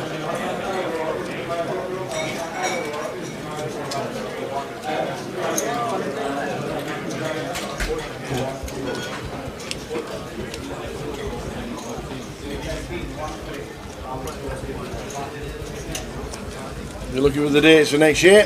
There they are. Leg 1, we are back, and we're back. Talking about leg 1, we're actually back with a bang, because this guy is going to be playing in the spring. You're going to go that game there on a Saturday. He's already in it. National playoff for a 5K package. I'll refuse to go on the feature table. I'm not doing it. You've got to move me. I'll do an all-in Vim from Leeds last year. I'll just walk off. You can't put me on there. They're talking about me in the chat box. Friday, Saturday and Sunday, the 13th, 14th and 15th of January is the bonus for you guys, because we are coming back to town. We're doing a cash on the Friday, the playoff for the NPL on the Saturday, and Sunday will be the day 2 mystery bounty all the way to the end. And then we're back on Wednesday the 18th for the cash game, hoping to get a 100-200 game, I've heard, going. Ooh, 100, 200, call me, get me in. And then Thursday, Friday, Saturday, Sunday for the main events coming round. So that's plenty. I think we have the high roller day 2 on the Thursday, as we normally do.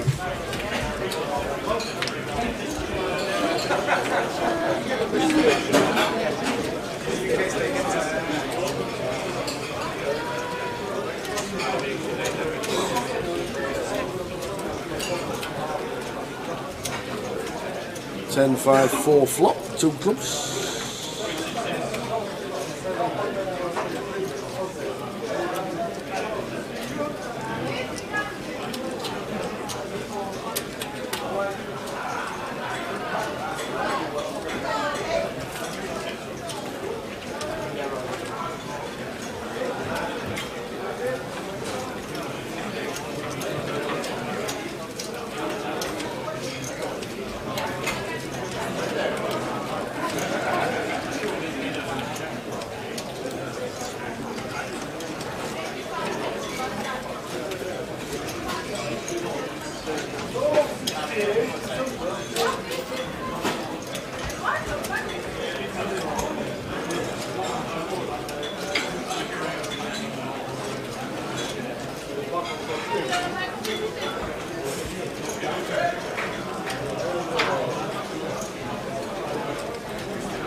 Damien's all in.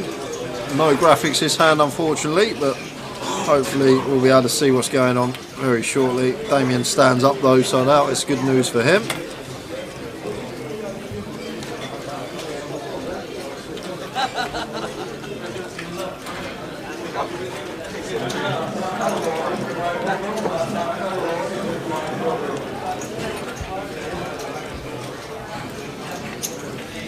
Turns the Queen of Spades. Oh wow, what a flop for Damien. Oh no, Damien's got the ace 10, he's all in at risk. So fade in. Oh, one of those. Sight! An 8, a 3 or a club, and it's the 8 on the river, and Damien gone is out of here. 6, 7 of clubs. Gets there.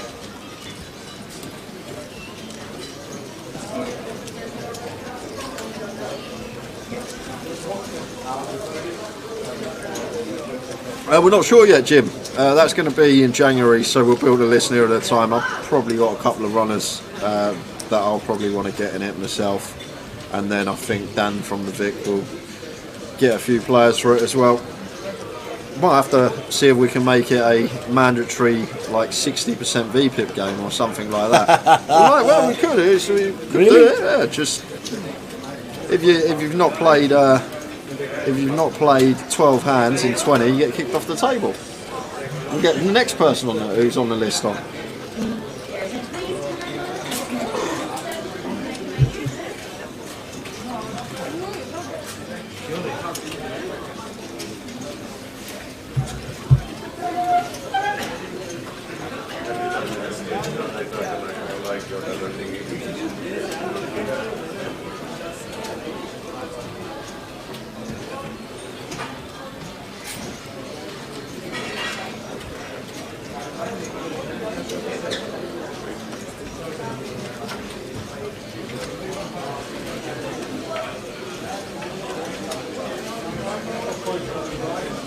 That will be next year, I'm guessing, in Air Draken. I'm guessing it will be leg 1, will be the first event for MPL points. I'm guessing that week. All the events for the grand final still going towards the 2022 national leaderboard.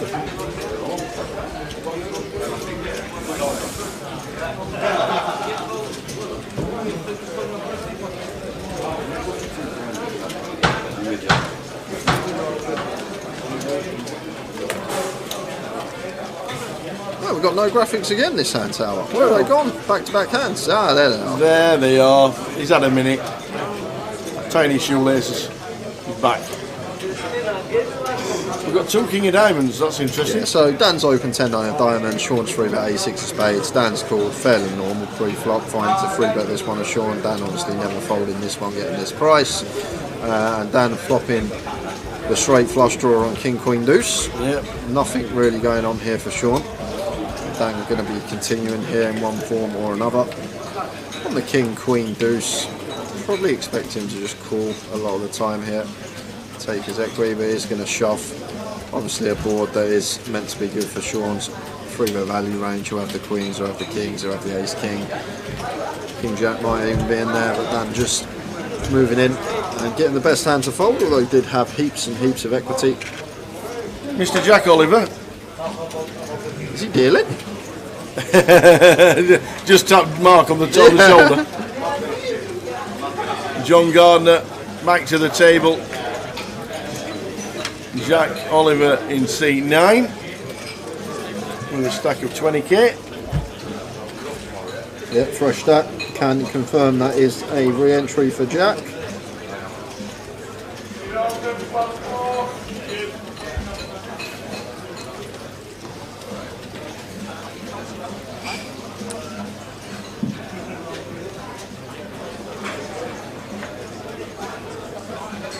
Players in the main event, once you finish the hand, there'll be a 20-minute break. Once again, that's players in the main event, finish the hand progress, you now have a 20-minute break. Thank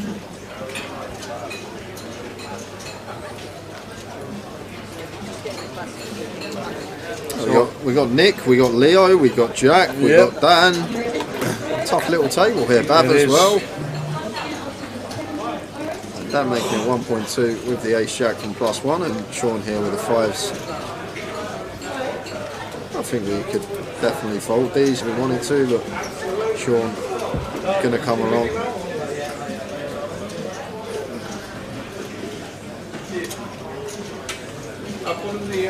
Nah, you're a good man, John. You're a good man. Leo here with the 9s, and the small blind will be continuing. Just whether he wants to 3-bet squeeze this or whether he's just going to flat.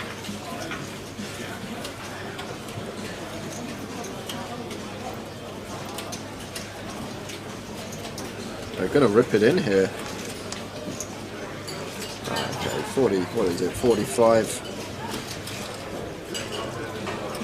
Just sub 45 bigs with the 9s. Pulls out the solver jam.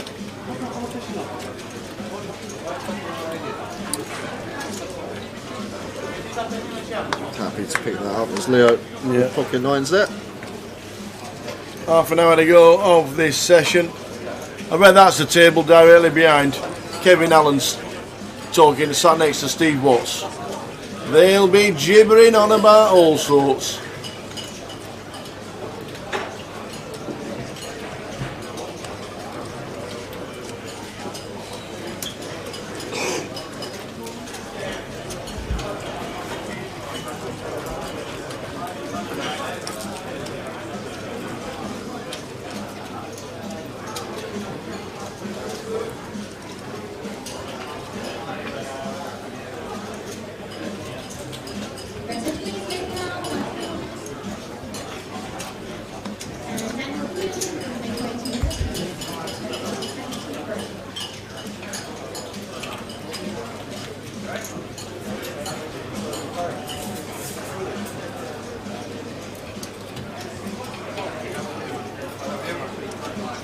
So 30 minutes to go, guys, and then we are going to head out on the final 20-minute break of the day, finishing up around midnight.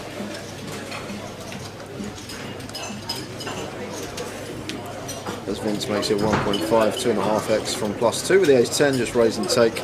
John not defending the queen 3 in the big blind. Ice creams were out tower, I didn't see them, did you? No way. Well, they walked past us, sharpish.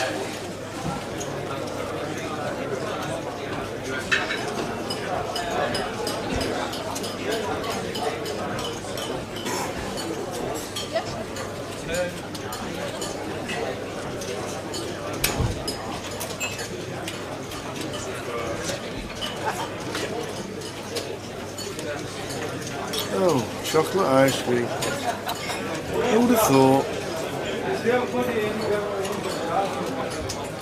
So you went to Norwich, then you went to Ipswich, and now you're in Chesterfield.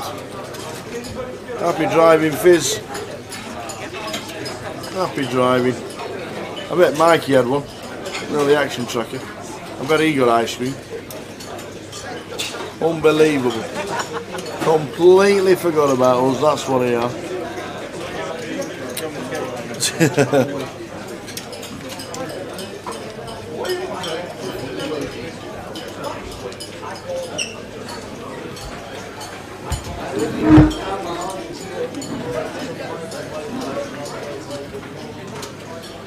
Beth from the hijack. Maybe a pip or two off here, ace-5 off, but deciding to open. I guess we are 8-handed, we're not full ring. We got 7 deuce deuce. A fair amount of big blinds still. Just continues for 1200. I'm going to get that one through. GUKPT, we are in London. The Victoria Casino, Edgware Road, near Marble Arch in London. £1,250 buy-in. 82 runners so far. I think there'll be 180 tomorrow. Plus the turbo.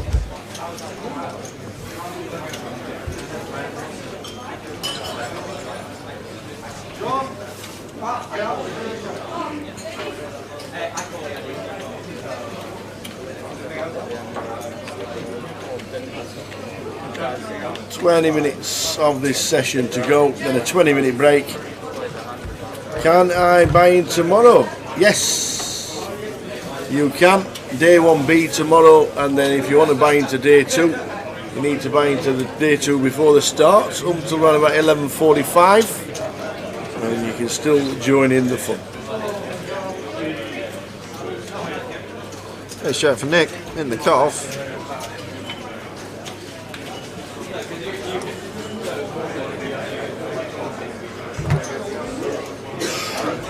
It's at 13. Oh, he runs into the Cowboys of John Gardner.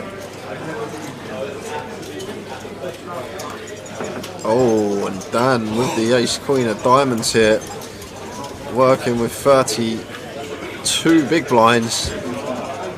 The thing is, like, we're usually always going to jam this spot as Dan, but John just sitting there eating his ice cream, just casually flicks in the free bet. It does look so strong. like it's a standard shove for Dan here. It's unfortunate he's run into the kings, but if there's ever a time maybe we could fold, like just the way he flicked them chips in, eating his ice cream all casually.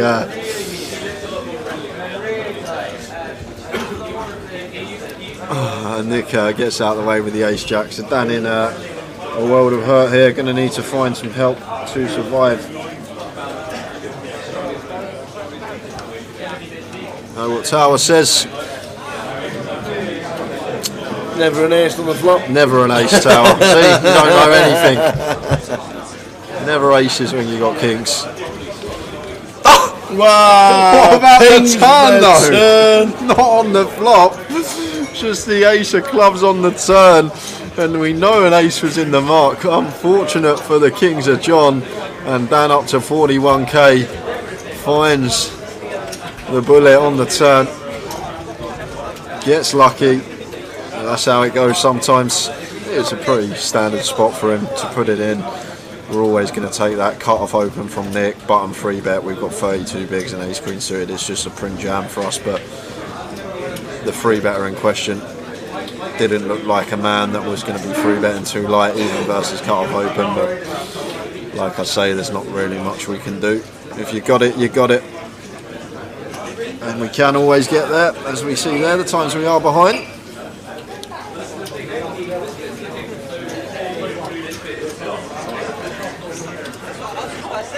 What a life for John. Dan Laidlaw takes out John, eating ice creams. Just gets unlucky. Willie Tan's in the building. I've just seen Mr. Willie Tan. The only man whose name is also a question. I love it.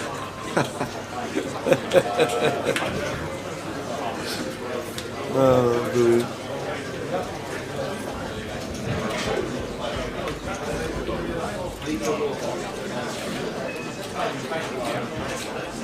So Jack opening from under the gun with the pocket sevens. Leo just flattened the ace queen here in the hijack. Dan with the suited ace comes along on the button. Sean's in with the tens in the small blind.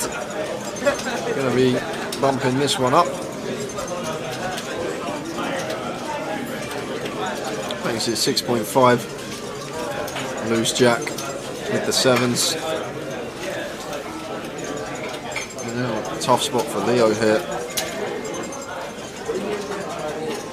Personally, I could see Leo just folding here with the ace queen. We've got a gun open, all this action in front, but he is going to make the call. But I just don't think Sean seems like the type to ever rock up with like ace jack here, ace 10, a suited wheel ace as a bluff. I think this is the scenario we're hoping for up against a hand like nines, tens, jacks. We do have position though, and on this occasion are in a flip scenario, so correctly calling. King Jack 6 rainbow.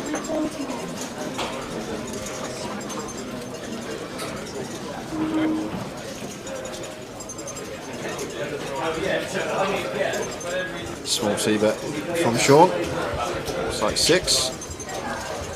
There's 6, so south of 40%, around 35%. And Leo now after this flop is going to have to continue the overcard, Broadway draw to the nuts, and position as well, so potential to win this down the streets. There's the jack on the turn, and brings the flush draw. And probably where Sean has to start checking now. Wow. Maybe not. It's just a situation where we're only getting action from better here, we're never getting action from worse than tens. King X probably not going to fold now, Jack X definitely not folding. If he has a hand like ace queen, we're actually only fading the queens and the ace because of the 2 tens in our hand. Sean does check it over to Leo, and we can see if Leo shoves here for 2/3 pot effective, it would work. I'm going to go even smaller, maybe lining up a river jam. So goes for 4.5 on the turn. Looking to shove rivers perhaps. Well, doesn't need to now.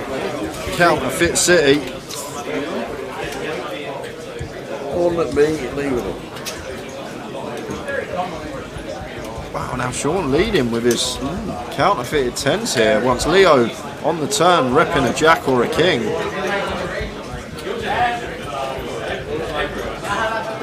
Let's have a chip, a bit of brain food.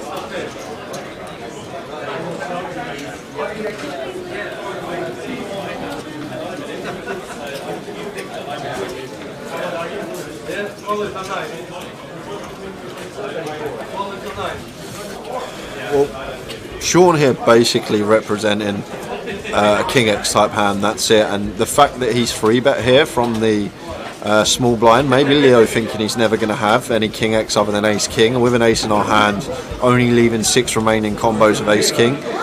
So maybe thinking about heroing it off with the Ace High, could be the 4 process, but eventually does make the decision to let it go. So fair play to Sean there. Did have the best hand until the river, and then the river come and decided to fire and did actually get Leo off the best of it. Back to his burger and chips.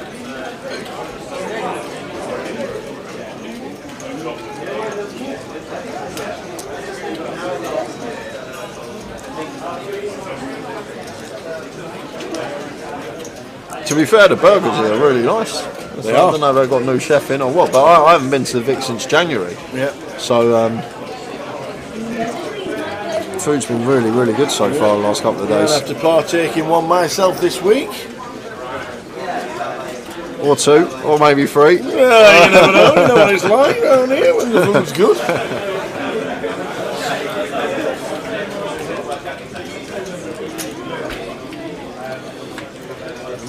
Queen Jack of Hearts for Dan, going to be raising this one up. Absolutely not, Moo. It is absolutely not. They got a new chef in called Brad Simpson. I don't know if you've heard of him. If you order off the menu, it is excellent. I had the buttermilk chicken salad this afternoon. Delicious. The tempura broccoli is fabulous.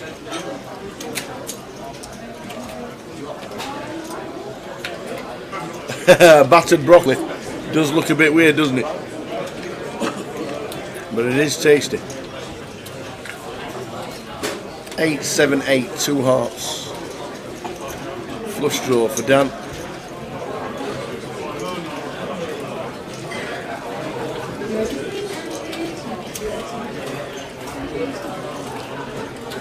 Just counting out. Continue chips, and that's where we'll lose Jack from the pot. Dan takes that down with the 2 overs and third nut flush draw. Just over 10 minutes to go until the end of this session. Yeah, I think it's great, mate. I've not had a bad thing over the last couple of days. All the food's been really good.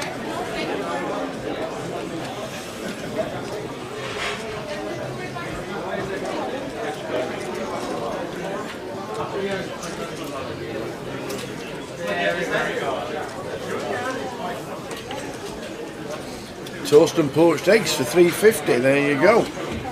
Like a good poached egg in the morning.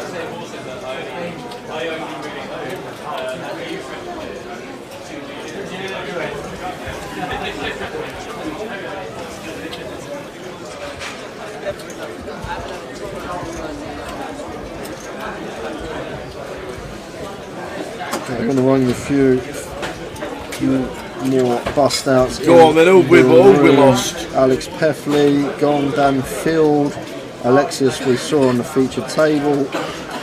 John Gardner we've lost. Vidas Serionis, Kelly Hullart, Jake Bluston, Julian Sitbon's gone again. That brings us up to now.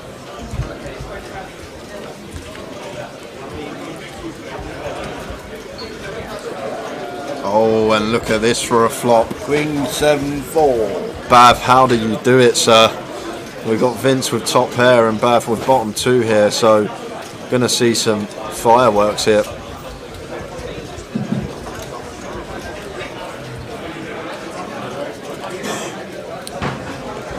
So it makes it 1.1.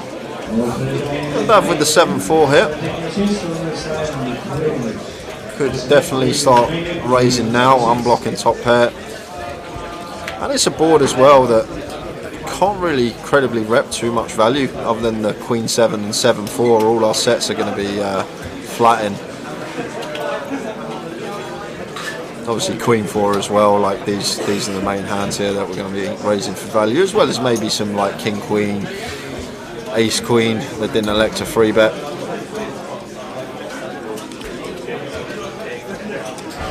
Making the call as he should be. I can still definitely have some 5-6, some 8-5, 8-6, this type of stuff, even like a 6-3 type hand with backdoor flush draw.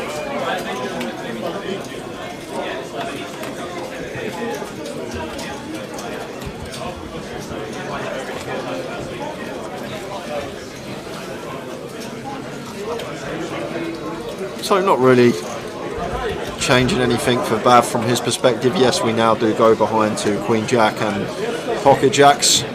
Other than that, we're not really worried about too much else. Maybe Jack 7 suited in there as well, 2 combos of that from our perspective. But we are still just going to keep firing here from Bav, get the value from King's Aces, as well as all the Queen X that Vince can still have opening on the button.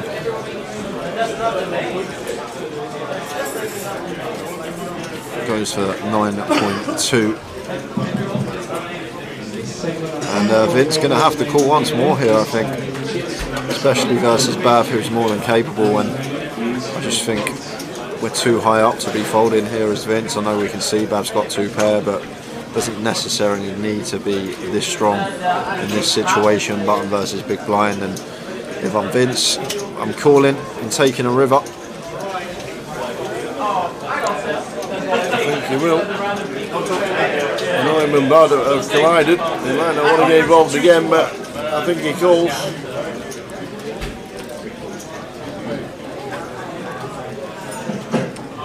Which he does.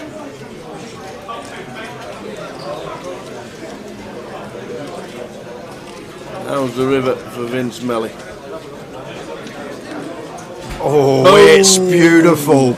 Boom, boom, boom, boom, boom. That is what we love to see as Vince and Bav with his 2 pair here. We're obviously not going to love it. King, Queen getting there. But other than that, that's it. And Kings as well, obviously. Kings and King, Queen are the 2 hands that improve versus us now. And Bav now checking over to Vince, who will be going for value here on this King of Diamonds river. I think he's going to stick in about 14,000. I like it, Tower. I like it. Around half. And then Bav will look to the heavens and think, what's just happened here?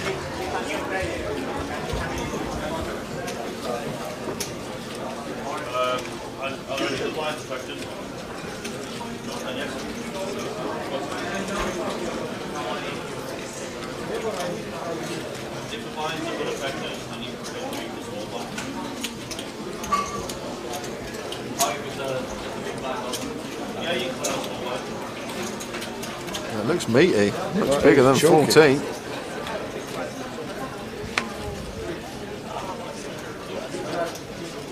Right, it's chunky, that's about 20.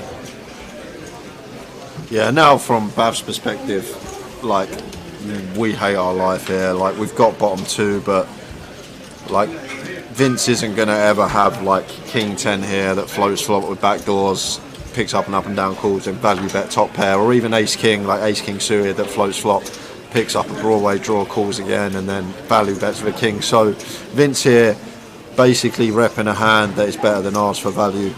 And he can definitely have Queens, he can definitely have Queen Jack, he can definitely have King Queen, he can have pocket Kings as well.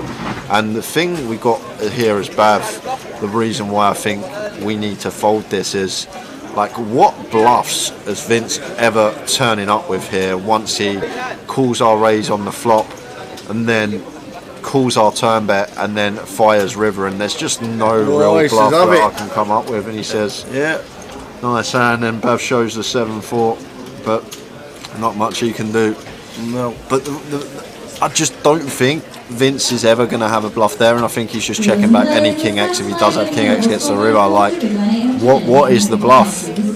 What hand is he suddenly going to fire 20k into 30k 2/3 pot on river? There's not much I can come up with. I'm trying to think of a hand off the top of my head. It was a complete rainbow board on the turn.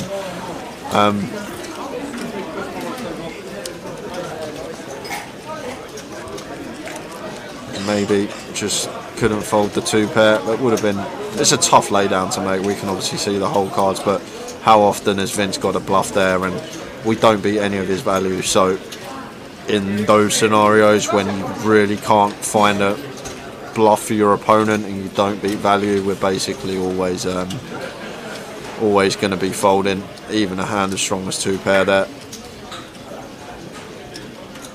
6-5 suited, yeah, I guess span, probably, that's about it. Under 10 minutes to go of this session, and then a 20-minute break, and we'll do the final session to finish up the day. I don't think 6-5 suited calls turn sizing though, Span, that's the thing. I'm not even sure if 6-5 suited is going to call that turn sizing, maybe because actually implied odds we get the lot on the river the times we do hit an 8 or a 3. Maybe 6-5 is one, if we're clutching at straws that we can throw in there. 8-9 suited's not going to call flop, is it? Queen 7-4 flop, Phil. But there you go. Would I call third on the river? Yes, I'd probably call a third on the river. just in case he has one of them like King 10 suited floats on the flop. Nice float candidate, turns it up and down, river's top pair. I think a third, I'm giving him my money. 2/3, I'm probably just letting that one go, just because I'm clutching the straws to come up with some plausible bluffs or way the hands played, other than 5-6 suited, which might not even call the turn bet.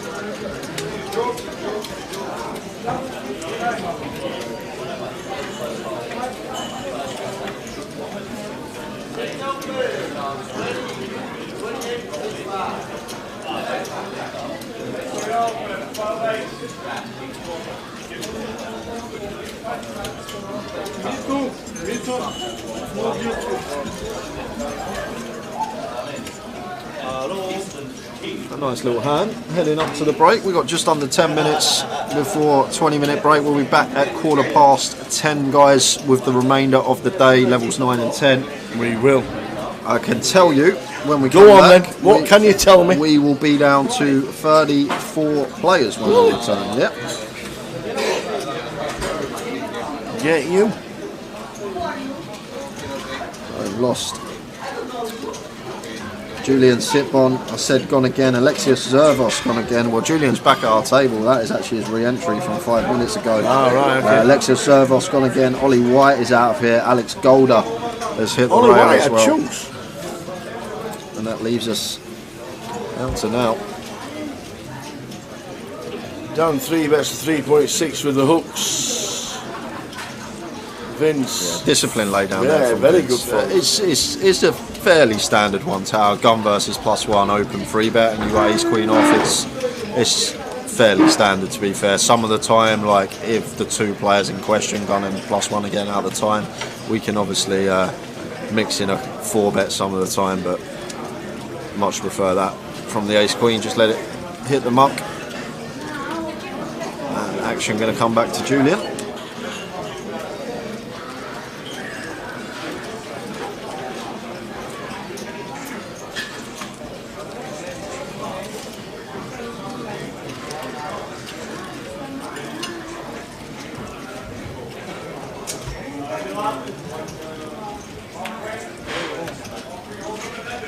King 2-7. Yeah, I think like a 10% lead on the river, I think could have been an option as well. Going back to that Bav hand, just answering some of the chat. Just because, like with that 10%, like we also go after like the Queen 10, the Ace Queen, the Queen 9 suited, Queen 8 suited, all the suited queens anyway that are going to open on the button. We also extract value from that, even when the overcard rolls off. So I don't think it would have been out the realms of possibility just to leave for 10% there as Bav and then fold to a raise the times that he gets raised. So King 7 deuce rainbow, and Dan opting for just south of quarter. Small bet on this board, going to have smallest bets here. No draw out there. King 7 deuce draw rainbow, and at 9 of hearts on the turn.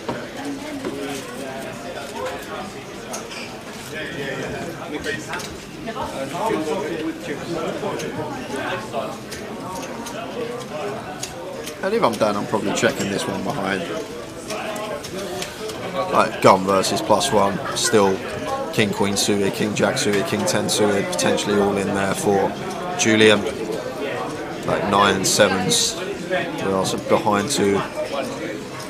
And we're just hoping to get to showdown now, as Dan with our pocket jacks. Julian here will probably be aware, like Ace Jack never going to be good.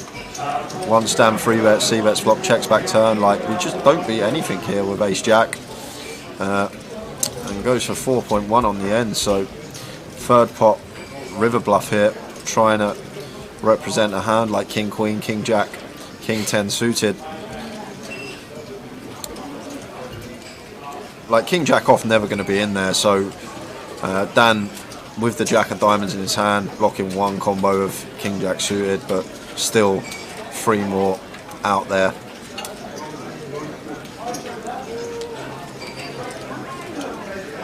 Sorry, still 2 more out there. Hearts and club variety. King Queen suited could definitely take this line.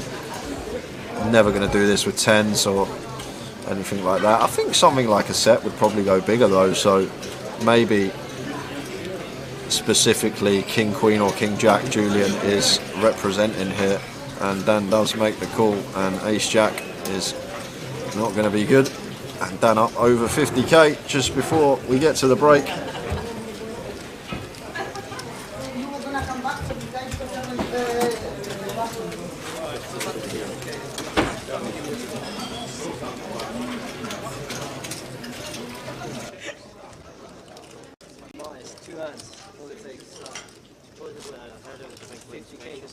Oh, the big one's special. You asked for it. Getting needle back. You got it.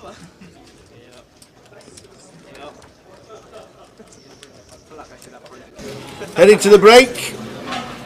Back at quarter past. Back at quarter past. New featured table. Let's have a look who we got.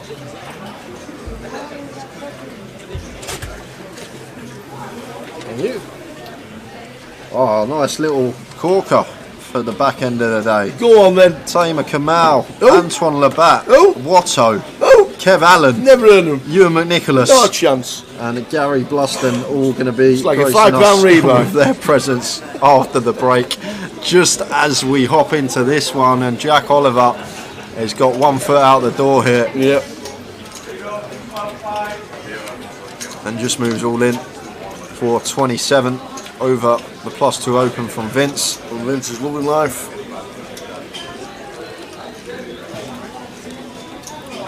Ace King of Spades against the boots.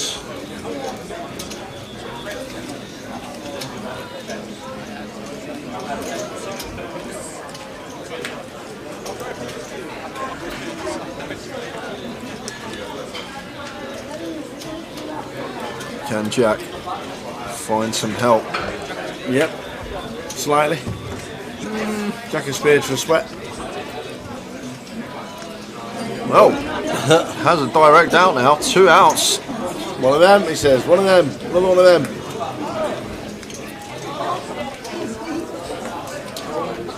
Ten of clubs.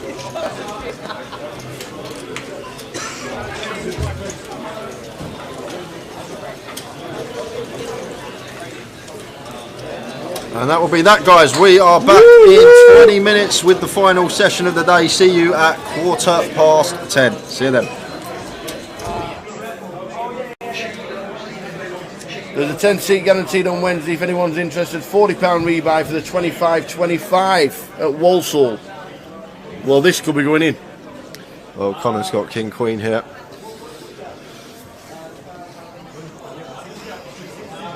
Yeah, he's going to shove tower. There's the all-in triangle, and it's going to get caught. Wow, the Turk's got lines in the small blind. Oh, this is a bit of a tanker. And the Turk is working with... Ooh, we've got just sub-8 bigs here.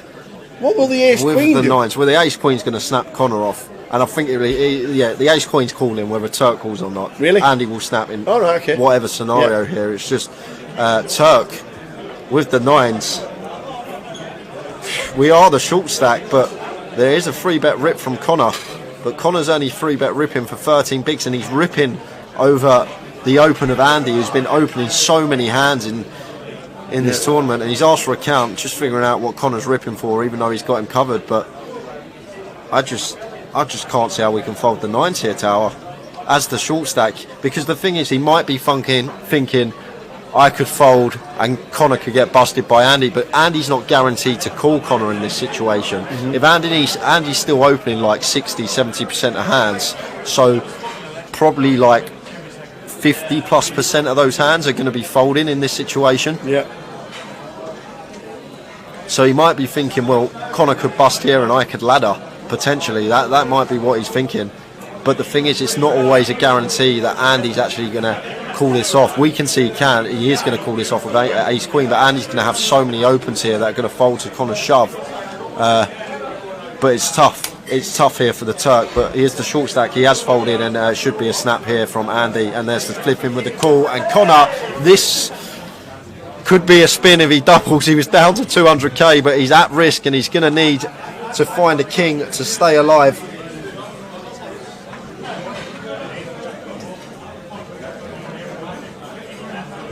So Connor O'Driscoll is at risk with 1.1 mil. He's up against the chip leader Andy Mock. Oh, we've got redraws abound everywhere. Well, yeah, Jack for a chop, but we've only got 2 outs now. Direct to scoop. We need to find one of the 2 remaining kings. It's a 9 on the turn. The doesn't. Turk. Oh yeah, Turk at 9s. Oh yeah, Turk at 9s. I forgot the Turk had 9s. 7 of spades on the river. We lose Connor O'Driscoll. Oh man, Connor O'Driscoll, 5th place for 43,900. Great effort from that lad. oh my days, the Turk had 9s. Oh, it was marginal. It was marginal. The Turk had the 9s. We are down to 4. Turk would be second in chips tower. He'd be second in chips, the Turk.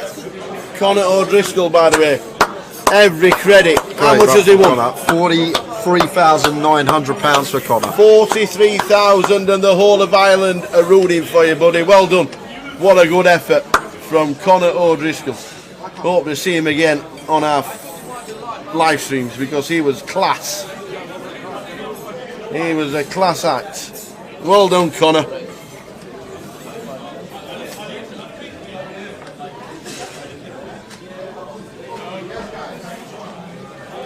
Well done, Connor. Connor O'Driscoll, absolutely amazing.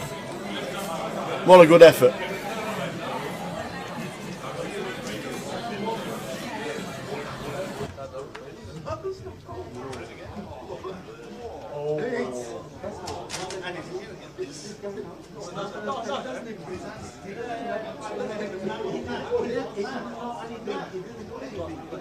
Bye, Dina. Oh, well, just look back. We've got days, another all in. my days. All in from Ed and Andy. And we could have 2 bust outs in 2 hands here, Tower. Ed with the 7s. He's been behind a lot of all in situations and got lucky today. And he's picked up a little few extra outs. So working with 4 outs now instead of 2. Offsuit 5 or 7. King of spades on the turn. Could we lose 2 in 2 hands? 5 or a 7. Oh, we've lost another. Boom! It's a diamond. It's a diamond. It's a diamond. Oh my God! It's a diamond. Ed saw it. Oh my days. Tower 40 double. Is it the 7? Tower 40 double. Is it the wrong 7? And the 8 of diamonds is playing.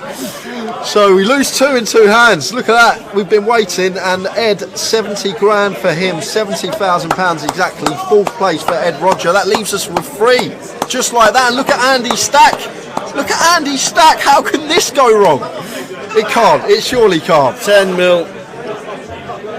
Jack and oh my days, the Mad Turk, man, with the stack.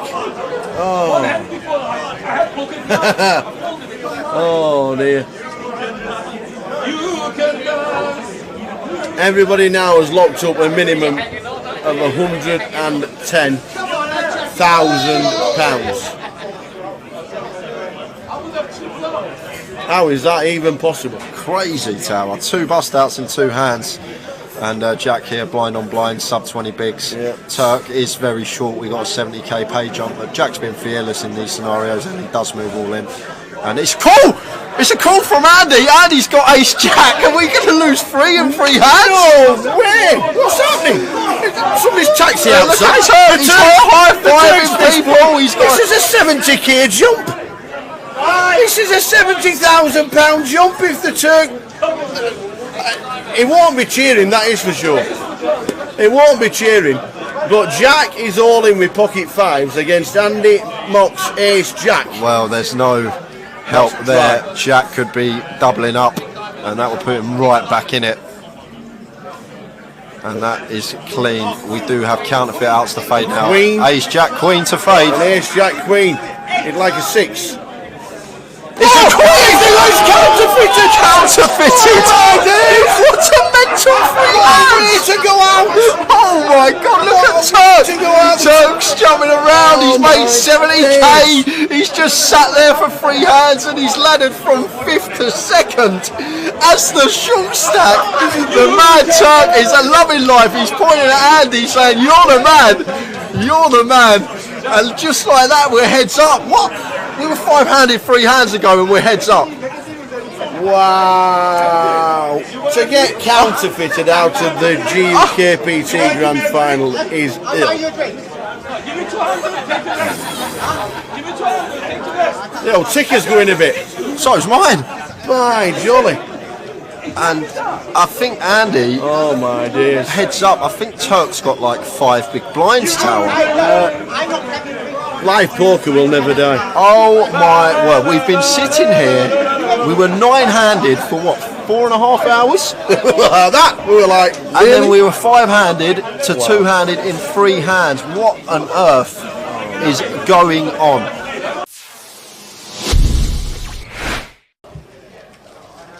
It's 10 for Ian.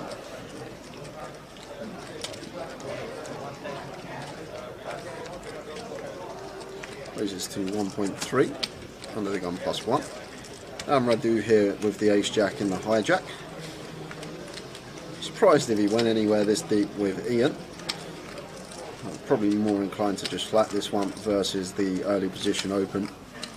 But obviously can mix in a 3-bet some of the time. And it looks like that's exactly what he's done. 3 bets to 3.2.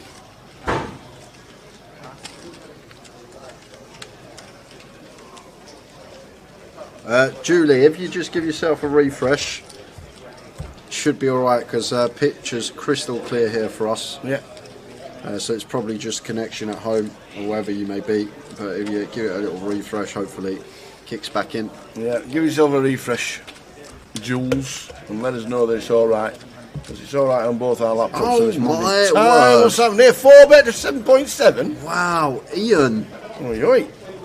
Someone over the age of 50, 4-bet bluffing tower. Whoa, well, I'm start folding. It's just you like, would be. Yeah, I would be. I'd be folding. folding ace queen here, suited as Radu. It would already have hit the muck. But this is, I guess Ian just thinks Radu's at it too much. And to be honest with you, the ace 10 off tower, it's a really beautiful 4-bet bluff hand. And maybe Ian's been amongst the solvers the last few months. You don't know. He might have been putting some work in off the tables. That could be the case. And he might have put in the low frequency 4-bet here with the ace 10 versus Radu, who's been fairly aggressive, and with the chips as well. But fair play to Ian, mixing it up, not just having the ace king plus in his 4-bet range, and now action back on Radu here. And oh wow, No way. Is he gonna 5-bet? Has he picked up on something about here? 20k. Wow, Radu, what senses from him. He has to have picked up on something here, Tower. Read on the situation here from Radu is just so good. What a play. 5-bet bluff Tower, we just, no way. Do you know what, if Ian 6-bets here with ace 10 Tower, I'm done. I'm having an early finish. He's not doing it. There's no way Ian 6-bets here. How often do we even say the word 6-bet on stream? Oh, wow. But Radu 5-bet bluffing the ace-jack. This is just a leveling war between He's not putting the the lot two in. players. He's doing it again! He's doing it again! That's amazing! Oh my God! Damn! 6-bet Solve that, baby! How'd you like them apples? Solve that! Ace 10, 6-bet rips it in for 100 big blinds. Oh my word. Ian is my new hero, Tower. I want this man to win the comp. Oh my word. 6-bet rip with the ace 10, folding the ace jack out. Where has Ian found that move from? Oh my word. How'd you like them apples? I've waited all day for something and it's just happened. Oh my word. Ian. Do you know what? Do you know what? I'd be sat at the table. If I was sat at the table there and Ian said to me I didn't have aces there, I would have had a lot of money with him that he had aces in that spot. A lot of money, but wow. Fair play to the man. A 6-bet rip. Well.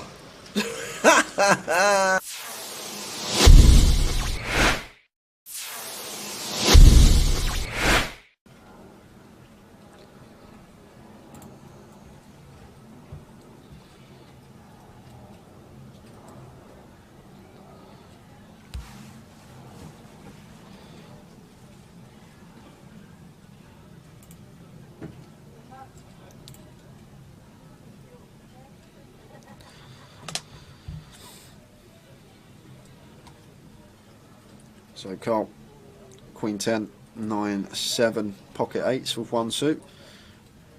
Gary with double suited kings, although the cards working with it aren't the most attractive, but still going to come along on the button with position on Carl. Mitch is in the big blind, and Mo here with ace king jack 5 3 3 closing the action. Oh no, he's not, he's got nil on the 50 behind him, my mistake. Oh, is Mo just going to put it in here with all this dead money out there?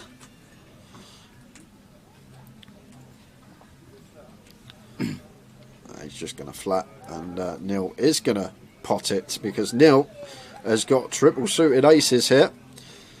Queen 9 6 deuce makes it 1.2, and Carl's going to give him a spin here. Absolutely, that's a great board. 7 8 8 9 10 queen, and Gary good enough to fold kings now tower. This just becomes an easy fold with pocket kings here for Gary, I think.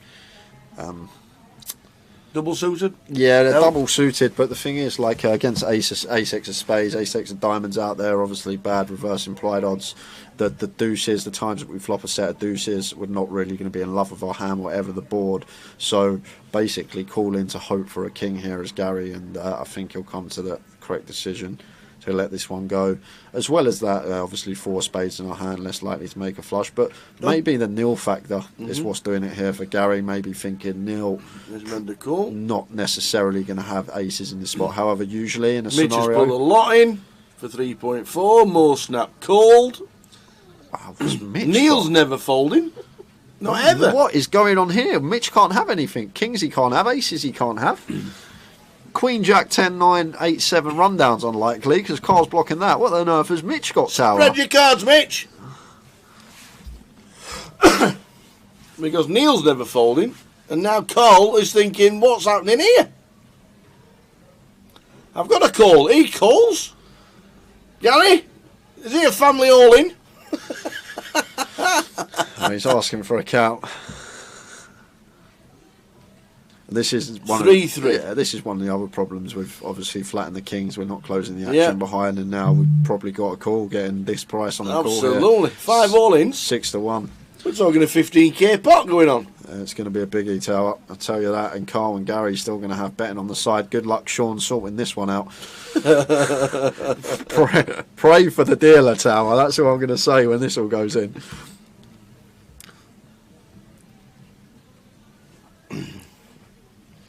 And we need to...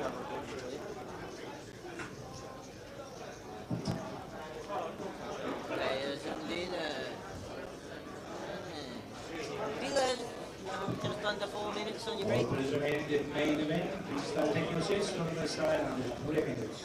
Once again, 3 minutes remaining. Please take your seats. I mean, there's almost 4, Frankie.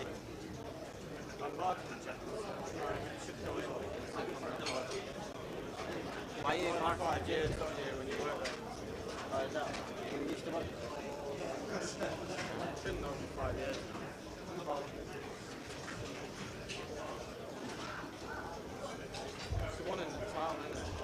have no idea, mate.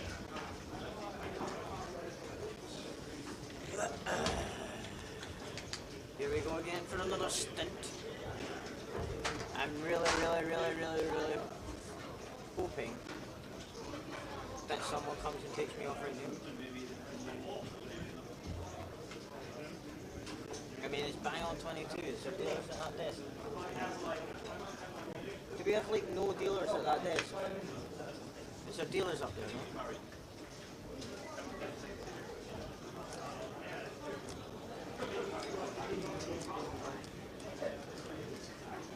Hello, mate.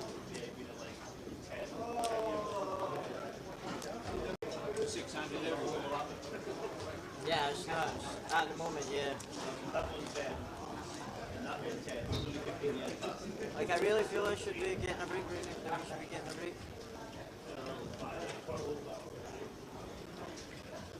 It's going to go a full 3 hours, yeah?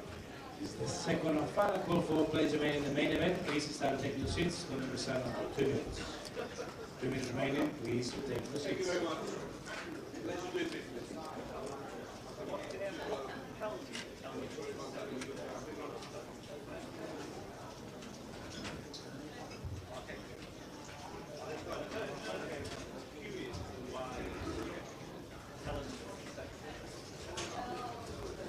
as to where the other dealer is, like what's going on here.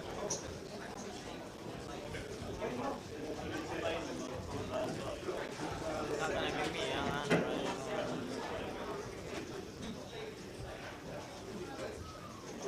Can I give him a headset, please? Schmeichel? Again? Again? Yeah, unfortunately.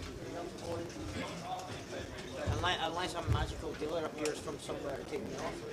No, I didn't mean again you. I mean Oh, again yeah, the no. feature. Usually when people come up and say again, they mean me, so I just expected you were reading about me. Complaining? Yeah. Yes. Welcome back, everybody. Welcome back, and we have to make major apologies to Mr. Tamer Kamel. Because Tamer, signing seat number 2, loves us to pieces, but we've been pronouncing his name wrong, and he daren't come up to us and say it's Tamer, not Tamer.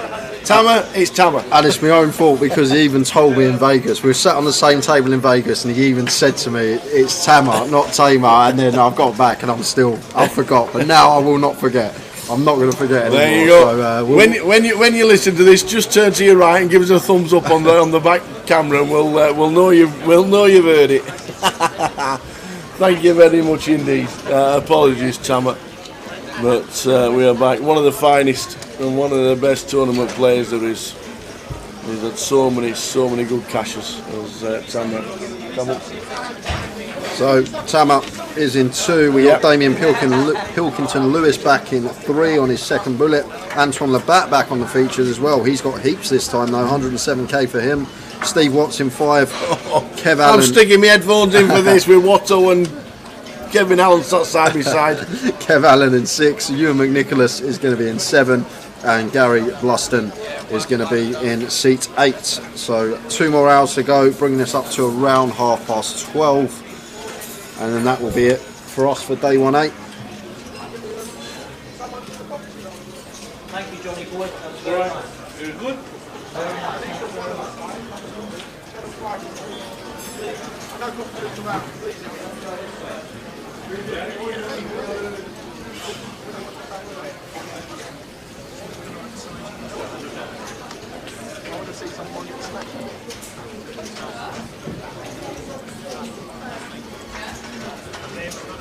Odin Easy Man on Twitch. This is day 1A of GUKPT Grand Final for the 1250. We've got to kick off the series. It's actually a really good turnout for today. We've had 90 entries for the day 1A. That will probably treble come tomorrow. Always the busier day, the Friday. As Tamer completing in the small line and Damien checking his option with the King 7 suited. A little bit for both. Jack Queen 9. A big bit for Damien. Damien with overcard, gut shot and second up flush draw. Tamer with an up and down here, so could definitely see some chips go in the middle. And Damien going to fire with his big draw. And Tamer with an up and down, not going to be going anywhere. Of course, the 800.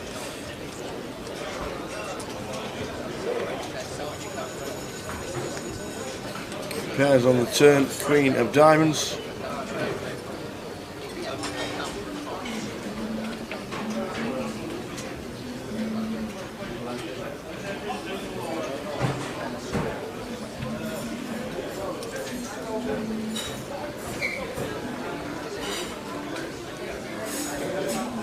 Between satellite players, once you finish the hand, there will be a 20-minute break. Any players wishing to register for tonight's satellite entries are available for the next 20 minutes. So Tamer just choosing to lead now on this Queen of Diamonds turn.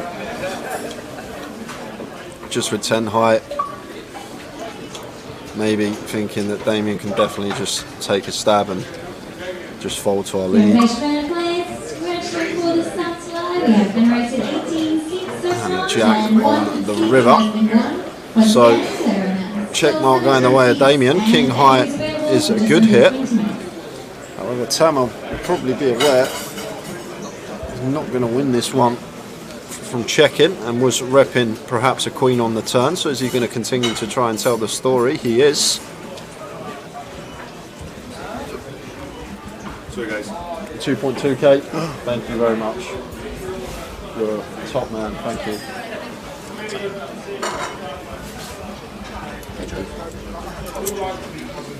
We get looked after, don't we, Tower? Wow, what you got now? I've got some. I'm eating some greens, believe it or not. I've got some lovely green stuff.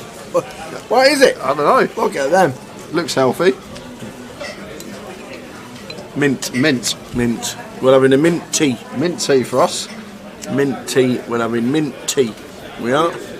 Nothing but mint tea.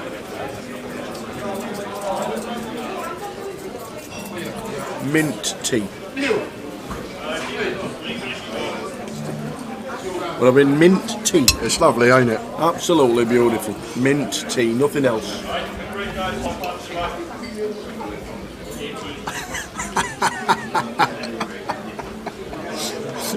Well, there's mint on it. There is some mint on it. Mint. Mint. Mint Oh, tea, the mint don't show up because oh, it's green. no, it's sorry. It's sticky toffee pudding. I thought it was mint tea. Sorry. Sticky toffee pudding. Ewan with the King Jack in the hijack.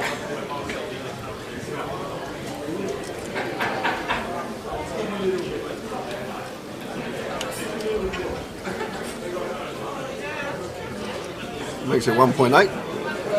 And the Tama here on the button. Thinking about a light free bet here. Yes, he is. So Tama is going to mix in the free bet bluff with the Jack 7 suited as Jamie Nixon joins the table.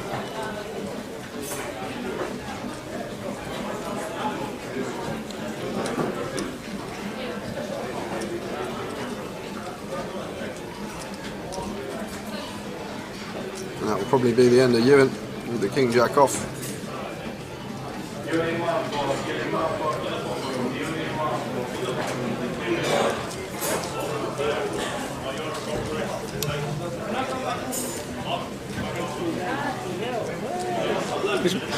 It's mint tea's nice.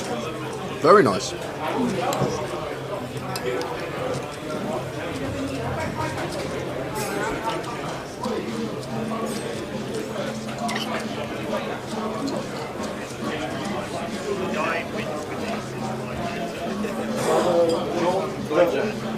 Joel was downstairs. I want a crate for blackjack.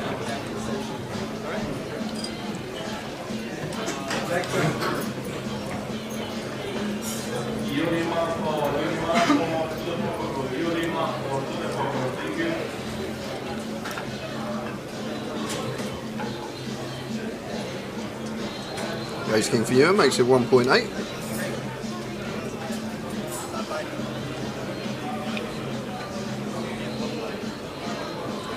And Tama with the 10s, going to be back-to-back free bets here, and with the dynamic of the hand before, could potentially see this get in free. Yeah. What are we? Well, we're 60 deep, maybe not.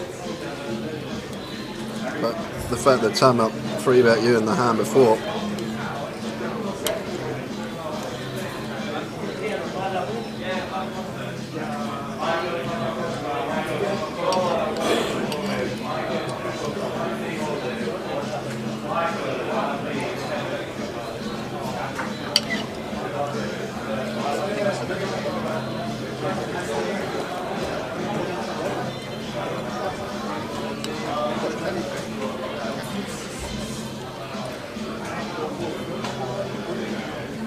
No, Ewan's never folding here, he's just weighing up his options. What size to make it, whether to potentially do this, just send it, and does send it, and back over to Tama with the 10s.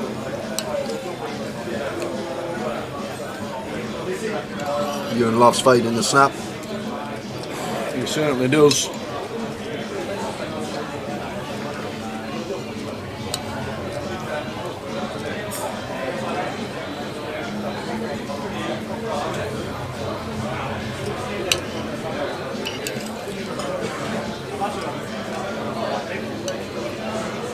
I guess jacks and queens are the worry for us as Tama, because does Ewan rip kings and aces? Probably not. So obviously jacks the main worry, queen some of the time, and then I guess there'll be some ace king, maybe ace queen in there, and Tama does eventually make the call. It's a really funny pair.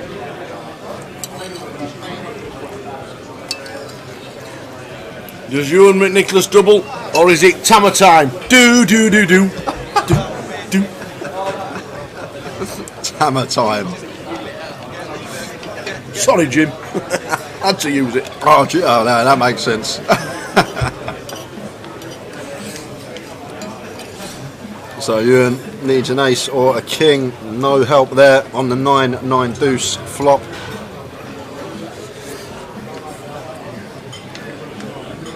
And that will dead it. That'll dead it. 10 on the turn for Tammer. And we lose Ewan McNicholas. Huge flip for both players, but Tammer, the beneficiary of that one. We're just going to check stacks. But it looks like Ewan says I've just sat down to mistake. So what he said. And now he goes. Tammer time. Do.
Bath comes to the table fresh off of a re-entry because we did just lose Bath. Yeah, he was down to 8k, wasn't he? Before the break. With the call with the 2 pair. So he re-enters but finds a nice hand, first-handed.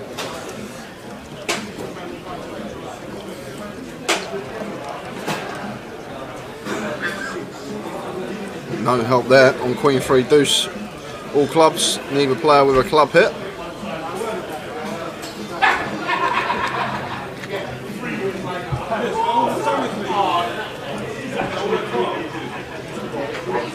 And really small bet if Bav wants to continue, but he's going to check.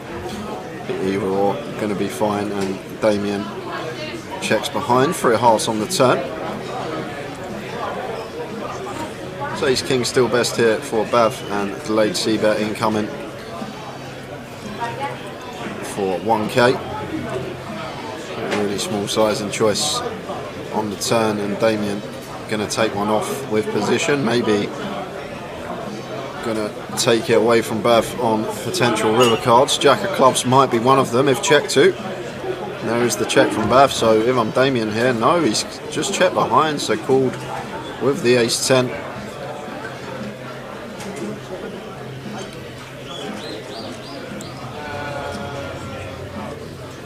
I think if we float that turn as Damien and we get that river and we're checked to, we have to be firing, but maybe thought Bav was putting his check call shoes on.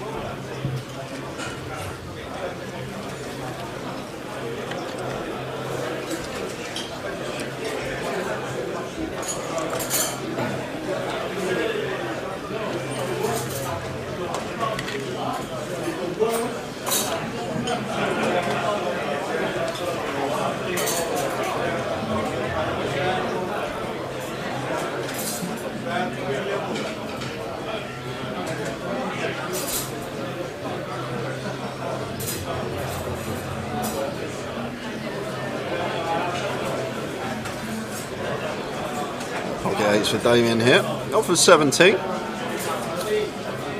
Probably should just be opening this one in the hijack. I'd have shoving fine as well, actually, I guess.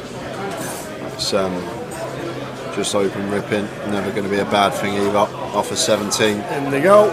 Close one. Snowman. 16 and a half, so yeah, fine from Damien here. Just open ripping the 8s. Oh, he's going to get called.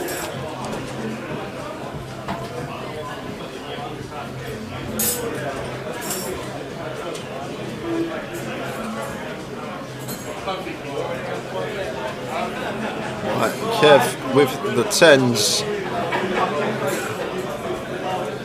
And Damien going to need help to survive. Kev loves to see this, not up against 2 overcards, so just fading the 2 outs from his perspective. We know there's an 8 in the muck, so Kev, big favourite, is a double here. Stacks are nearly exactly the same. Yeah, and that is nice and clean, just fading the case 8 or running 7-5. And now just down to the last remaining 8 in the deck to survive for Damien Pilkington Lewis. And it's a 9 of spades. Well, it's got Kev all in with the triangle. Damien has been told to sit back down because he's got 1 chip. He's got 1/100 chip. Wow, sit back down. The true chip in a chair. Sit back down, you're not out.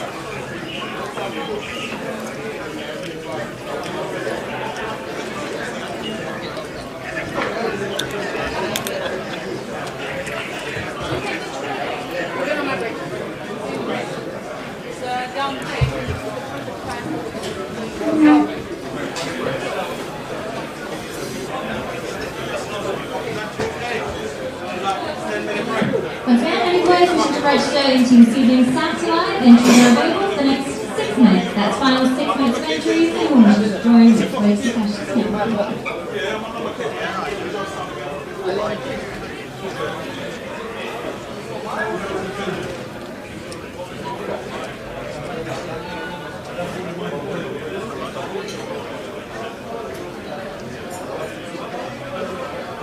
Tanner with the deuces makes it 16.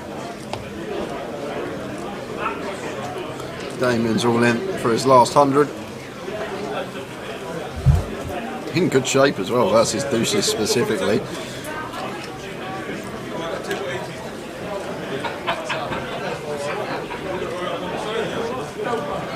And Gary's going to come along too. And looks like Bav defending the 9-6 suited. So 3 to the flop, 1 all in on the side. Damien only working with a small side pot. However, does flop a pair and flush draw here, so the spin could potentially be on for Damien. 85% here.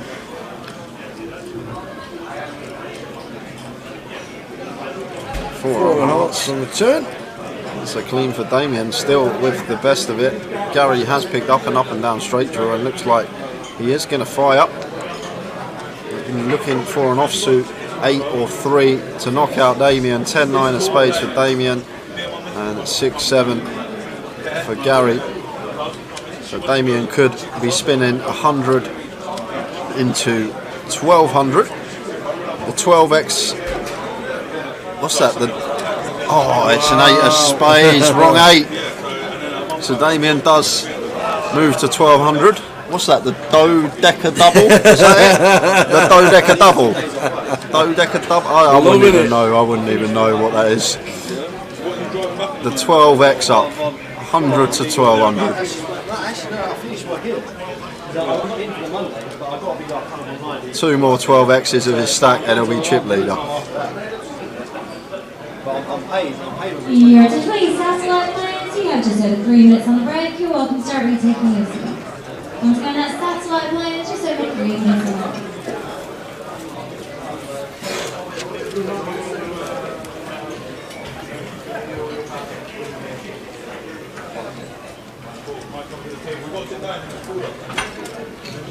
Antoine King 10 of spades will be opening.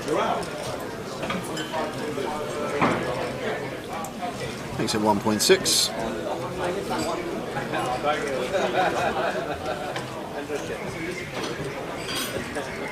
Bav here in the small blind with ace king. Just elects to shove Oh, and Jamie's got the ladies in the big blind. Another race, the best race in the game, on its way. Yeah, I think Jamie's just going to shove here tower for, like, what is it, 76, 77 bigs. Like, the thing is, if we call here, we're putting in like 35% of our stacks. I guess we're not folding to an Antoine Jam anyway. Yeah. So I'm guessing it's just going to be an ISO from Jamie Nixon, and there it is. So the race is on. So queens for Jamie. We Ace have a classic king for Bav. Ace King suited against queens. Seen it once already today.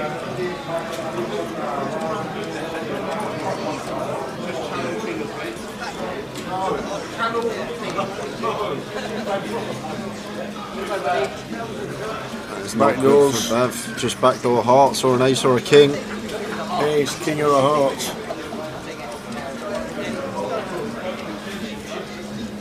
Whoa, plenty of never outs. easy. Never easy, is it? Ace, king or a heart.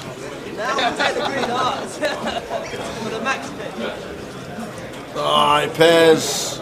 So Bav departs again.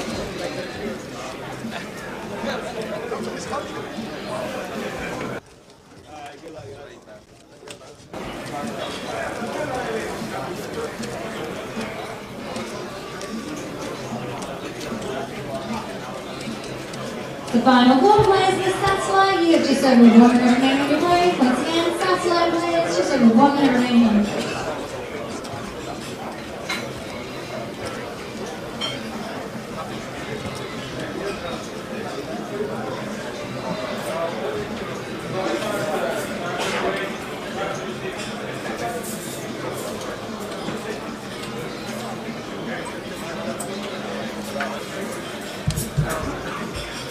King 9 clubs for Damien. He's in again. Satellite dealers, please start to prepare your deck now. If you have 3 or more players. Well, has to fold. Yes, we got an ace, but everyone else behind us.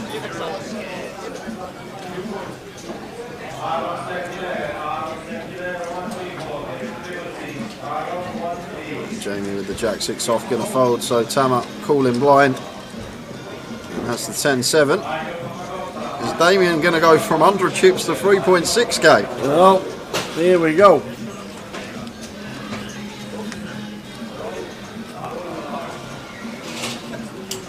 Dealers and players in the satellite, new level, small blind of 500, big blind 1,000 and 1,000 big blind anti-dealers, please begin deal.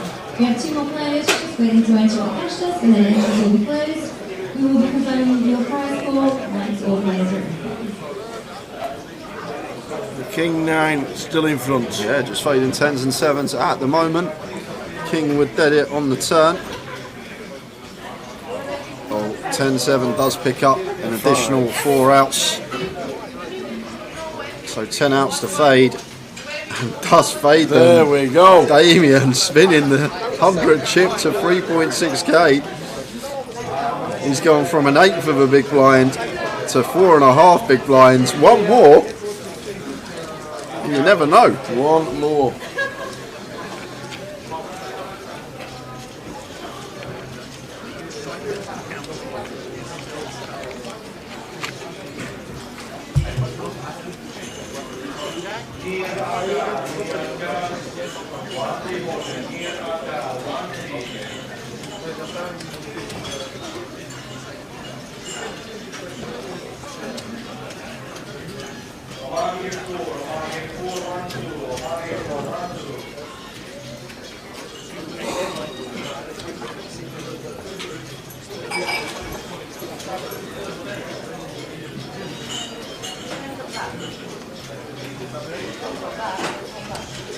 So king on the bottom for Jamie here.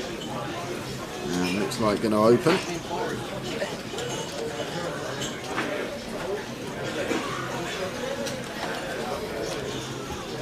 Exit 1.6 and Damien with the 6-3 off. Dominated spot here. They're in. The Walsall nuts. He's actually in bad shape. Wasn't hanging around. And he was on the big.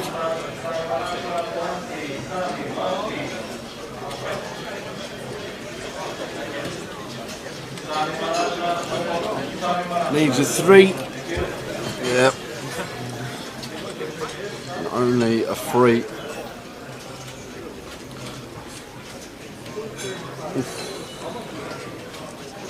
A 3. Here we go. Is it there? No, either side, both sides. Unlucky, Damien.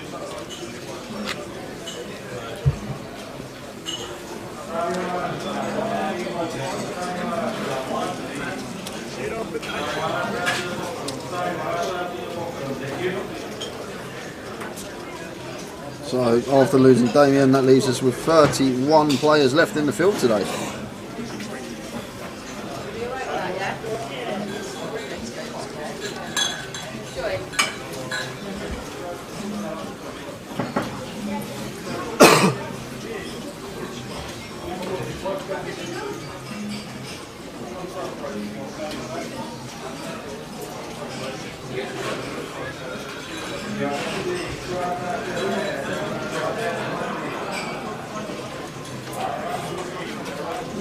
Pocket fours for Jamie and the cut-off. We'll be opening these.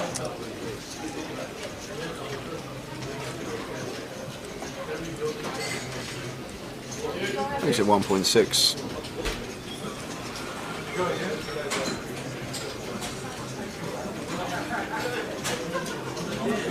And Antoine in the big blind. We're going to be free betting. Big blind only here, so effective free-handed from Jamie's position after opening, and just decides to let the pocket fours go. Faced with the hefty free bet, 5x there from Antoine the back.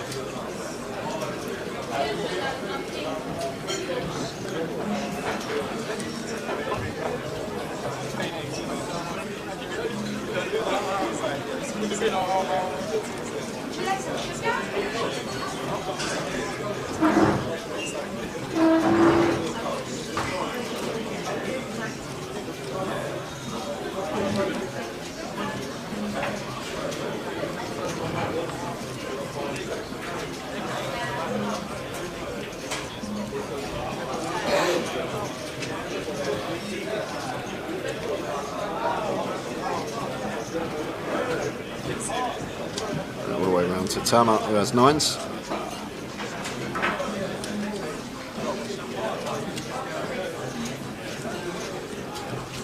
That makes it 1.7. Insert the big blind of Steve Watts. 35 of diamonds, should be defending. No, not going to. Not going to defend. Facing a min click there. Obviously suited hands can definitely flick it in, but went to showdown 2,000% of the time. Watto just impressive. Taking the tighter approach there. It's hard to do.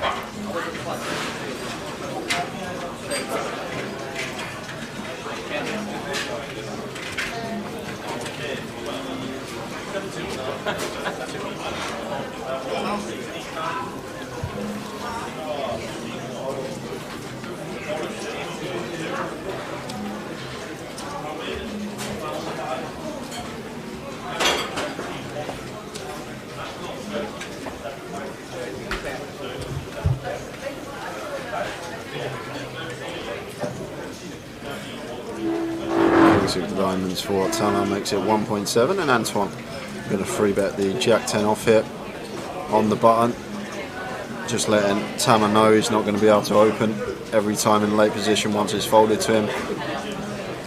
Just mixing that one in with a Jack 10, nice size and choice as well.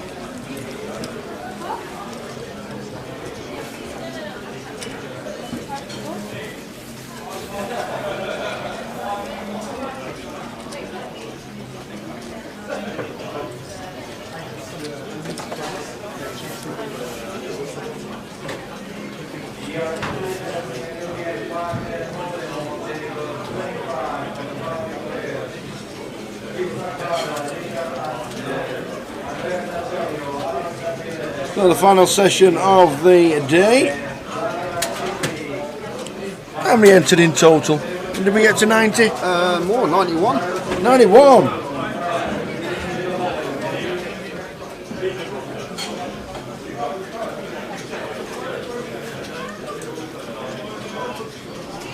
Very nice indeed.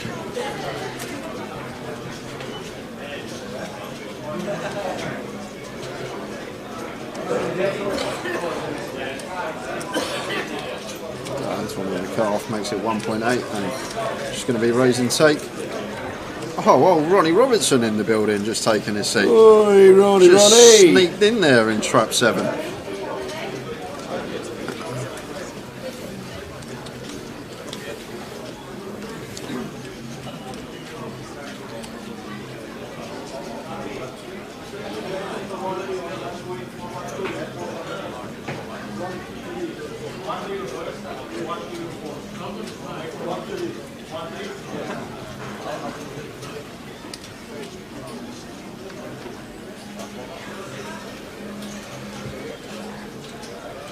Goes through silver. Jamie raises to 1.6.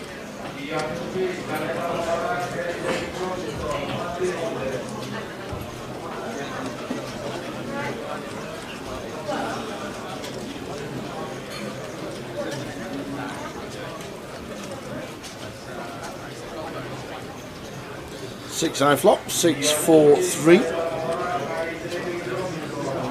Yeah, it's the one that Jamie's going to have a lot of checks on in terms of range, just a lot better for Gary, but with his bottom pair here, looks like happy to bet, just the 9 equity to overs, and Gary with the 8-5. Love this from him, big fan of this. Just instantly putting Jamie in the bin here. 5-7 we have, 5 deuce we have all the 2 pairs. Yes, Jamie will still have the sets as well, but this is our board, and Gary just going after it, and I love the hand that he's actually choosing to go after it with here, the 8-5 up and down. Can he continue with the heat though? This is the thing. Can we continue applying the pressure? Gary is going to slow down and check it over to Jamie, who checks behind. And what a river for Mr. Nixon. Loves to see that. Gary checking once more, and now going to be easy value bet here for Jamie. And a voucher for 90 for £875. Once again, £875 voucher and 18 seats generated. 1 seat has been won, so there are still 17 seats remaining to play for. And there are 66 players, so that's right. Well, I don't know if you heard the announcement in the background, but there's 18 cash out satellite seats and 900 quid for 19th. That's crazy. That is mental. It is. Just over 1 in 3 will get a seat still in the cash out satellite. Well, 18 seats, it's 180 runners that's got tower. We've had 180 runners satellite on the first day of the festival. If that's anything to go by, it could be a very busy 18 days. 18 seats at £12.50 a pop.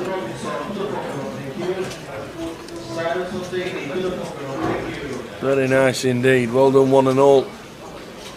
18 seats and nearly £900. The 6-5 suited. It's got the chip, so going to choose to open this one under the gun. We're also 7-handed, not full ring, so obviously can open wider.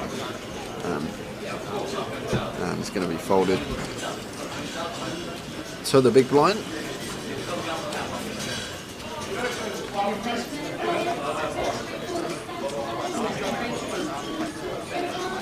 Jamie just going to let the king 3 go, so raise and take there for Tama, with just 6 height. Antoine has done really well with his second bullet, 111,000.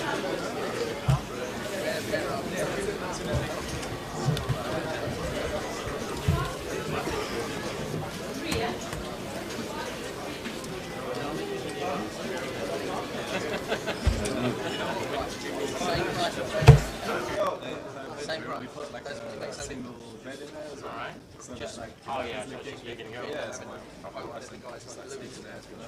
Just have like a room for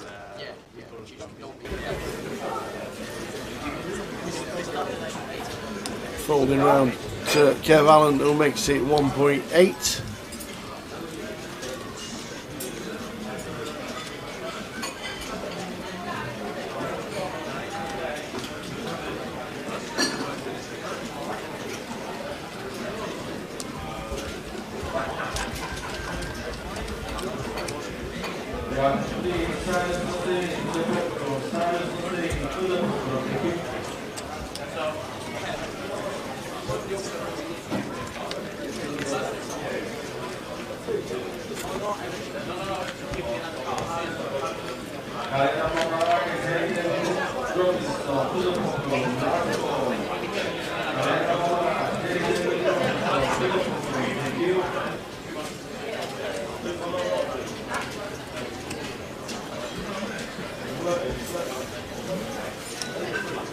Kings and spades for Watto.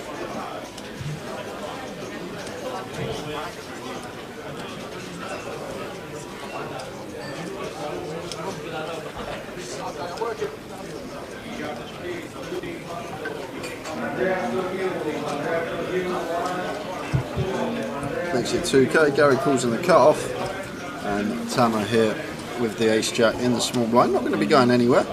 Probably going to veer more towards flat once Watto's open from gun off of this stack. The thing is, like, if we choose to 3-bet squeeze here and make it like 9-10k, Watto shoves, like, we're then in a spot where we probably have to call off, which we don't want to do for 30 plus big blinds with ace-jack. So definitely get behind the decision just to flat here as Tama. 9, king, queen, 2 clubs. So Watto with top pair, unfortunately, is miles behind. I think he said he works away. He's going to see where he's buttoned it, I think. Got in 8. yeah, Watto should be proceeding very cautiously now. Once we go 4-way to the turn, king, queen, 9. 8 of diamonds turn. And if I'm Watto here, I'm going to be checking now tower. But it looks like he does want to go for a second street.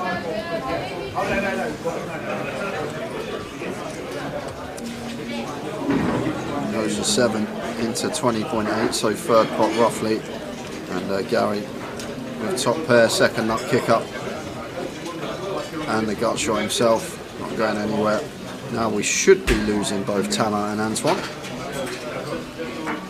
But the thing here, like Watto's double barrel tower, like it's very difficult to get called by a worse hand, except the hands that are still going to have really good equity against us, like Queen Jack of clubs, Queen 10 of clubs, 8 10 of clubs, like all this stuff that we do get action from has either got really good equity against us or we're drawing pretty slim. Like I don't think we're ever getting called by like King 7, King 4, King 6 suited here once we double barrel into the whole field. So it's one of those situations, and it's just been a complete brick run out here. 7 of diamonds on the end, and now surely this is where, well, he's only got 13k back now. May think we've come this far. I might just stick it in for 40% pop.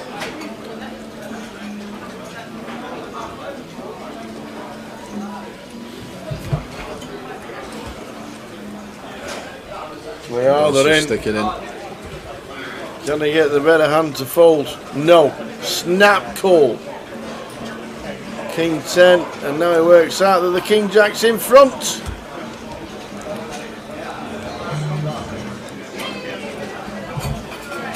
Unlucky Stevie Watts busts out. Will he have another flick in today, or will he could be back tomorrow?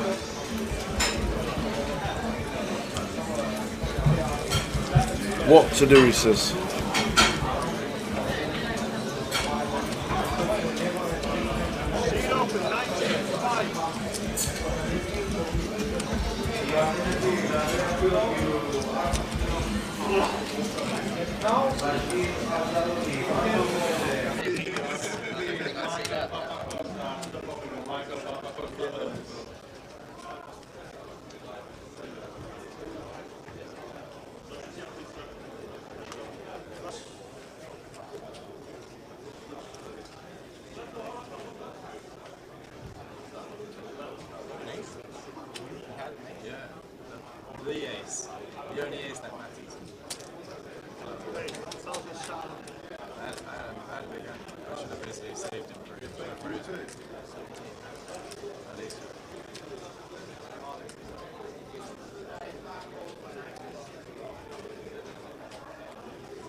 Everyone had each other's Ace and Ace Jack, King Jack. Michael Papacosta, 1-3 holder. Michael Papacosta, 1-3 holder. Last call. He gets screwed in the eye. I had a choice to get screwed. No, he did. He gets screwed. When he had the worst hand, he just keeps popping the ball. Oh, he's blocking the nuts.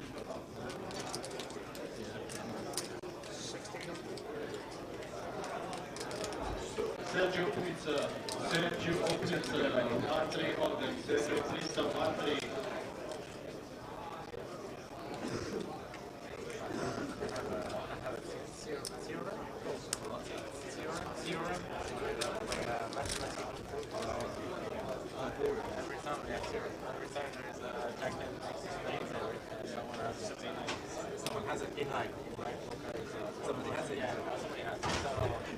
If you see Jack Ten makes a straight, I assume someone has a straight. No, I thought he had this. Yeah. He is the one with Jack Ten. Like if you have King Queen and King Queen 9, it's very hard. Usually it's, you might check over it. Maybe you check over it. I'll add that to my theory. No, that's this saves me a lot of money. Yeah. It's really strong.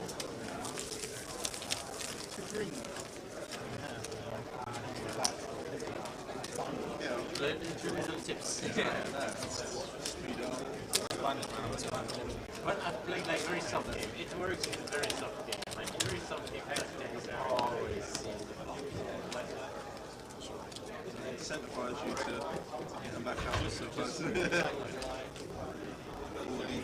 You guys just put that like all the time, and I think it's so competitive. It's 1,600 shot.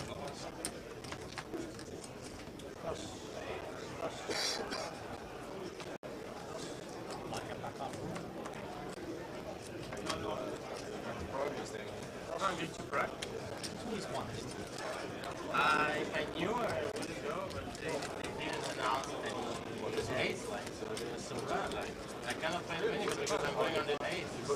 It's so stupid. What day are you in? I got like 2 Thursday on the 8th. I want to play the 1K, like for 4K. They can't play I can't play the main event. Main event you can come back if you use last one. It's like on a Friday, I think it's day 4. But I don't want to come back. Yeah, I don't see that. Yeah, I know. What about the high roller? And the high roller, yeah, no, not the... I think I can play the high roller. Is day 2 not Thursday? No, I think it's Thursday. Yeah, that's what we saw. What time is it? Thanks for that, young man. We are back with a split pot. Oh. Bit of a sucky river for Ronnie.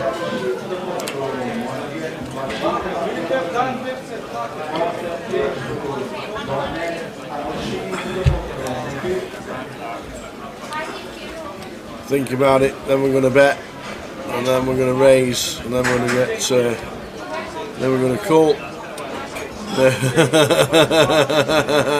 I got a queen, yeah, me too. Really? Yeah. There we go, festival for this week. The next 10 days is on our left side. Right at the top is where we are. Friday, tomorrow, 1B and 1C. Day 2, the GUKPT Cup starts. Plenty going on. Full 10 days there, but that's not all, because we then carry on. And we return on the 14th with a cracking 25.50 no limit hold'em cash game.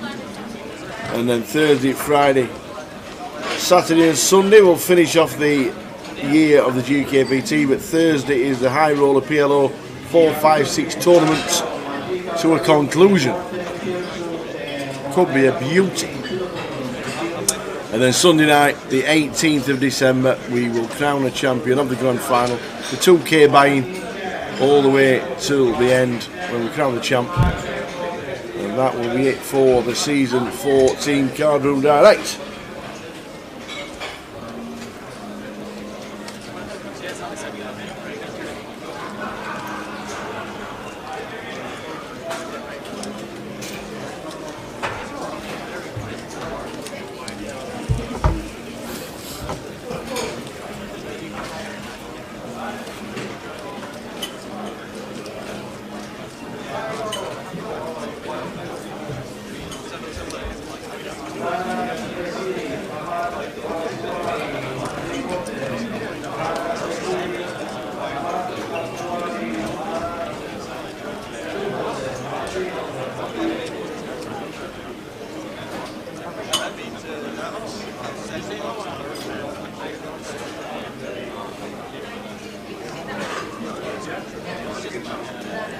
Jamie over 100k with ace 10. Will be opening.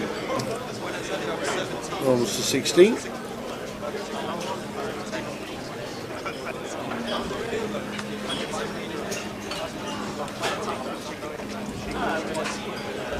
All round to Melvin. Oh no. Yeah, fold. Right round to Melvin in the big.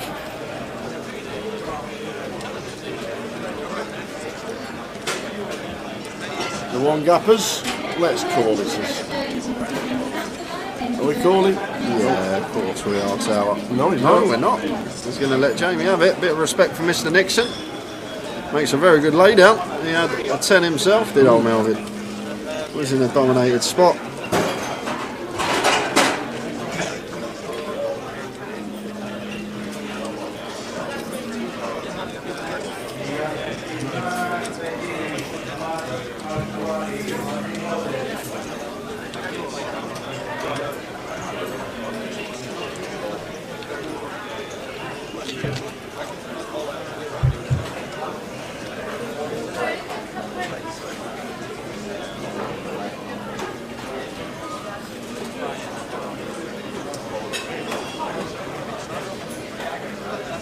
All folding round in turn. Right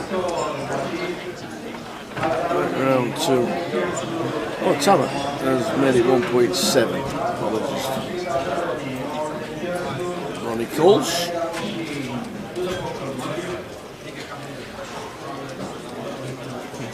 I think we can fold this one as Gary. Suited King looks very attractive. Some on strange the button. openings. Strange callings going on. Just think versus gun, we're in a dominated spot too often as Gary.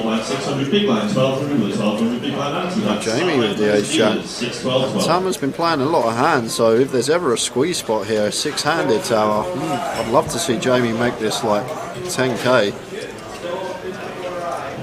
That's exactly what he's done.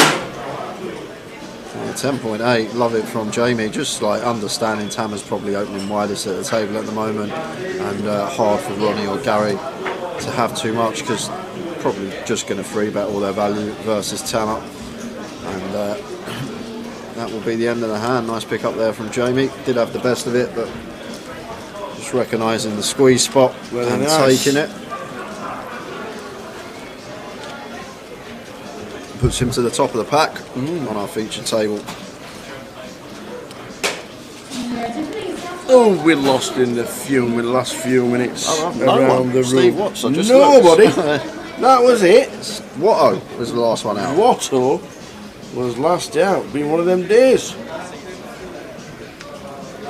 One of those days. Do you ever get one of those days, boys? Do you ever get one of those days when nothing goes right from morning till night? Do you ever get one of those days?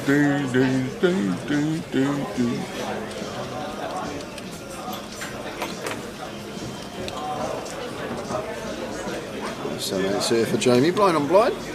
Either or. I like completing. One that we can definitely complete. Cool. Suited King for Tammer. I'm just going to check his option.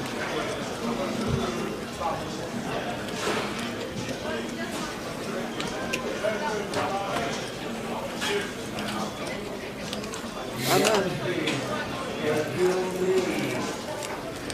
Jamie going to lead for one big. Perfectly fine. This blind on blind situation. If I'm Tama though, always floating here with this hand. It's just a mandatory float over card. Some really nice backdoor possibilities as well. And can have the best hand as well. How wide Jamie's range is supposed to be. Not anymore though. Jamie catches a 7 on the turn. Turns the best of it. May now proceed with a check. However, could also go for another street here after some 5x deuce x in there. Start charging some potential draws. Maybe ace high wants to call once more as well. So let's go for the small bet. 45% just going after 5x deuce x. The 9 equity to some hands that we're in front of. I'm just going to get that one through. Good few minutes for Jamie.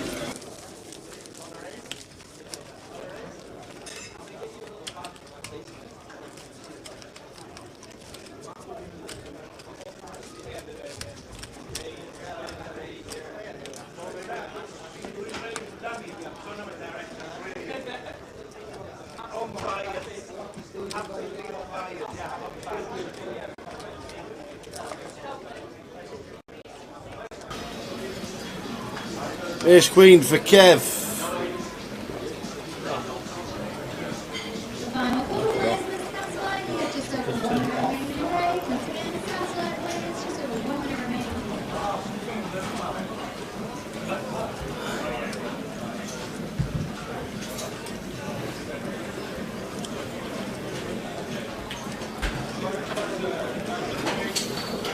Raises to 1.8. Tama in seat 2 on the small.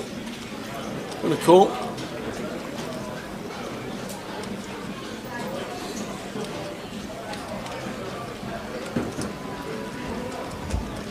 Satellite dealer, please start to prepare your deck now. Ace 6.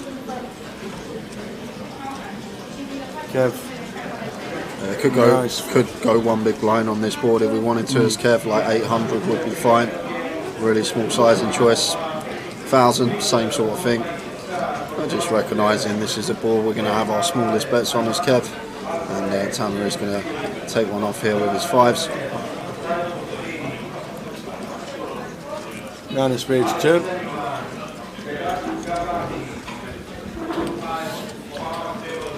So I'm Kev here, thinking about size to get it in by the river, try and stack some worse ace-x here. Probably like 5 now, Tower. Once the backdoor flush draw comes in, I'm probably going to size up to 5k, leaving 17.2 in the pot and 18 in our stack, giving us just over a pot size jam on the river to go after the ace-x that Tama can still have here, but go slightly smaller, 4k, but good to see that we have sized up from our flop bet. And Tama going to call once more here with the 5s.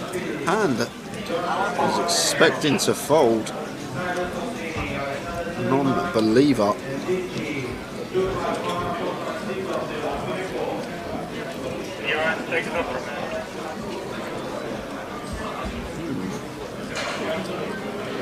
Wouldn't surprise me if it went check. Yeah, the thing is, ace-x of spades is a thing. From Kev's perspective, we've got the ace of hearts, so the last remaining ace is the ace of spades. So ace-x of spades is definitely a viable hand that Tama could have.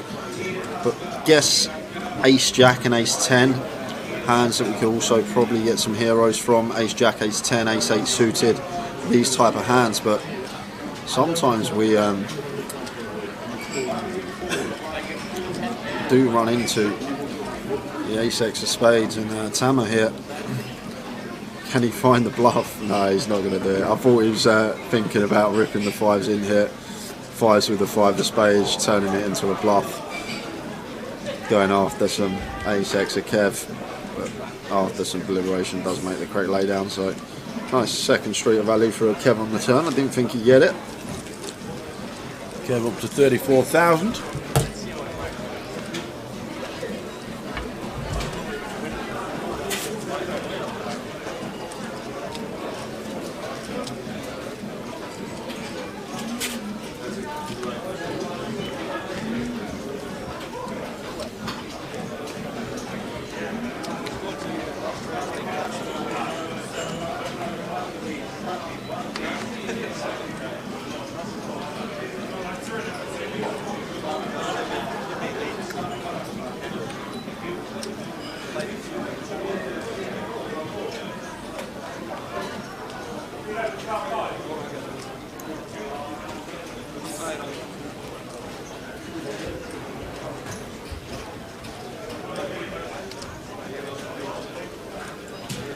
Tammer comes in for an open on the button.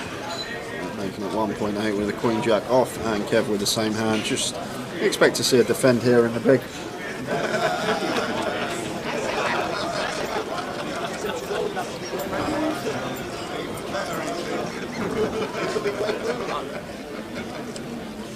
Second time today, yeah. We've seen the flop of all the same number. And really small size here from Tammer, small as 20% potentially. That goes for quarter, just more than quarter, 1.3 into 4.8. Good enough to get the same hand out of there.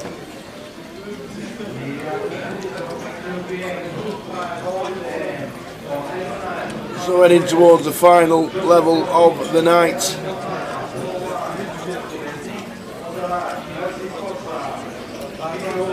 One of those steady ones.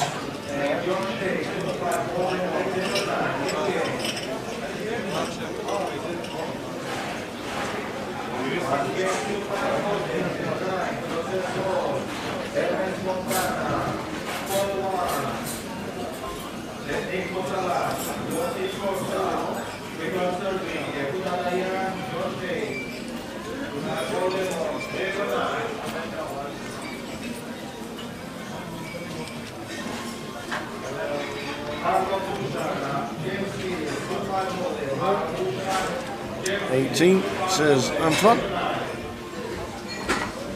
Pretty standard button race. And that will do it nicely.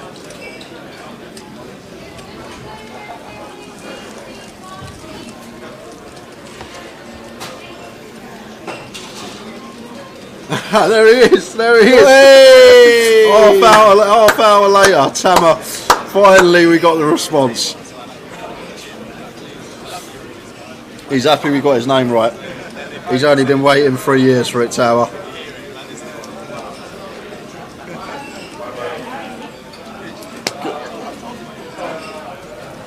Yeah, you have. You told Jay in Vegas. I'm telling you, you're not wrong.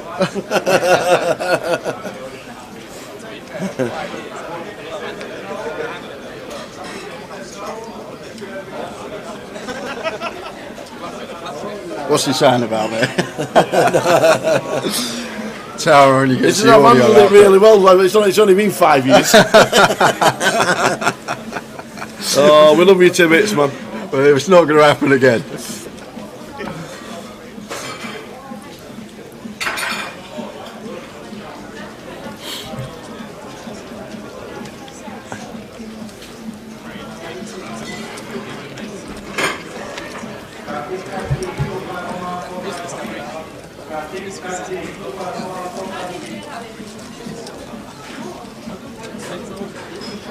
Evening, Dave. Dave saying, yep, that was Minehead. He went to the darts at Minehead. The old, weirdly, a guy called Lee Clough, whose nickname was Tower, believe it or not, in Blackpool. He used to be the world champion at pool. He's now taking up darts. What, and he's playing at the top level as well? No, he just loves it. Oh, okay. He loves the darts, gets involved, likes to throw the arrows. But he was like, world champion 3 times at pool. Alright, it's still pretty good. Still one of the best. So like loves his darts now. How are you doing, Dave? Oh, we had a good week down in Minehead for the darts. Let's play darts! Kev here choosing to open the Queen 7 off. And Gary Ace Jack suited in the small blind, cut off open, button flat. I'm probably going to be squeezing this one more often than not. But Gary's just going to take the passive approach here. I think with this dead call on the button from running, a lot of the time just make this 9k. There's Gary and take the pot. Now we've got to go 4-way. Out of position.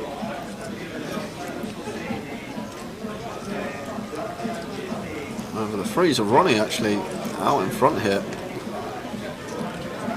So check over to Kev. This little 7 of diamonds in here, maybe could go for 1 c-bet.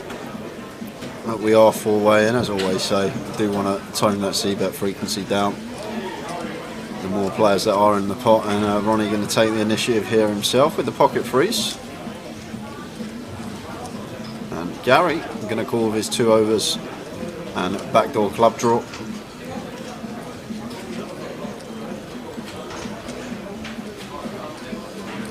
Oh, and turns the nut flush draw that Ronnie has turned a set. So Ronnie's now begging for Gary to have a 10 here. And a 10k from Ronnie on the turn. And then we're floating flop with ace jack of clubs. I doubt this is a turn that we're ever folding on here, but unbeknown to Gary, he's actually drawing stone cold dead. And whatever happens, this pot's going to be going over to Ronnie, either on the turn or river.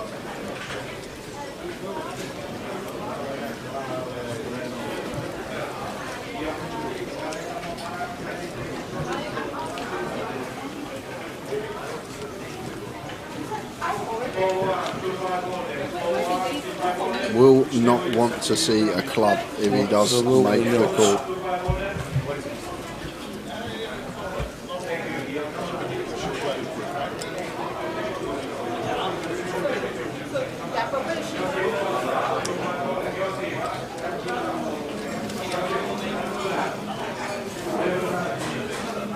Do not find the club, then it's not, it's the diamond, might save him.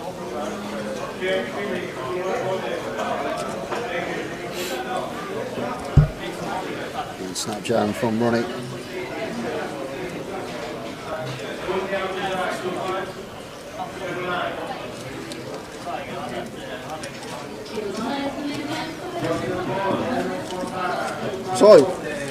So last person we lost. Watto. Next person we lost after Watto. Watto. No way! Gone twice. Steve Watt's gone again, and we've also lost Stephen Game as well from an outer table. So going to leave us 27, I believe. So shortly should be getting them seats filled, Tower. It'll be 3 tables of 9. What do you say? Off for Antoine. Out the way.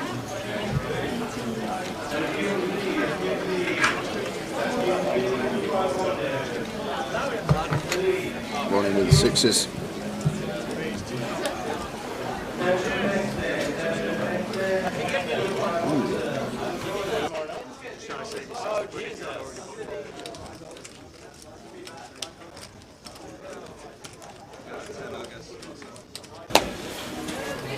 Sixes for Ronnie opens in the cut-off, and Jamie in the big blind. Just going to choose to call the 9s here. Cut-off open. Gary calling on the button. Queen 4-8, all hearts. So no player with a heart here. 9s of Jamie still actually best, but not going to love seeing this flop. Ronnie with the 6s checks it over to Gary. He's going to take a freebie. Checkity check. Another heart. Yeah, 6 on the turn though, so Ronnie actually goes in front. Back-to-back turn sets. You can't say that very often. Not at all. Well, this one's a bit more dangerous. That wouldn't surprise me if Ronnie did call. Yeah, he's got her versus this size tower. Just the fact that we were obviously ahead of all the bluffs, and then still have the chance to improve and win a big pot the times that our opponent does have a flush, especially versus the size choice on the turn. 2 of clubs on the river. Gary firing again, and Ronnie gets out of there. Gary gets the bluff through. He's going to show him. No, he's not. No, he's not. When someone looks at you and chats at you, they never show, because like, they don't want to, unless they got the goods. They never show you a bluff though in that situation. When someone's being friendly with you, it's very rare they'll slam down a bluff in your face. I saw the post on social media about that, Dave. Leanne missed one leg of darts in 3 days, and Van Gerwen hits a 9-darter while she's in loop. They only gave a dart she missed in 3 days. Brilliant. That's something you don't see very often. Yes, I was in Blackpool when it happened. At the Winter Gardens, for the World Championships, about 4 years ago. I saw a 9-darter live at the Castle Club Classic, just a little £50 tournament, and someone Really? made a 9-darter, yeah. Wow. Saw one live, but weren't like a notable darts player. Wow. Impressive stuff. Very hard to do.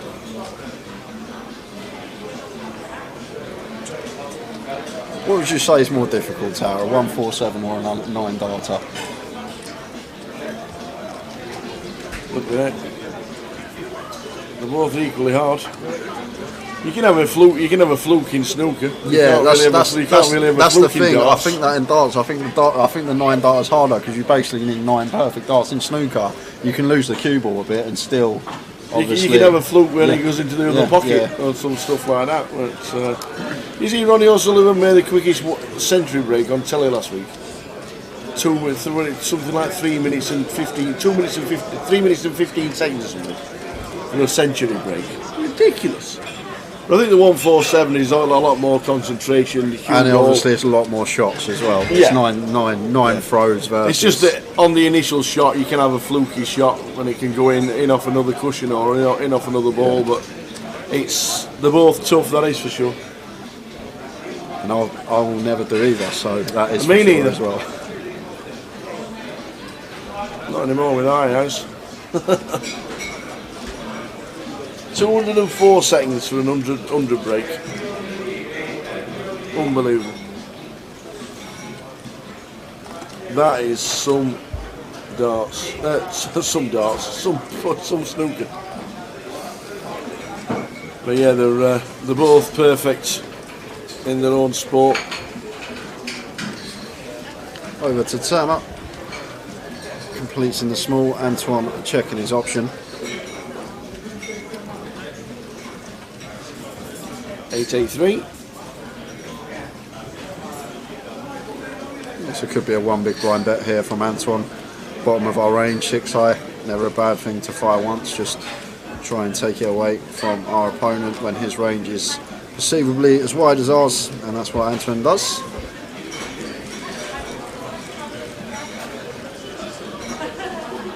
I wouldn't say perfect though, Dave. That's the thing. I wouldn't say in snooker you need 36 perfect shots. You need 9 perfect darts, but you don't need 36 perfect shots in snooker. Like you could play a bad shot and still be on a red, or I don't know. I'm not really a snooker player, but they're both good to watch. Obviously, the 9 darter gets everybody going, doesn't it? Nowadays, in the remember when they used to throw 9 darters and all the crowd was silent. Nowadays, they're singing and and they get louder and louder. It's like totally different darts nowadays to what it used to be. Gary aces from +1. Raises to 2k. So blinds have just gone up, which means we've got an hour left to go today, guys. Is Jack Hardcastle still in, says Yes, Gary Gamble? he is. I haven't seen his name on the bust out list. Last out was Ben Teague. We've just lost Ben Teague from an outer table. Before that was Stephen Game, so we are down to 26 players now. So we should be getting some players in very soon, guys. Balance the tables.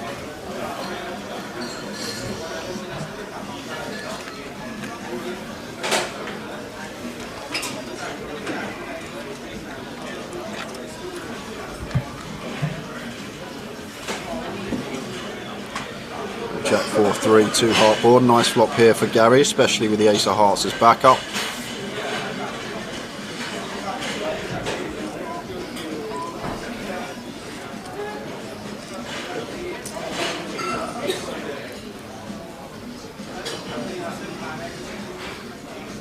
Love the sizing choice here from Gary, actually. Credit where it's due. 2.7 here into 8.5. And Jamie going to be calling once here with a 9, so I expect just the one overcard.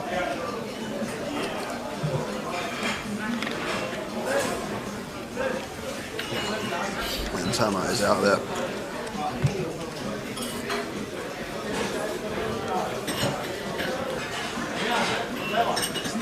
Jack out flop, 6 of clubs on the turn. 2.7 on the flop from Gary with the boots.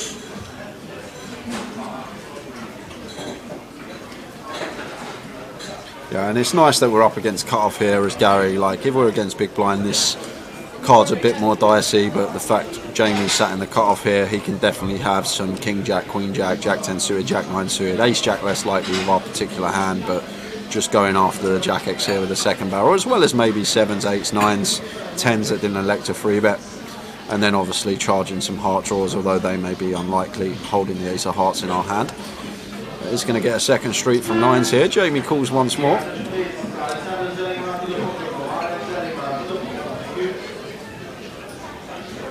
And hits the wire, 8 of hearts on the end.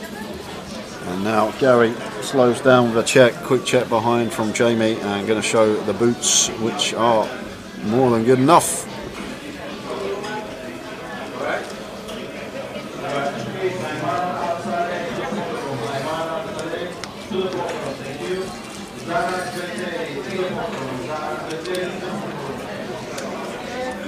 Here they come. I said there'd be a few players coming to the table very shortly. Here we are.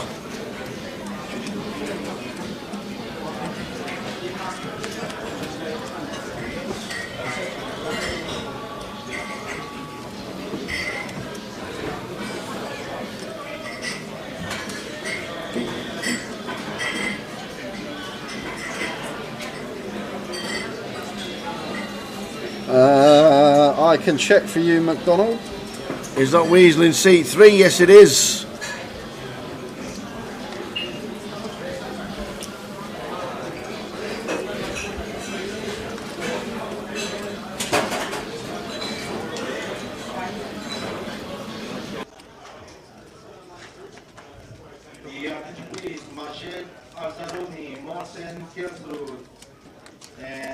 Yeah, Mark Rubberfin is in 3. Yeah, a lot of players, a lot of fans watching him on Twitch earlier in the day.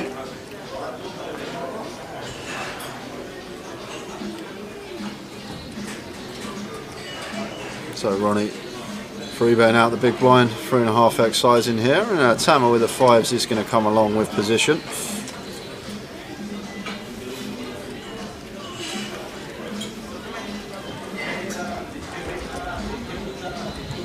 Jack 10, 7, 2 club board here. Running with the ace of clubs in here. Quick continue for him. Opts for third, 5 into 15.5. And that should be the end of Tama.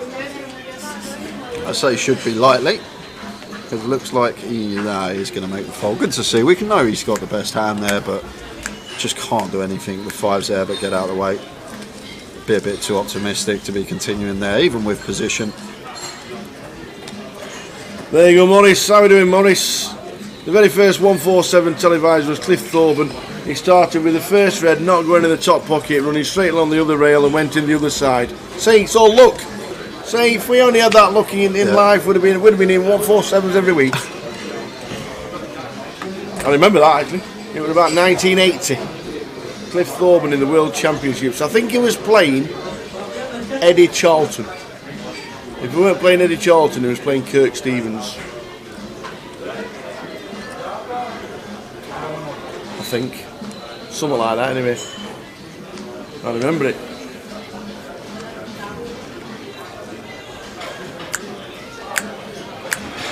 Music's turned up, hasn't it? In the background. Less than an hour to go tonight of the first streaming day of 10. Second of 10.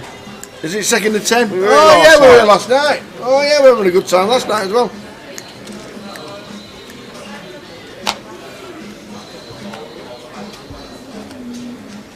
King 9 rainbow, King 9-8 rainbow. After Tama opened the deuces from EP. In terms of range board, we're going to have plenty of bets on, just probably around third here. King 9-8 rainbow, somewhere around 1900. Pops are a little bit bigger, closer to 40%, still gets the job done.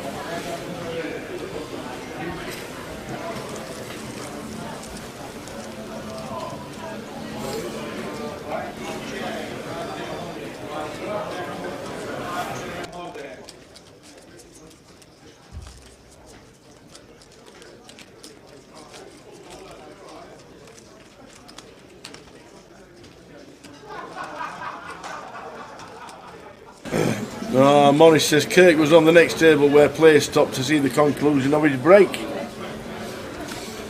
Any DC cash in London? There's a couple of. I don't know if there's any DC tables. A lot of pot limit home. I'll tell you what, there are a few, but there won't be any Maltese cross or roll your own or matrix or any of that malarkey that was played in Blackpool. They'll have normal DC probably here and there at a few clubs.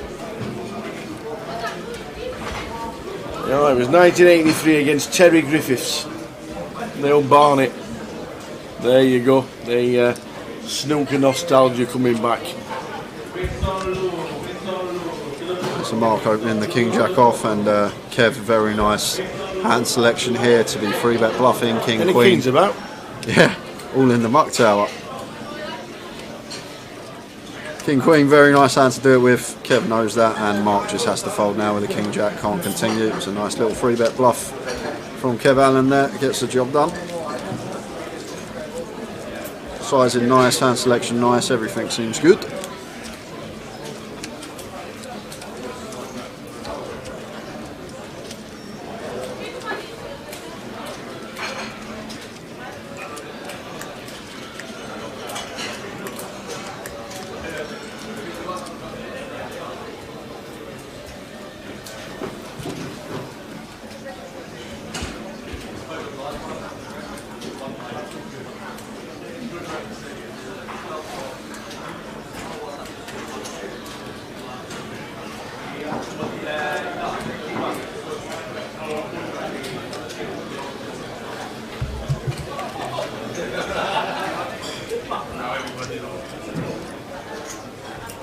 Yeah, super stud's fine, Dave. Super stud, PLO, high-low, Paducah.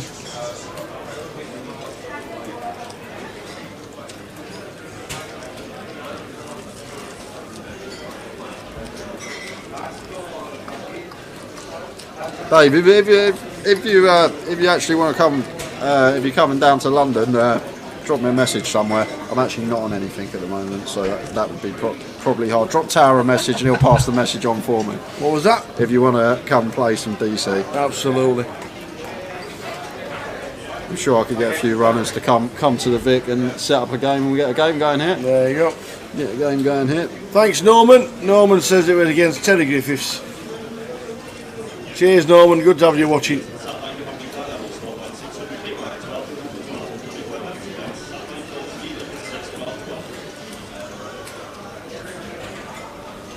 Same. Then what about adding in a hole in one? What? A hole in one? Yeah. I've nearly had two of those. I've nearly had two hole in ones.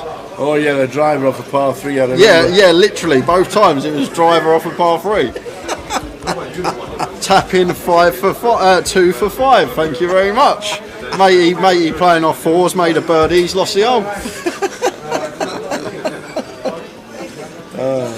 So just jumping back into it, guys. Gone a bit off track. Jamie here, blind on blind versus Tama. Fires for 1k, just the one big blind, and Tama here with the 9-4. Like he'll know on this board that Jamie's just going to do this with a large proportion of his range, blind on blind, when ranges are so wide. But it's just not much we can do but fold. We just have to let him have it. Just like if he opted to check and we bet one big blind, he would have had to do the same. So not getting sticky, just lets it go.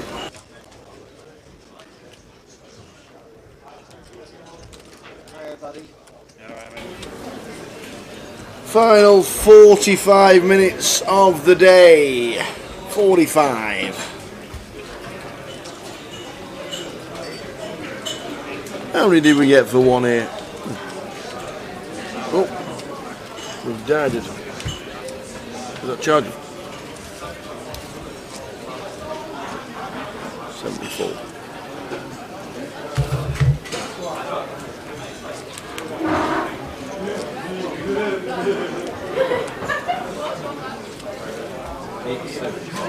$86 for day 1 here. 8 and 6, $86.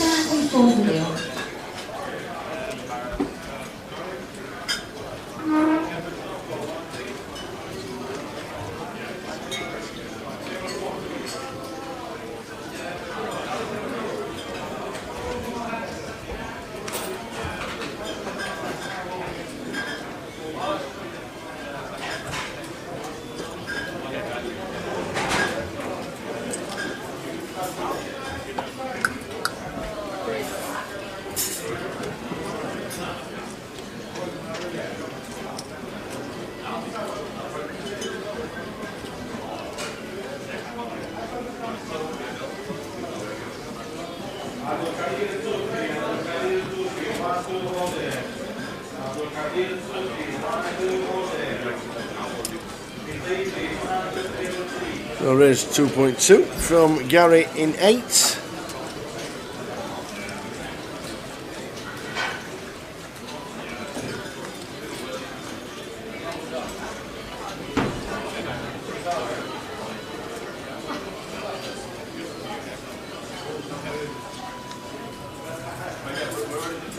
$4-2-2 flop checked, 5 of diamonds on the turn. First bet looks like winning this one. We've checked it all the way around again. King of spades on the river.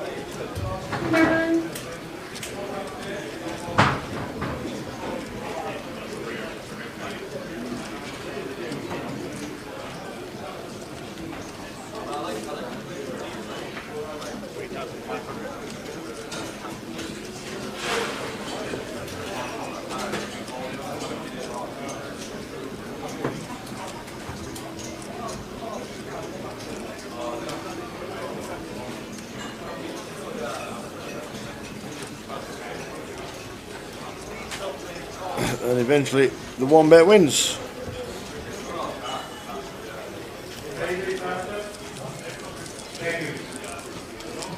Is that Weasel 991? Yes it is.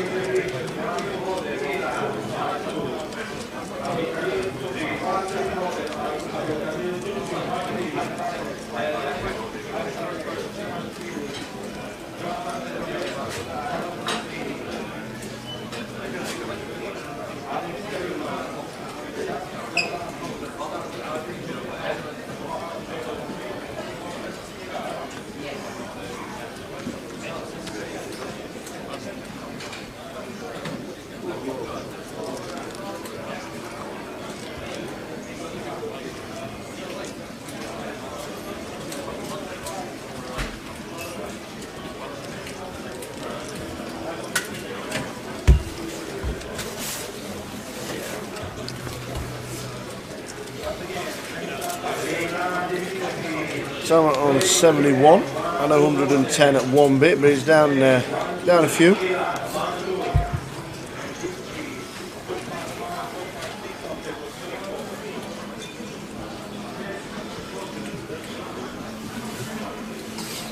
Potential free bet here for Anton. King 9 off versus button open.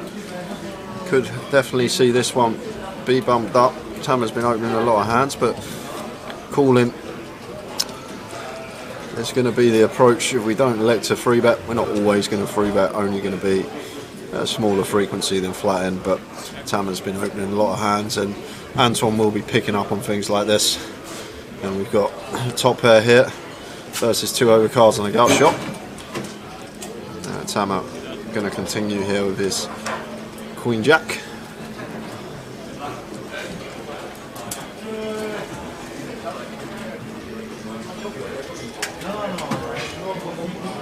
Antoine opting to raise the top pair, decent kicker versus the bottom, perfectly fine.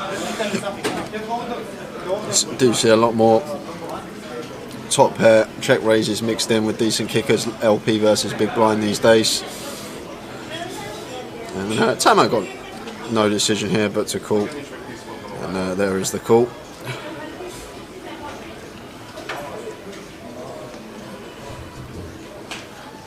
And it's the King of Diamonds on the turn, so Antoine loves to see this. However, like in terms of range, is a card that supposed to be better for Tama. We shouldn't really have any King X here except maybe King 7 or turned Kings up.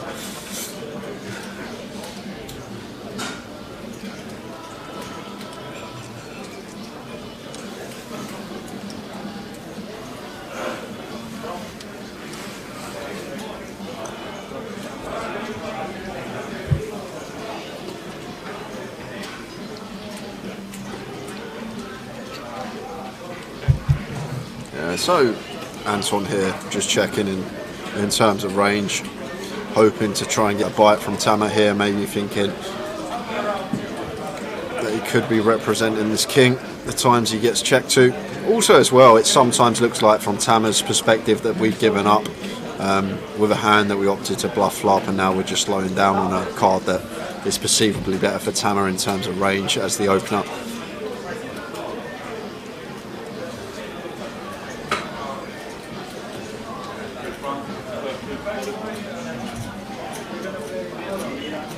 And he's going to take the bait. Barreling here with his queen jack. I don't mind this at all, Tao. I think this is fine from Tama here. Once Antoine checks, like, we can make the assumption a lot of the time he will have some give ups, maybe some like 9x that now slow down on this king that we could potentially blow off with a third barrel on the river. But Antoine, as we know, never fold him. It's just whether he wants to proceed with a flat and get a bit tricky, or whether he wants to go for value now. Obviously needs to start thinking about Tama's range, what hands we're trying to get called by. Like, Tama shouldn't really have too much king x himself, actually, thinking about it. He's called the raise on the flop, so maybe king 10, that's about it. But there's the all-in from Antoine, and now Tama just has to get out of the way. So the old double check raise. And Tama down to 48,000. There he is, Jamie Nixon, seat 1. You can see him, Danny. He's got just under 100k. So I'd say he's doing okay. Not doing bad at all.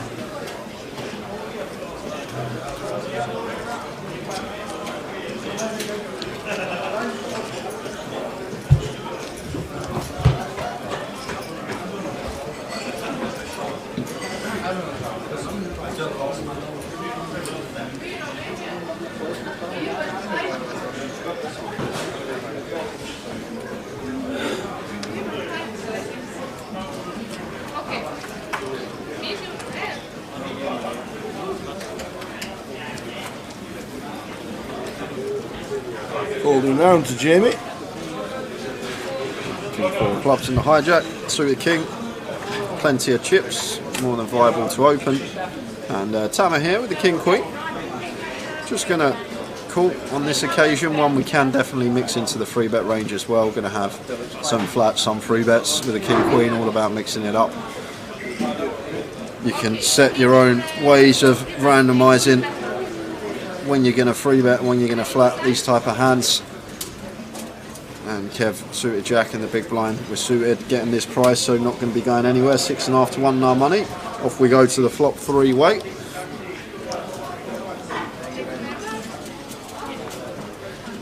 $7.33. So not much going on here for anyone but Kev flopping the flush draw. Not only that, we flopped the flush draw here, we've also got the advantage of 3x from the big blind. We're going to have a lot more than both Jamie and Tama. Jamie's only really going to have king 3 suited and ace 3 suited, and Tama's probably only going to have ace 3 suited, so we have that advantage here as Kev in terms of the threes.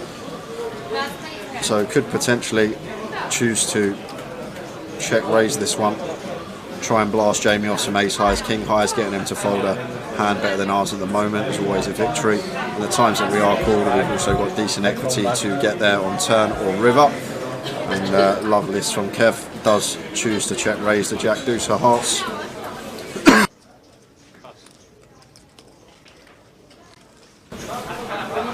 And gets Jamie off the best of it. Antoine, chip leader, 135. Mark goes to the table on 37 bigs and 37,000 at the final level of the day.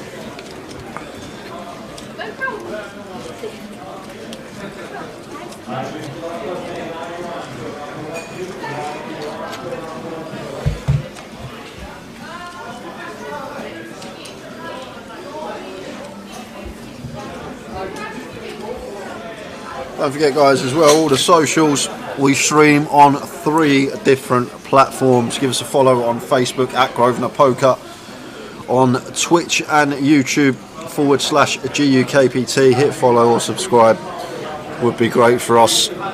We live stream, usually it's once every 2-3 weeks now. This is our last event for the year, but plenty going on in 2023.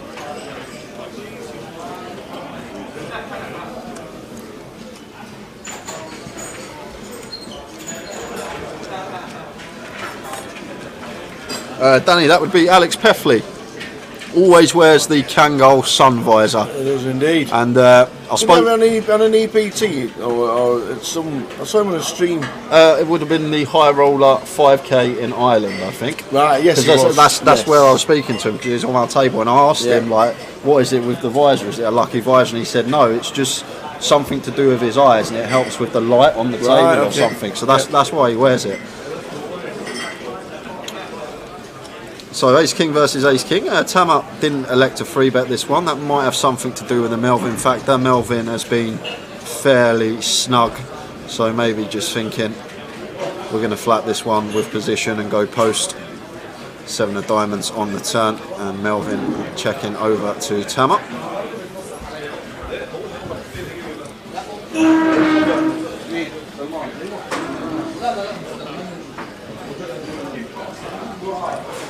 Now Tama firing for 4K, just south of 40%. Now Melvin got tough task continuing here. Tama hijack range will have all the ace jack, king jack, queen jack, jack 10 suited in there. And he also may fire here, like for equity denial purposes, with like 4s, 5s, 6s, small bet on the turn.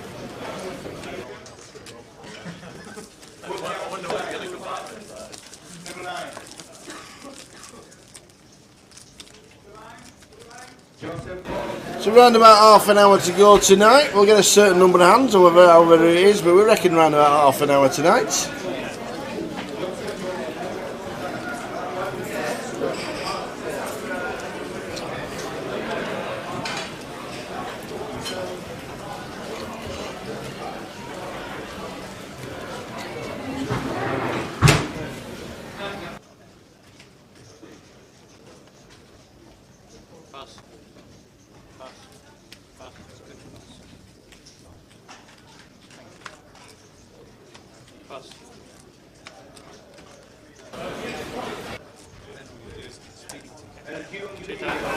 So a lovely one to open for Antoine. Yeah, one of the chip leaders in the room on 133,000. And November 9-up, a few years back, come 9th for $1 million, 2018 in the WSOP main event. But he's a regular here at the Vic. We always see him this year as well, didn't he? Yeah, he did. Like 38th. Yeah. He does like the old 10k main. But no one really in danger zone on this table. No. Mark's the short stack and he's got heaps, 37 bigs on an hour clock. This structure is heaps of chips.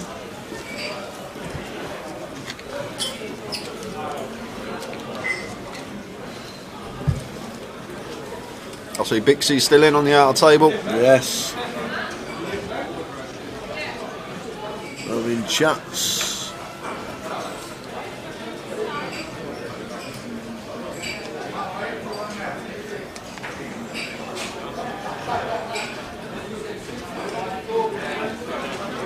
Tama here, 10-7 of clubs, chooses to open here.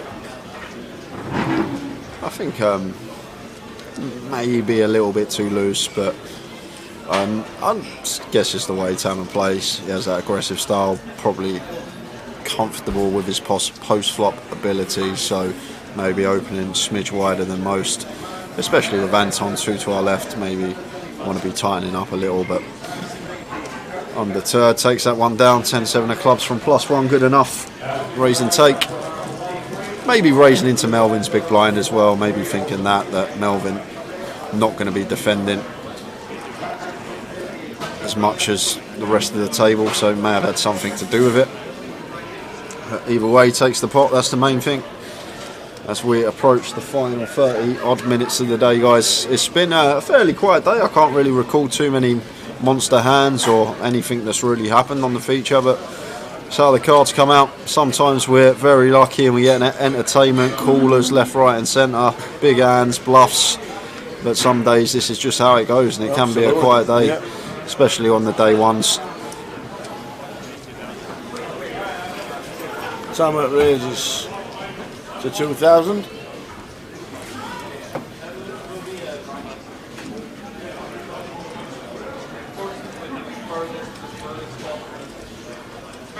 Like this one though is a bit out of line, Tama, I must say. I like Tama, he's a good lad, but This one may just be a little bit out of line here, the ace-3 off from him. I think this is just a mandatory muck pre, especially at this table. It's not like we're at some super soft table where we can start opening a lot wider than normal, like grand final winner Kev Allen, Antoine Lebet, one of France's finest. I don't know Mark, to be honest with you, but a lot of people in the chat seem to know. Any royals about? And then obviously Jamie Nixon as well. But what a flop for Jamie. And Tamara's got top pair. And I think this is a board we want a lot of checkbacks on tower as well, the ace, queen, 7, all spades, simply because we can bin ourselves a lot of the time versus Jamie's big blind range. Like, we only really have king, jack of spades, king, 10 of spades, jack, 10 of spades, 10, 9 of spades, and maybe jack, 9 of spades in there if he's opening ace-3 off. So literally 5 combos of flushes. Jamie's going to have every single one defending out the big versus a min click, and sometimes we can just put ourselves in a really tough spot with our top pair, and these type of boards can be nice checkbacks with our entire range versus big blind. The times that it does come to high cards versus gun with an ace on board, 3 to a suit, just because it's so hard for the under the gun opener to have a flush because the combos are so reduced because the cards on board. And jack of clubs on the river here. Nearly got the royal. Nearly.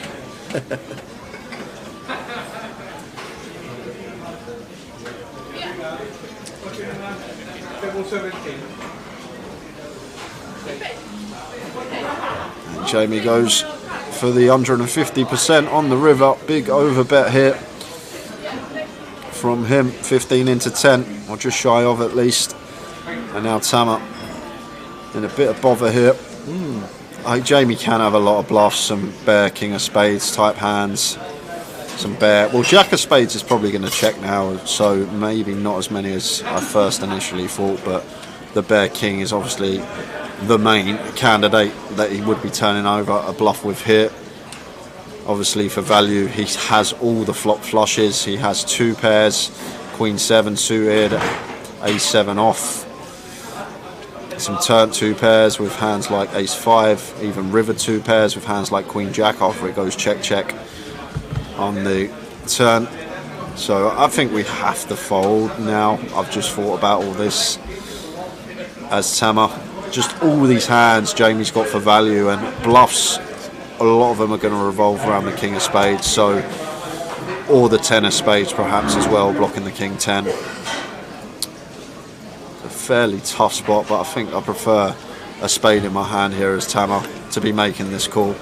Like, I at least want an ace X with X of spades,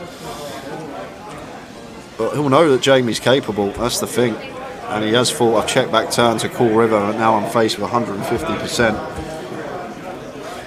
And yeah, a really good fold from Tama there. Didn't fall in love with his top pair after checking back on the turn. I'm sure he was checking back turn to call on brick rivers, but faced with the 1.5x, changed his mind and made a very good laydown, and saves a decent proportion of his stack. Should we see what's going on next year, Tower? Next Shall we year? have a look? Next year? Is it Go this on, one? then, which one do you want? There we go. All them dates for next year. We're back 12th till the 22nd of January, and we've got a bit of a bonus for leg number 1. Yes, we because do. the Friday, Saturday and Sunday on the first weekend we'll be here. We're doing the cash on the Friday, we're doing the MPL on the Saturday, and the mystery bounty on the Sunday. You did it! Tama! You said my It's not everything over now. It's right, it's right. Cheers, Tama. Only been 5 years. Bownall Road is early because straight after Bownall Road is that one there. The £1 million guarantee UK Poker Open. Amazing.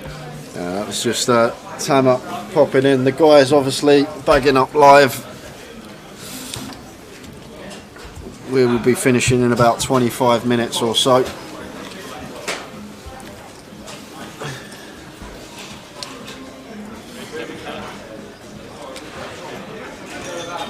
Ronnie makes it 2k here from the hijack with the pocket 7s.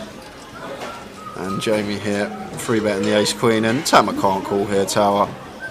Just going to have to let this one go. Like, if we really think Jamie's getting out of line, yeah, 4-bet, cold 4, nice little candidate to do it with. But I think at this stage of the day, when you see that clock and know you're near the promised land, well, he is going to choose the 4-bet rip with the ace jack. 4-bet ripping it in for 50 big blinds.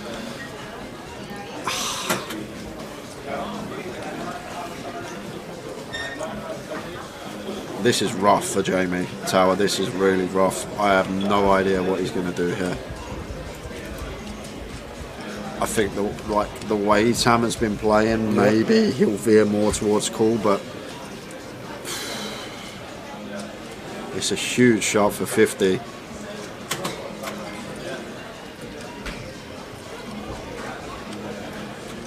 It's a tough spot. Half your stack to be calling. Like, I guess Tama is one of the players that will show up with a 4-bet bluff one of the time, suited wheel ace, ace 10, ace jack.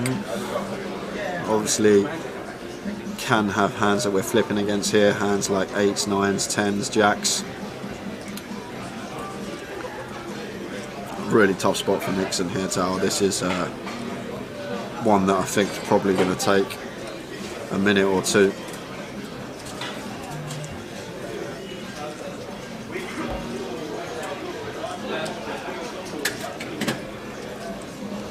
It's just difficult because a lot of the time in these spots and just in live poker, I just see it a lot of the time when people do this. It's just ace king so often, but Tama, makes the call. One of the players that does have the caliber to put in a 4-bet bluff rip for 50 bigs, and unfortunately he's up against Jamie, who does actually have the goods in ace queen. It was half his stack to call, and Jamie made the call. Right, okay. Makes it a little bit more acceptable. Makes a bit more sense. Come back to that in a second. Well, there's a jack. Oh, there's a no queen. way! What a flop! Door. It goes in anyway. The window card. You're loving life for half a second, and the queen rolls off next door. So Tama down to 2 remaining jacks. And it's the 4 of spades, so we do lose Tama Kamal, but Mark's just come in the chat and let us know Tama actually shoved for 41k and Jamie had less than 90k, so it weren't a 50 big shove, it was 41, which makes it obviously a lot better than what I originally thought. So just a slight graphic error there. So Ronnie opening hijack, Jamie 3-betting small, and doesn't necessarily need to be nutted because it's Mr. Nixon with chips, having both the player behind him and Ronnie covered. So Tama just choosing to take that spot with ace jack, and obviously we see the flop and it's going in anyway. It's unlucky, Tama. Great to have you on the table. I'm sure we'll see you over the weekend for more of the same. Re-entries available all the way through to the start of day 2.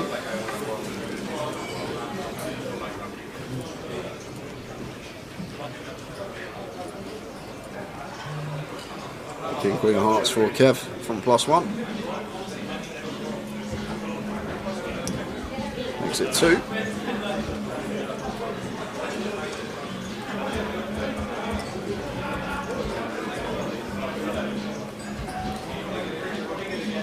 It weren't a 3-bet shove, Mako, it was a cold 4-bet. It weren't open 3-bet rip 40 bigs, it was open to 2 bigs, Jamie 3-bet to 7 bigs, and then Tama 4-bet ripped the ace jack from the big blind for 41 bigs, I believe. Just got some information, our graphics were slightly out there. Ace queen 10, all spades. Yeah, hijack versus small versus big. How many high cards are in this deck? Is it a short deck comp this? That's all we're getting in the minute.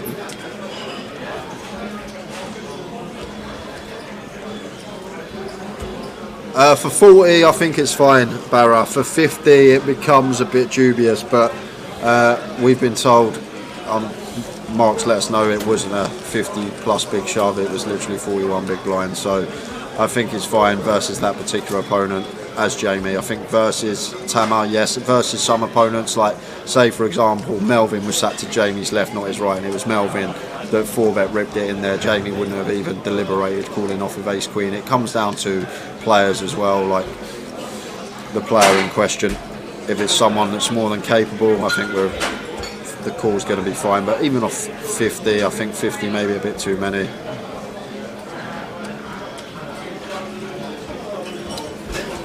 Round about 20 minutes to go till the end of the day. Yeah, stay tuned though guys, because we've got full chip counts for all the players that have bagged on the outer tables. So we'll have a full rundown of who's left in and what they've bagged.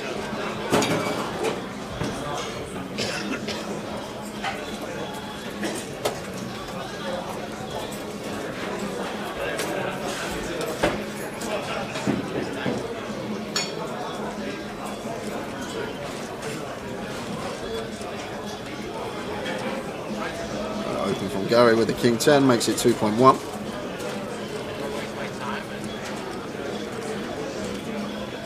King 6-5 flop. It's a top pair. King high rainbow board, EP open up around third, something around that remit, 1.7 into 5.7, so slightly less, but still going to get the job done. And Antoine just gets out of the way of his ace high as he should be.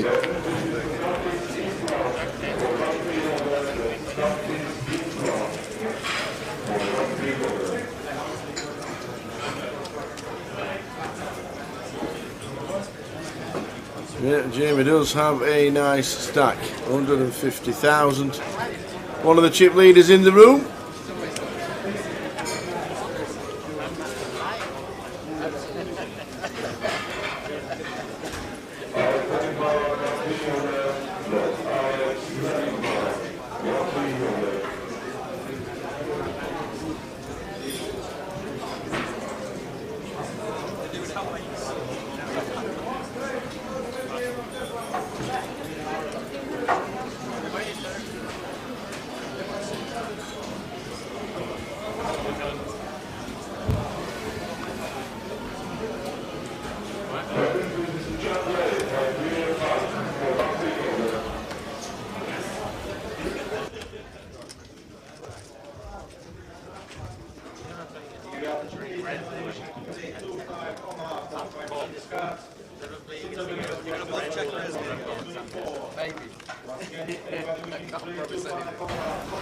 Jack high flop, Jack 4-6.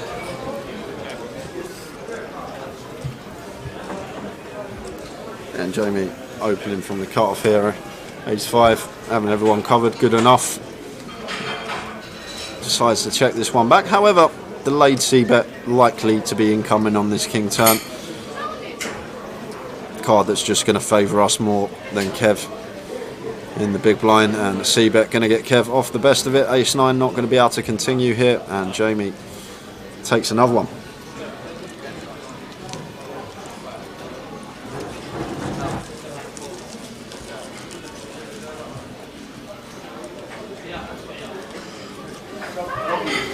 It's so obvious, Christine. Look up and you sitting there, staring up into the distance. You know, you should have had it in your hand. Is he still missed?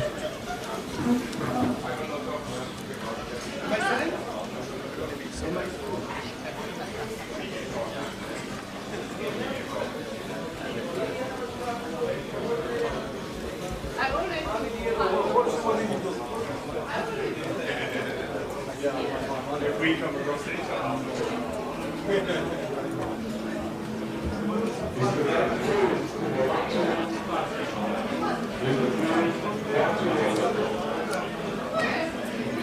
So Mark in the cut-off here, king queen, going to be opening this one, and just clicks it up to 2. Oh, Dana's just shouted, please pause the deal after this hand. 6 more hands to go after this one then, guys. Absolutely.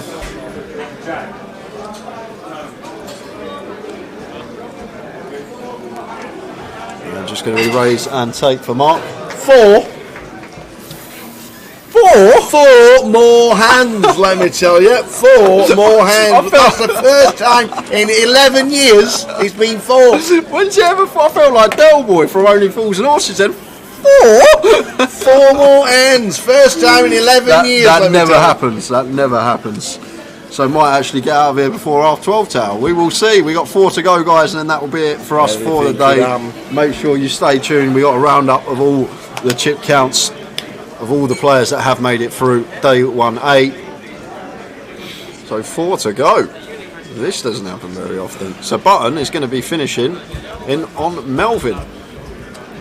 Melvin will be the last button.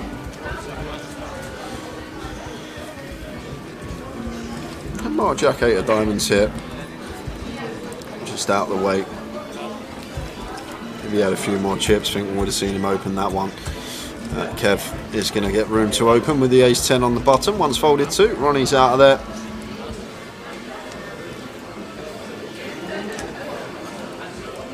And Gary should be defending 9-8 off here versus a min click. Does.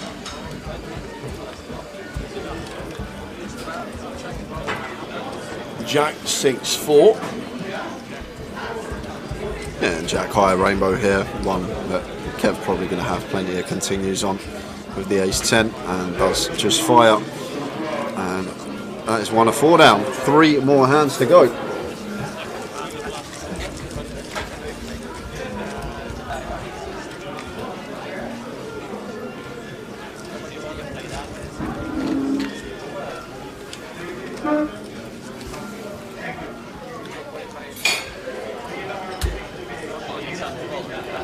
So 2 of 4.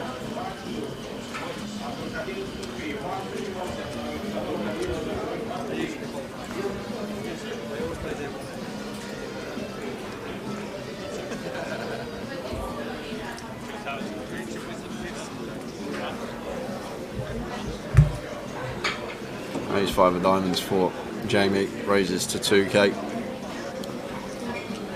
All the way around to Ronnie on the button, who wants to get in the mix, and looks like he's 3-bet and has to 6.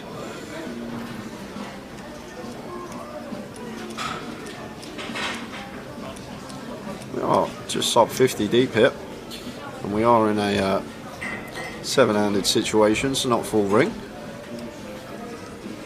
I think we could see Jamie going either way here, tower with the ace 5 of diamonds. I think he could let this one go, I think he could pill, and he's going to opt to pill. Look at the equity this hand has against kings. It's just not fair, is it? It's just not a fair game. 10-9 flop, 10-3-6. Just so overpowered. The ace 5 suited. However, on this board, it's just going to be quick check fold. Ronnie continues, takes it down, and we're on to the penultimate hand of the day.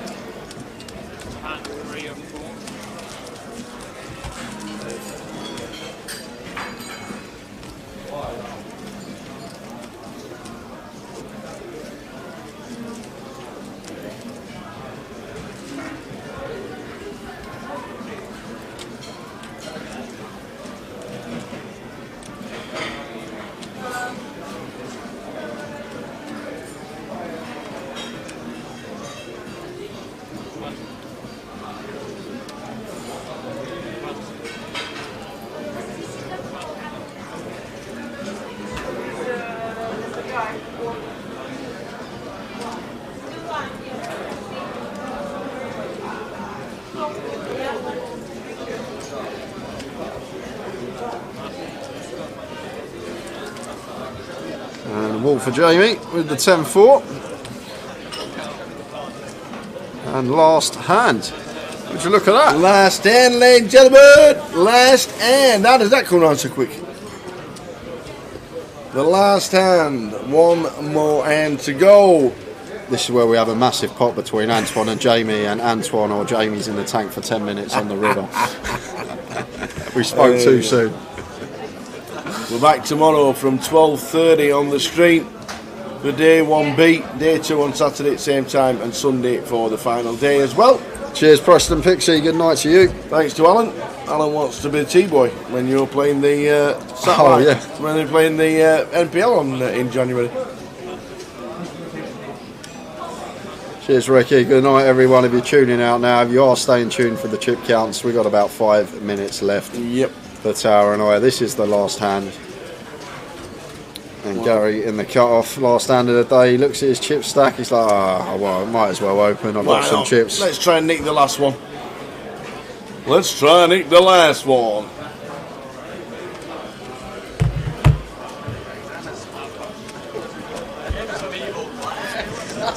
Some evil glass. Mark folds the last one.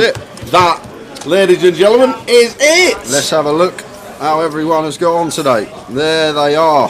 Dennis Pranatis. There we go. 186. That's a big stack. Yep. It's huge. Well, you look at the other side, Tower, something you don't usually see. Jack Orcastle. 12,000 chips for Jack. The Shufty. 14.9. Tama jumped back in. Literally must have jumped back in with a few hands left. Tama jumped back in, got 22.9. He might not be able to play tomorrow, so yeah, yes. that's probably why. Julian Sebon jumped back in, got 24,000. Stato's bagged up a nice 100k. Victor Lukin with the same as well. Well done, Benedict. Well done, Victor. Victor Ilyukin. Top of the pile, Dinas Pranatas. Not just bagged up the chip lead, Tower. Yeah. But he's also won himself a seat into the UK Open chip leader for the flights now. Day 1B. Wow. If you chip lead one of those flights, you get yourself a seat into the UK Poker Open. So a new little promotion that's running on the day ones. If you happen to bag up the chip lead, we'll see you in Coventry. Is anybody going to tell him? Anybody want to tell him that he might be chip leader and play the UK Open? There you go. He might not even know. Brilliant. Thanks ever so much. We'll be doing it all again tomorrow from 12:30. Make sure you come and join us. Thanks for all the entertainment yet again. More tokens from this lad to give away. And we'll be doing more of the same from 12:30. Enjoy the evening. We will see you tomorrow at 12:30. Good night, guys.